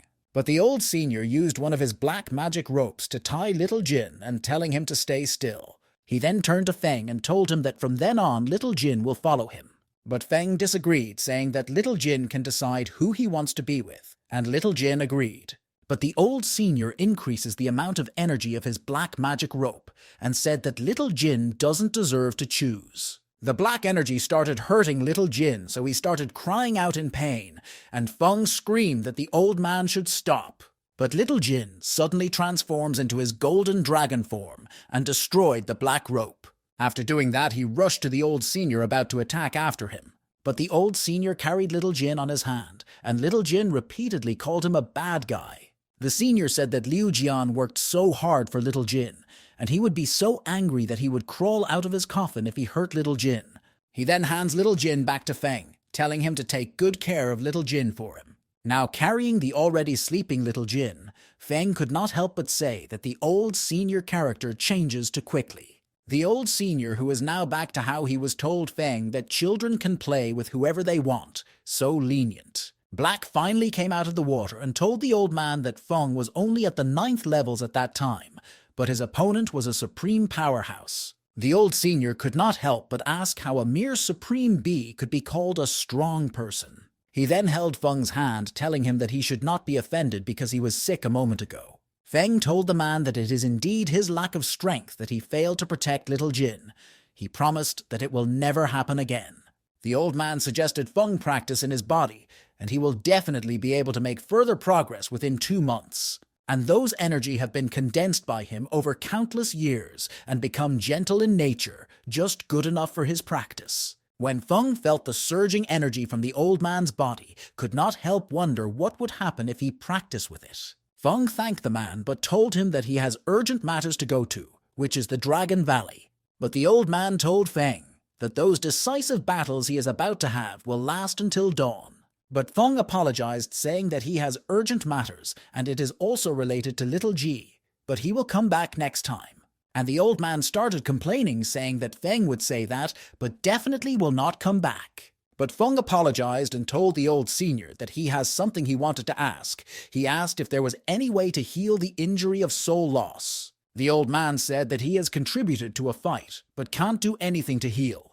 He continued saying that Feng should promise to come back. Feng could not help but say that the old man is jumping topics so fast which seems childish. Both of them hooked their hands together, and the old man said that if Feng did not keep his word, then he will kill them. Which immediately scared both Feng and Black, but Little Jin is sleeping and clueless. But the old man said he forgot to give them a greeting gift, so he gave them poker cards, saying they should use it for self-defense. Feng received the poker cards and started wondering if the card could really be used for self-defense. They continued their journey of crossing through the sea till the sun set, making everywhere sparkle. Black started rejoicing and pointing at a particular direction, saying that they are finally at the Dragon Valley. Feng and Little Jin were looking at the golden light that is changing the color of the surrounding area in shock. But Little Jin snorts, saying that there are no ladies there, so it is not going to be fun at all. But Black told him that adult dragons can transform into human form, so there definitely is a female dragon in the Dragon Valley. Little Jin immediately said that he is stupid for not thinking of that possibility, so he told Feng to speed up. The 3 of them rushed to the Dragon Valley, which is now near enough for them to see. But when they got close to the Dragon Valley and passed through, Feng felt something unusual. So Black told him that it is the defensive barrier of Dragon Valley which can identify and lock outsiders immediately. A blue dragon suddenly came out of Novia and rushed toward them at a calm pace. But when it saw Feng, the dragon rushes to attack, saying that it is Feng who abducted Little Jin. So he will swallow Feng alive, but Feng jumped backward with Little Jin on his shoulder. Feng wondered what the blue dragon was talking about, so he told the dragon so repeat what it said. The dragon ignored what Feng said. I'm starting to gather his magic energy in his mouth. He gathered enough energy from of miles away on his mouth, about to attack Feng. But Little Jin stepped forward and started asking the blue dragon what he is planning to do. The blue dragon's eyes widened open when he saw the little young master Jin. He started coughing because his energy gathering was interrupted and the attack despises. He immediately as hell they interrupted attack with a sight, then looked at Little Jin. He then transforms from being a blue dragon to his human form, while turning Little Jin that he have finally came back. But Little Jin suddenly attacked the blue dragon and knocked him down some of his teeth. And then he said that the blue dragon has been keeping an eye on him for a long time. The huge blue dragon ago carry Fang and the others and flies to their destination after being beaten by Little Jin. As they flew, the blue dragon immediately burst into tears, saying that he is fine as long as Little Jin is okay. Black questioned if Lan Linden is still as sentimental as before. Feng agreed because of Blue Dragon's attitude. Little Jin asks the Blue Dragon where he is taking them because he wants to find a female dragon in the Dragon Valley. But the Blue Dragon answers saying that they have to see His Majesty, the Dragon Emperor, first. Fang and Black together with Little Jin looked at the huge door in front of them in silence. Inside the hall, the dragons are engaged in different activities, and some of them were gambling. Fang asked the Blue Dragon, didn't he bring them to see the Dragon King, so why were they in a casino? Someone suddenly slammed their hand on the table, saying he wants to kill everyone with his card. And it's turned out to be Yate, who won not long after he used his 2 poker card. Fang asked if that is the legendary cultural invasion of another word. He then praised, saying that although him and Yate are both time travelers, but Yate's awesomeness has exceeded his imagination. Black told Yate that the Dragon King expelled him once, and if he continues like that, he might get expelled again. The confused Yate turned around and turned black to look at the senior man he defeated. The all-gold-dressed man immediately said that he doesn't believe Yate can kill him with poker cards. Black was surprised with what he saw, because the senior man is the Dragon King himself. Linden started whispering something to the Dragon King, who immediately gave a serious expression. The Dragon King immediately activated his ability and extended it to the surrounding area. Feng could not help but say that unexpectedly, without him being aware of anything, he suddenly moved. And the worst fact is that so many people moved at the same time. He could not help but say that the Dragon King is terrifying. But before he could think more about what happened, someone grabbed the Little Jin from his shoulder. Yate carried the Little Jin, saying that he finally got to see him again, in happiness. Little Jin asked him who he is and why he is so friendly with him, because he did not remember Yate. So Feng told Little Jin that he should be a little kind with words because Yate is his mother. Yate Little Jin that he was still an egg when he gave birth to him, when he returned to see him, but the altar was closed by the Dragon King. But the Dragon King started wondering if nobody noticed his sense of existence. He then curved and told Yate to bring Little Jin over to him so that he would take a look. Little Jin put up a fight, saying that it is the king who made people stay at him every day, so he hate him. The king replied, saying that it is because Little Jin is the son of the dragon god, so they can't be enemy mistake around him. A continued saying that Liu Feng seems to be Little Jin's friend, but Little Jin stared at him intensely. Feng placed both of his hands together and greeted, saying that it is an honor to meet His Majesty, the Dragon King. The king said that since Feng and Little Drink are friends, there's no need to be polite, but he has some doubt. He stared at Feng and asked him seriously if he was really the one who hatched Little Jin out of his egg. Feng could not help but it's not imagining things, thinking that the Dragon King is calling him a hen helping his chick hatch. He disagreed, saying that time he was running for his life and his blood dripped onto the eggshell and Little Jin suddenly broke out. The king said that it is how it is because the dragon god wants, said that only his own kind can bring a dragon into the world. Feng was surprised and asked if there was something like that because he had never heard of it. He then wondered why Yate was unable to hatch Little Jin out of his eggshell back then. But Yate told him that their situation is different and that it is probably because hatching Little Jin requires Chinese blood. The king asked if Feng would like to go with him to the altar to verify, and also said that Little Jin would also be entering to break through. Feng immediately agreed, saying that the dragon is so polite and Little Jin rejoices. But Feng suddenly asked the Dragon King how to get to the legendary lost paradise of God. So that surprised the Dragon King. He could not help but ask Feng why he wanted to go there. Then he tells Feng to forget it, and they will talk about it after the altar matter is settled. All of them, including the Dragon King, stood in front of a stone altar that has something written on it. Feng read out what was in the altar, which is the Tao can be Tao, but it is not Tao. The name can be named, but it's not named. The Dragon King could not help but say that Feng knows the world written by the Lord Dragon God. Feng, who has not seen Chinese characters in a long time, watched as the Dragon King stretched out his hand and a golden light appeared. The Dragon King told the elders he brought to follow him as he opened the stone altar. All the elders agreed and placed their hands together, and different kinds of colors started to shine around them. And the altar starts to activate and glow a golden color that shined brightly. And some Chinese characters appeared visibly on the huge stone altar. The light shined up to the sky as Feng and the others watched its growth constantly. The light became so bright that both Feng and Little Jin had to cover their eyes. But Feng's situation became different again because he suddenly did not see the golden light. So he looked around and was surprised by what he saw and where he was. He appeared on Earth in his formal world. Before he fell into another world, he could not help but say that he is back. But another man standing behind him asked if it's China thousands of years from now. Feng was surprised when someone appeared behind him because he didn't notice it. And the young man is dressed in a cultural China custom, and the young man greeted Feng. But Feng changed to a fighting position and asked the young man who he was. But the young man said that he Xuan should have mentioned to him about Chan teacher's disciple Lin Jian. Feng asked if the young man is senior dragon god Liu Jian, but he wondered if the dragon didn't fall. Liu Jian told Feng that it's just a trace of his soul consciousness that remained.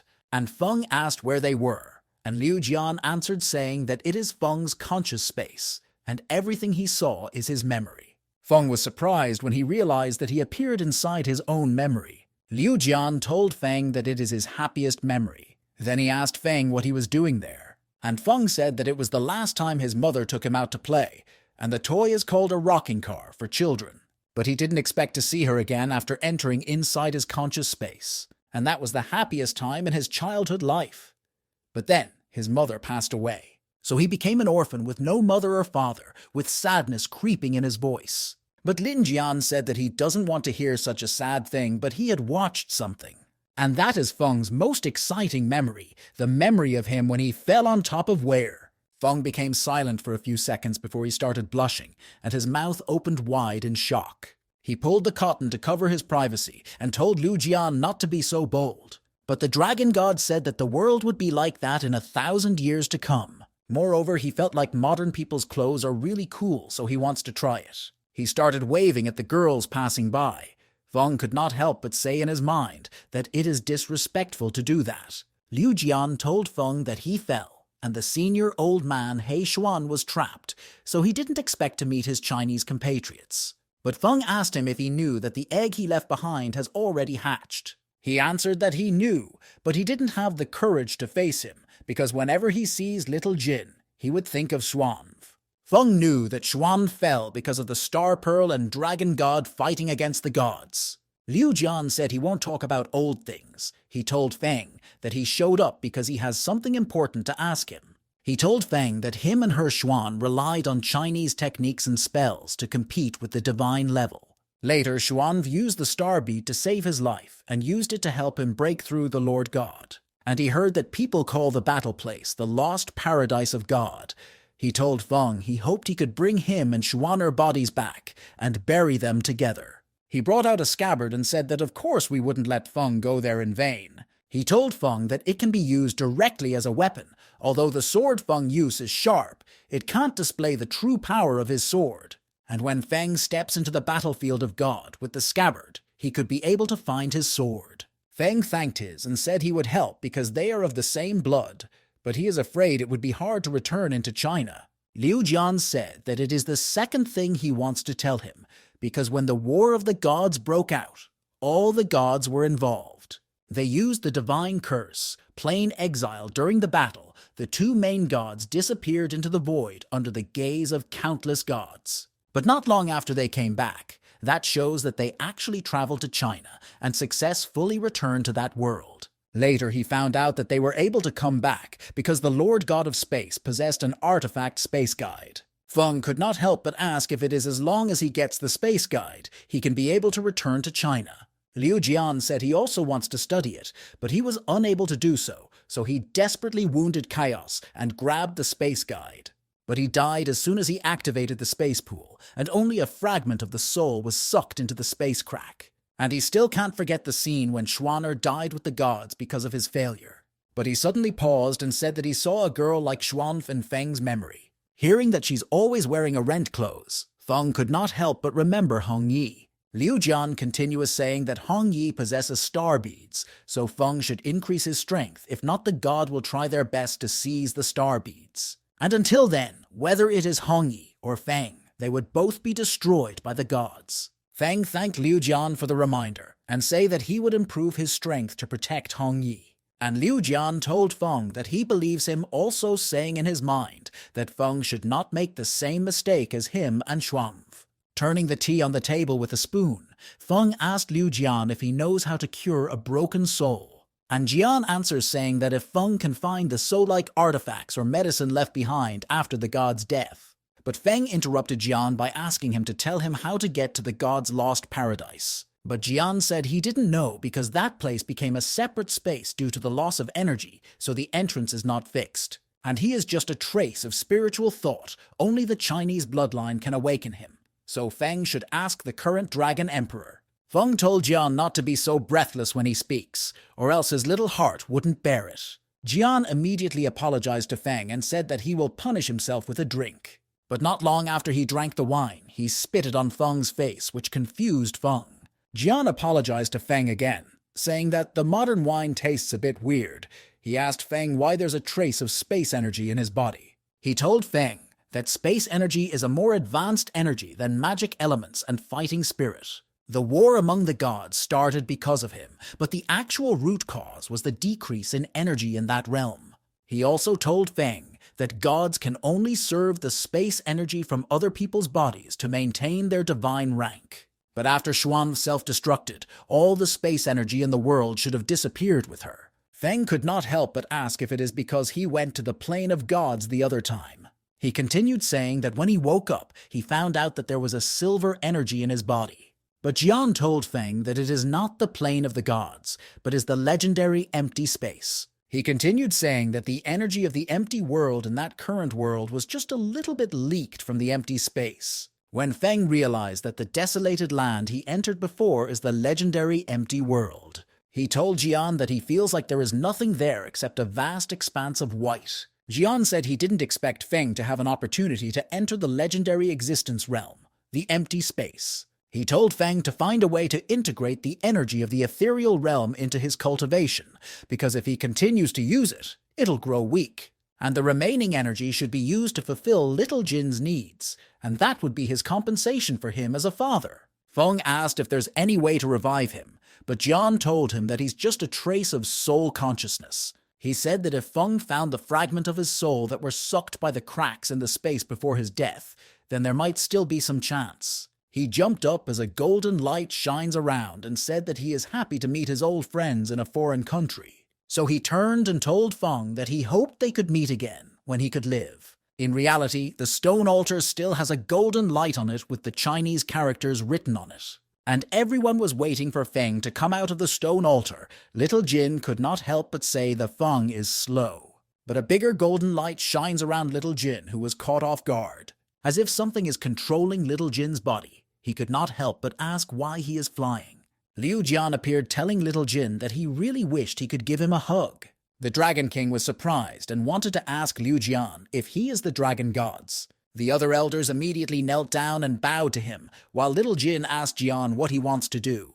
But Jade was wondering why he got a familiar feeling from Jian. He wondered it is because he is also Chinese. But before he could think more about it, the two elders beside him grabbed his head and slammed it to the floor. And Little Jin was tiring to run away, but the golden light, which he had no idea where it came from, is holding him tightly. Liu Jian placed his hand on Little Jin's forehead, saying that is his last spiritual energy. He then pushed out all the magic energy from his body and directed it to Little Jin's body. Little Jin suddenly got filled with so much power, and he roared as his body grew a little larger and longer. Feng on the other side suddenly came out of the stone altar with golden light from the altar shining around him.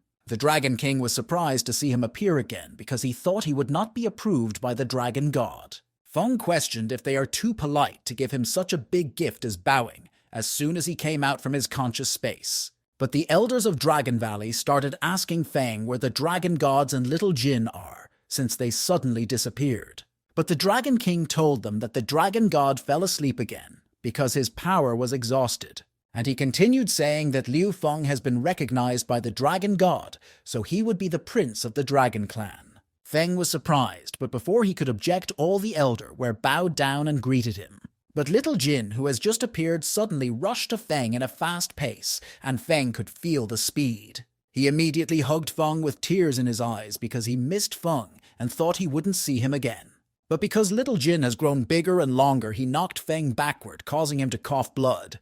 Little Jin then slowed down his speed and asked Feng if he is okay from the hit. But Feng told Little Jin to stop coming closer in a fast pace, so Little Jin agreed and started walking in a slow pace. The Dragon King proudly said that Little Jin is worthy of being the son of their Dragon God. But he told Little Jin to restore his body because the elders can't withstand his dragon power at close range. But Little Jin told the Dragon King that he can't seem to be able to charge back to his human form.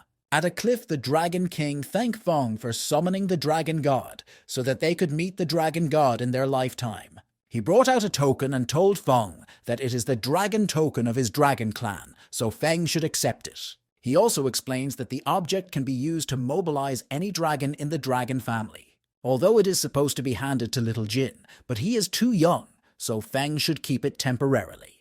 Feng asked the Dragon King if he was really relieved to give that kind of important thing to him, a mere human being. But the king said that if the order of the token is not harmful to the dragon clan, it won't be carried out naturally. Feng told him not to worry because he will never make things difficult for the Dragon Clan. The Dragon King asked Feng if he had made up his mind because with his current strength he will die if he goes to the gods' lost paradise. But Feng told the king that his lover's soul is broken because of her injury, and he heard that there may be a cure in God's lost paradise. Moreover, there is also a task given to him by the dragon god, Liu Jian. The dragonkind asked if Feng was saying that their Lord Dragon God is still alive. Feng disagreed but said that the dragon gods still have hope of resurrection, and the hope is hidden in the gods' lost paradise. The king told Feng that legend has it that there is a way to advance to the divine level, but it disappeared from the continent, and the help of the conflict energy between heaven and earth, the paradise lost, can be temporarily brought back to the mainland.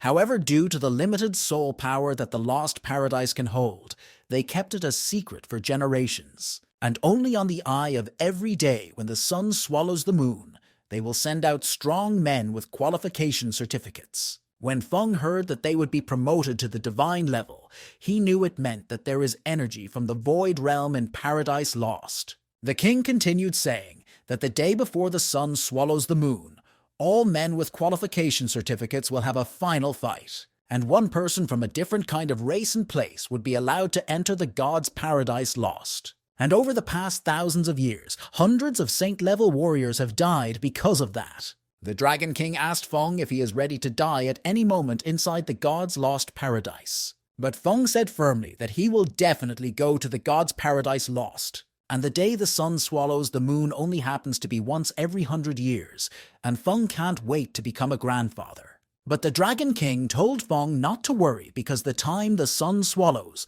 the moon will appear in a year time. And he continued saying that he believes that with Feng's ability will be enough to get the qualification certificate. But Feng said that the Dragon King is powerful, so doesn't that mean he already has the qualification certificate? And the Dragon King told Feng that there are many important people that has withdrawn from the Continental Heroes, so the certificate has been invalidated for a long time. Feng could not help but feel that there's a huge stone placed on his head when he heard the Dragon King. Someone suddenly announced that him Poseidon of the North Sea is there to visit, so the Dragon King should come out for them to talk. So the Dragon King told Feng that the person delivering the qualification certificate has arrived. He continued telling Feng to stay where he was, and he would go and get him the qualification certificate. But an orange suddenly appeared on Feng's hand, so he wondered if the Dragon King did it on purpose. And Feng suddenly heard Little Jin screaming that he could finally change back, so he happy turned around.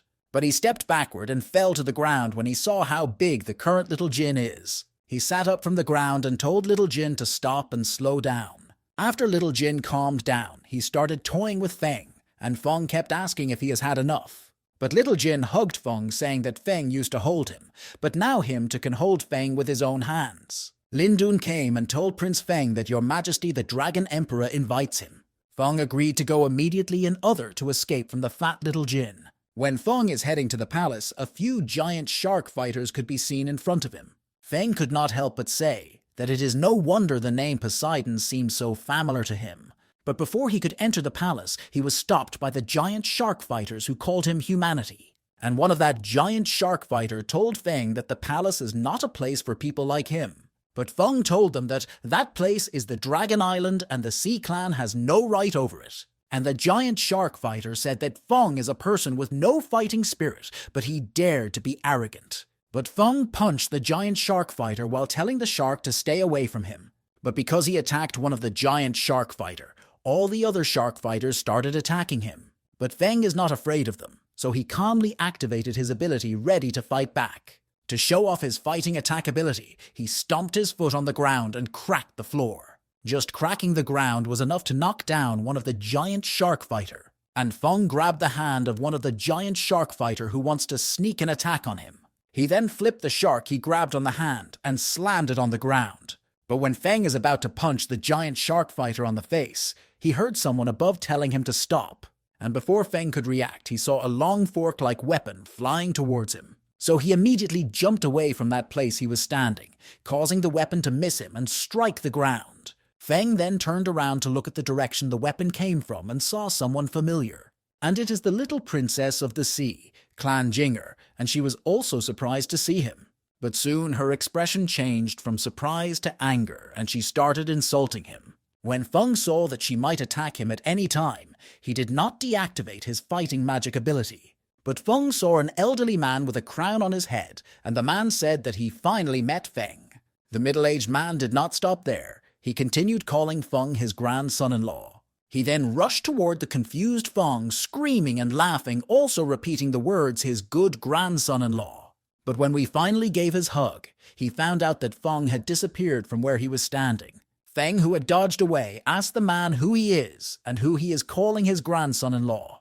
But the old man angrily pointed at Feng, saying that he can't just have the lady and not admit it. Princess Jinger asked the old man, who told him that Feng is his grandson-in-law. She continued saying that if he continued talking, she'll leave.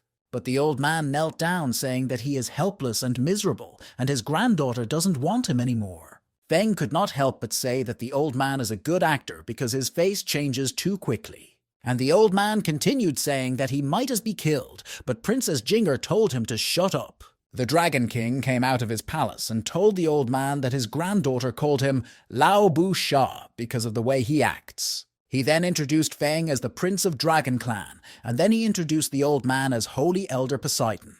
And he introduced Feng to Princess Jinger of the Bai dynasty, but she looked away from Feng. Feng told the Dragon King that those people had attacked the human race, so what were they doing there? But Poseidon told him that the battle is just to compete for territorial resources. So the Dragon King told Feng that Poseidon wants to ask him for help. However, due to the balance of power between the Sea Tribe, Bai and Sia, no war broke out. But the Sia purpose is not only to destroy the Bai dynasty, but also to obtain their qualification certificate. Feng asked if Majesty wanted him to help Bai and use his qualification certificate to make transactions. The Dragon King told Poseidon that the Dragon Clan cannot directly get involved, but letting Feng take action won't be a problem. Poseidon then thanked the Dragon King for his generous help. But the Dragon Bing told him not to thank him so quickly, because there would be an appearance fee. Feng could not help wonder if Poseidon is pretending to be deaf, since his conversation with the Dragon King was loud enough. And the Dragon King told Poseidon not to get stupid with him. He continued saying that Poseidon know what he's talking about. But Poseidon told the Dragon King that the qualification certificate was passed down from his ancestors, and he didn't dare to give it away easily. Poseidon continued saying that the one who will help him is Bai grandson-in-law. But Feng told the old man that when he met his granddaughter, and before he had anything to do with her, he first beat her up. He continued telling Poseidon that even if he wants to marry her, she wouldn't agree to marry him. But his words were interrupted by Princess Jinger, who said that she is willing to marry him. Feng, who thought that she wanted to reject him, was surprised and asked her why. He could not help but scream and ask her what she just said. Princess Jinger told Feng that as long as he helps them resolve the crisis in Bi High, she willing marry him. Poseidon and the Dragon King immediately come together and watch Feng and the princess. Feng refuses 3 consecutive, saying that it is impossible, so she shouldn't think about. The princess of Bei High became angry when she heard him rejecting her and saying that he won't marry her. She went close to Feng and held him on his cloth collar then and asked him why he doesn't want to marry her. She continued asking him if he thinks that she's not beautiful enough. Feng felt that she was so close and he tried to back away without touching her. He looked at her and could not help but wonder why the princess is suddenly acting up. So he told her that we don't want to marry her because she is flat-chested and little Jin has said it before. And the princess became angry, saying that she doesn't want to marry him too, while he grandfather tried to calm her down. Feng coughed embarrassed because the Dragon King is standing behind him. Feng then told them that in exchange for the qualification certificate, he must go to God's lost paradise. And there is still 1 year left until the sun swallows the moon. But can their Bi High dynasty survive until that time? Feng looked at Poseidon and the princess, saying that the choice is theirs to make. The Dragon King told them that if Bi High is destroyed, it wouldn't be useful for them to keep the qualification certificate. Poseidon became silent and started thinking about what Feng has just said. He then agreed as long as he survived, he would give the qualification certificate to Feng. After all, they are all their own people. But the moment he said that Feng and the princess disagreed, but when both of them saw that they said the same thing, they told each other not to imitate themselves. And when they said the same thing again, they started pointing at each other angrily. But Yates suddenly interrupted them by telling Feng that he had a letter from home for him. 1 day later, when Feng and the other were sitting on giant seahorse carriage as it carried them across the sea, Feng could not help but say that he have been reading the letter Yate brought to him for 800 time. In the letter, Ware thanked him because she feels much better, and she told him that she has come out of the elves' water of life. But her teacher is still watching her very closely and won't let her do anything, and she also thinks there is nothing wrong with Soul. Sophia told him that she moved to Wire's place to take care of her, and she also thanked him because her father was now recovering. Feng realized that there were 3 women in the letter. He could not help but say that he felt like something big was going to happen. Ware told him that Snow also wants to say hello to him, but she acts as if she doesn't care. Feng said that it was great that Ware is recovering. Now all he needs is to get the qualification certificate from the Heroes Association. But he wondered if it is really okay if he is the only one to take action.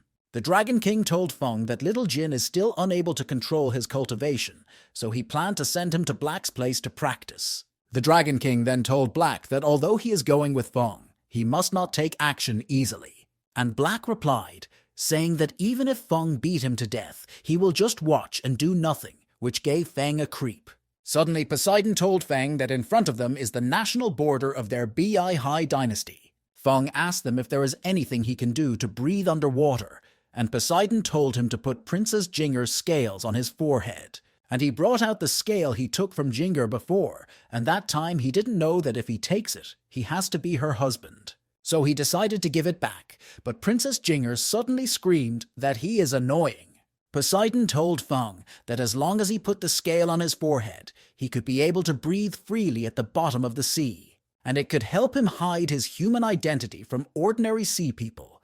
Feng could not help but look at the scale in his hand. As he brought the purple scale close to his forehead, he heard Princess Jinger telling him to stop.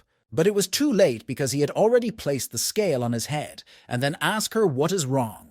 Poseidon started laughing, saying that all the sea people will know that he is his grandson-in-law in Bi High. Feng could not help but say that Poseidon tricked him while trying to remove the purple scale. But he couldn't. So he told Poseidon to remove the scale from his forehead because he doesn't want it. But he is punched by Princess Jinger and her grandfathers, and that Feng is a good match for her. Black could not help but say that it is the vulgar plot of having a son-in-law. All of them climbed down from the carriage about to head to the Bi High dynasty. But something seems to be coming in their direction at a fast pace, which surprised them.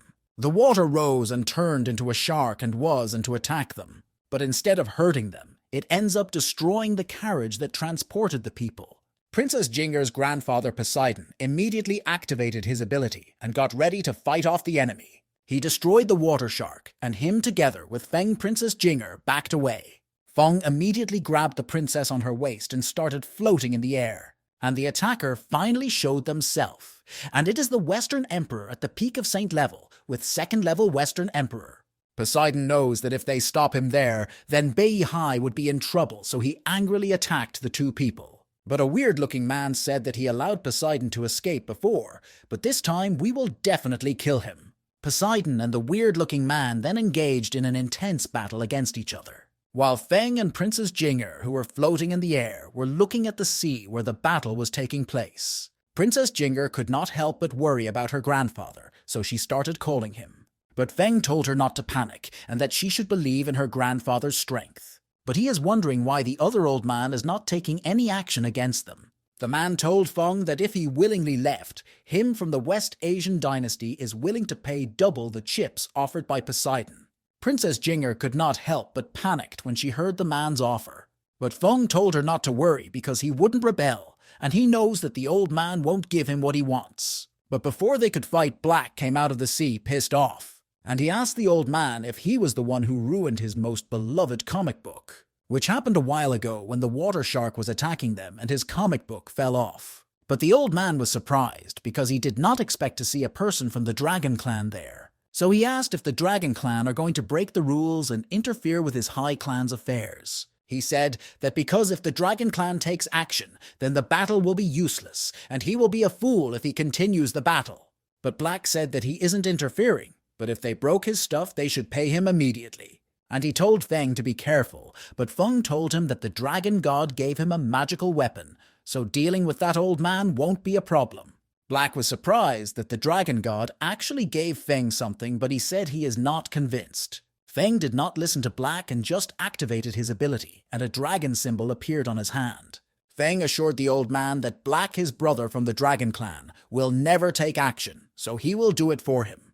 The old man became angry because he knew that Feng is not going to leave. Princess Jinger knows that the Western Emperor will be even more afraid of deliberately emphasizing his relationship with the Dragon Clan.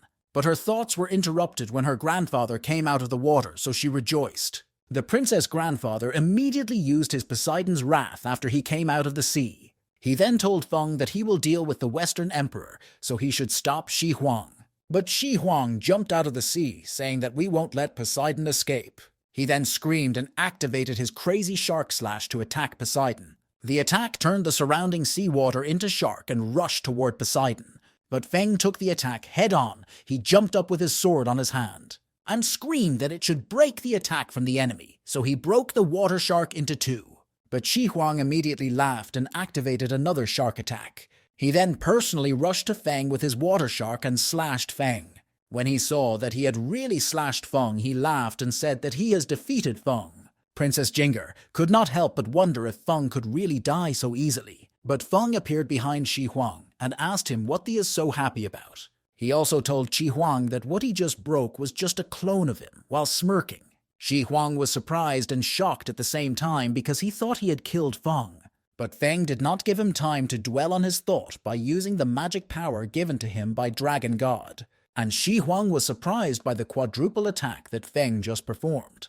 But before he could react, the golden magic dragon pissed through his body, causing him to cough out blood and his eyes wide open because of the power of the attack. Feng could not help but say that the scabbard of the Dragon God is indeed awesome and could transform into a dragon shadow. But Shi Huang, who is pissed off, started transforming and his eyes changed from white to red. Soon his body started changing into a sea creature that has tail, and that was a great surprise to Feng.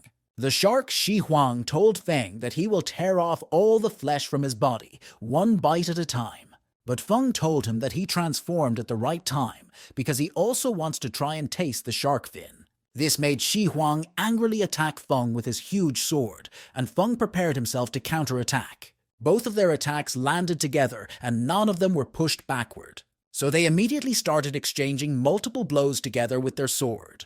Feng unleashed a strong attack and directed it toward Shi Huang, who did not back off but stood his ground. He then created another powerful attack called 8 times, and a big golden dragon appeared.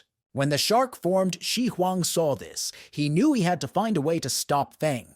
So he created a shield called the Glacial Armor to protect himself from Feng. When the golden dragon got close, he screamed that the forbidden spell should freeze it. But the huge golden dragon broke through his glacial armor, causing him to pant exhausted. He was surprised and screamed that it was impossible for the golden dragon to destroy his armor, but it already happened. But he didn't notice Feng, who was hidden under the golden dragon with a sword point at the shark Shi Huang. And the other old man said that if Feng dared to stab the Western Emperor, he will bury both him and Poseidon together. That surprised Feng because he didn't expect the old man to defeat Poseidon so quickly. The old man gently grabbed Old Man Poseidon out of the water, preparing another plan. But Princess Jinger asked how her grandfather was defeated, because he is also at the peak of Saint-level expert. And Feng, on the other side, completed the attack he wanted to launch on Shi Huang without killing him. He then grabbed Western Emperor Shi Huang on his neck, and blood was dripping down the man's mouth. The old man said that he didn't expect Feng to be able to defeat the Western Emperor, because considering Feng's strength, which is still at the first level of the Holy Order. But Feng told the man to go straight to the point. Without further talk, he asked if the man wants to kill or exchange. But the man said that Poseidon is at the pinnacle of the Holy Order, but Feng wants to use a second-level Holy Order for exchange. And Feng told him that if he doesn't want to change, he will be knocked down because he is not familiar with Poseidon. Then the angry and speechless old man then told Feng that they should kill their hostage together. Princess Jinger, who is hearing their conversation, could not help but pray that her grandfather is fine. Feng, who heard the old man's suggestion, fell silent for a moment to think of a solution. He told the old man to stop acting because he knew that the old man won't let the Western Emperor die. So the man brought a new suggestion, saying that he will count to 3 and let their hostage go at the same time. He followed on with his plan and counted 1, 2, then the last number 3. The 2 people immediately released their hostage toward the other person. But the old man gave a creepy smile because he already crafted a plan on how to deal with Poseidon once he's released. Instead of throwing Poseidon at Feng, just as how Feng threw Shi Huang toward him, he threw Poseidon in the direction of the sea. Feng was surprised because he didn't expect that man to pull off such a petty trick on him. He immediately created his clone and used it to protect Poseidon from the old man's trick attack. After Poseidon's life is no longer in danger, he told the old man that he really is not trustworthy. Then launch an attack toward the direction of the old man angrily. And the old man was about to protect himself from the attack, but it passed him and landed on someone behind him. So he confusedly turned around to see why Feng had attacked somewhere else instead of him, only for him to realize that Feng did not attack him, but attacked the Western Emperors who were behind him. He could not help but scream out, calling the Western Emperor with his eyes wide open.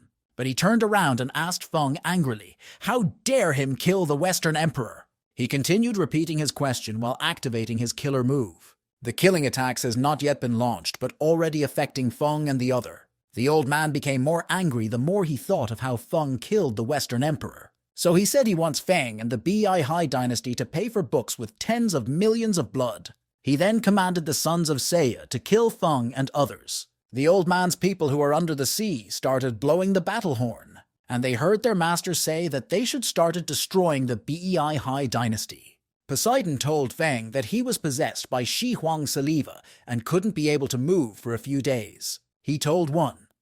Then forward Princess Jinger to go back home and preside over the battle that is about to take place. But Jens told the princess to take the old man back with her and leave the Western Emperor to him. Princess Jinger carried her grandfather and told Feng before leaving that he should be careful. Old man Sidi told Feng that when he kills him, he will send the other to accompany the Western Emperor soon. But Feng said that the Western Emperor also wanted to courier him, but it's a pity he didn't make. The angry Sidi immediately screamed that he wants to kill Feng for kill the Western Emperor. He then activated his holy canopy, which made the water of the sea to connect with the sky. He continued with his power activation and transformed the water into a huge canopy shark. Feng was surprised because of the size of the shark in front of him. He could not help but step back a little. Poseidon was surprised that Sidi actually unleashed all his fighting spirit at once, and the move is used on Feng. Old Sidi laughed and told Feng to die and be buried with the Western Emperor Shi Huang. Feng stood in front of the huge shark that has it month wide open and had no idea what to do, because he realized the move is a locked attack, so there is absolutely no way to dodge it. The water shark immediately dives into the water to chase after Feng. So Princess Jinger could not help but ask where everyone is because none of them could be seen. But her grandfather told her not to go there, but to dive into the water so that they would get to the Bei Hai dynasty. She started wondering if Feng is dead, but also praying that he is okay, as she turned into a mermaid and carried her grandfather away. Black activated his ability in anger when he thought the Oid man Sidi has killed Feng. But before he could act, a golden light suddenly slashed the huge water shark into two. The old Zidi could not help but scream impossible after his shark was destroyed. Feng activated two of his attacks, the 8 borrowed attacks, and the Sword of Life and Death. Then we rush toward the old man. He then uses his attacking power to strike the old man on his chest. But the old man was still in a daze and wondering how Feng's attack could destroy his. Black could not help but say that Feng just liked to play with people's heartbeats. Feng told the old man Shidi that for getting on his way, Shi Huang is waiting for him in the grave. To defend himself against Feng's attack, the old man activated absolute freezing and told Feng that he can't kill him. But Feng acted as if he did not hear what the man said and attacked him. The old man was surprised because Feng's attack destroyed his defense.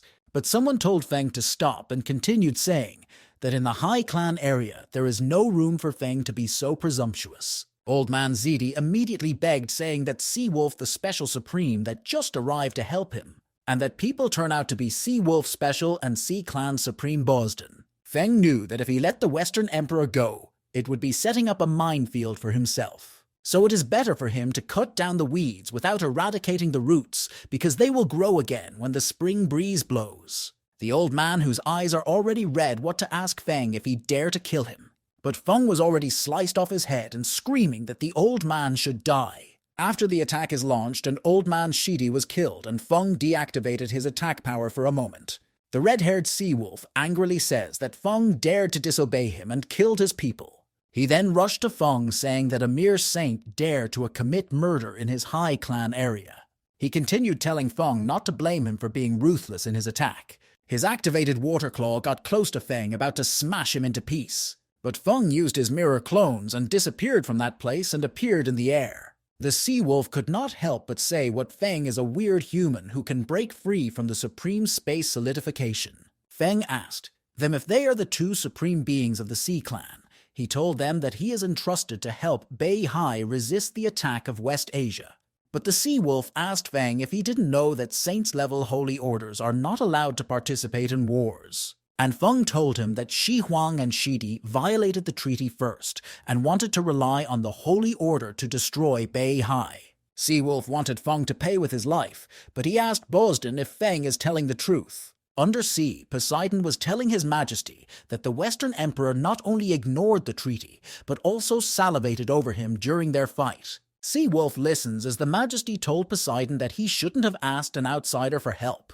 Poseidon said he asked many people for help, but no one was willing to help him. He begged for the two supreme adults to let Feng go. Bosden then announced that the Sea Wolf clan started it first, so Feng must be spared in response to Poseidon's request. Seawolf then said that death penalty can be avoided, but Feng need to be punished for killing his Sea Clan saint in front of him. But Black immediately blocked Feng with his body and told Seawolf that Feng is the prince of his dragon clan. Seawolf could not help but ask now Feng, a human, could be the prince of the dragon clan. Poseidon then told Bosden that Feng is really the prince of the dragon clan and is recognized by the dragon emperor. Bosden snort and ask if the dragon clan want to get involved in the mainland's war again. But Black told them that if the two touch Prince Feng, His Majesty the Dragon Emperor would definitely fight back. But he was grabbed on his neck by Seawolf, who said that if the Dragon King was there, he would have been afraid, but he isn't. And Feng angrily told the red-haired Seawolf to let go of his friend Black. Seawolf said that Feng has not been born for many years, but he dared to yell at him, so we would like to see the human prince of the Dragon Clan. He then held tighter on Black's neck, causing blood to splash everywhere after tearing Black's skin. After that, he let go of the weak and injured Black and he fell into the water. Feng could not but scream out to Black, wondering if he's okay.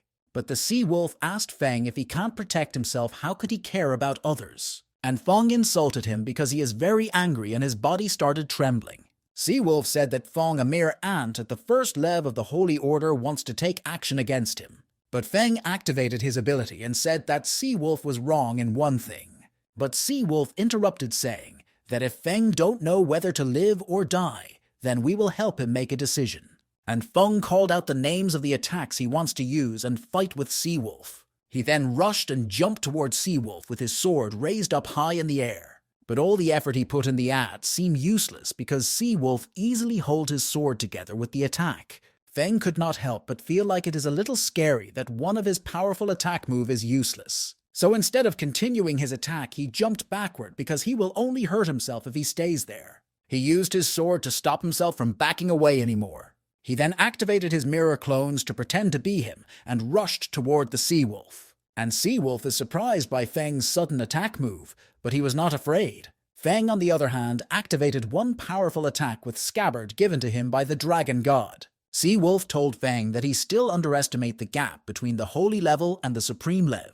He then attacked Feng with his water sharks, and Feng used his 16 times attack to protect himself. He directed that attack forward Sea Wolf and allowed it to explode there. But he suddenly coughed out blood for using too much magic energy in the fight, and started falling from the air to the sea that separated and made space for him to land miserably. He hit the ground and cracked the floor of the sea, but he stayed still in pain. Sea Wolf immediately activated his sea spear, looking at Feng. He then threw his shark-eating spear at Feng, with intense power around it. Princess Jinger and her grandfather Poseidon were surprised that Sea Wolf will attack Feng on his downfall, but Feng, who fell on the seafloor, used a shadow dragon to break Sea Wolf's attack. He then jumped out of the previous place as the aura of life and death surrounded him. Sea Wolf is surprised that Feng could release death energy, but he told Feng that he can't shake a tree without overestimated his own capabilities. Then he jumped into the air and rushed towards Feng, and Feng is surprised how fast he is. Sea Wolf used one move and smashed Feng onto the floor again, and more stone cracked. But Feng stood on his knees and used his sword to support himself. He could not help but think about those Supremes. He continued saying that the feeling of powerlessness again against a supreme being. He stood up saying that he is not convinced and also doesn't want to be like last time. Sea Wolf suggested that Feng surrenders and he won't hurt his life and will just erase his holy level cultivation. But Feng told him that he believes that he could fight against the supreme holy steps. With his sword joined together with the dragon god Scabbard, Feng started creating a blade of golden lights. The seawater moving around in circle and the golden light surrounded Feng. But the Sea Wolf did not attack Feng and just watched him about to unleash a powerful attack. So he said that there is a saying that those who doesn't know the truth are fearless. Bosden asked the Sea Wolf if he was going to stay and just wait for Feng to make a move. And Sea Wolf answered saying that only by completely making Feng despair can be truly destroy him. Feng, on the other hand, is busy forming the powerful attack move he needs to defeat the Sea Wolf. In the middle of his increasing powers, he could not help but say that his energy were not enough. He then added more energy to the attack, and the sky thunder started to connect with his attack. Not long after the thunder started connecting with Feng's ability, his attack moves were finally completed. Feng then gave a last command that the attack move should fuse together for him. His attack powers and the thunderblot started fusing together just as Feng had commanded. Sea Wolf was surprised when he saw that the attack is something he can't allow befell him, because the attack just collided with the sky and the sea at the same time. It started pushing all the sea creatures away and destroying their formation. He then said that we can't let Feng continue, so he has to completely destroy Feng. He rushed toward Feng, who was surrounded by water and the sky thunderblots. The Sea Wolf told Feng that he will let him taste what it feels like to fall from heaven to hell. He then threw his shark spear at Feng, who was still under the attack forming. But Feng raised his hand and held the shark spear with one of his hand, and stared at the Sea Wolf angrily. But the Sea Wolf told Feng that his life is over. And Feng suddenly smiled and said he has been waiting for Sea Wolf to attack for a long time. Immediately after he said that he stormed to attack the Sea Wolf. The Sea Wolf was surprised when he saw shooting lights arrows rushing toward him. But because he thought it wouldn't affect him much, he put down his guard and got injured on his shoulder. He was shocked and said that those attacks actually invades his body. So he decided to move away from Feng's attack territories and not fight so hard. But Feng launched another attack and told the sea wolf not to try to escape from him. He then directed the Thunderblot toward the sea wolf with the dragon god scabbard.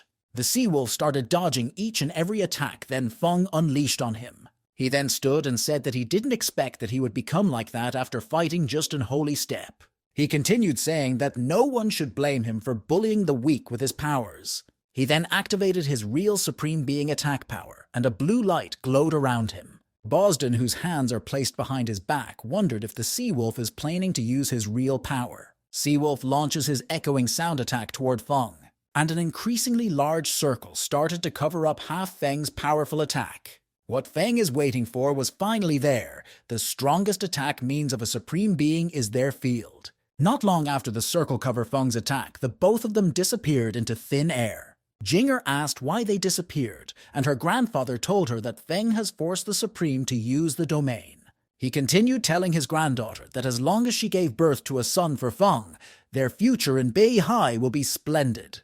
But Princess Jinger knocked him on his head and asked him what nonsense he is talking about. While inside the sea wolf's domain, Feng's attack power appeared together with him and the sea wolf. Feng could not help but say that the sense of oppression he feels whenever he enters a supreme domain is larger, but he already agreed that he will use the power of the Holy Order to fight against the Supreme Being. Also adding the energy of the sky of Shendu Kai, the power of his blade storm would be powerful, and he is looking forward to seeing it. Sea Wolf placed his hands in front of Face and said that if he attacks, that will be the end of Feng. He then condensed the water in his domain and made a mirror from the water attack. Then he sent it flying toward Feng like an arrow attack. Power surrounding Feng protected him. Feng, who was trying to draw out energy from his empty space, could not help but wait patiently. But the Sea Wolf activated the second level of City 8 Unlimited Creation.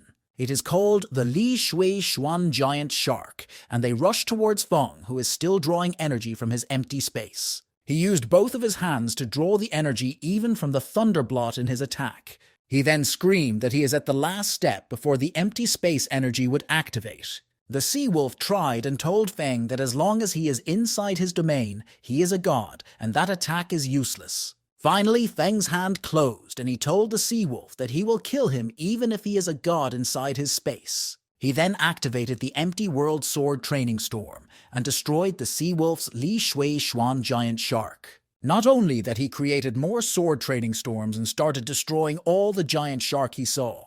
He rushed forward with the scabbard in his hand and commanded it to break any obstacle on the way. And around him are surrounded with the sharp light arrows he wants to use against the Sea Wolf. The arrows stroked the Sea Wolf when it got close to him and injured him, making him wonder how Holy Level could shake the domain space of a powerful supreme powerhouse. And Feng told him that he is only on a supreme realm, and there was naught else about it. Princess Jinger, who was praying that Feng should be fine, could not help but wonder if Feng is dead. Bosden told her not to worry because the Sea Wolf said that he will just erase Feng's cultivation and not hurt his life. But all he hopes is that Feng doesn't really end up being ruined by the Sea Wolf. Not long after, Bosden said that something broke in the sky and Sea Wolf together with Feng could be seen.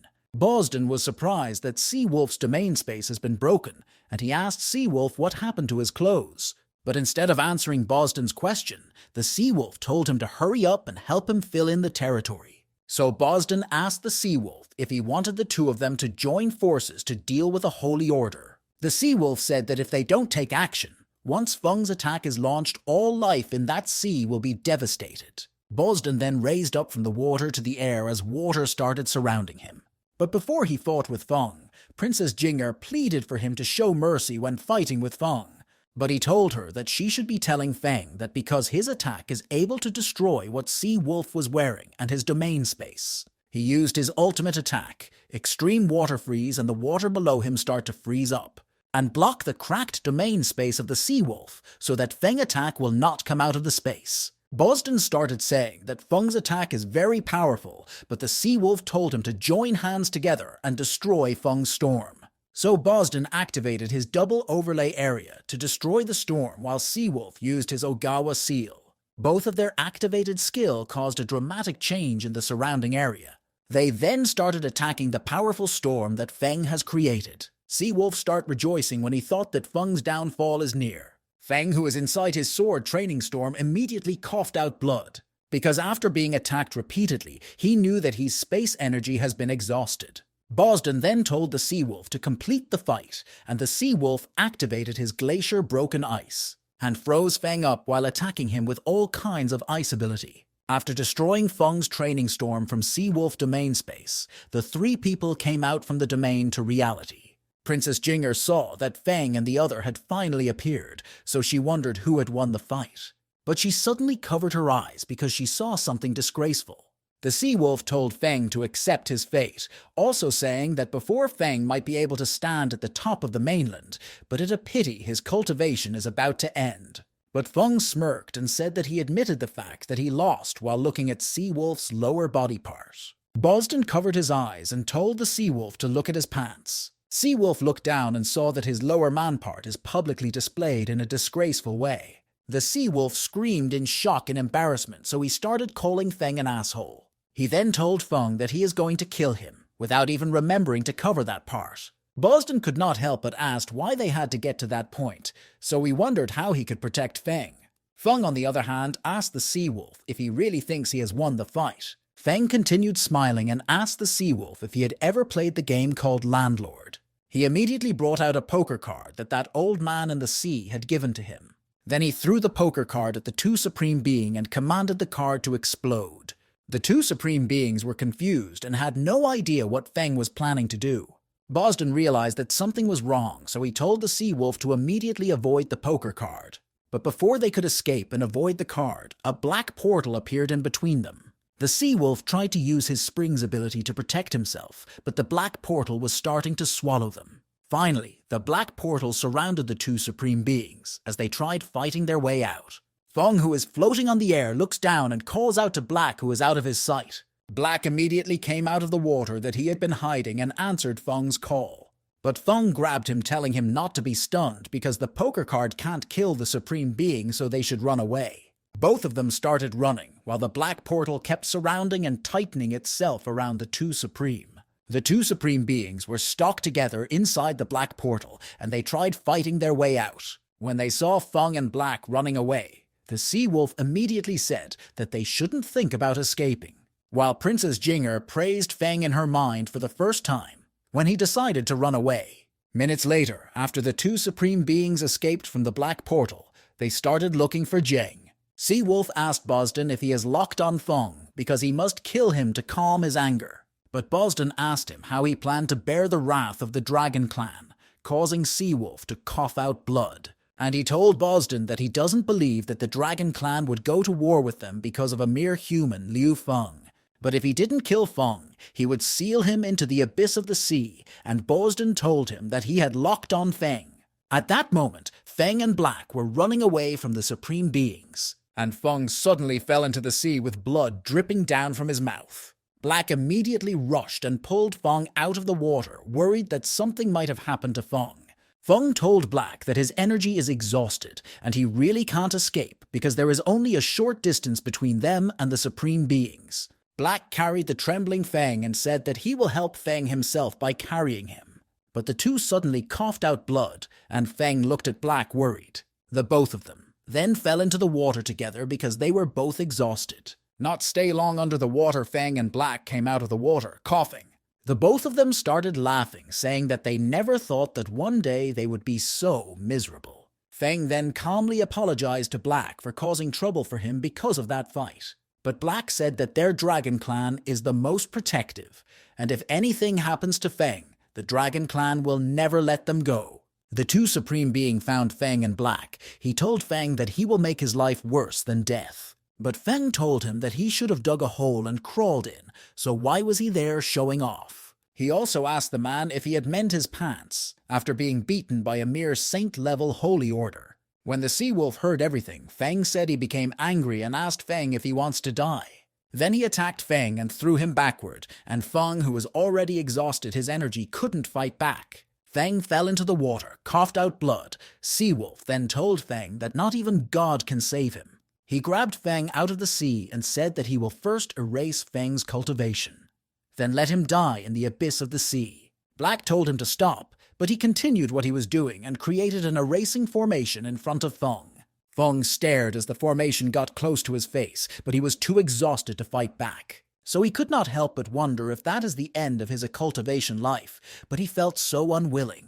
Suddenly something was thrown at the sea wolf, and it shattered the eraser formation on his hand. And the turtle old man came out of the water and asked how dare the Hai tribe hurt the Chinese people. He continued questioning if the two supreme beings are trying to deceive everyone in China. Because of his anger, the giant turtle he is standing on started roaring, causing the two supreme beings to back away, but Bosden was very surprised at how big the truth is. Putting his thought at the back of his mind, Bosden and Seawolf used a double superimposed territory and glacier seal. But before they could finish activating the attack, it was broken by the old man, causing the two supreme beings to cough out blood because they didn't expect that attack. The Seawolf immediately told Bosden to run when he realized that turtle is the sea beast. But the senior told them not to think about running away, as in used his chain lock. He then directed the chains toward the two supreme beings through the huge green turtle. Some path of the red glowing chain is around the huge turtleneck. The senior paused because he was other surprise. He brought out Little Jin, telling him that it is his time to shine, so he should go for it. Little Jin immediately rushed past the two supreme beings who were confused on what had passed them. After Little Jin stopped running, he turned to the injured Feng and told him to leave the fight to him. Feng immediately started rejoicing when he saw Little Jin at the sea with the old senior. Bosden activated his whale shrinking ability, and Seawolf activated his own ability Shark Attacker. Both of them directed the attack towards Little Jin, but Little Jin was fast enough to dodge the attacks. He could not help but say that those two assholes want to sneak up on a child like him. He then started blowing a whistle with his hand on his mouth, and his shape begins to change. The Seawolf and Bosden were surprised by the sudden change in Little Jin's body. Feng could not help but ask, if that is the second gear, the Pirate King has invaded. The senior said that he'll let Feng and the others see the results of his special training. Little Jin started transforming into a human-like form, and a golden thunder-like blot surrounded him. Because the light is too bright, Feng used one of his hands to cover his face. Little Jin's face could be seen, and instead of looking like a baby, he looked more matured. And finally, his transformation was completed, and Little Jin floated proudly in the air. He told everyone that he is a young master, and then he asked the two supreme beings if they are ready to be beaten up by him. Little Jin then used his naughty boy's whip legs. The Seawolf could not help but say that Little Jin is fast. Little Jin landed his leg on the Seawolf's head, but Seawolf used wee hand and protect his head. Little Jin then turns around and faces his butts on the Seawolf, and activates his sitting on lotus ability. He then sat on the Seawolf's head in a lotus sitting position, and it waved the Seawolf down. He continued disappearing from the Seawolf's head, and used electric optical Dulong diamond under Seawolf butt. Feng and Black felt the pain for the Seawolf, because if that place is ruined, his lineage will be cut off. Soon Little Jin blew fire at the Seawolf and called the attack his spits. The senior said it is expected of him because Little Jin was personally trained by him, so he has to be impressive. But the Seawolf said that if they hadn't been injured by the sea beast, they wouldn't have been humiliated. He continued saying that a scholar can be killed, not humiliated, so he's going to drag them down with him. Feng told Little Jin to be careful because the Seawolf is going to blow himself up. But Little Jin scratched him head and asked if it was going to be a desperate effort. He then stretched out his hand and activated his ability, ready to beat the Seawolf to death. The attack he activated is called the Rain, Thunder and Lighting attack. The Seawolf, on the other hand, is still trying to self-destruct himself. Little Finn directed all the attack into his hand, about to strike the Seawolf to death. Feng could not help but ask who named the attack moves, and the old senior answered that it was him. But the Seawolf, who had been filling himself with air, suddenly blew it out, and it pushed him meters away. He then grabbed Bosden on his hand, telling him that they should run away. Little Jin deactivated his ability and asked the two Supremes who already ran away about the fight they promised. He immediately rushed toward the runaway direction while yelling that the Supreme Begins should stop for him. But he suddenly transformed from the grown-up Little Jin to the baby Little Jin. Then he realized that he seems to have exhausted and ran out of spiritual energy. He then fainted and stopped floating in the air. Instead, he started falling. When Feng saw this, he rushed towards Little Jin and was about to catch him. But before he could catch Little Jin, he fell into the water with the fainted Little Jin. Both of them drowned into the sea. Feng could not help but say that he forgot we also exhausted his magic energy. But when he looked around where he was, he could not help but wonder where that place was. Because he remembers that after he was chased by the sea wolf, he escaped of the sea where the old senior was. And then Little Jin appeared. He stopped and wondered if he was beaten to death by Little Jin. But his thoughts were interrupted by the old senior who said the Feng still wants to play cards with him so we won't die. The senior continued telling Feng that that place is his conscious space, so Feng asked why his conscious space is so dark. And the old senior told him that his meridians and dantian are destroyed, and even the space of consciousness is almost annihilated. So Feng asked what would happen if the space of consciousness is annihilated. The senior answered saying that he would turn into an unconscious body, and it referred to as mentally retarded. Feng became surprised and wondered if he was going to be a mental retarded person, but the old senior told him that he saved the last trace of space energy for Feng in time. And that is the BEI-DO star formation diagram that was passed down to him by the master in charge. He told Feng that he need to use the energy of the sky to light up the Long Dipper, and he should also use the formation diagram as his new dantian from then on. Then he no longer have to worry about overuse of space energy and causing backlash. And from then on he would have the ability to break the seal, so no one under divine level can seal his existence. Feng thanked him, but the old senior said that he gave Feng a benefit, so Feng has to repay him. Feng could not help but ask the old senior what reward he's talking about. But the old senior did not answer, and only did a hand technique, then place his hand on Feng's head. Before Feng could ask him what he's doing, he was divided into two by the old senior. The old senior told him that there are ways to use his exclusive secret methods of divine consciousness clone. Feng asked the old man if he cut him in half just to play poker care. With answering Feng, the old senior grabbed one of the divine consciousness clone of Feng. Before he answered that if it isn't to play card, then what else would he do, while folding the clone in his hands? The old senior started laughing evilly and brought out a pink bunny toy and held Feng's folded clone on his other hand. He then brought the clone close to the pink bunny toy and placed the clone inside it. And the bunny toy came to life and told Feng to save it, while the old senior applauded at his creation. The little pink bunny could not help but stare at Feng because it felt bound with him. The old senior started running away, saying that he is going to play poker cards with the cute bunny. Fenny just stared at him and said that the old senior should just be happy for a while. He then looked at the star and said that the mind has no external objects, and the spiritual platform is empty and bright. He closed his eyes and felt the Keningzi mansion, unity of body and technique. Feng sat on the air and started to cultivate his new cultivated method. The Suan is the earth, and the power is the time, and Kaiyan is the rhythm, and the shaking light is the star. After Feng got that information, he cultivated the 7 stars of the Northern Oxyisu special path. A white empty space energy started rush toward the incomplete Feng. He suddenly stopped cultivating and opened his eyes while saying, "Get the energy is out of control." Only then did he realize that for him to stay in harmony with the Tao, he has to be complete. He then went out of control and screamed that the old senior should give him his other self. When the old senior returned, he was surprised to see Feng going crazy. And he said he already knew that Feng would cause problems. Fortunately, he was prepared. He then threw the pink bunny at Feng, while telling the pink bunny to go and help it other self. The pink bunny appeared beside the incomplete Feng and directed a golden energy to him. One of the incomplete Feng thanked the old senior for helping and also asked about the money the old man was owing him. But he was interrupted by a punch from the old man, but he then completed his speech saying that it is million. Because of the punch given to Feng by the old senior, the two separated Feng immediately joined. The old senior said that the two finally joined the clapped his hands together as a glowing shined. A suddenly red glowing light burst out of Feng's body immediately after the two joined. But someone's leg could be seen floating downward, and the owner told the old senior that's so generous. The middle-aged man said that the aura of praise was accumulated over the years, but the old senior was willing to give it to Feng. But the old senior said that the man also passed on the great master's 1Q transformation into 3 pure ones to Feng. And the man said he wants to use Feng to deduce and perfect the 1Q transformation into 3 purities. When the old senior heard the other man, he could not help but say that the man is arrogant. A quarter of an hour later, Feng finally received the bursting magic energy. and he realized his is at the pinnacle of the Holy Order, and if he were to face the two Supreme again, he will definitely win. He turned and thanked the old senior, and the senior told him that someone was waiting for him. The old senior led Feng to a place that had a waterfall and told him that they have reached their destination.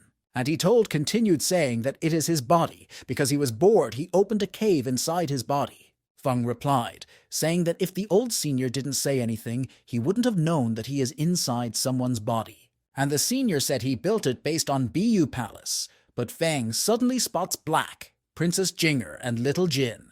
He rejoiced and ran towards them while calling them by their name, but didn't include Princess. Little Jin immediately rushed towards Feng to complain about how much he misses him. He then asks if he looks handsome. At that time, he had a fight with the two Supreme, and Feng agreed. But Feng's eyes catch sight of the third person on the group of two. So he asked the princess what she was doing there and why she was there in the first place. And the princess greeted Feng while addressing him as her husband. Feng was surprised, so he could not help but ask Princess Jinger what she had just called him, and she replied saying that she called him her husband. The old senior and Black immediately sat down at the corner ready to watch the show. Feng rejected what she called him by saying that there's something wrong with her brain, and she told him they made an agreement that if Feng helped the Bi High Tide over the difficulties, she will marry him. But Feng rejected the proposal the second time, saying that he doesn't want to marry anyone.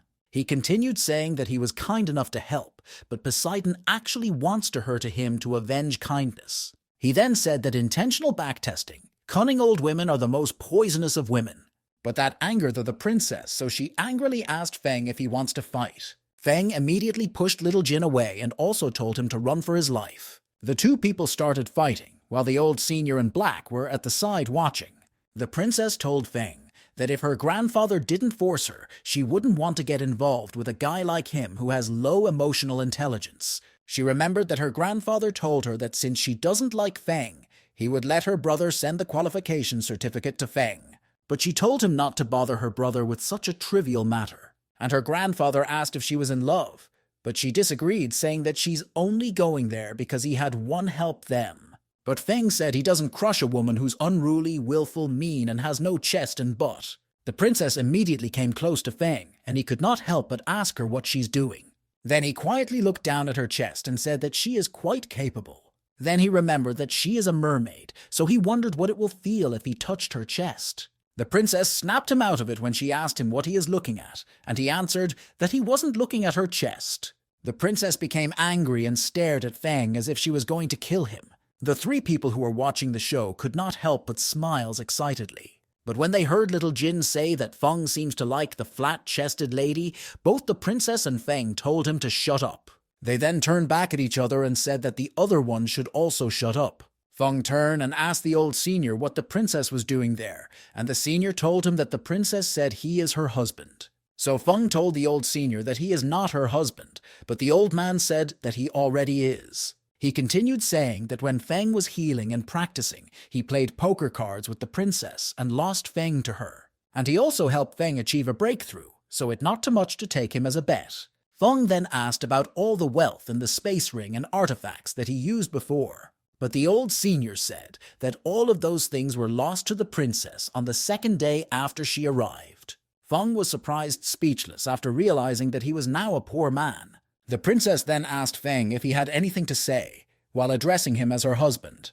But something is suddenly heard coming from outside the turtle's body. They all immediately appeared on top of the huge turtle to see what was going on around there.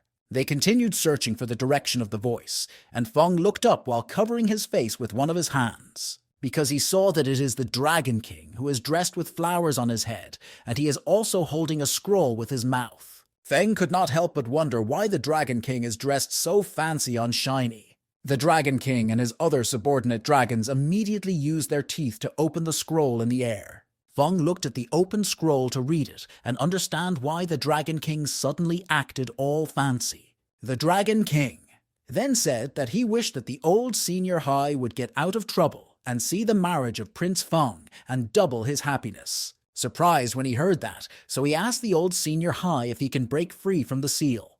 The old senior agreed, saying that if Feng uses the power of the Bi Do Star Array, they could attack the seal, so Feng became surprised. Yate could not help but say that it had been a long time since he saw Feng.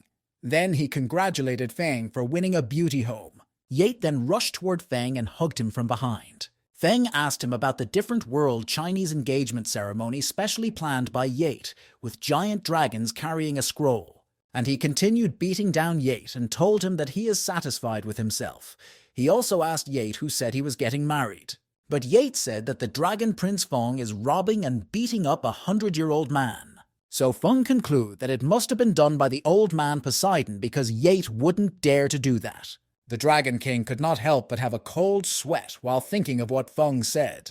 Putting that at the back of his mind, the Dragon King told everyone to come so that they would get started. All of them.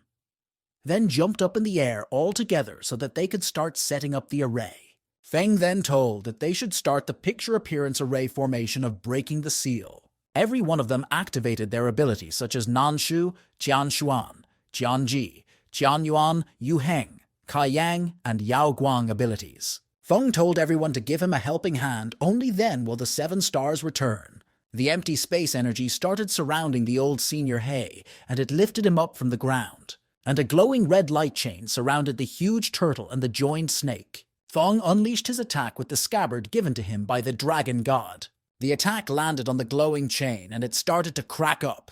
And the old senior said that he has been sealed there for years, and that day is the day he would break out of the reel. He continued saying that he is finally out even after the gods and Lord gods sealed him away. The Dragon King could not help but said that just the clenching of fist by the old senior made him tremble. So he wondered if that is a supreme being real strength, while Feng and the old senior were looking at each other. The old senior then told Feng to come with him so that they would talk. Feng flew toward the old man and asked him how he's feeling after the seal was broken.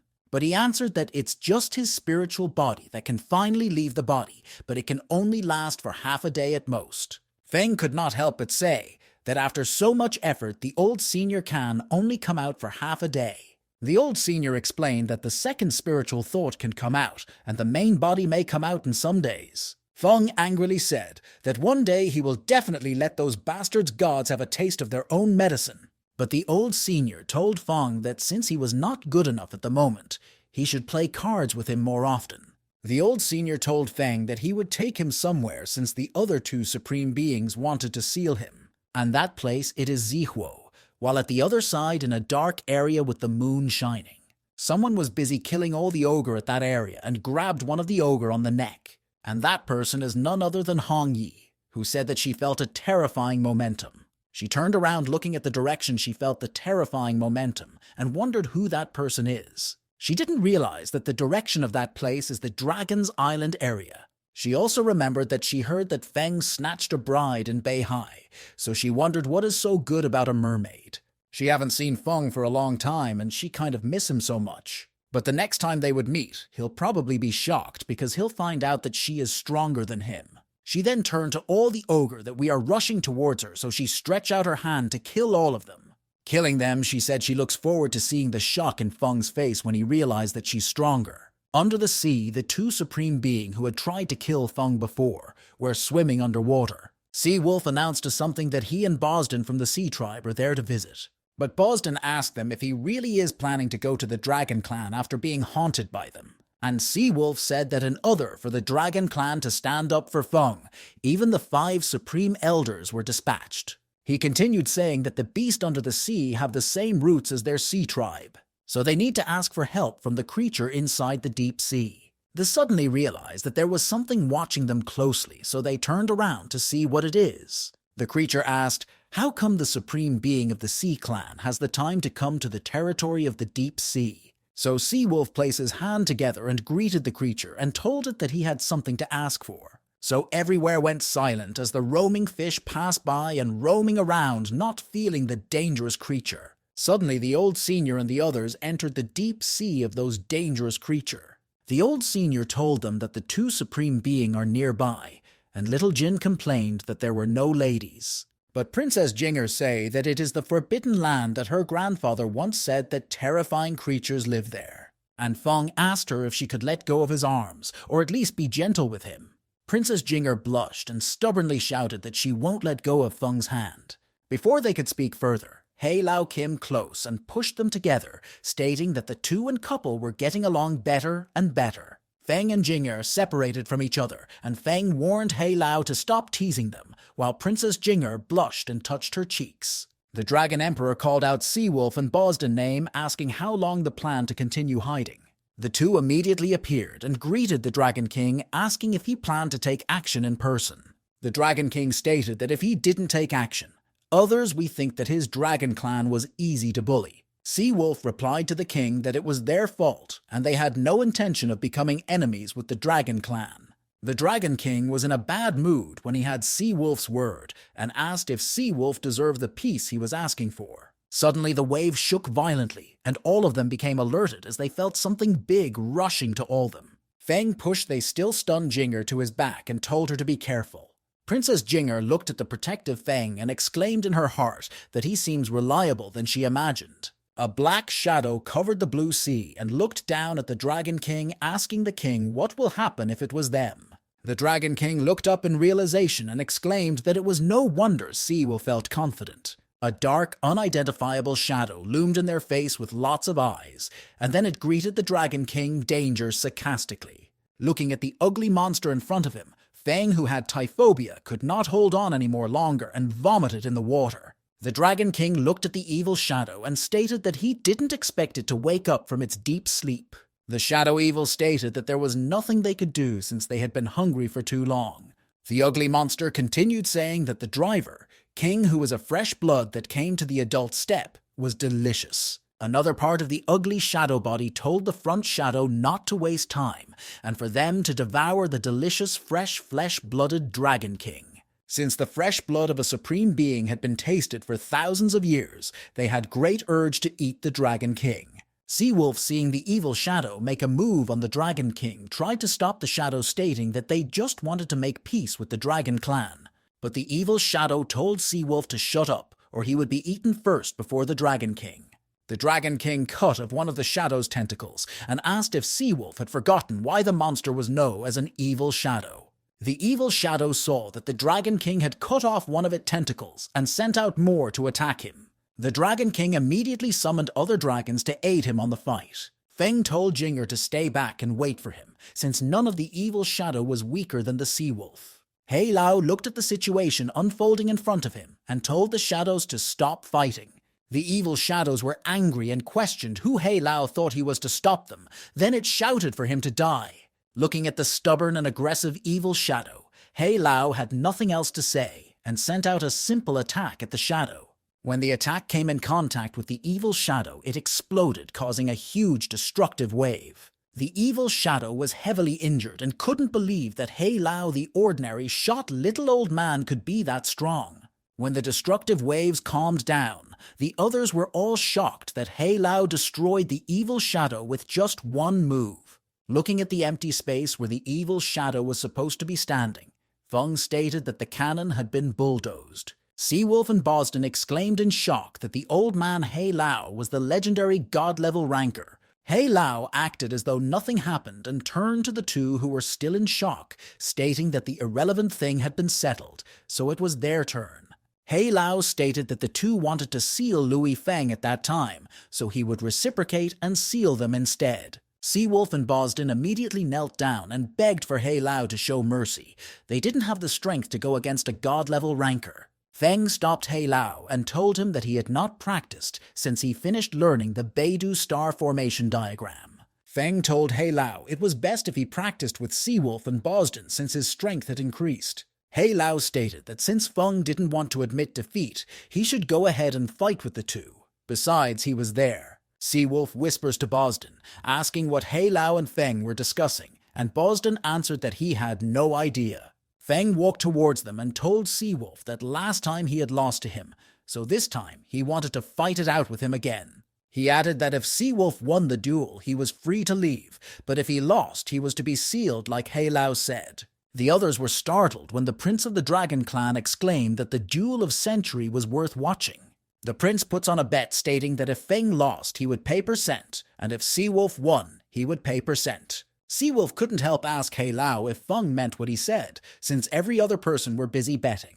Hei Lao wanted to hammer them when they said those words, but they immediately stated that they believed Feng's word. Feng walked towards the two, and the waters stared as the three faced each other ready to fight. Feng looked deeply at Seawolf and Bosden and told the two to attack him together. Seawolf and Bosden came to a conclusion as they looked at each other, getting the same meaning. Both of them immediately chanted a two-person spell, which was the Overlapping and Area Glacier Seal. Then the two sent the attack towards Feng, but he just stood there watching the attack rushing towards him. The worried little Jin and Princess Jinger immediately cheered on Feng, feeling anxious. When the attack reached Feng, he activated his blade and counterattacked, sending wind arrows towards Seawolf and Bosden. When the two were attacked and got injured, they spoke together, stating that Feng was awesome, and since they lost, they should be sealed. The others watching the show couldn't help but feel speechless when seeing the two act as though they were very injured and admit defeat. Especially Feng, he was dumbfounded. He had not even used much strength in his attack, and the two already admitted defeat. Feng was enraged and shouted out that he had not even made a move yet, so there was no reason for the pretending. Seawolf and Bosden continued pretending, stating that Feng was too strong so they could not defeat him. Looking at the two who were pretending to be dumb and other to avoid his anger, Hei Lao laughed funnily. Feng, who still wanted to fight, rushed toward the two, angrily telling them to get up, but Hei Lao stopped him. Hei Lao told Feng that it was time to end the matter since Seawolf and Bosden had lost the spirit of cultivators with their moves. Hei Lao then told the Dragon King that he would leave the sealing of Seawolf and Bosden to him as he dragged Feng away. The others also left after Hei Lao left with Feng. Then the Dragon King turned to the knelling Seawolf and Bosden. In an apartment, Princess Jinger lay on the bed thinking of how Feng would be leaving the next day, and she would go back to Beihai. She was still thinking about it when she heard a knock on the door and got up to answer. When she opened the door, she saw Feng standing in front and waiting for her. Princess Jinger blushed and asked Feng why he came to see her, and he reacted by holding his front hair. Feng asked Princess Jing to help him remove the scale in front of his hair from his hair. Princess Jing was surprised that Feng had came in the middle of the night just to make her remove the scale on his hair. Feng looked at her innocently and asked what else he could have come to do, and Princess Jing was annoyed. Princess Jing was so angry that she shouted for him to get lost as she tried slamming the door on his face. Feng held the door and begged Jinger to help him since the two can be considered poker buddy. Princess Jing shouted for him not to call her his friend, since he could not even wait to remove the scale she put in his hair. Feng was surprised and questioned when he had said he hated her and asked if she had any logic behind it. Jinger shouted that if he was her friend, he would not want to hurriedly remove the scale she gave him. As the two were complaining, Feng mistakenly opened the door wide and pressed on Jinger, touching her chest. Feng was dumbfounded and tried explaining, but Princess Jinger told him to remove his hand from her chest. Feng told the princess that her scale was pretty, but since he had to go back to the mainland, it was not easy to wear it all the time. Listening to his explanation, Princess Jinger told him to bend down so that she could help him remove it. Feng bends down as she asked, waiting for her to remove the scale, while Jinger blushed. Princess Jinger raised her hand up and picked off a purple scale from Louis Feng's hair. Then she thanked him for helping her out since in Beihai, and stated that after that day, they won't cross each other's way. Feng collected the purple scale from Princess Jing's hand and told her to leave it as a souvenir for him. Princess Jing was startled and blushed when he stated that it might be of use again one day. Turning around, Feng walked towards the entrance of the door and stopped, looking back. He smiles and stated that they would see each other again next time. Princess Jinger blushed in excitement and lamented that Feng was a fool, while Feng slipped away embarrassed. Hei Lao and Little Jin together with Black were busy watching how Feng interacted with Princess Jing. Hei Lao asked if it was because Feng was too dull to notice a woman's love, but Little Jin stated that it was because Feng dislikes flat-chested women. The next morning, Hei Lao complained that none of them were willing to accompany him and told them to go. Looking at Hei Lao, Feng couldn't help but state that it was the same word he had been saying for 7 times that month. Feng told Hei Lao that he had to leave an other to do a little repair and prepare to go to God's lost paradise. Hei Lao sadly patted Feng's shoulder and told him to go on, since young ones needed to work hard. Then he handed over the materials he had gotten over the years when he traveled to Feng. He then took out his remaining Xuanwu Divine Conferment spell. AMD gave it to Feng, since it might be useful in the future. He reminded Feng to study the sword cultivation skill he taught him before, and not to waste the power of his sword. Feng smiled at Hei Lao and knelt down, cupping his hand up and thanking him. Hei Lao told Feng that besides all that, he should protect himself very well. That was all he could do to show his gratitude. But Black rushed towards Feng and told him that he has a letter for him, also saying that fortunately Feng hasn't left. Feng collected the letter from Black and so that it looked urgent, because in the letter Sophia was telling him to come to Yuhai City and find her quickly. Feng could not help but wonder if something had happened because Sophia sounded so anxious in the letter. He called Black anxiously, telling him that they should return back to Yuhai City. Princess Jinger looked at Feng, reluctant to leave him after knowing each other for a while. Feng looked at Han and told her that he would be leaving first, so she shouldn't wait for him. But Princess Jinger don't have face to the other side, telling him that she also have to leave too. Bidding him farewell, she jumped into the sea as Feng watched her leave. Feng then told Black that they should set off. Little Jin became excited to see pretty ladies on their way back. Yate asked if Black was really following Feng, and he agreed, followed with Little Jin. After Feng left, Princess Jinger came out of the sea and said that she would going and find Feng after she settle everything in Bi Hai. In the royal Hai Cheng castle, thunder strike while it rained, causing storm in the sea. In the castle, Hall brother Kenzie and his team were surrounded by some men, and the long white-haired guy told the ladies that he just wanted to invite them to his house as a guest. Some of the people there could not help but say that if the girls fell into the man's hands, they would be miserable. Brother Kenzie told the girls that they would look for opportunity in a moment and try their best to escape. But the long white-haired guy said that it is a pity while telling his men to capture the girls. But at that critical moment, Feng and Black, coupled with Little Jin, burst open the door of that hall. This surprised the people who were about to take action, so they turned around to see who interrupted them. Feng playfully asked Brother Kenzie why he always have a bloody plot every time they meet. Brother Kenzie immediately rejoiced when he saw Feng and said that their savior has arrived. The long white-haired guy became annoyed and told his men to break Feng and Black's leg, then throw them out. A yellow-head guy whispered to Feng, telling him to run because Tiba has once covered the sky with one hand. Black already dealt with most of the people there, saying that it felt nice to bully the weak. The long white-haired guy asked how dare they resist, also saying that he is the Duke of the Empire. But before he could continue, Black punched him, saying that he doesn't care whether he's a Marku or a monkey. The wit-haired guy turned around about escape, telling Black to wait for him to return back for revenge. But before he could leave, Schweeb struck him on the weakest part in his body. He fell to the ground screaming in pain, and Black covered his mouth, also feeling the pain for the boy. Feng turned to ask Brother Kenzie something, but he told Feng to save someone. He told Feng that Lotus Yi was captured by the young man who just run off. But Feng felt like it is impossible because she has a night-level power, so would capture her. Schweeb told Feng that she was captured when she was trying to heal the city Lord Odin. Feng could not help but angrily wonder if that woman Lotus Ye is really kind or stupid. He immediately started heading toward the door while telling Black to follow him. The both of them dashed out of the royal hall on their way to save Lotus Yi. Inside an apartment, Lotus Yi was laying on something, but she kept asking why. She was asking why her body feels weak and why she doesn't have any strength at all. The sound of footstep could be held working closer to where she was laying, and someone called her a little beauty. Finally, the city Lord Odin told Han that he could not wait any longer to do whatever he wants with her. He asked her if she thought her identity was hidden well.